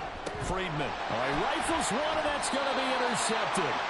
And they'll start with great field position at the 41-yard line. So the first interception of his career under center, and you knew it was going to happen sooner or later. It has to. And I know he feels like the world is just tumbling down at this moment, but there's got to be some veteran somewhere, some mentor that's going to tell him, hang in there, my man. Plenty more to come. Keep firing. They'll run on 1st down. It's Bishop, and he'll go down here at the 35-yard line.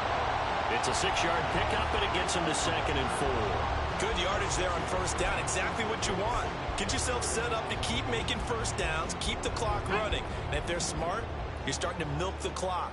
No hurry before you run your 2nd down play. On 2nd down, it's Bishop. Just a couple on the pickup there, and now it's third down. That's all about doing the dirty work right there defensively. Second and short yardage, that's all about plugging those gaps, not giving a running back a crease to run through. And that's a nice job to hold them just a couple and force a third down. They need 2. Here's third down.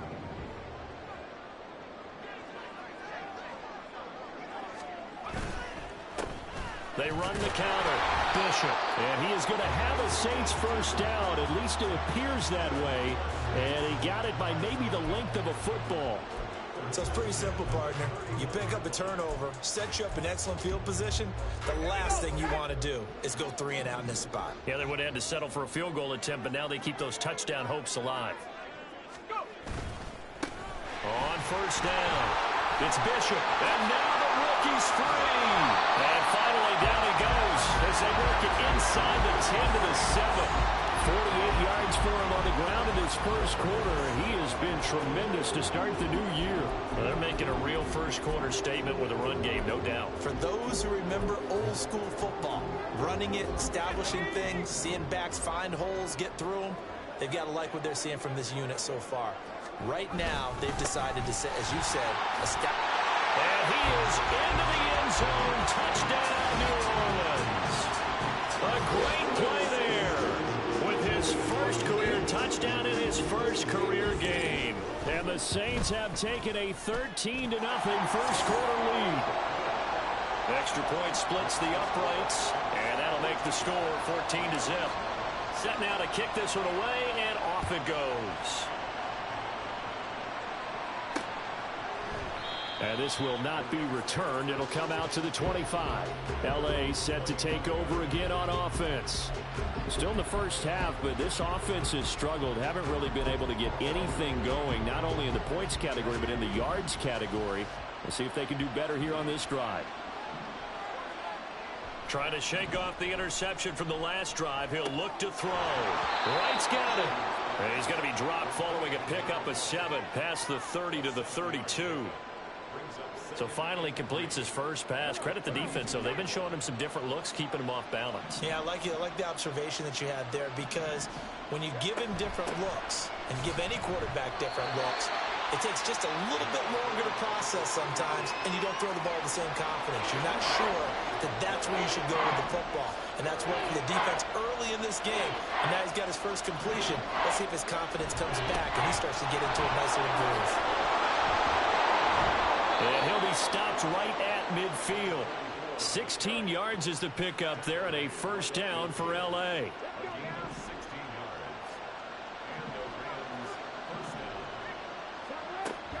They'll keep it on the ground. It's Roberts. And nothing much materializing there on the first down run. He'll get a couple, and that's it.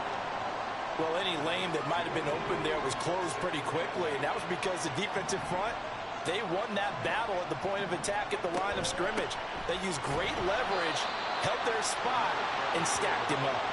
They follow up the gain of 2 with a gain of 1 that time. Early down stuff to put this offense in a precarious position. We know that securing the point of attack, especially against the big-bodied guys in the middle of this D, has got to be priority 1. He's got his target. That's complete. And he'll go out of bounds after taking it a little further down inside the 40. They'll get 9 out of that one, and as a result, the drive continues. So here's a 1st and 10 at the 38. Now a handoff up the middle. Roberts. And he is going to be stopped cold behind the line of scrimmage. Officially, it's a 1-yard loss. That's going to bring up 2nd and 11.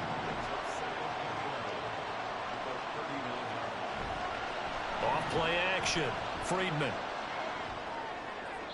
And an off-balance throw there, and it's going to wind up incomplete. And a smart play there. He's probably saying, I wish I would have done that on the last drive instead of throwing the interception. To throw on 3rd down.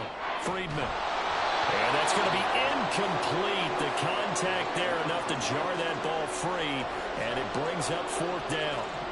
Here comes the Rams punter now, as he'll come on to kick this one away. And he's getting a workout here in this first quarter as he gets it away. And out of bounds, sailed over, looked like right near the pylon. This one's going to be perfect. Directional kicking at its finest, right down at the 1-yard line.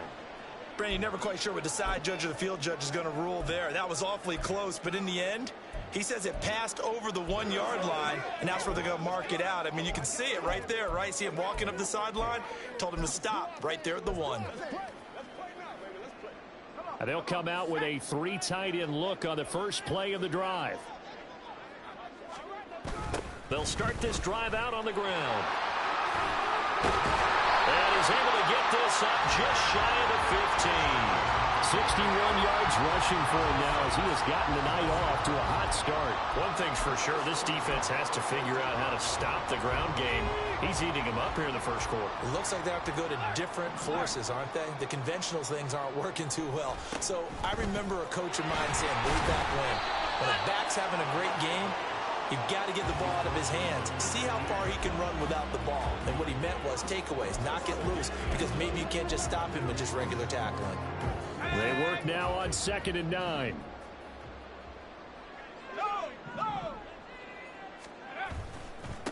They'll keep it on the ground. It's Bishop. And not much there at all. He's up only to about the 16-yard line. He'll pick up only a yard there, and it'll leave him with a 3rd and 7. Just not a whole lot of room to operate there on that carry. No, not at all. They did a really nice job staying in their proper places and not allowing any lanes to open up. Here's 3rd and 7.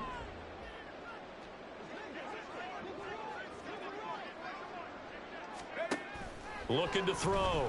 Trout. And they stop him short of the first as he can only get to the 20. He'll wind up getting 4 yards there on his own, but it also brings up 4th down. Here comes the Saints punter now as he'll punt it away for the 2nd time. And a fair catch called for and made just inside the 35-yard line. The Rams offense now making their way out to take over. They find themselves in a good-sized hole here, and a good-sized hole early on in this game as they come up on 1st down.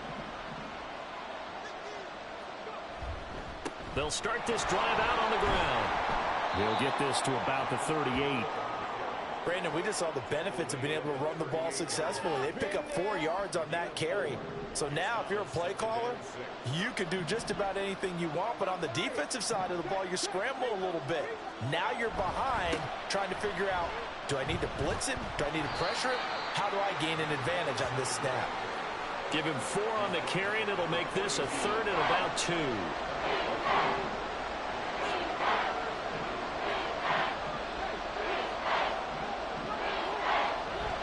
They'll try to run for the first with Bush. And he is going to have a Rams 1st down by about a yard as they're able to convert on 3rd and 2.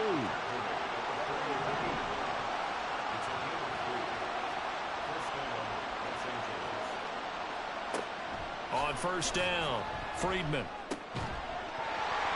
And this will be incomplete. Physical play on the football there, and it's 2nd down.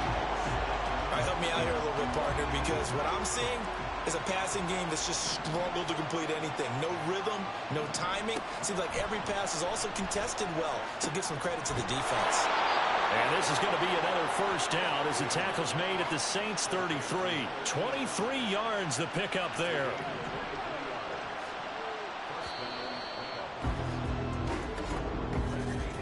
$14-0 the score. This is the NFL on EA Sports. The Rams with the football here to begin the 2nd quarter as they've got it with a 1st and 10.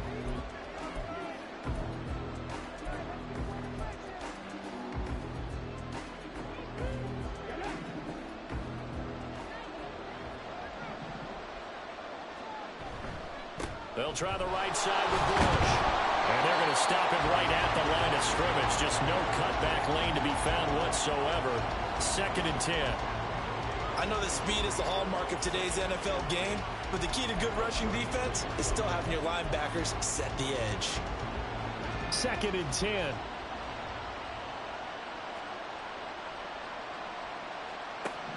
Operating from the gun. Friedman. He finds his man. Complete. That's Harrington.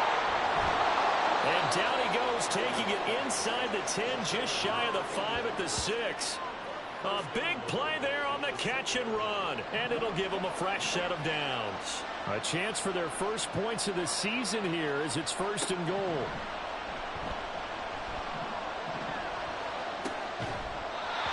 Throw to the end zone on 1st down, but it winds up incomplete. They were so close, that close to their first points of the game. Just needed to hang on just a second longer, but he couldn't complete the process of the catch through the jostling from the defender. They come up here with another shot from the 6-yard line, and it's 2nd and goal now. Now they'll run it on the toss. And this has been a recurring theme tonight for sure. Nowhere to run. Back to the line of scrimmage, that's all. Call it no gain that time, and now it's 3rd and goal. The Rams on 3rd down. 3 for 7 so far in this game. They're looking at a 3rd and goal here. In trouble, and he'll go down back at the 12. A nightmare on 3rd and goal. He sacked him.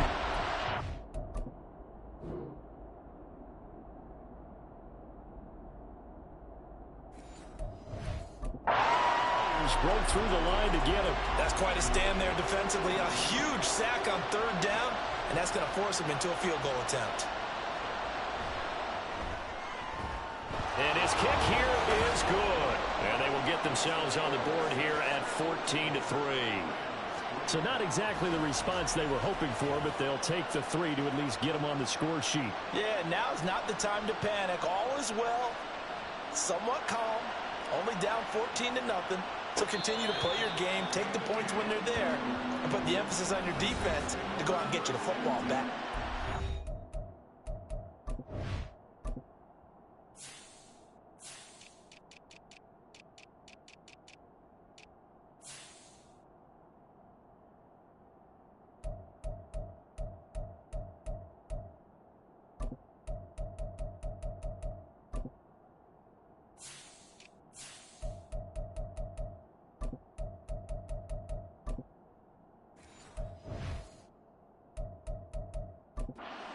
To go again as we look at the back heading onto the field again. It may just be the 2nd quarter, but he's in his zone, well on his way to eclipsing that 100-yard mark. And when a back has a game, as we're witnessing right now, his name's going to be in the books, but it's really a collective deal, isn't it? Because that means he's getting plenty of blocking, a lot of help from his teammates, but he's making the most of it. Yeah, he's made the most of it to this point.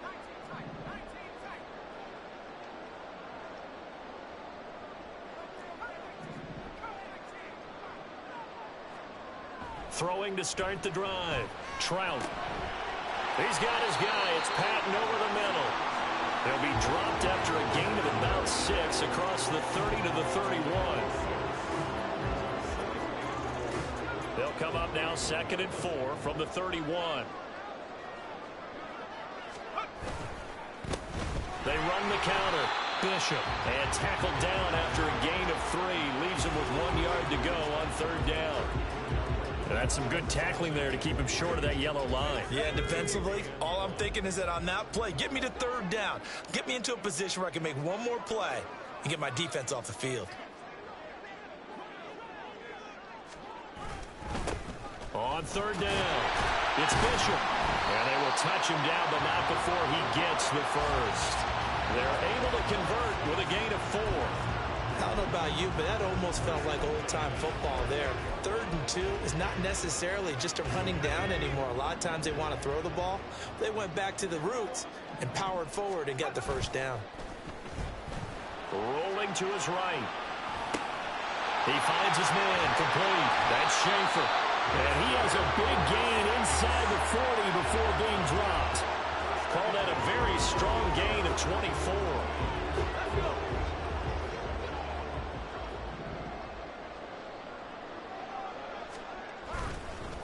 They'll try the left side. It's Bishop. And he works it past the 30, almost to the 25. 81 yards rushing for him in this first half as he is looking in mid-season form here in the opener. We both know it's difficult, but they've made it look effortless out there. Through the air, on the ground, they've moved the ball with relative ease. They go play action here on first down. Eluding the pressure right. And he'll go out of bounds inside the 15-yard line. The escapability in evidence there as that one good for 15 and a first. Give him a little extra credit there. His head was cool as the play broke down. Didn't force a throw, and in the end, got to show off his athleticism with a nice gain to bring up a new set of downs. Patton the man in motion.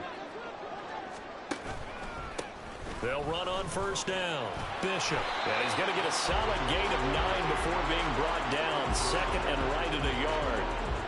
A lot to praise on this drive, obviously. I know you're seeing what I'm seeing. Those guys up front, they're getting it done. Doesn't matter what play is called.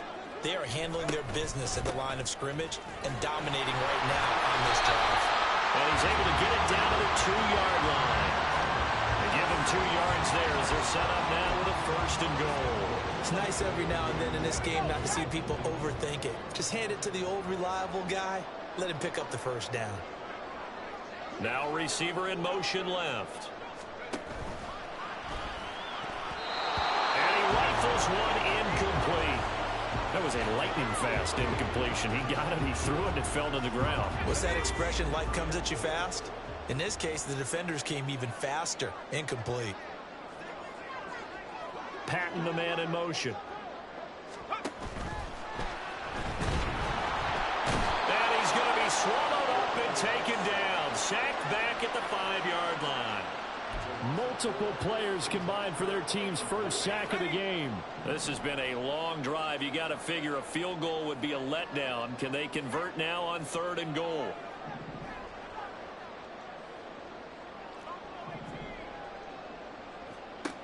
Operating from the gun. Trout. Looking end zone, but it's incomplete. The LA defense up to snuff in coverage there. Pushes this to 4th down. And this one is right through. So a long drive gets them down inside the 5, but ultimately they settle for just the field goal. And I have to think that if maybe they were a yard closer, that would have made their decision tougher, and I think they likely would have gone for it. But in this situation, they just decided to take the 3, and I think it was a smart move. And it'll come out to the 25 as he will not attempt to return. The offense for Los Angeles returns to the field. And last time they got 3 points, but it was a chip shot field goal. And when you go to the sideline after a chip shot field goal, maybe the offense not too happy. It's a balancing act, isn't it? Because you're exactly right. They're none too pleased that they didn't punch it in for 6 points. But they also have to remember they did put points on the board. 3 points is 3 points. And in this league, you take points when you can get them. Not easily done. Ball on the 30. They'll come up with a 2nd and 5. Back to throw. Friedman throwing the out route incomplete. It's Rhodes. First catch of the new season for him, and he picks up the first. When you're struggling on offense, you're looking for anything possible to get you going. Sometimes you do it like basketball teams that don't normally press. You put a press on, bring people to life, make them move a little bit quicker. Maybe that'll help them as they head towards the half. A run there on first down and a pretty good one of 5 yards, so make it 2nd and 5. Nice satisfying run on first down for the offense, picking up 5, which means defensively, the thought process is entirely different. You don't want to panic, but at the same time, you're saying to each other, we've got to tighten this down. We can't give up gains like that. And this is going to be another first down as the tackle's made at the Saints 39. Well, these guys have definitely been outplayed in the first half, but I like their countenance. I like the way that they haven't panicked out there, the way they're carrying themselves.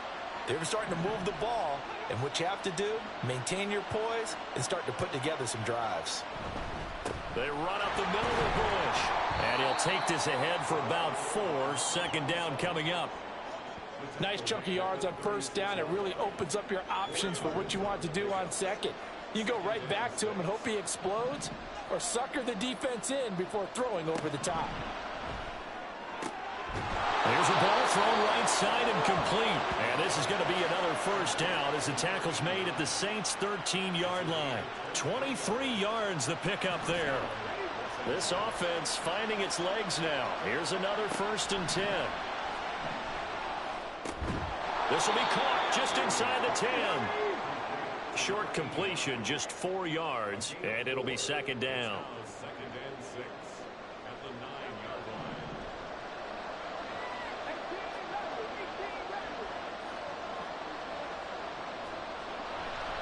Off the play fake. Friedman. To the end zone, but it's incomplete.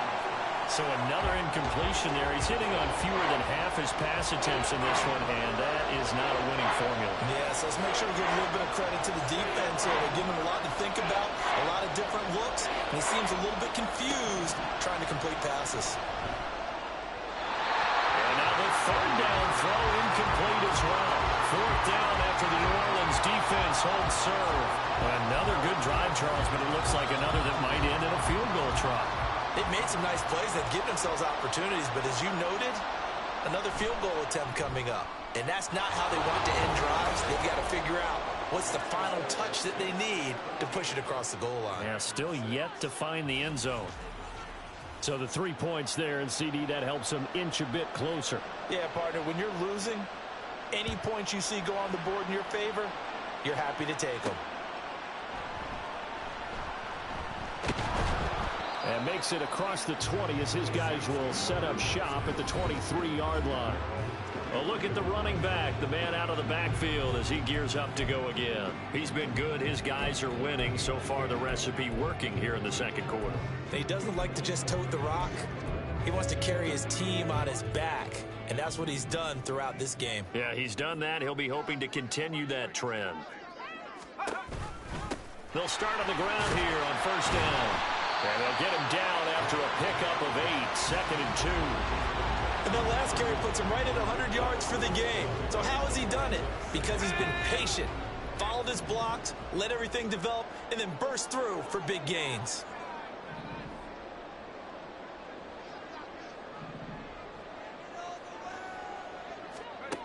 To throw on 2nd down. Trout flush to his right. Going right side here, and that's complete. And brought down, but not before reaching the 45-yard line. His first catch, good for 14 there, and a 1st down.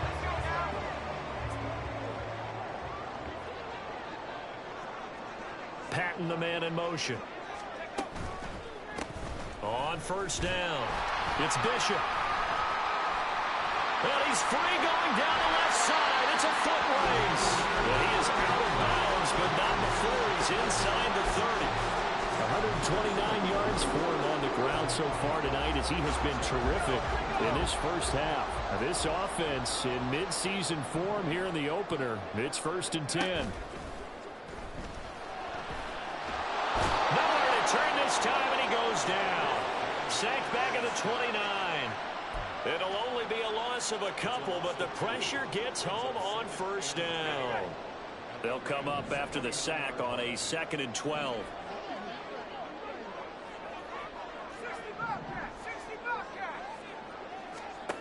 Operating from the gun, Trout.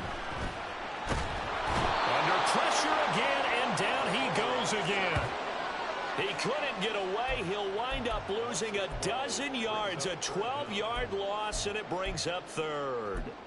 So, Charles, no turnovers yet for this offense, but those sacks now, they're starting to pile up. And one thing usually leads to another because they've got to figure out how the offensive line and everyone else involved in protection can keep their quarterback upright and allow him a chance to throw the ball downfield. Now throwing on 3rd down there, but he cannot connect. This is certainly a team that has proven it likes to target its backs through the air and defensively. They were aware of that and certainly were prepared on that throw.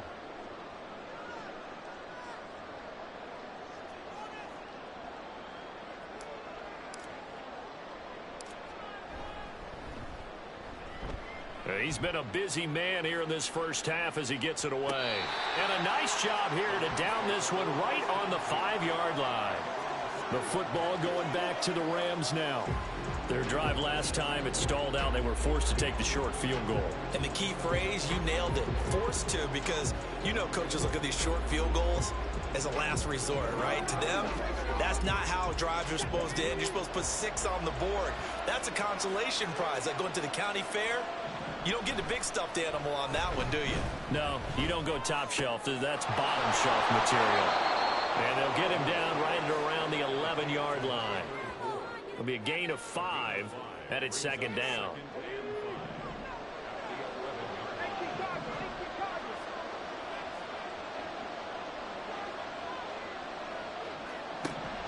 Out of the gun, they'll look to throw. Throwing the out route and complete. That's Rhodes. And out of bounds across the 15-yard line. 7 yards there and a first down.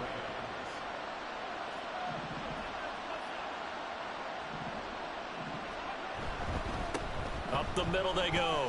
It's Roberts. And he works it across the 25 before being tackled.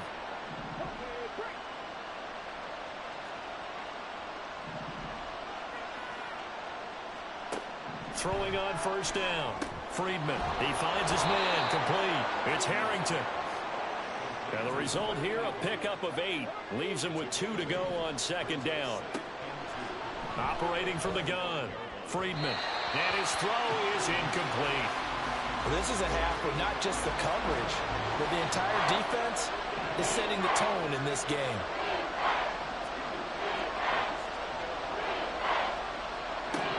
On 3rd and 2, Friedman. He's got right on the short throw.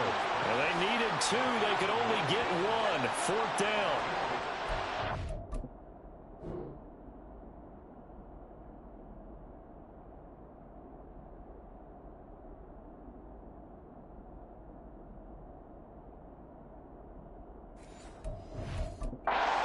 Looks like they got what they wanted. They got the completion, but they weren't able to break any tackles or gain nearly enough yardage to pick up the first down. Now to be 4th and short. So they're forced to punt on 4th as this one's away. Taking it about the 16. A 7-yard return following a punt of 45 yards. And the Saints will take over with a first down and 10.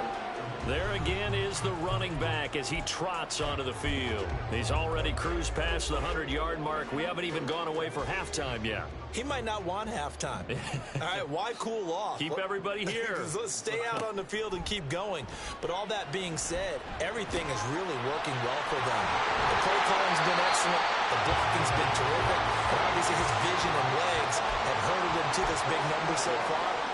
We could be seeing something really special here. And we'll see how much they give him the ball here. On 1st and 10, Trout. And that is incomplete. Certainly appeared to take away his first read, and by the time he tried to look elsewhere and find an open target, the coverage was too good. That one falls incomplete. An incomplete pass on first down. That leads to a 2nd and 10. Operating from the gun, Trout.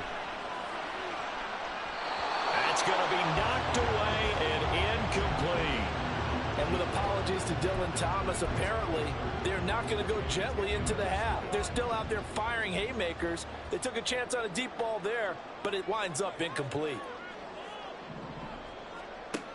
Again, he'll drop to throw. And he comes back with one complete. And out of bounds on the other side of midfield at the 45. The Saints passing game in sync and moving the football. It's a first down.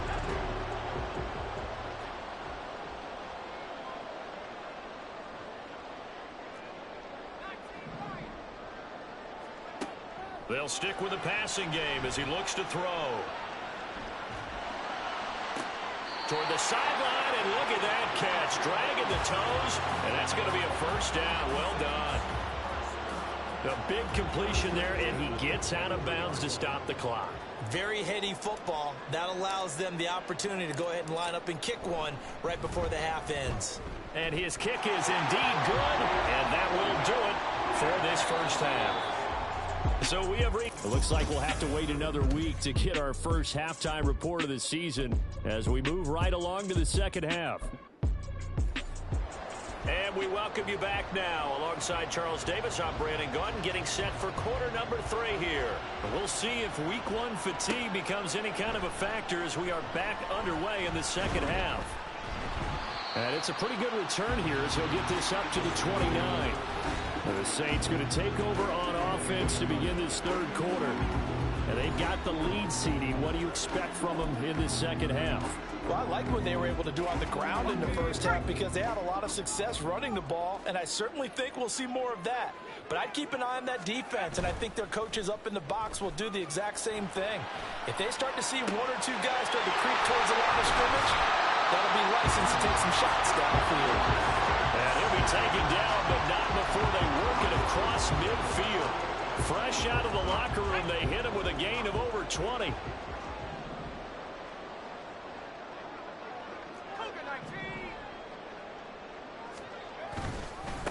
They'll run on first down. It's Bishop.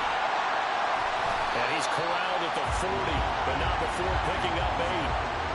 They've been running it well all game, and why not? The big guys up front, they're just having a ball creating monster holes for their guys to run through. Now a 2nd and 2.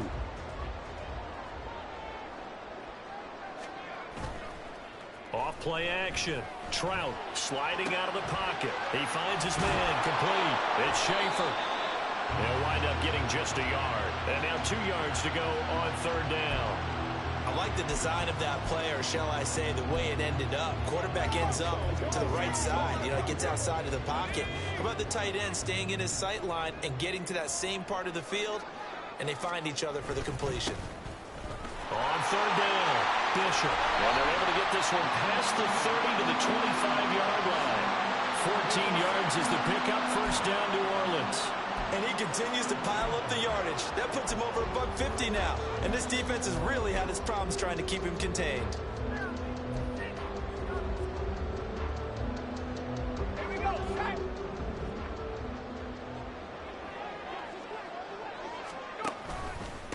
Right back to him on first down. And for one of the first times all night, he is going to go nowhere as they bury him behind the line. Call it a full 3 yards in the wrong direction there. Brings up second down. Well, from my vantage point, that's just one bad play by the offensive line and a running back who's had a lot of good ones tonight. Yeah, but that doesn't mean he's not going to be ticked off, nor is the offensive line, because to me it's a lot like a no-hitter, right? Pitcher's throwing a no-hitter, gives up a hit late. You're so close to accomplishing everything you want and don't quite get it done. They'll come back with a vengeance on the next play. Stopped short of the 25. The second effort couldn't free him. Just a yard there, so it brings up a tough 3rd and 12. He's definitely tough to get down. We just saw it right there. But how about what we did see? Pursuit, wrap up, and then the big finish with the tackle.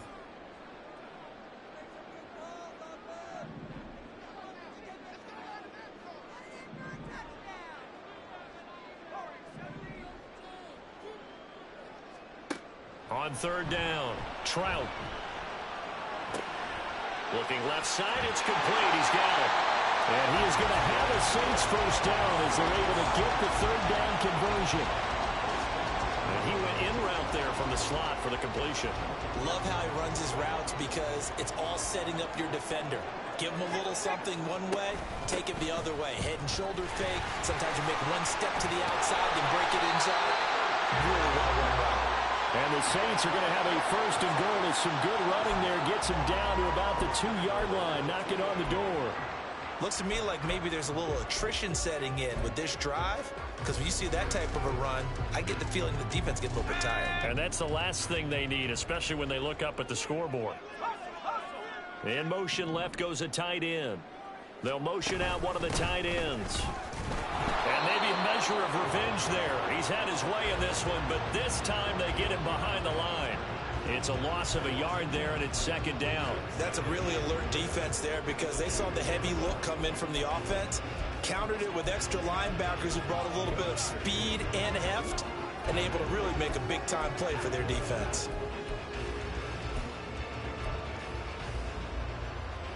Back at the 2 now. Here's second and goal. They'll try to run this one in.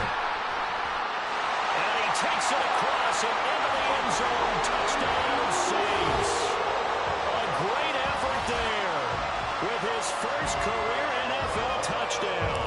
And the Saints are looking good here in the season opener as they're able to extend their lead. Point after, right down the middle. And the lead now to 3 touchdowns at 21. The ball upright on the tee, and the Saints kick team booms it away. And he won't return this one. He'll go down to a knee, and they'll start at the 25. Now the attention turns back to the Rams offense as they get ready for their first possession of the second half.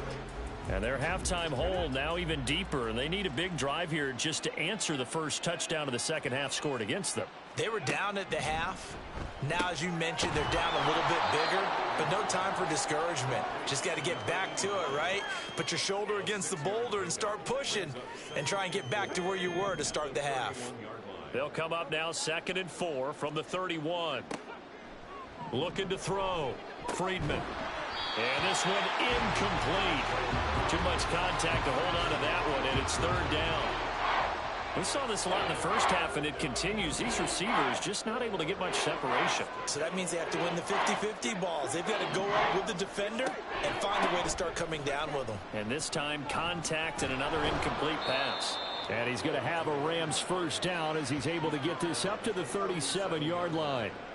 On 3rd down, that's a good job of situational football and understanding where the first down marker was and getting there. On 1st down, Freedman. He finds his man, complete. It's Rhodes. And he'll be out of bounds after getting this one across the 40. So give him 5 yards there on the pitch and catch, and that'll bring up 2nd down. Back to throw. Freedman throwing the out route incomplete. It's Rhodes. And he'll be taken down, but not before he gets into enemy territory. So in Saints territory now. Here's 1st and 10 at the 48-yard line. Now a handoff up the middle. It's Roberts. And he'll work down inside the 45. Not too many offenses want to turn down long drives, but when you're down what they are, they've got to pay it off with some points. They give to Bush going right. 3 yards is half of what they needed. Now can they get the other 3 here on 3rd down? Oftentimes we praise an offense for their variety of being able to hit people with the run in the pass. But in this game, how about what we're seeing from the safeties? They are all over the field. Doesn't matter if they threw it or if they're trying to run it. I don't think we've ever awarded an MVU, most valuable unit, but you're right. It might go to them in this game. I like that. MVU. Well done. A throw there, but that's going to wind up incomplete. This has kind of been the story all night long, hasn't it? An inability to really get much done on 3rd downs, and it's costing them. On 4th down, Freedman able to find the open man. That's complete. And he is going to have the Rams first down by a couple of yards as they get 5 there on 4th and 3.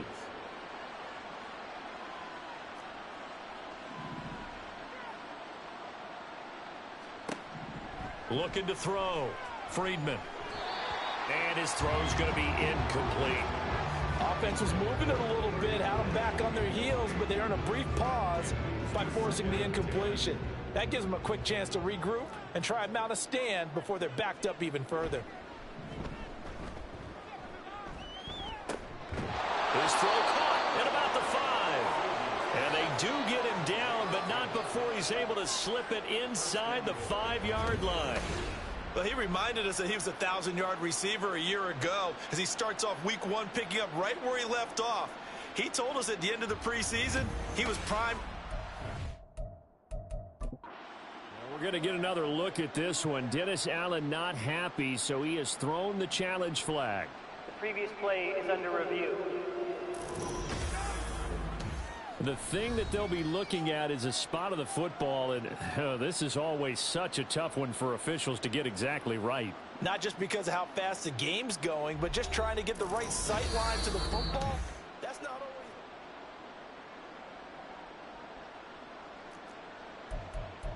At After review of the play, the ruling on the field stands. So the challenge does not sway the official's decision. The spot of the football going to remain right where it is. A chance for a first touchdown drive of the year. It's 1st and goal. They'll try and run for it on 1st and goal. And he'll get this one back to the 5-yard line, but no further than that. No gain on the play that time, and it sets up 2nd and goal.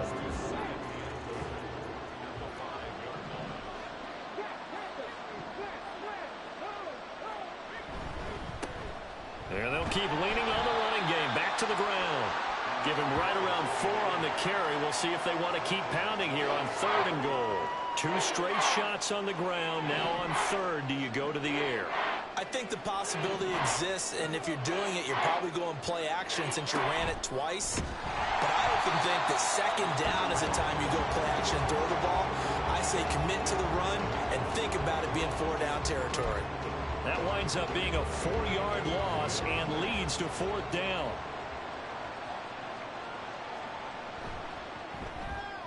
And his kick is good. And the deficit drops now from 21 down to 18. So his 3rd field goal of the ball game brings him a bit closer, but there's no question they need to start turning some of these 3s into 6s. And 7s and probably even 8s. You know, as a kicker, you just head out when you're called upon, so he's done his job. It's the rest of the offense that needs to get it in gear if they want to close this gap. And he brings us out past the 20 to the 24.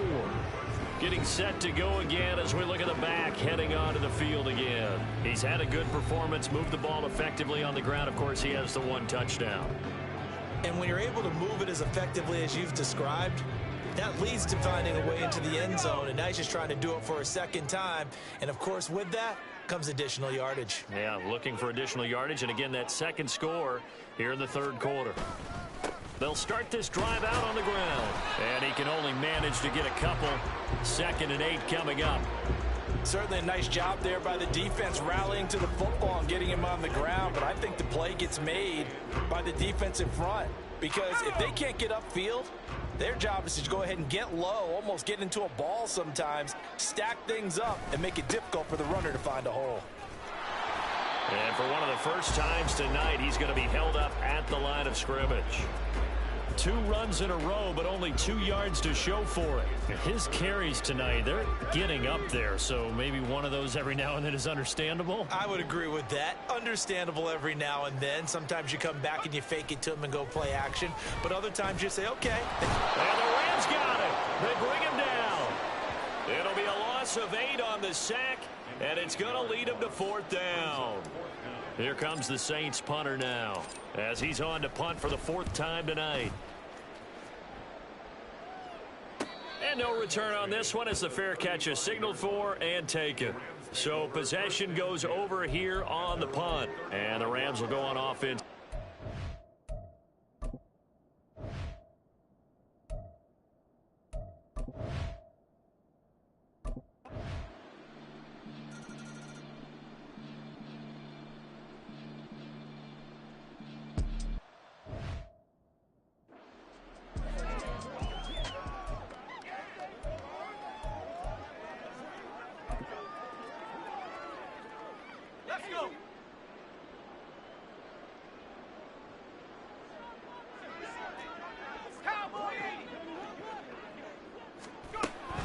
They'll start on the ground here on 1st down. And he'll manage to pick up about 4. It's 2nd down. Brandon, I've got to think this offensive line has got some smiles on its faces. And I know it sounds crazy, but they practiced for this back in training camp. They knew they'd be in situations where there'd be extra defenders in the box coming after them, trying to keep them from locking down a game. Right now, they want to show the world they're up to the challenge. And he can't escape, and down he goes. That winds up pushing him back 11 yards on the sack. And that'll bring up 3rd.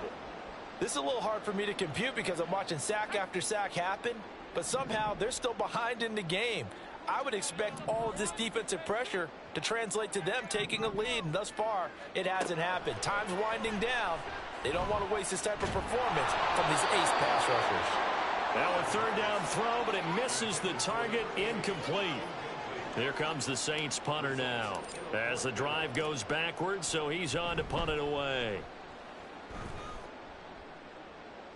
And a fair catch taken back near about the 35, 36-yard line. So a change of possession here on the punt. And it will be 1st and 10 as they take.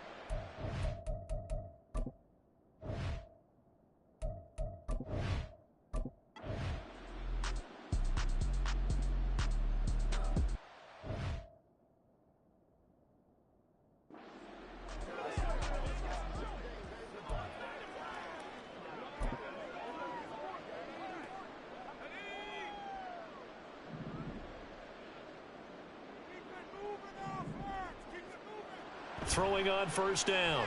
Trout. Looking left side, and he's got a man. That's Bishop. And he's going to get 7 out of this before being taken down at the 27. Just about every quarterback is trained to really look downfield first before you come back and make a nice, safe throw. And in this case, that's exactly what he did. Found his running back, let him create some space, and it turned out to be a nice play for the offense.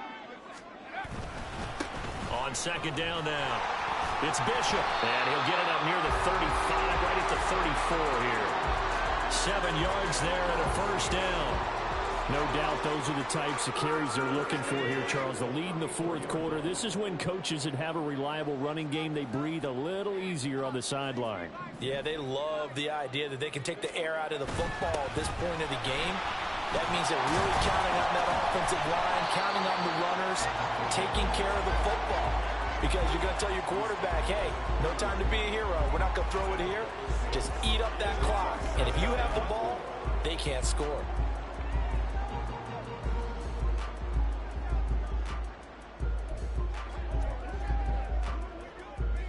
They'll come up on a 2nd and 4 now from the 40-yard line.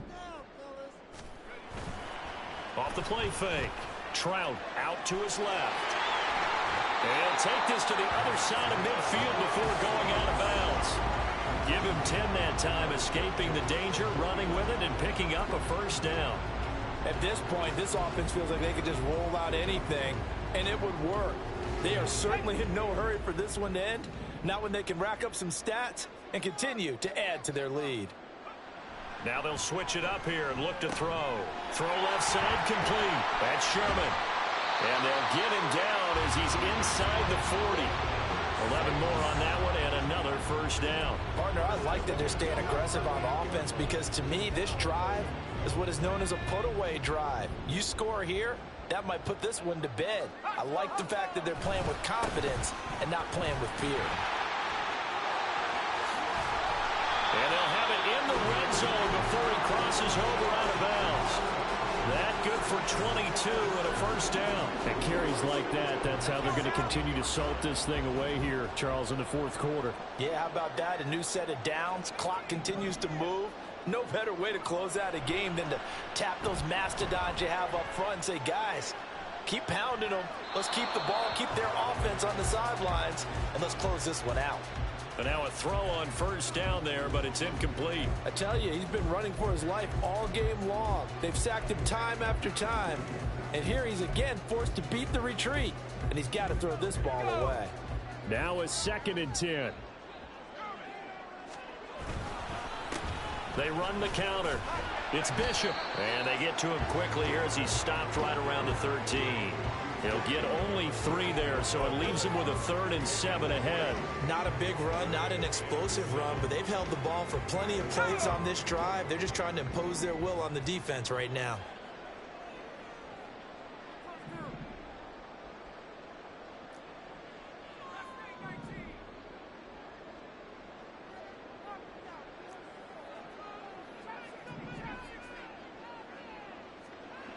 To throw on 3rd down. Trout. And probably the wise decision there. No one open. He just throws it away. And that keeps the field goal on the table as it's 4th down. And once he escaped the pocket there, he tried to keep those eyes downfield, but nothing was materializing. So he makes a smart move and gets that to the sideline. And his kick is right there. It's good, and that will extend their lead even further. So that maybe not a knockout blow, but I suppose certainly every little bit helps when you're trying to salt one away in the fourth. Well, the possibility of being beaten by 2 late touchdowns or at least sent to overtime does exist. But time, definitely a big factor at this stage of the game, is in their favor. The return man down to a knee, and this will come out to the 25-yard line. L.A. readies for its next.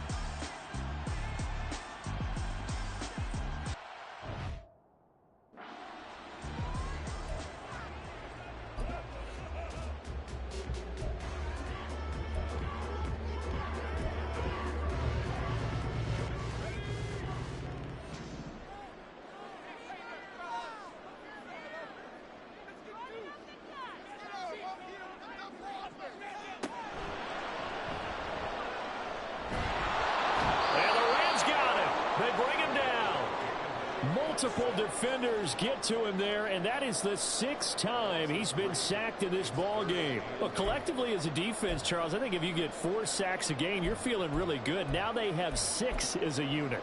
And that type of a number is just staggering because there's so many ways to try and counteract it. But in this case, they've got no answers for this unrelenting pressure coming at their quarterback.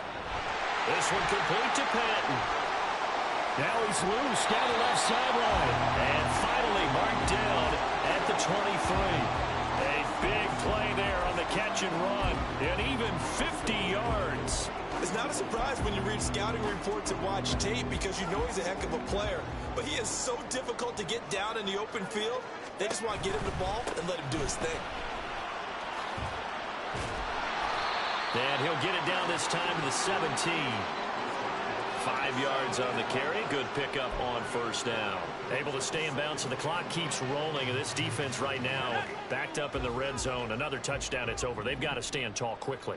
Been in this spot before. Now there's a little bit of desperation creeping in. And all you're doing when you're talking to your defensive teammates is first guy there, hold him up. Second, third guy in, rake at the football. Get it out. We've got to create a turnover because one more score, and this game's over. Looking to throw on second down. Trout, he finds his man, complete. That's Bishop. And he is not going to go anywhere. They're going to get to him behind the line, and that is going to get us to the 2-minute warning. So it's Saints football as we get you reset. They're facing a critical third down now as they try to hold on to this lead.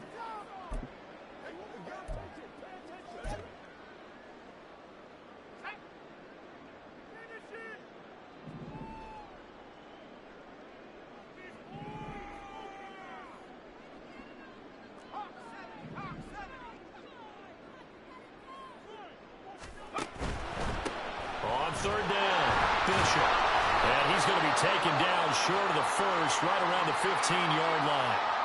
And now right out of the 2-minute break, we'll get a timeout used defensively with 1:56 to go. So the field goal unit is on the field as this is a big spot right here. And his kick is good. And that will extend their lead even further. So that one, CD, going to make the road back a lot more difficult. Oh, there's no doubt about that. You know they were praying on the other sideline for a miss because now, as you pointed out, a very difficult road. Down 2 scores. You don't just need a touchdown. You need a chain of events to go your way. You've got to score, somehow get the ball back, and score again. The odds of that happening, not great in your favor. So all eyes on this Rams offense. Down by 10. 1:53 remaining.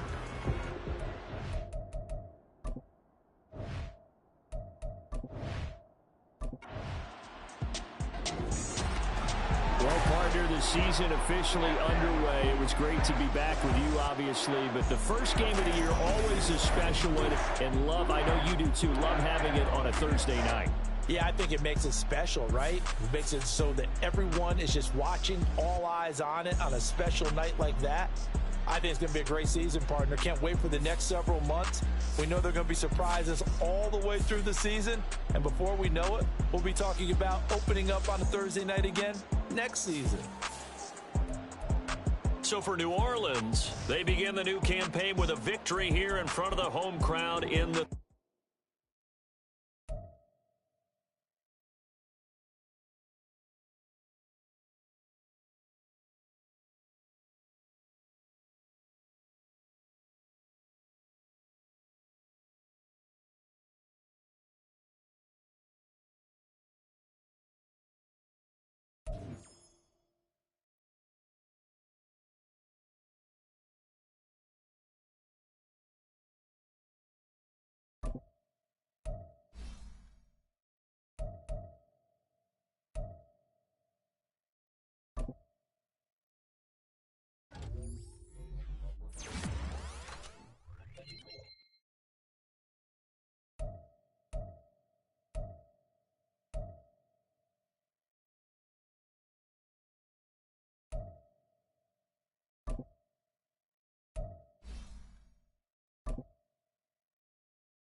It's Week 9 of the National Football.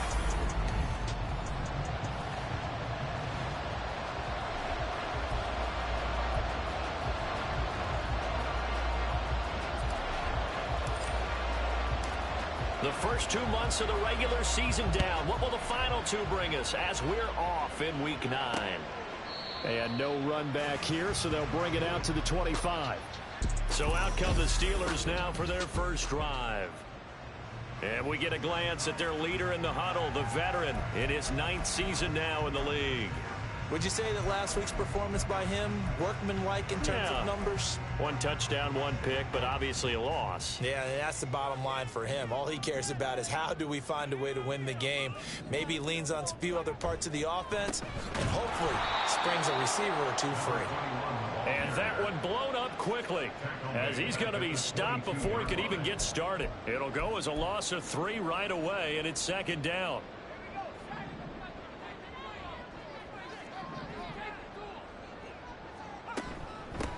They'll keep it on the ground.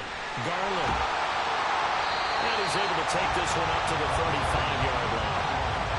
And, Charles, you look at this defense, they were a very loose group coming into the week, knowing they kind of had the upper hand going into this one, taking on a team that hasn't won in a month and a half. And that works well for you if you establish your dominance early in the game against a team that's struggling. But if somehow they fashion some plays together early, knock them back on their heels, that looseness can be used against them. Then they're trying to scramble to make sure they get their game right. Gets this out wide to Pickens. And he's going to be out of bounds, but not before he takes it inside the 40. He got 29 yards.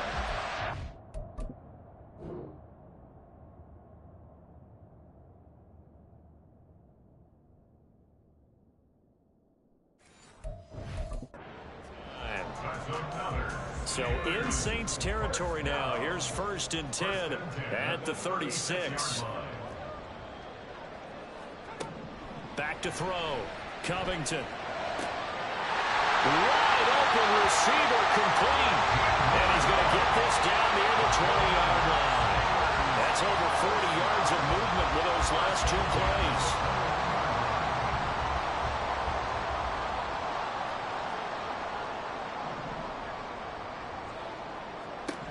On 1st and 10, Covington. He completes it to Hunter. And that's good for a pickup of 10 yards. And that'll leave him with a 2nd and just a few inches left. It's 2nd and inches at the Saints' 11-yard line.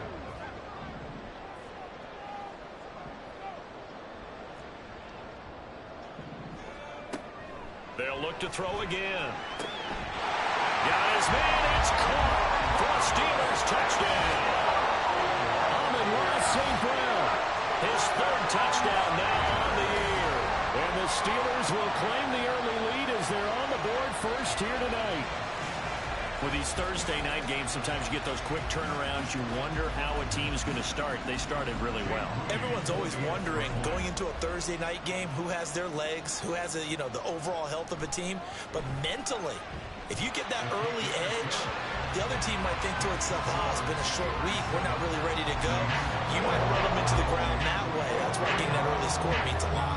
So here's Moody back out there now to send this one away. And he returns this to the 22. And here come the Saints for their opening drive. And leading him out, their veteran quarterback. And there was a positive in last week's loss. No interceptions thrown by him. But he only threw 1 touchdown pass, and you know he wants that to improve. He might even consider that as part of the reason that they couldn't take the win last time out. I believe we'll see a more aggressive version of him this week whenever they're nearing the end zone.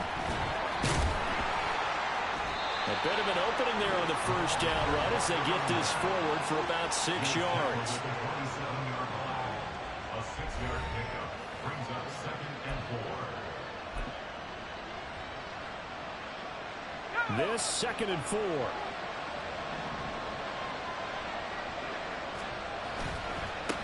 They'll keep it on the ground. It's Bishop. And nothing doing. He's immediately taken down at the line of scrimmage. You look at this Steeler defense. Well, they've certainly had their struggles against the run at the 30th ranked unit out of 32 teams in the NFL. And when people talk about facing a challenge, they are certainly getting one in this ball game because they're facing the #1 rushing unit in the NFL, which means it's going to be a contest.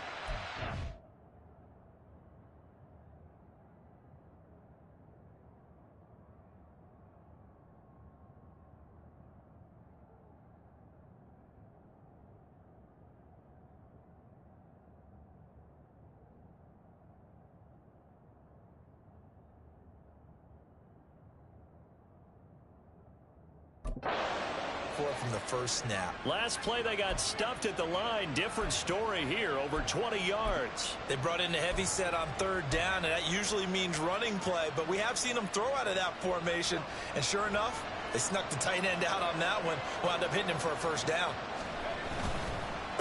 On 1st down, it's Bishop, and just 1 yard here from the 49 to the 50. And that's the type of play that'll fire up the defense. Hold them to 1 yard on a 1st down run. It'll be interesting to see if the offense decides to press the run at all, or if they'll abandon it now after gaining only 1 on that play. On 2nd down, it's Bishop. And a good run here as he'll rumble all the way down to the 40-yard line. 10 yards, good for his Saints, 1st down. Now, look, that wasn't a huge gain, but those are the types of carries I think they were missing in their loss last week. They couldn't get him going on the ground. Did you get the same feeling I did during our meetings, that they kind of regretted that he didn't touch the ball? Absolutely. You know, hey, he should have touched it more last week. They weren't going to make that same mistake, and they've taken care of that early. And give him 6 yards here as he stopped near the 35 at the 34. Hey, when you get good yardage like that on 1st down, it really does a whole lot of good for your entire offense. But I love the way he's finishing those runs. At the end of things, he's making sure he gets just a little bit extra. On 2nd down now, it's Bishop. And he's able to get it down to the 25-yard line. 9 yards to pick up there, and it's a 1st down. You were telling me this yesterday. This is exactly what they want to do on the opening drive, establish the ground game. Yeah, remember our conversation? We were talking about what one of the GMs in the league has told me repeatedly. It's a big man's game, and it's not necessarily size. He's talking about playing some big boy football. Line up, get leverage, knock people back, and establish the run early. They'll go for a gain of 7, and it'll be 2nd down.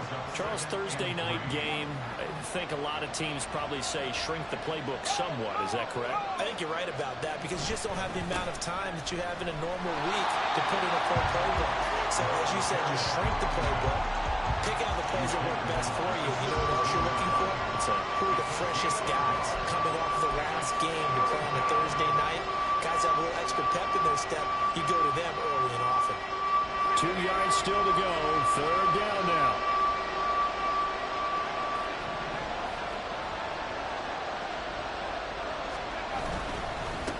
They'll keep it on the ground. Bishop. And he can't quite get there. Tackled down at the 1. 1st and goal, and a chance to get that initial touchdown right back.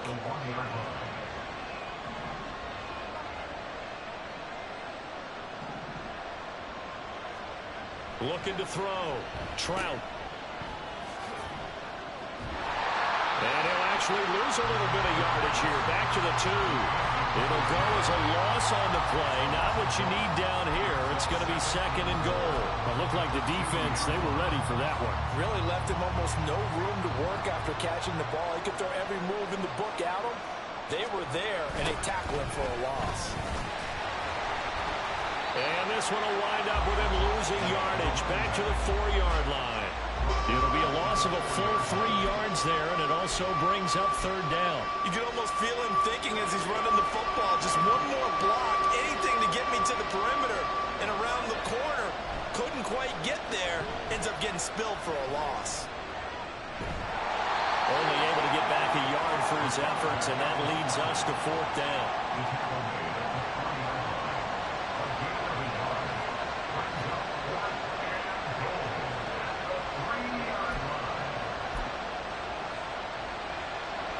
Out now is the field goal unit for New Orleans. from the right hash at a bit of a tight angle. And his kick here is good. So a conservative decision there, but it does put him on the board. And I know the players hate it and the coaches hate it, but sometimes you just got to take the points when they're there. Sometimes a field goal is pretty darn good. The kickoff unit is out on the field, and they will send this one away. And we will not see a run back here from Harris. So Pittsburgh retakes the field for their second offensive possession.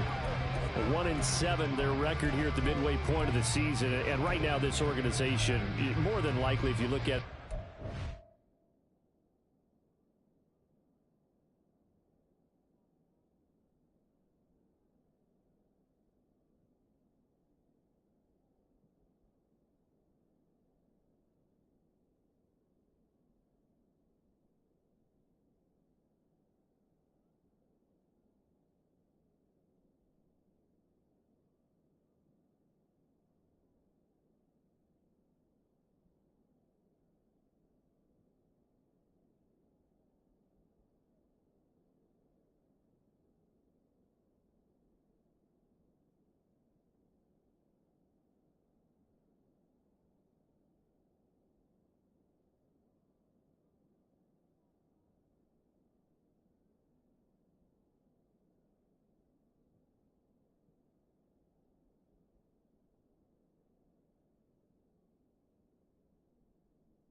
probably in for a rough second half of the season.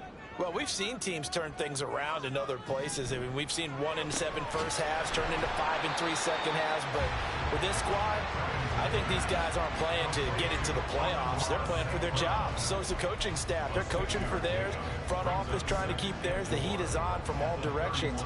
And what's interesting is a lot of these guys are playing for jobs and trying to keep their positions. It might be just in the league in some other spot. And tough going there as he'll only get it up to about the 31. Well, they didn't get a whole lot out of that one, but I think you got to continue to try and run it and try and keep the defense honest. You mean or else they'll just sit back, dare you to throw it on every down? Yeah, you get your quarterback hit a lot that way, too.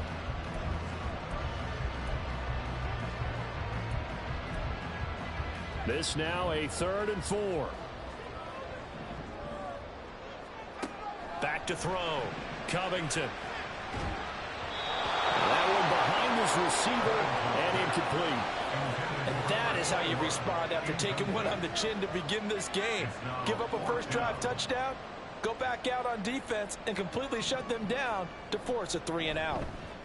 He punted 3 times in the loss last week as he sends this one away. This is brought in at the 21. So a good punt, but a solid 12-yard return. And out will come the offense as they take over. New Orleans Saints, they get ready to set up shop for their second drive. 4-4, their record through 8 games on the season. Would you say that this team has overperformed, underperformed, or are they kind of right where you thought that they would be? Do you mind if I say yes, yes, and yes? Because ultimately to me, 4-4 is about where they should be, because we've seen weeks where they've been really, really good. They've looked terrific. Other weeks where we've wondered just how good is this team. They want to be consistent in their play, not consistently inconsistent, which is what they've been thus far. That's good. The completion there for 7 yards, and that will bring up second down. When you see zone defense and you know you've got a drag route on as your primary call, you've got to be really careful as a passer about how far you let your guy go, because he might wander into some tough coverage. Here's a throw to his running back. It's complete. And he gets this one to midfield before he's brought down. 10 yards, good for his Saints, first down. We've seen quite a bit of the short passing game here early on first quarter, haven't we? We have, and I think it works a couple of ways for this team, because, number one, you throw the short game until they stop it. And if they're not going to stop it, you keep throwing it, and occasionally you'll break a tackle and turn it into a bigger gain. Also, if they start to creep up, start to pressure receivers, now you go over the top, take it deep, and now you get some of those big shots downfield. They'll run on first down. Odom, and he is met in his tracks behind the line of scrimmage. He'll lose a yard there, and it's 2nd and 11. You look at this Steeler defense. They've certainly had their struggles against the run. The 30th ranked unit out of 32 teams in the NFL. The numbers are definitely not in their favor, but every time I click on the film and watch them, I see stretches where they play against the run really well. Their biggest problem, when they give up those explosive runs, those 30, 40, 50-yard runs, that'll really mess up your averages. Now a deep ball there on second down, but it'll wind up incomplete. Almost feels like anything you can do, we're going to try and match or do better. We've already seen one touchdown pass from the opposition. They tried to equal it on that throw.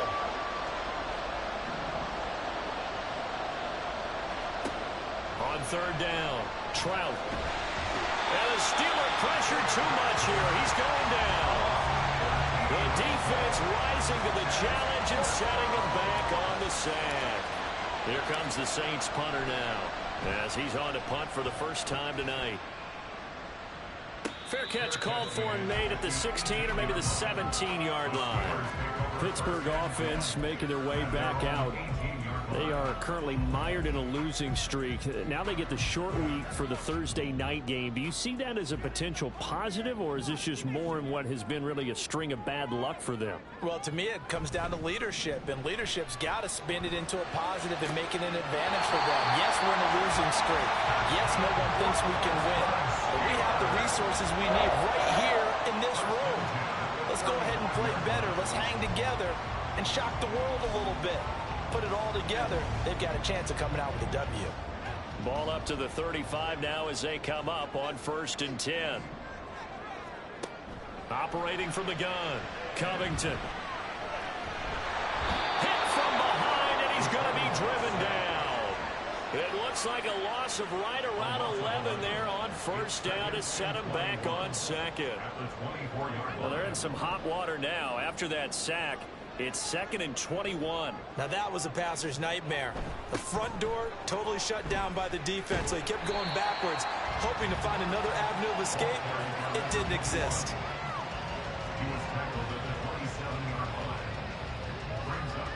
They need 18 yards here on 3rd down.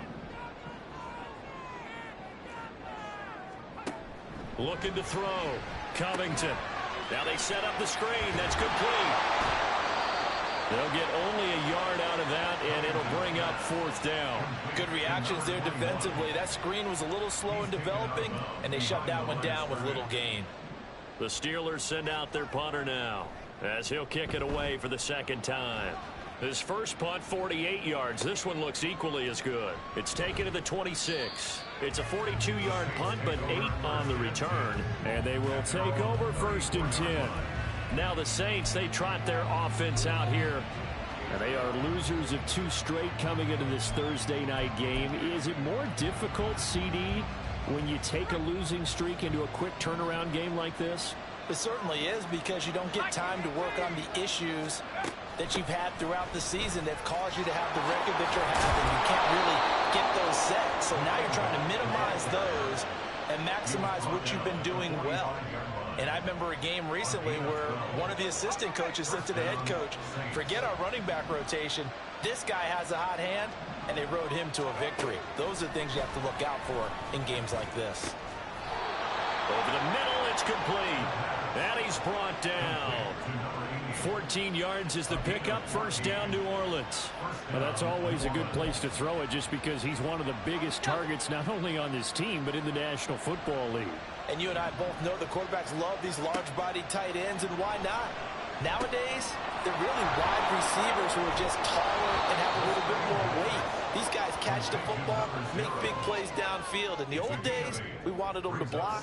Now coaches want them to catch the football first. And good yardage there on 1st down, because sometimes all you need to do on the screen is get one key block.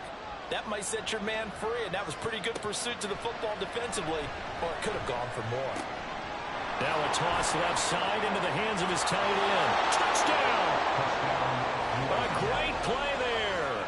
33 yards. And the Saints have taken the lead. Extra point right down the middle. And the lead is now 10-7. A drive there of just 4 plays. And it all culminates in a Saints touchdown. The ball upright on the tee, and the Saints kick team booms it away. Here comes Harris out of the end zone. And he's up across the 25 and down at the 28.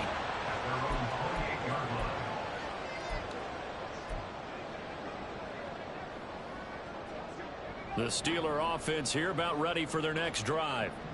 Defense got the better of them last series, forcing a punt. See if they make a few changes in the game plan here and try to get points out of this drive. 1st and 10. 4 yards on the pickup. 2nd and 6 at the 32-yard line. 10-7 our score after 1 right here on EA Sports. Second quarter action from Pittsburgh. It is the Steelers in control of the football. Now a 2nd and 6. As they've got it as we resume action. Off play action. Covington. Yeah, to the right sideline, and it falls incomplete. Just his 2nd incompletion so far. He's 8 for 10. I think he'll take 80%. There's no doubt that he will, but if you're the defensive play caller, you better circle what you just dialed up on your play sheet and come back to it, because you just caused an incompletion. You need a few more of those.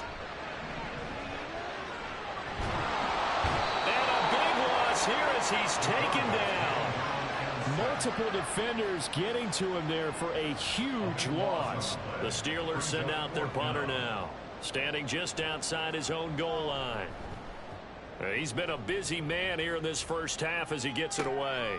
And he'll take it just outside the 40. A 41-yard punt, 9 on the return. And this offense takes over in great shape right at the 50, 1st and 10. So here are the Saints to take over. They lost 2 straight coming in, but good news for them right now. They've got the lead and the football. Good starting field position for them as they come up 1st and 10 right at the 50-yard line. Up the middle they go. It's Bishop. Taken down at the 47-yard line. Some teams like to start aggressive to begin a drive, but this is still what you expect to see in normal situations. Just call a simple run, get a few yards to begin the series, and set yourself up for something bigger on 2nd down. From the 47 now, they'll work with a 2nd and 7.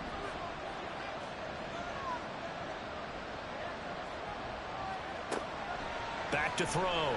Trout. And a quick throw here, that's complete. And he is tackled inside the 40, not quite to the 35. The Saints 1st down there on a gain of 11. One of my old teammates called me the other day when he was watching the game. He's like, man, trying to watch an NFL game and trying to account for their passing game, that's difficult. And just when you think you get everything covered, here comes a back out of the backfield. And in this case, he picks up a 1st down. On 1st down, Trout. He finds his man, complete. That's Bishop. And he's got this down almost to the 20 before he's dropped. 15 more there, and they're on a roll. It's another 1st down. So many times in my career I've heard coaches talk about completions are one thing. But as long as we're there at the catch and we get guys on the ground, we can live with that. But if you're going to give up 10, 12, 15 yards after the catch, then your defense is going to be in a lot of trouble. And able to get him down, but he does reach the 5. 17 more yards on that one as they keep the drive rolling. 2 big plays in succession. Not sure this D knows what hit him, but now they got to get ready. It's 1st and goal. From the gun, they'll try to run it. And he is in for the score. Touchdown, New Orleans. A great effort there. His 2nd rushing touchdown on the year as his guys are able to extend their lead. Extra point splits the uprights, and his guys will take a 10-point lead.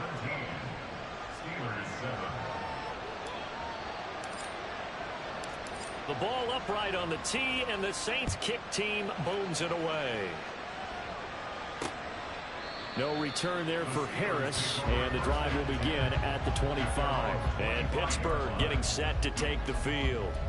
They find themselves down 17-7 as they start this drive 1st and 10.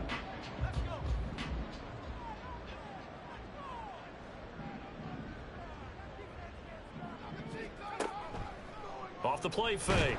Covington. And he's taken down here by the Saints. A loss of 4 that time on the sack, and it brings up 2nd. He continues, Charles, to be under constant pressure. These sacks, they're starting to pile up. And if they want to have a realistic chance in this one, they've got to change their blocking assignments. They've got to do a better job to keep him upright. If he's going to be on the deck constantly, they've got no chance to win this game. 3 yards on the gain. They're going to need to do better on this next play. It'll be 3rd and 12.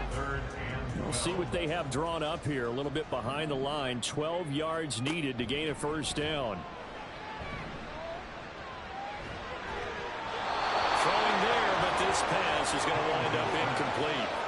Yeah, that's a nice job there defensively to blanket those receivers on 3rd down. And as a quarterback, all you can do is just loft one toward the bench. Not too close, mind you, and live to punt the football. And on 4th down, on is the punt team sending this one away. It's a return of 4 following a 42-yard punt. And the Saints will take over with a 1st down and 10. Out onto the field comes New Orleans. And they are back down to the 500 mark after 2 straight losses. And, Charles, this is a team that, to be frank, their play has really dropped off the last couple of weeks. And, Brandon, I think there's a sense around the building that they can't let this losing streak get any worse than it is. Because if they were to lose here and fall below 500, then you're playing catch-up the rest of the way. They've got to take a stand and make it stop right now. Throwing middle, and it's complete. The result, only 4 yards there on the play. And that's going to bring up second down. Second and 6 at the 40-yard line.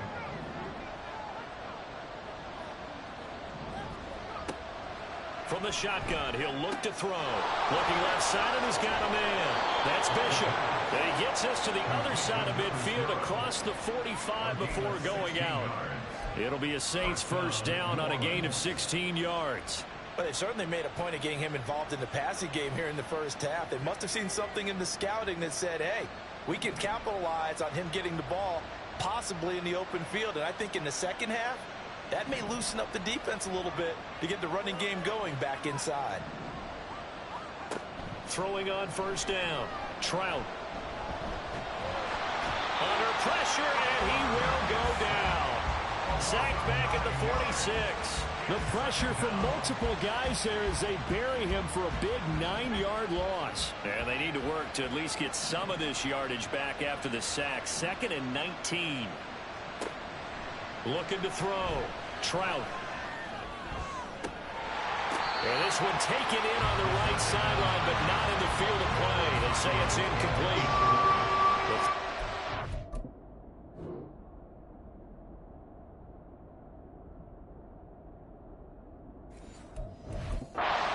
Too far, it brings up third down. They went with a dime look on defense. 2 extra defensive backs on the field and covered up essentially every blade of grass. That allowed them to disrupt the play.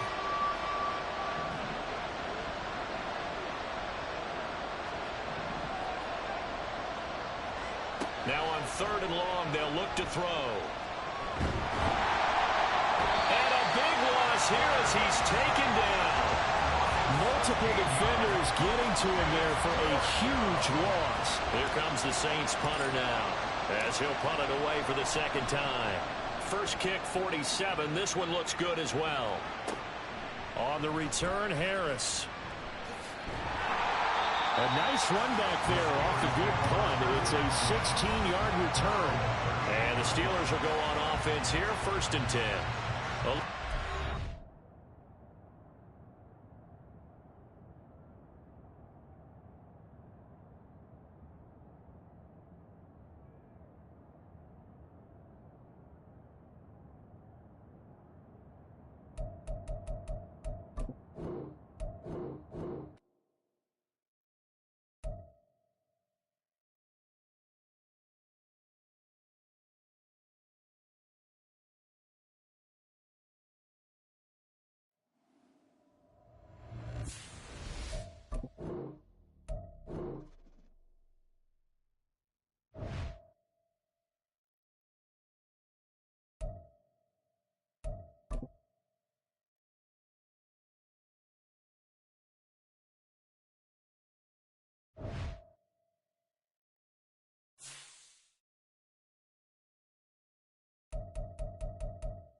From the banks of the Ohio River, there's a look at what's now known as Paycor Stadium here in Cincinnati. Today, Week 17 is upon us, and we've got a good one in store here, as it'll be the New Orleans Saints taking on the Cincinnati Bengals.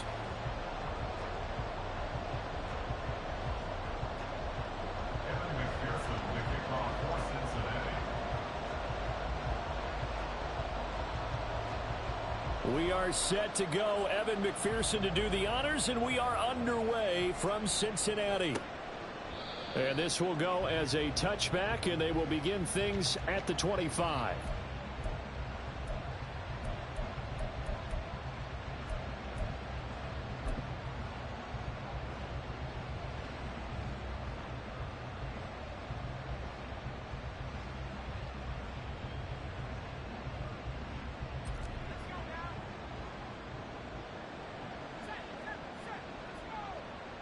In motion left here, one of their tight ends. They'll start this drive out on the ground. And he's swallowed up right near the line of scrimmage. Calling no gain on the game's first play. And it's second down now. So, Charles, this defense, they definitely know that they've got their hands full here going up against a group that has won 7 straight. What's the key for them in this ball game? Well, we asked their defensive coordinator that very question, and the response was, we have the mindset that they actually have to react to us, not the other way around. So it sounds to me like the plan is to do the attacking and not wait to see what they present to them. The Saints first down there on a gain of 11. Well, there's plenty of real estate for him to maneuver on that run, and let's face it, it shouldn't be a surprise. He's one of the better backs in the league. Had to come into this game with the idea, slow him down, otherwise it's going to be a long afternoon. And this time the yards won't come so easy, as they'll in fact tackle him behind the line. Officially, it's a 1-yard loss. That's going to bring up 2nd and 11. You talk about this Bengals defense. This unit, they've struggled a little bit against the pass, ranked number 21 in the league. Defending the pass has not been one of their strong suits throughout the season, but if they have any hopes of making waves in January, they've got to improve in this area. Finding Taysom Hill complete. And he'll be taken down, but not before he works it past the 50. 19 yards to pick up there. Move the chains. So they'll come up in Bengals territory now with a 1st and 10 at the 46. It gets this complete to Shaheed. And he's corralled, but not before getting it inside the 35. A good gain again. That's now 31 yards combined on those last 2 plays. From the 34 now, here's 1st and 10.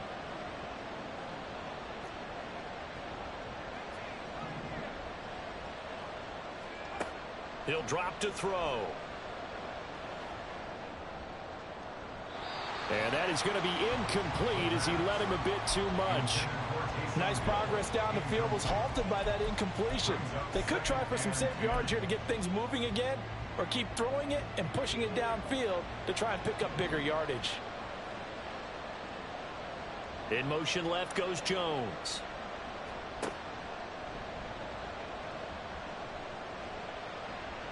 Oh, he's got a little daylight. Touchdown, New Orleans. Their mobile, agile quarterback, 34 yards. And the Saints get the upper hand as they're on the board first here this afternoon. Extra point up and good by Dicker. And that makes the score 7-0.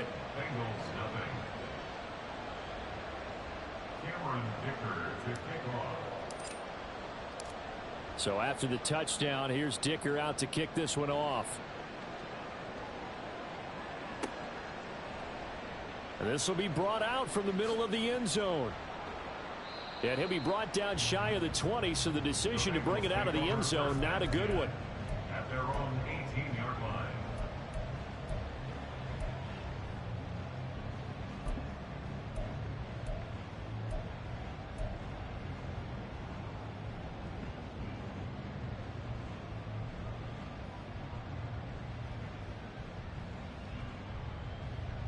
Ready.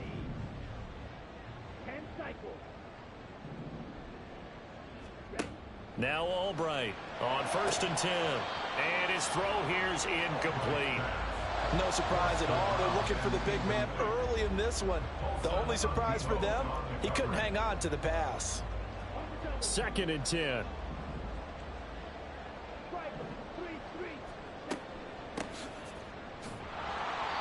Four yards the gain, and it'll bring up a 3rd down. Well, this defense for the Saints, they were terrific last week in the win over Denver. And one of the key things you always look for when you're evaluating a defense is how opportunistic are they? How many takeaways do they get per game? And how about last week's game? That number? 6. Absolutely phenomenal performance. They were on top of their game right from the first snap. And he's able to get this one up to his 30 before he's out of bounds. Got what they needed there. The drive continues with a 9-yard pickup.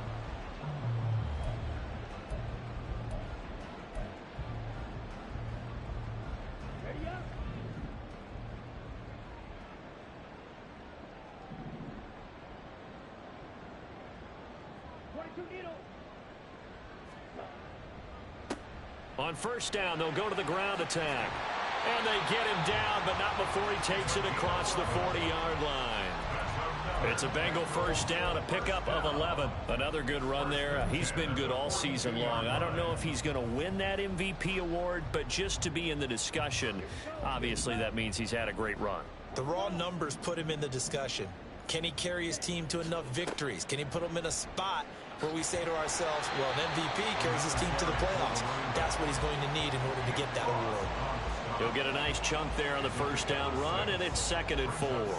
The Bengals at 12-3 now on the year, and they were winners their last time out, so they'll be looking to make it 2 in a row. And so much about football, partner, comes down to mindset. Being in the right frame of mind, and the best way to get in that good frame of mind, winning. So they come in feeling good. They've got the home crowd behind them. But I think they're going to be tough to beat in this one. Albright to throw on 2nd down. And the Saints pressure gets him. Brought down for a sack. Multiple players combined for their team's 1st sack of the game. Here comes the 7th play now of this drive as this is 3rd and 10. Back to throw. Albright firing quickly here, and that's complete. And he is going to have a Bengals 1st down as they're able to get the 3rd down conversion. So in Saints territory now. Here's 1st and 10 at the 46. Looking to throw. Albright. Oh, it's a screen pass. That's complete. And they'll wind up getting this to the 37. Gain of 9. Good call there on 1st down. And, Brandon, I'm getting better over the years and not screaming out screen, screen, screen with my defensive training. They want to keep those pass rushers honest, and they did so there, and they wind up picking up positive yardage. Just need a yard here. 2nd and 1.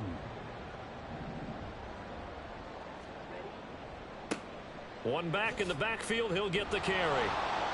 And he'll lose yardage on the play back at the 37-yard line.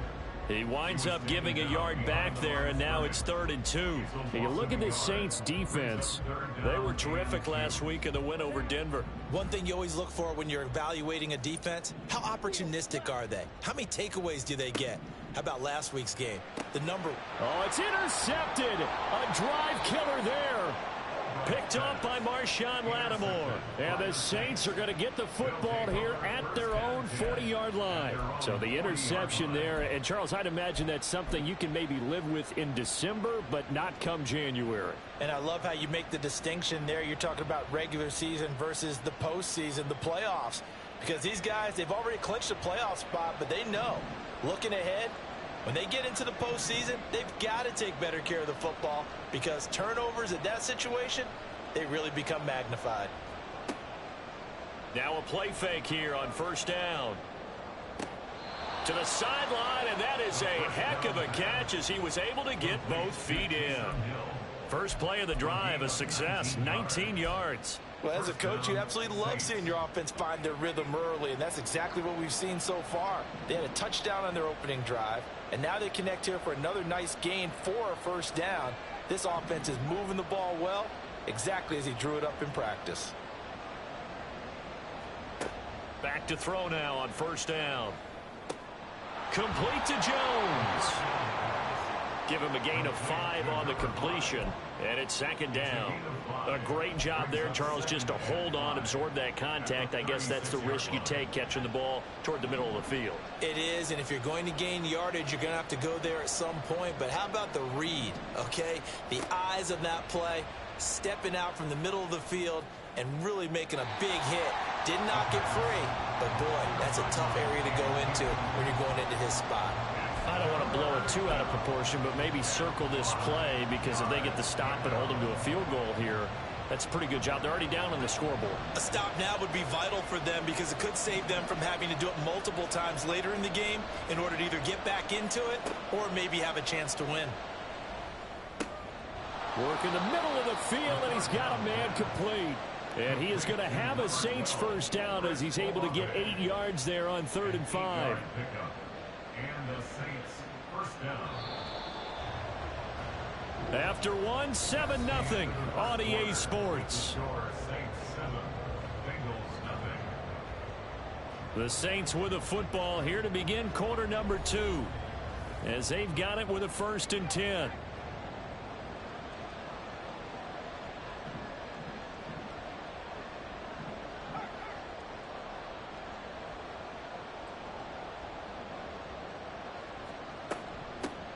From the gun, he'll hand this off. And he still has yet to get on track in this first half, as they're going to stop him behind the line. A loss of a full 3 yards, and now it's second down. An awful lot of congestion in the middle third of the field, but how about our defensive tackle right there? He didn't just hold the line, he provided some push and smacked the ball carrier down for a loss.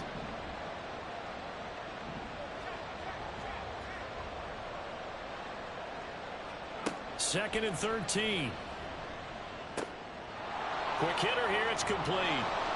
And he'll go out of bounds inside the 15-yard line. The Saints passing game in sync and moving the football. It's a first down. Well, he was a busy man out of the backfield a week ago. They got the ball early and often. I have no doubt in my mind that he'll be a big part of the game plan here as well.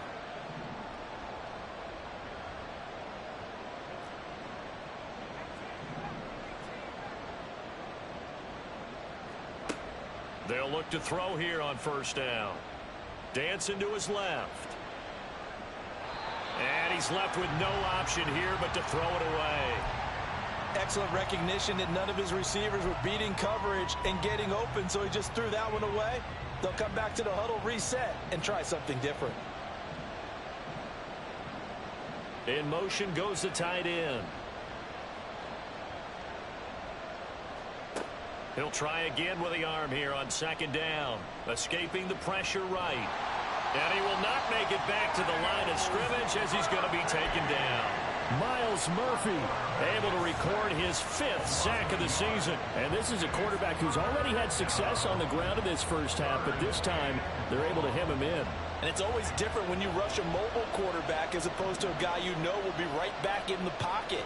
In this case, you got to make sure the inside pressure and the outside pressure match, and maybe even a second wave to make sure if he squirts free, you've got someone to tackle him. Cameron Dicker on now to try the field goal. That's just 32 yards officially from the right hash. And this one is right through, and that will extend their lead even further. Well, they already had the early lead, and they get the interception, Charles, and now they add 3 more with the field goal. Yeah, they're in control of how this game is playing out so far. You mentioned the early lead. Now they're expanding on it, getting plays on both sides of the ball. A winning recipe if they can keep this up.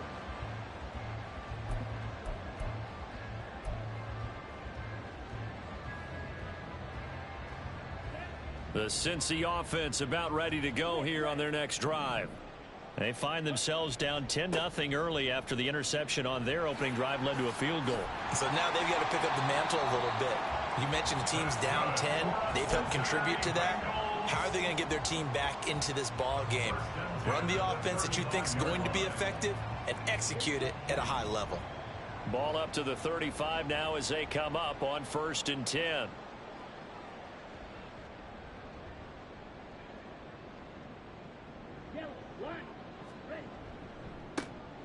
And they'll give him another shot here on the ground. And he went nowhere. Well, he went backwards, back to the 33. 2 yards the loss, 2nd and 12. With his size, he's a tough man to bring down, but they do a nice job there stopping his progress and not allowing him to get back to the line of scrimmage.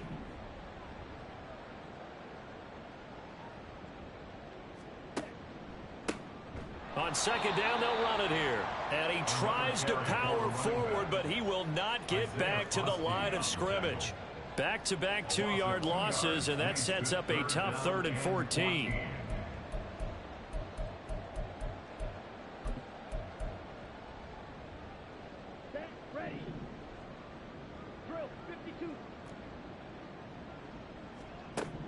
Operating from the gun. Albright. That is caught. And he slips up past the 45 before being tackled. Able to convert on 3rd and 14. A terrific play call. Yeah, these are the types of plays they're going to need to hit on if they're going to get back into this game. It hasn't been the greatest of first halves, but this is a nice throw here on 3rd down, and they keep the drive going.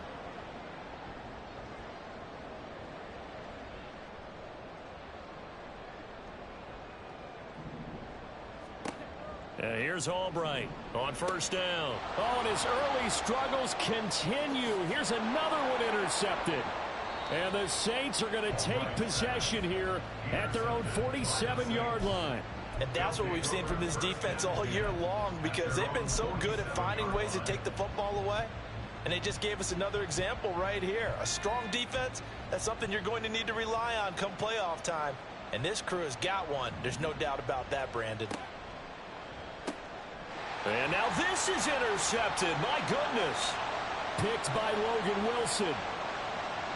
And he will bring it back. It's a pick 6 for the Bengals, JD.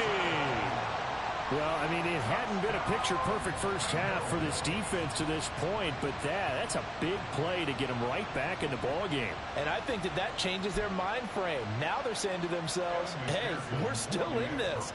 And even though our offense hasn't done anything, we've had our troubles on our own right, we still made a play right there that could change the course of this game. Great job delivering. Extra point by McPherson, up and good. And that'll cut it to 3 at 10-7. So they'll get another shot on offense following that pick 6. And now the kick is away. And that one will bounce out of the back of the end zone, so we will start here at the 25.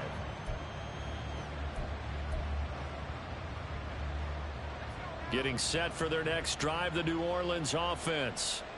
Now remember, they were just out here a moment ago through the pick 6, so we'll see if they can take better care of the football this go-around. Yeah, and sometimes, partner, I think it's almost better that you just throw the pick 6 and you come right back out on the field. You're not over on the sidelines dwelling for it for very long. You're not hearing everyone say, hey, you'll get them next time. Hey, don't worry about it. All that stuff just goes right out the window. You're right back out on the field with a chance to atone. What a quick start to the drive, but not for the team that really needed it. In only a few seconds, the opposing QB found himself on the turf, and the defense is celebrating 2nd and long.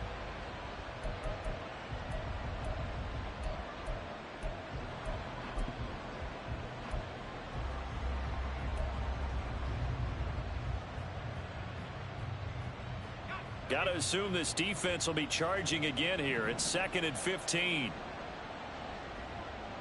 And Shaheed going to go in motion. They'll swing this complete out to Hill. So a good spin move there before he's taken down. A nice little gain. They'll wind up getting 10 back there, as it'll leave them with a 3rd and 5. And that was yardage that they needed there after the sack on 1st down. They didn't get all of it back, but now they look at 3rd down as a manageable situation, one that they have a much better chance of picking up. 2 minutes remaining in the first half. 10-7 our score. Coming up at halftime, I'll go from one personality, that's you, Charles Davis, to another one in Orlando, the coach. He'll have stats and scores from around the NFL. You and Jonathan Coachman both larger than life. No doubt about it. But you're stuck with me in this booth. Yes, and he's miles away and smiling. And happy. And they get him down, but not before he takes it across the 40-yard line. 12 yards there, good for a Saints first down. Well, after an interception, last thing you want to do is go 3 and out, give the ball right back. They avoided that. Yeah, you definitely do not want to do that. I remember in college I played with a really big-time player on defense. We ended up getting an interception as we passed the offense coming out. He told him, if you don't take care of this football, you have to answer to me later. You definitely want to take care of it, pick up first downs. Now a run on first down is not going to get off the ground as they will get him behind the line of scrimmage for a loss of 3. I think we got to give it up for him right there. That's a heck of an athletic move for a big man right in the middle of the line. How about the play he makes there? Nowhere to run, and he finishes that one off for a loss.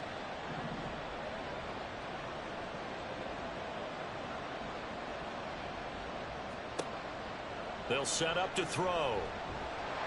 And he'll be taken down by the Bengal pressure. Myles Murphy able to get in there yet again. That's already 3 sacks for him here in this first half of football. Okay, I'm not sure you could actually draw a better pass rush than that one right there. Nowhere to go outside. He had to keep backing up and backing up and backing up. Eventually dropped for a huge loss. Now a shotgun snap as they'll look to throw. This one taken in by Olave. They get 13, but it's not nearly enough. And it'll be 4th down.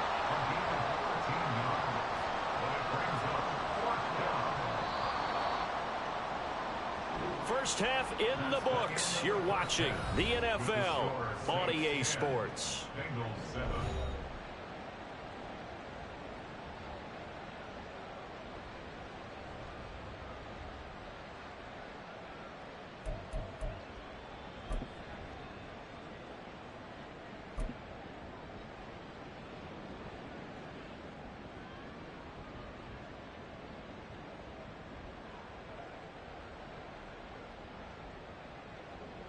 Welcome back. Charles and I settled into the booth, ready for quarter number 3. Cameron Dicker to kick off. A good, tight football game thus far. 10-7 the score as we resume action on EA Sports. This will be returned from deep in the end zone. And only able to get this to the 19, so probably should have opted for the touchback.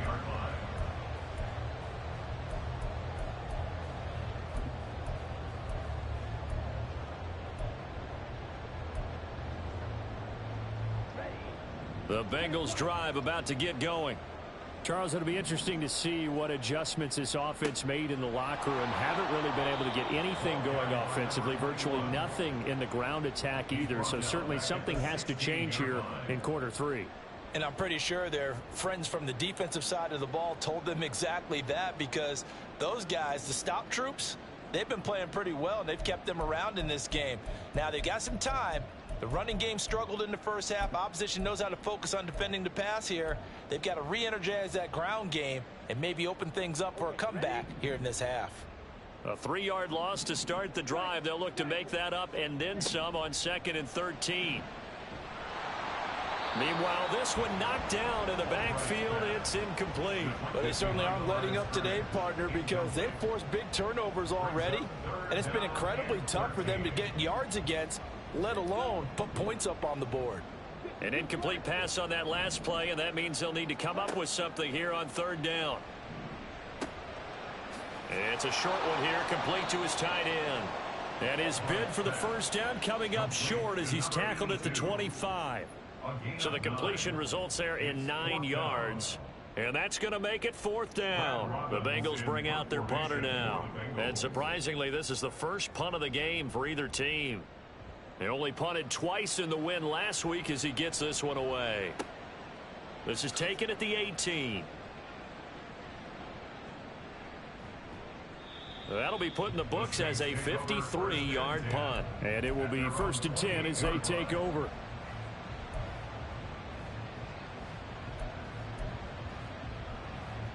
The Saints offense on the field, ready to get their drive started. Now this game, it has obviously been all about the defense on both sides of the football. Which offense is going to break through here? We'll see if they can do it on this drive. No gain on the play there, 2nd down. Now, that's a mountain of a man that just made that stop, isn't it? But he's more than that. This guy's nimble and quick. More than a space eater. He just made a great play there. Officially nothing on that last run. They'll try again, 2nd and 10. And they'll run on the inside handoff. And down right around the 32-yard line, 4 yards on the pickup. I'd say they've got to find a way to get him going. He's such a big part of their offense. I wonder if they might throw it a little and come back to the run. Anything, because you're right. He's pretty much been completely neutralized.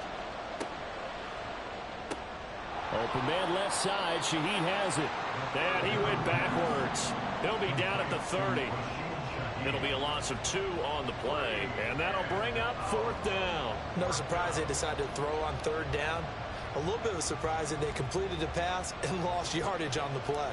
Here comes the Saints punter now, as he's on to punt for the first time this afternoon. And he gets this away, and look at this. This is a good one. He's going to field this at the 4.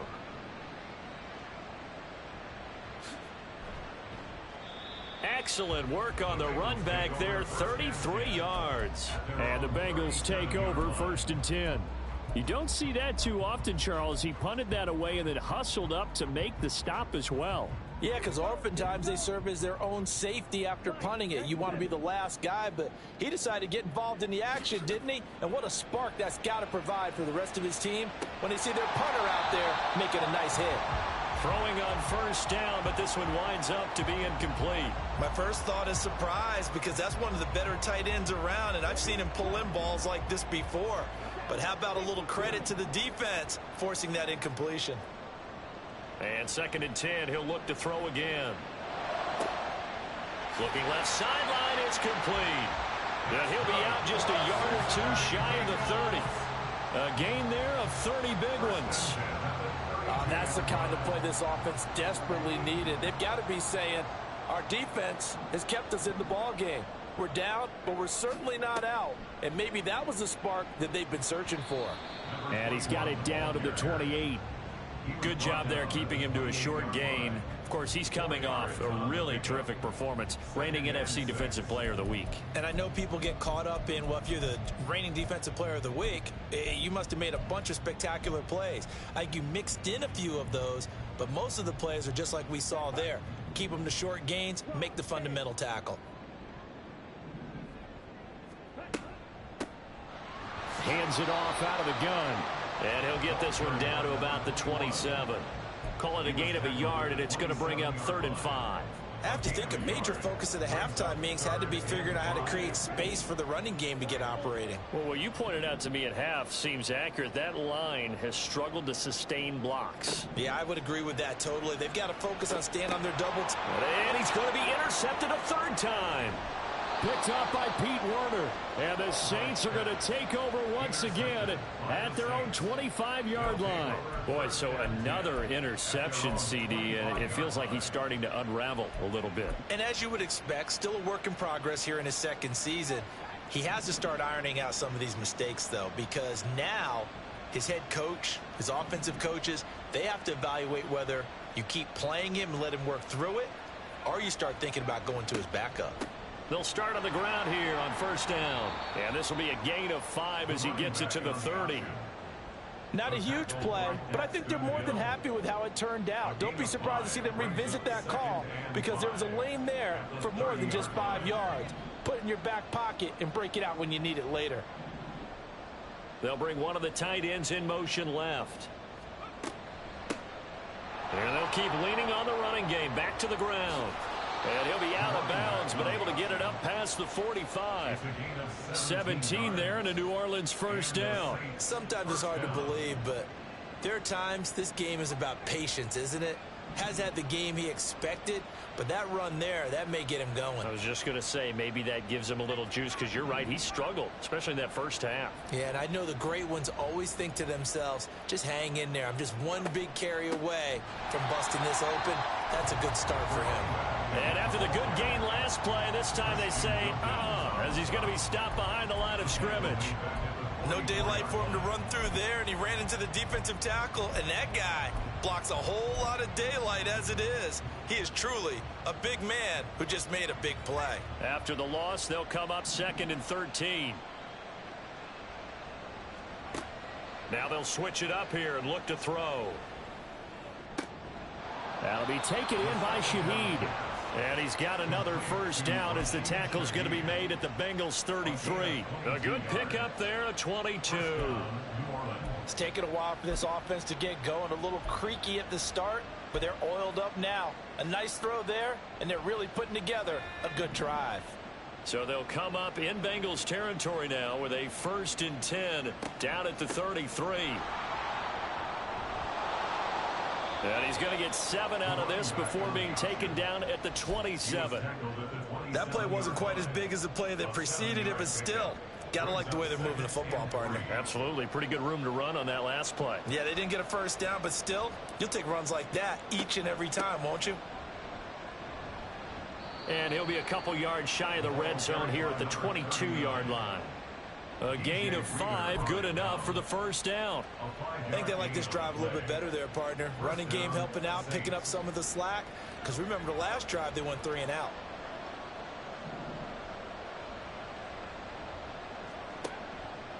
They go play action here on first down. And that's off the mark, incomplete. And when you're in a one-score game in the second half, now's not the time to force the football to places where you shouldn't. And that's a smart decision to just get that one out of there. Here's a handoff. And hit behind the line. He lost the football. It's loose. Oh, and one of the linemen on the other side has got it. So they escape, so to speak, maintaining the football. Defensively, though, opportunity miss. It definitely was, because that's all defenses talk about. Getting the football and either advancing it the other way or just getting possession and turning it over to their offense. That can be a little bit deflating. You're exactly right. A lost opportunity. On third down, he'll drop to throw. And he will not be able to hang on through the contact. It's incomplete. The coverage strong, and now it's 4th down. Well, no one likes to see that drop, but I'll guarantee it's not going to stop his quarterback from going back to him anytime he has open space.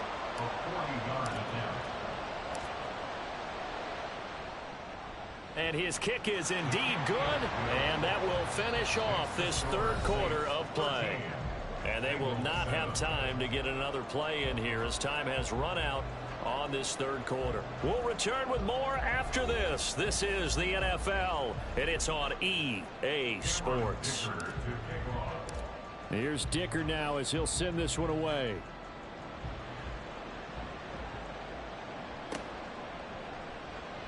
Well, from deep in the end zone, he's going to bring this out. And a less than desirable return as he's out of bounds at the 15-yard line.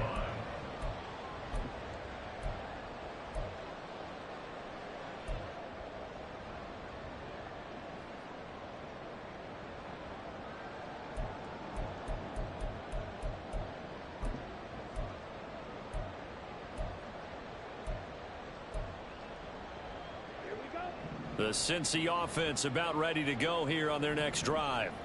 And that last turnover could have proven more costly, but their defense only gave up 3. But now answering with a field goal doesn't do them much on this drive. They need to try and find the end zone. And way up past the 35 before he's taken down. That's good for 21 yards and a first down. Defense really kept him in check running the football in the first half. Maybe that'll be a spark for him here in half 2. So 2 words come to mind for me. Resilient, because he has to keep bouncing back after some limiting runs. And how about relentless? Keep going, knowing that you may pop one as he just did there. Being chased out left. And he'll be out of bounds just shy of the 40. No one there to help out downfield, but no problem scrambling for 22 and a first. Well, there you go. Save your best scramble of the day for a big-time situation in the fourth quarter, picking up the first. You don't want to use it up early, right? You want to make sure you save it for that exact moment, that key time. And that's what he did, although you and I both know it wasn't planned that way. But what a nice job using his eyes, scanning the field, and realizing when it was time to exit the pocket and go. And a really good show of force there as he gets through for 4 tough yards.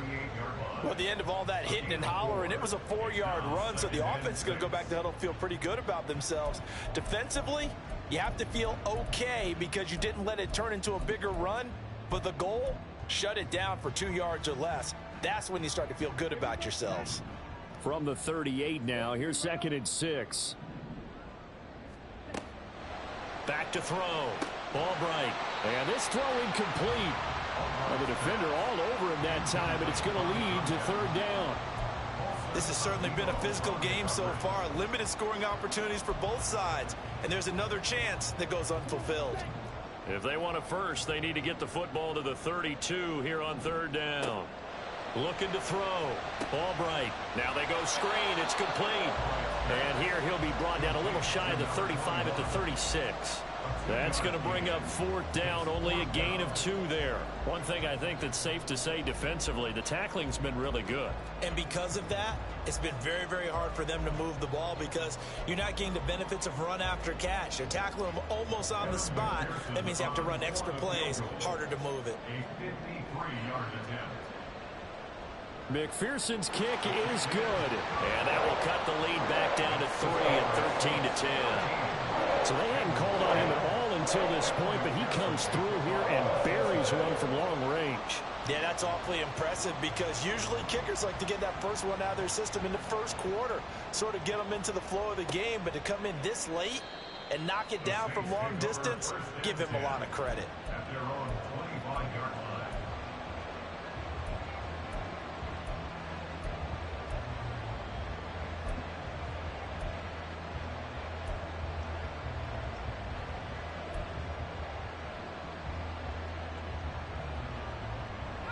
Getting set for their next drive, the New Orleans offense. 4th quarter, they cling to a 3-point lead after the field goal a moment ago, and it's certainly a very critical drive with still a good chunk of time remaining. Give him a couple on the carry there, 2nd and 8. So 4th quarter, a nice run there to start this drive. Charles, what do you think the split will be here between run and pass? Well, partner, I think it'll lean towards the run, but this is also not a time where you just totally do that. You still have to possess the ball, move the sticks, and keep the clock moving as well. So they'll run their offense, but yeah, when they have a chance to run it, they'll do that a little bit more. They'll break the huddle, come up on 2nd and 8 at the 27-yard line. And a quick throw here, that's complete.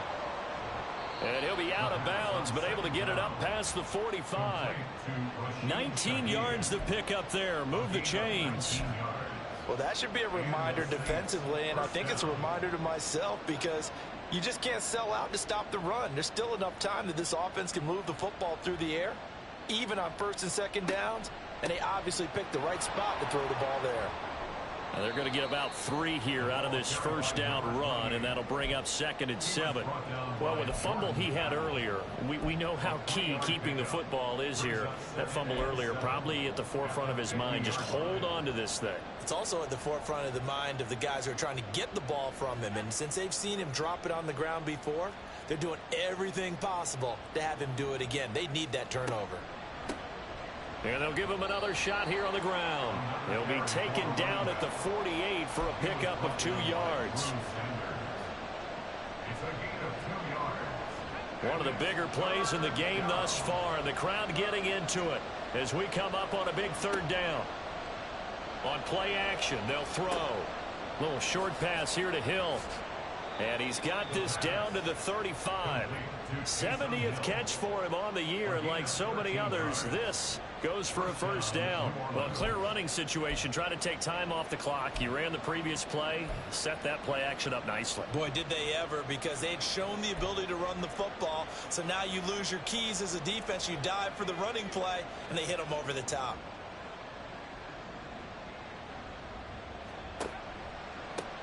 They'll try and run some clock here as they keep it on the ground. He's going to go out of bounds, but he takes this one down just shy of the 20.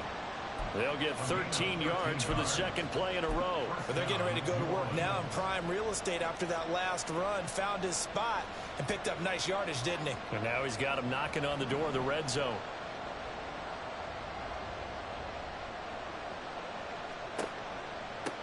Running game working. They'll stick with it on 1st down. And he'll work this forward for about 3 at 2nd down.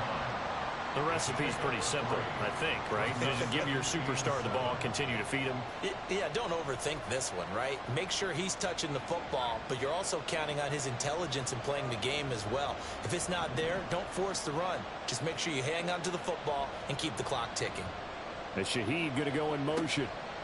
He's going to handle it on the touch pass. Oh, and this one may need to go back to the drawing board. He's going to be swallowed up right away. Well, I think the hope is, with a touch pass like that, maybe you catch the defense off guard, but they were all over that one. And it is the kind of play that works better against certain defenses, and this clearly was the wrong one to run into.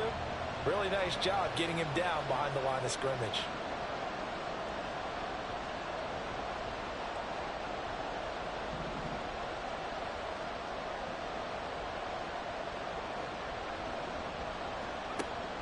Back to throw.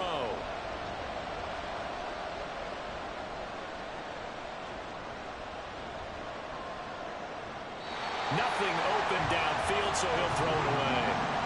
That is certainly one way to frustrate a quarterback. When those extra defenders on the field, dime package, lots of speed, no space to fit in the football.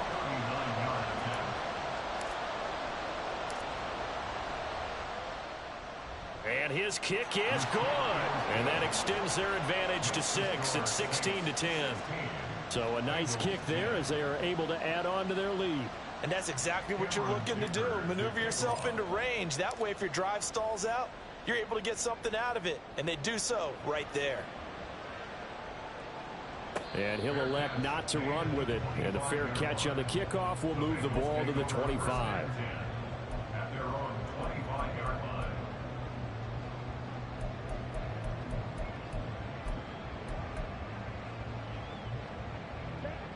Here's 1st and 10. They'll start this drive out on the ground. And this will leave them a yard short. Nice pickup of 9 yards on 1st down. So the Bengals in possession of the football here as we get you reset. They come up on a 2nd down now in a game that looks like it's going to go down to the wire. And they'll keep leaning on the running game. Back to the ground. And he's got a Bengals 1st down as he'll get this up to about the 42. Plenty of time. All 3 timeouts still remain. Here's 1st and 10 now. Now they try the right side here. There he goes, right side. A solid stiff arm. And he's going to be out of bounds all the way down inside the 15. So that effort there gets him into field goal range, but a field goal does him no good here. They need a touchdown to win this ball game. And that's exactly what the defensive coordinator is thinking right now. Yes, they gave up a big run. Now there's hope for the offense, but they still have to score a touchdown to beat them. He's going to dial up something right now to protect his goal line. Now a first carry for their fullback. And he will take it on in for a Bengals touchdown. His 2nd rushing touchdown of the year and 3rd overall. And the Bengals are an extra point away from taking the lead here in the 4th. A very important extra point there, up and good. And that is going to put them on top by a point, and it sets us up for quite a finish. After the touchdown, McPherson on to kick this one away. From his end zone, here's Rashid Shaheed. And he will be brought down here inside the 20. Good coverage as he's dropped at the 17.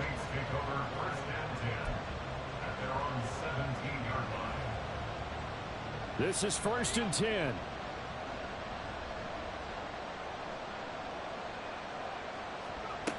Back to throw. A hit as he throws there, incomplete. So he's unable to complete it there, and just not the game that you would expect from him. He's been off the mark really start to finish. It makes you wonder what exactly is going on. Is he a little bit dinged up here, or is he just off just by a bit?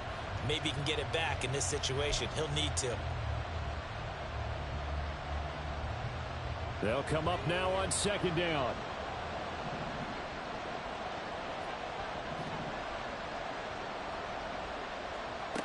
Back to throw. Connecting with Hill. And mark him down way up close to the 40 at the 39. The Saints going to call the first of their timeouts as they'll head to the sideline and talk over what to do next. Plenty of time and 2 timeouts still at their disposal. 1st and 10 here.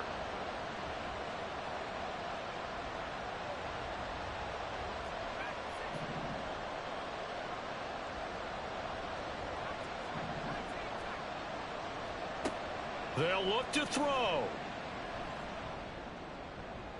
To the sideline and incomplete. A couple extra defensive backs out there in the dime, and because of that, really not many places to throw the football, if any. And typically, what would you want to do against that dime? Run the football. You want to run the ball, but you can't do it in this situation. Not nearly enough time on the clock. You're having to really navigate against a tough defense presented against you. That'll be caught by Hill.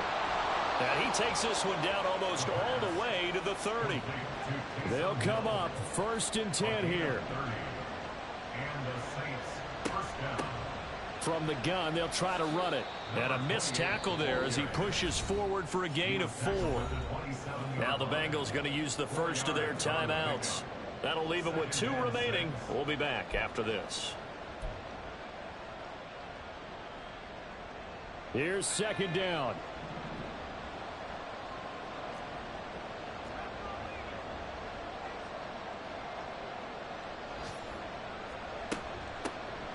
And they'll give him another shot here on the ground. The Bengals going to use the 2nd of their timeouts. That'll leave them with just 1 remaining in this 4th quarter of play. I know they got a little yardage there, but I'm not sure their investment is right. They're still running the football, and I'm not sure there's enough time to continue to do that.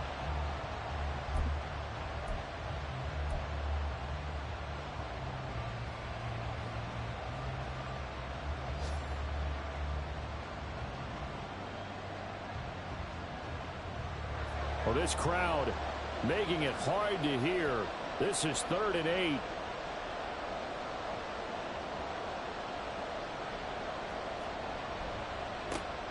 One back in the backfield, he'll get the carry. And he is going to lose yardage here. Now the Bengals going to signal for their 3rd and final timeout. It'll be their 3rd and final timeout, so as they talk things over, we'll step aside. Cameron Victor on for the field goal. A 47-yard attempt.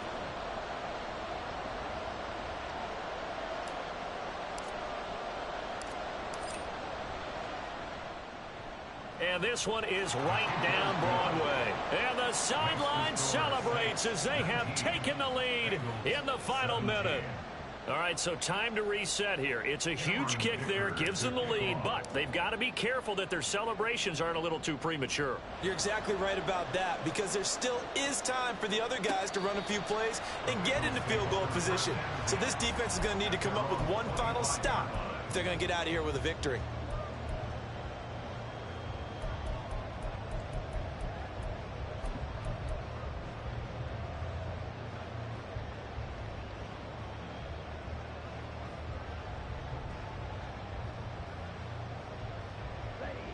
Here's 1st down.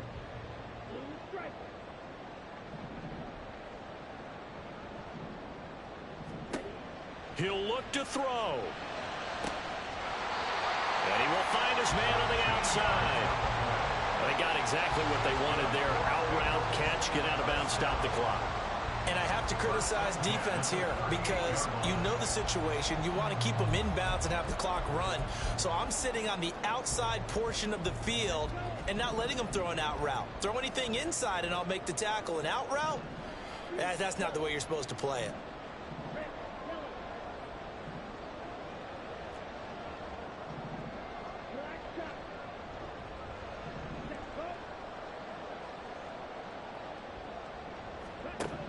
He's back to throw. And that is incomplete. So 17 seconds now on the clock here. All right, you're still at least 30 yards from realistic field goal range. You want to get the ball to the 38, but preferably the 35 or less to give your guy his best shot at putting it through the posts. Back to throw now on 2nd and 10. And this time he's got the hook up. It's complete. And here we are in the fourth quarter, partner, and we watch them drive for what would be a go-ahead touchdown. And you and I both know this is where you need a quarterback who can keep his cool back there. Not just for himself, but to keep the rest of the team relaxed too.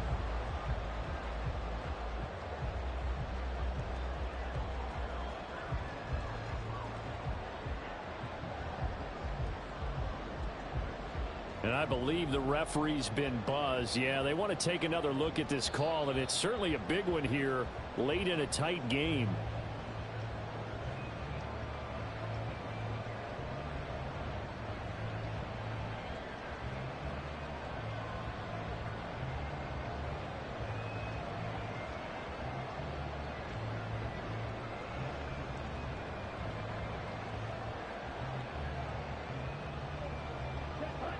This offense cannot stop the clock now. No timeouts remaining as they come up here first down. Firing quickly here, and that's complete. Complete to number 84. It's a gain of 7. Brings up 2nd and 3. What a game we were treated to in this one. And on that final play, they had a chance. They had the ball just beyond midfield for one final shot, but couldn't get it done, and they suffered the loss.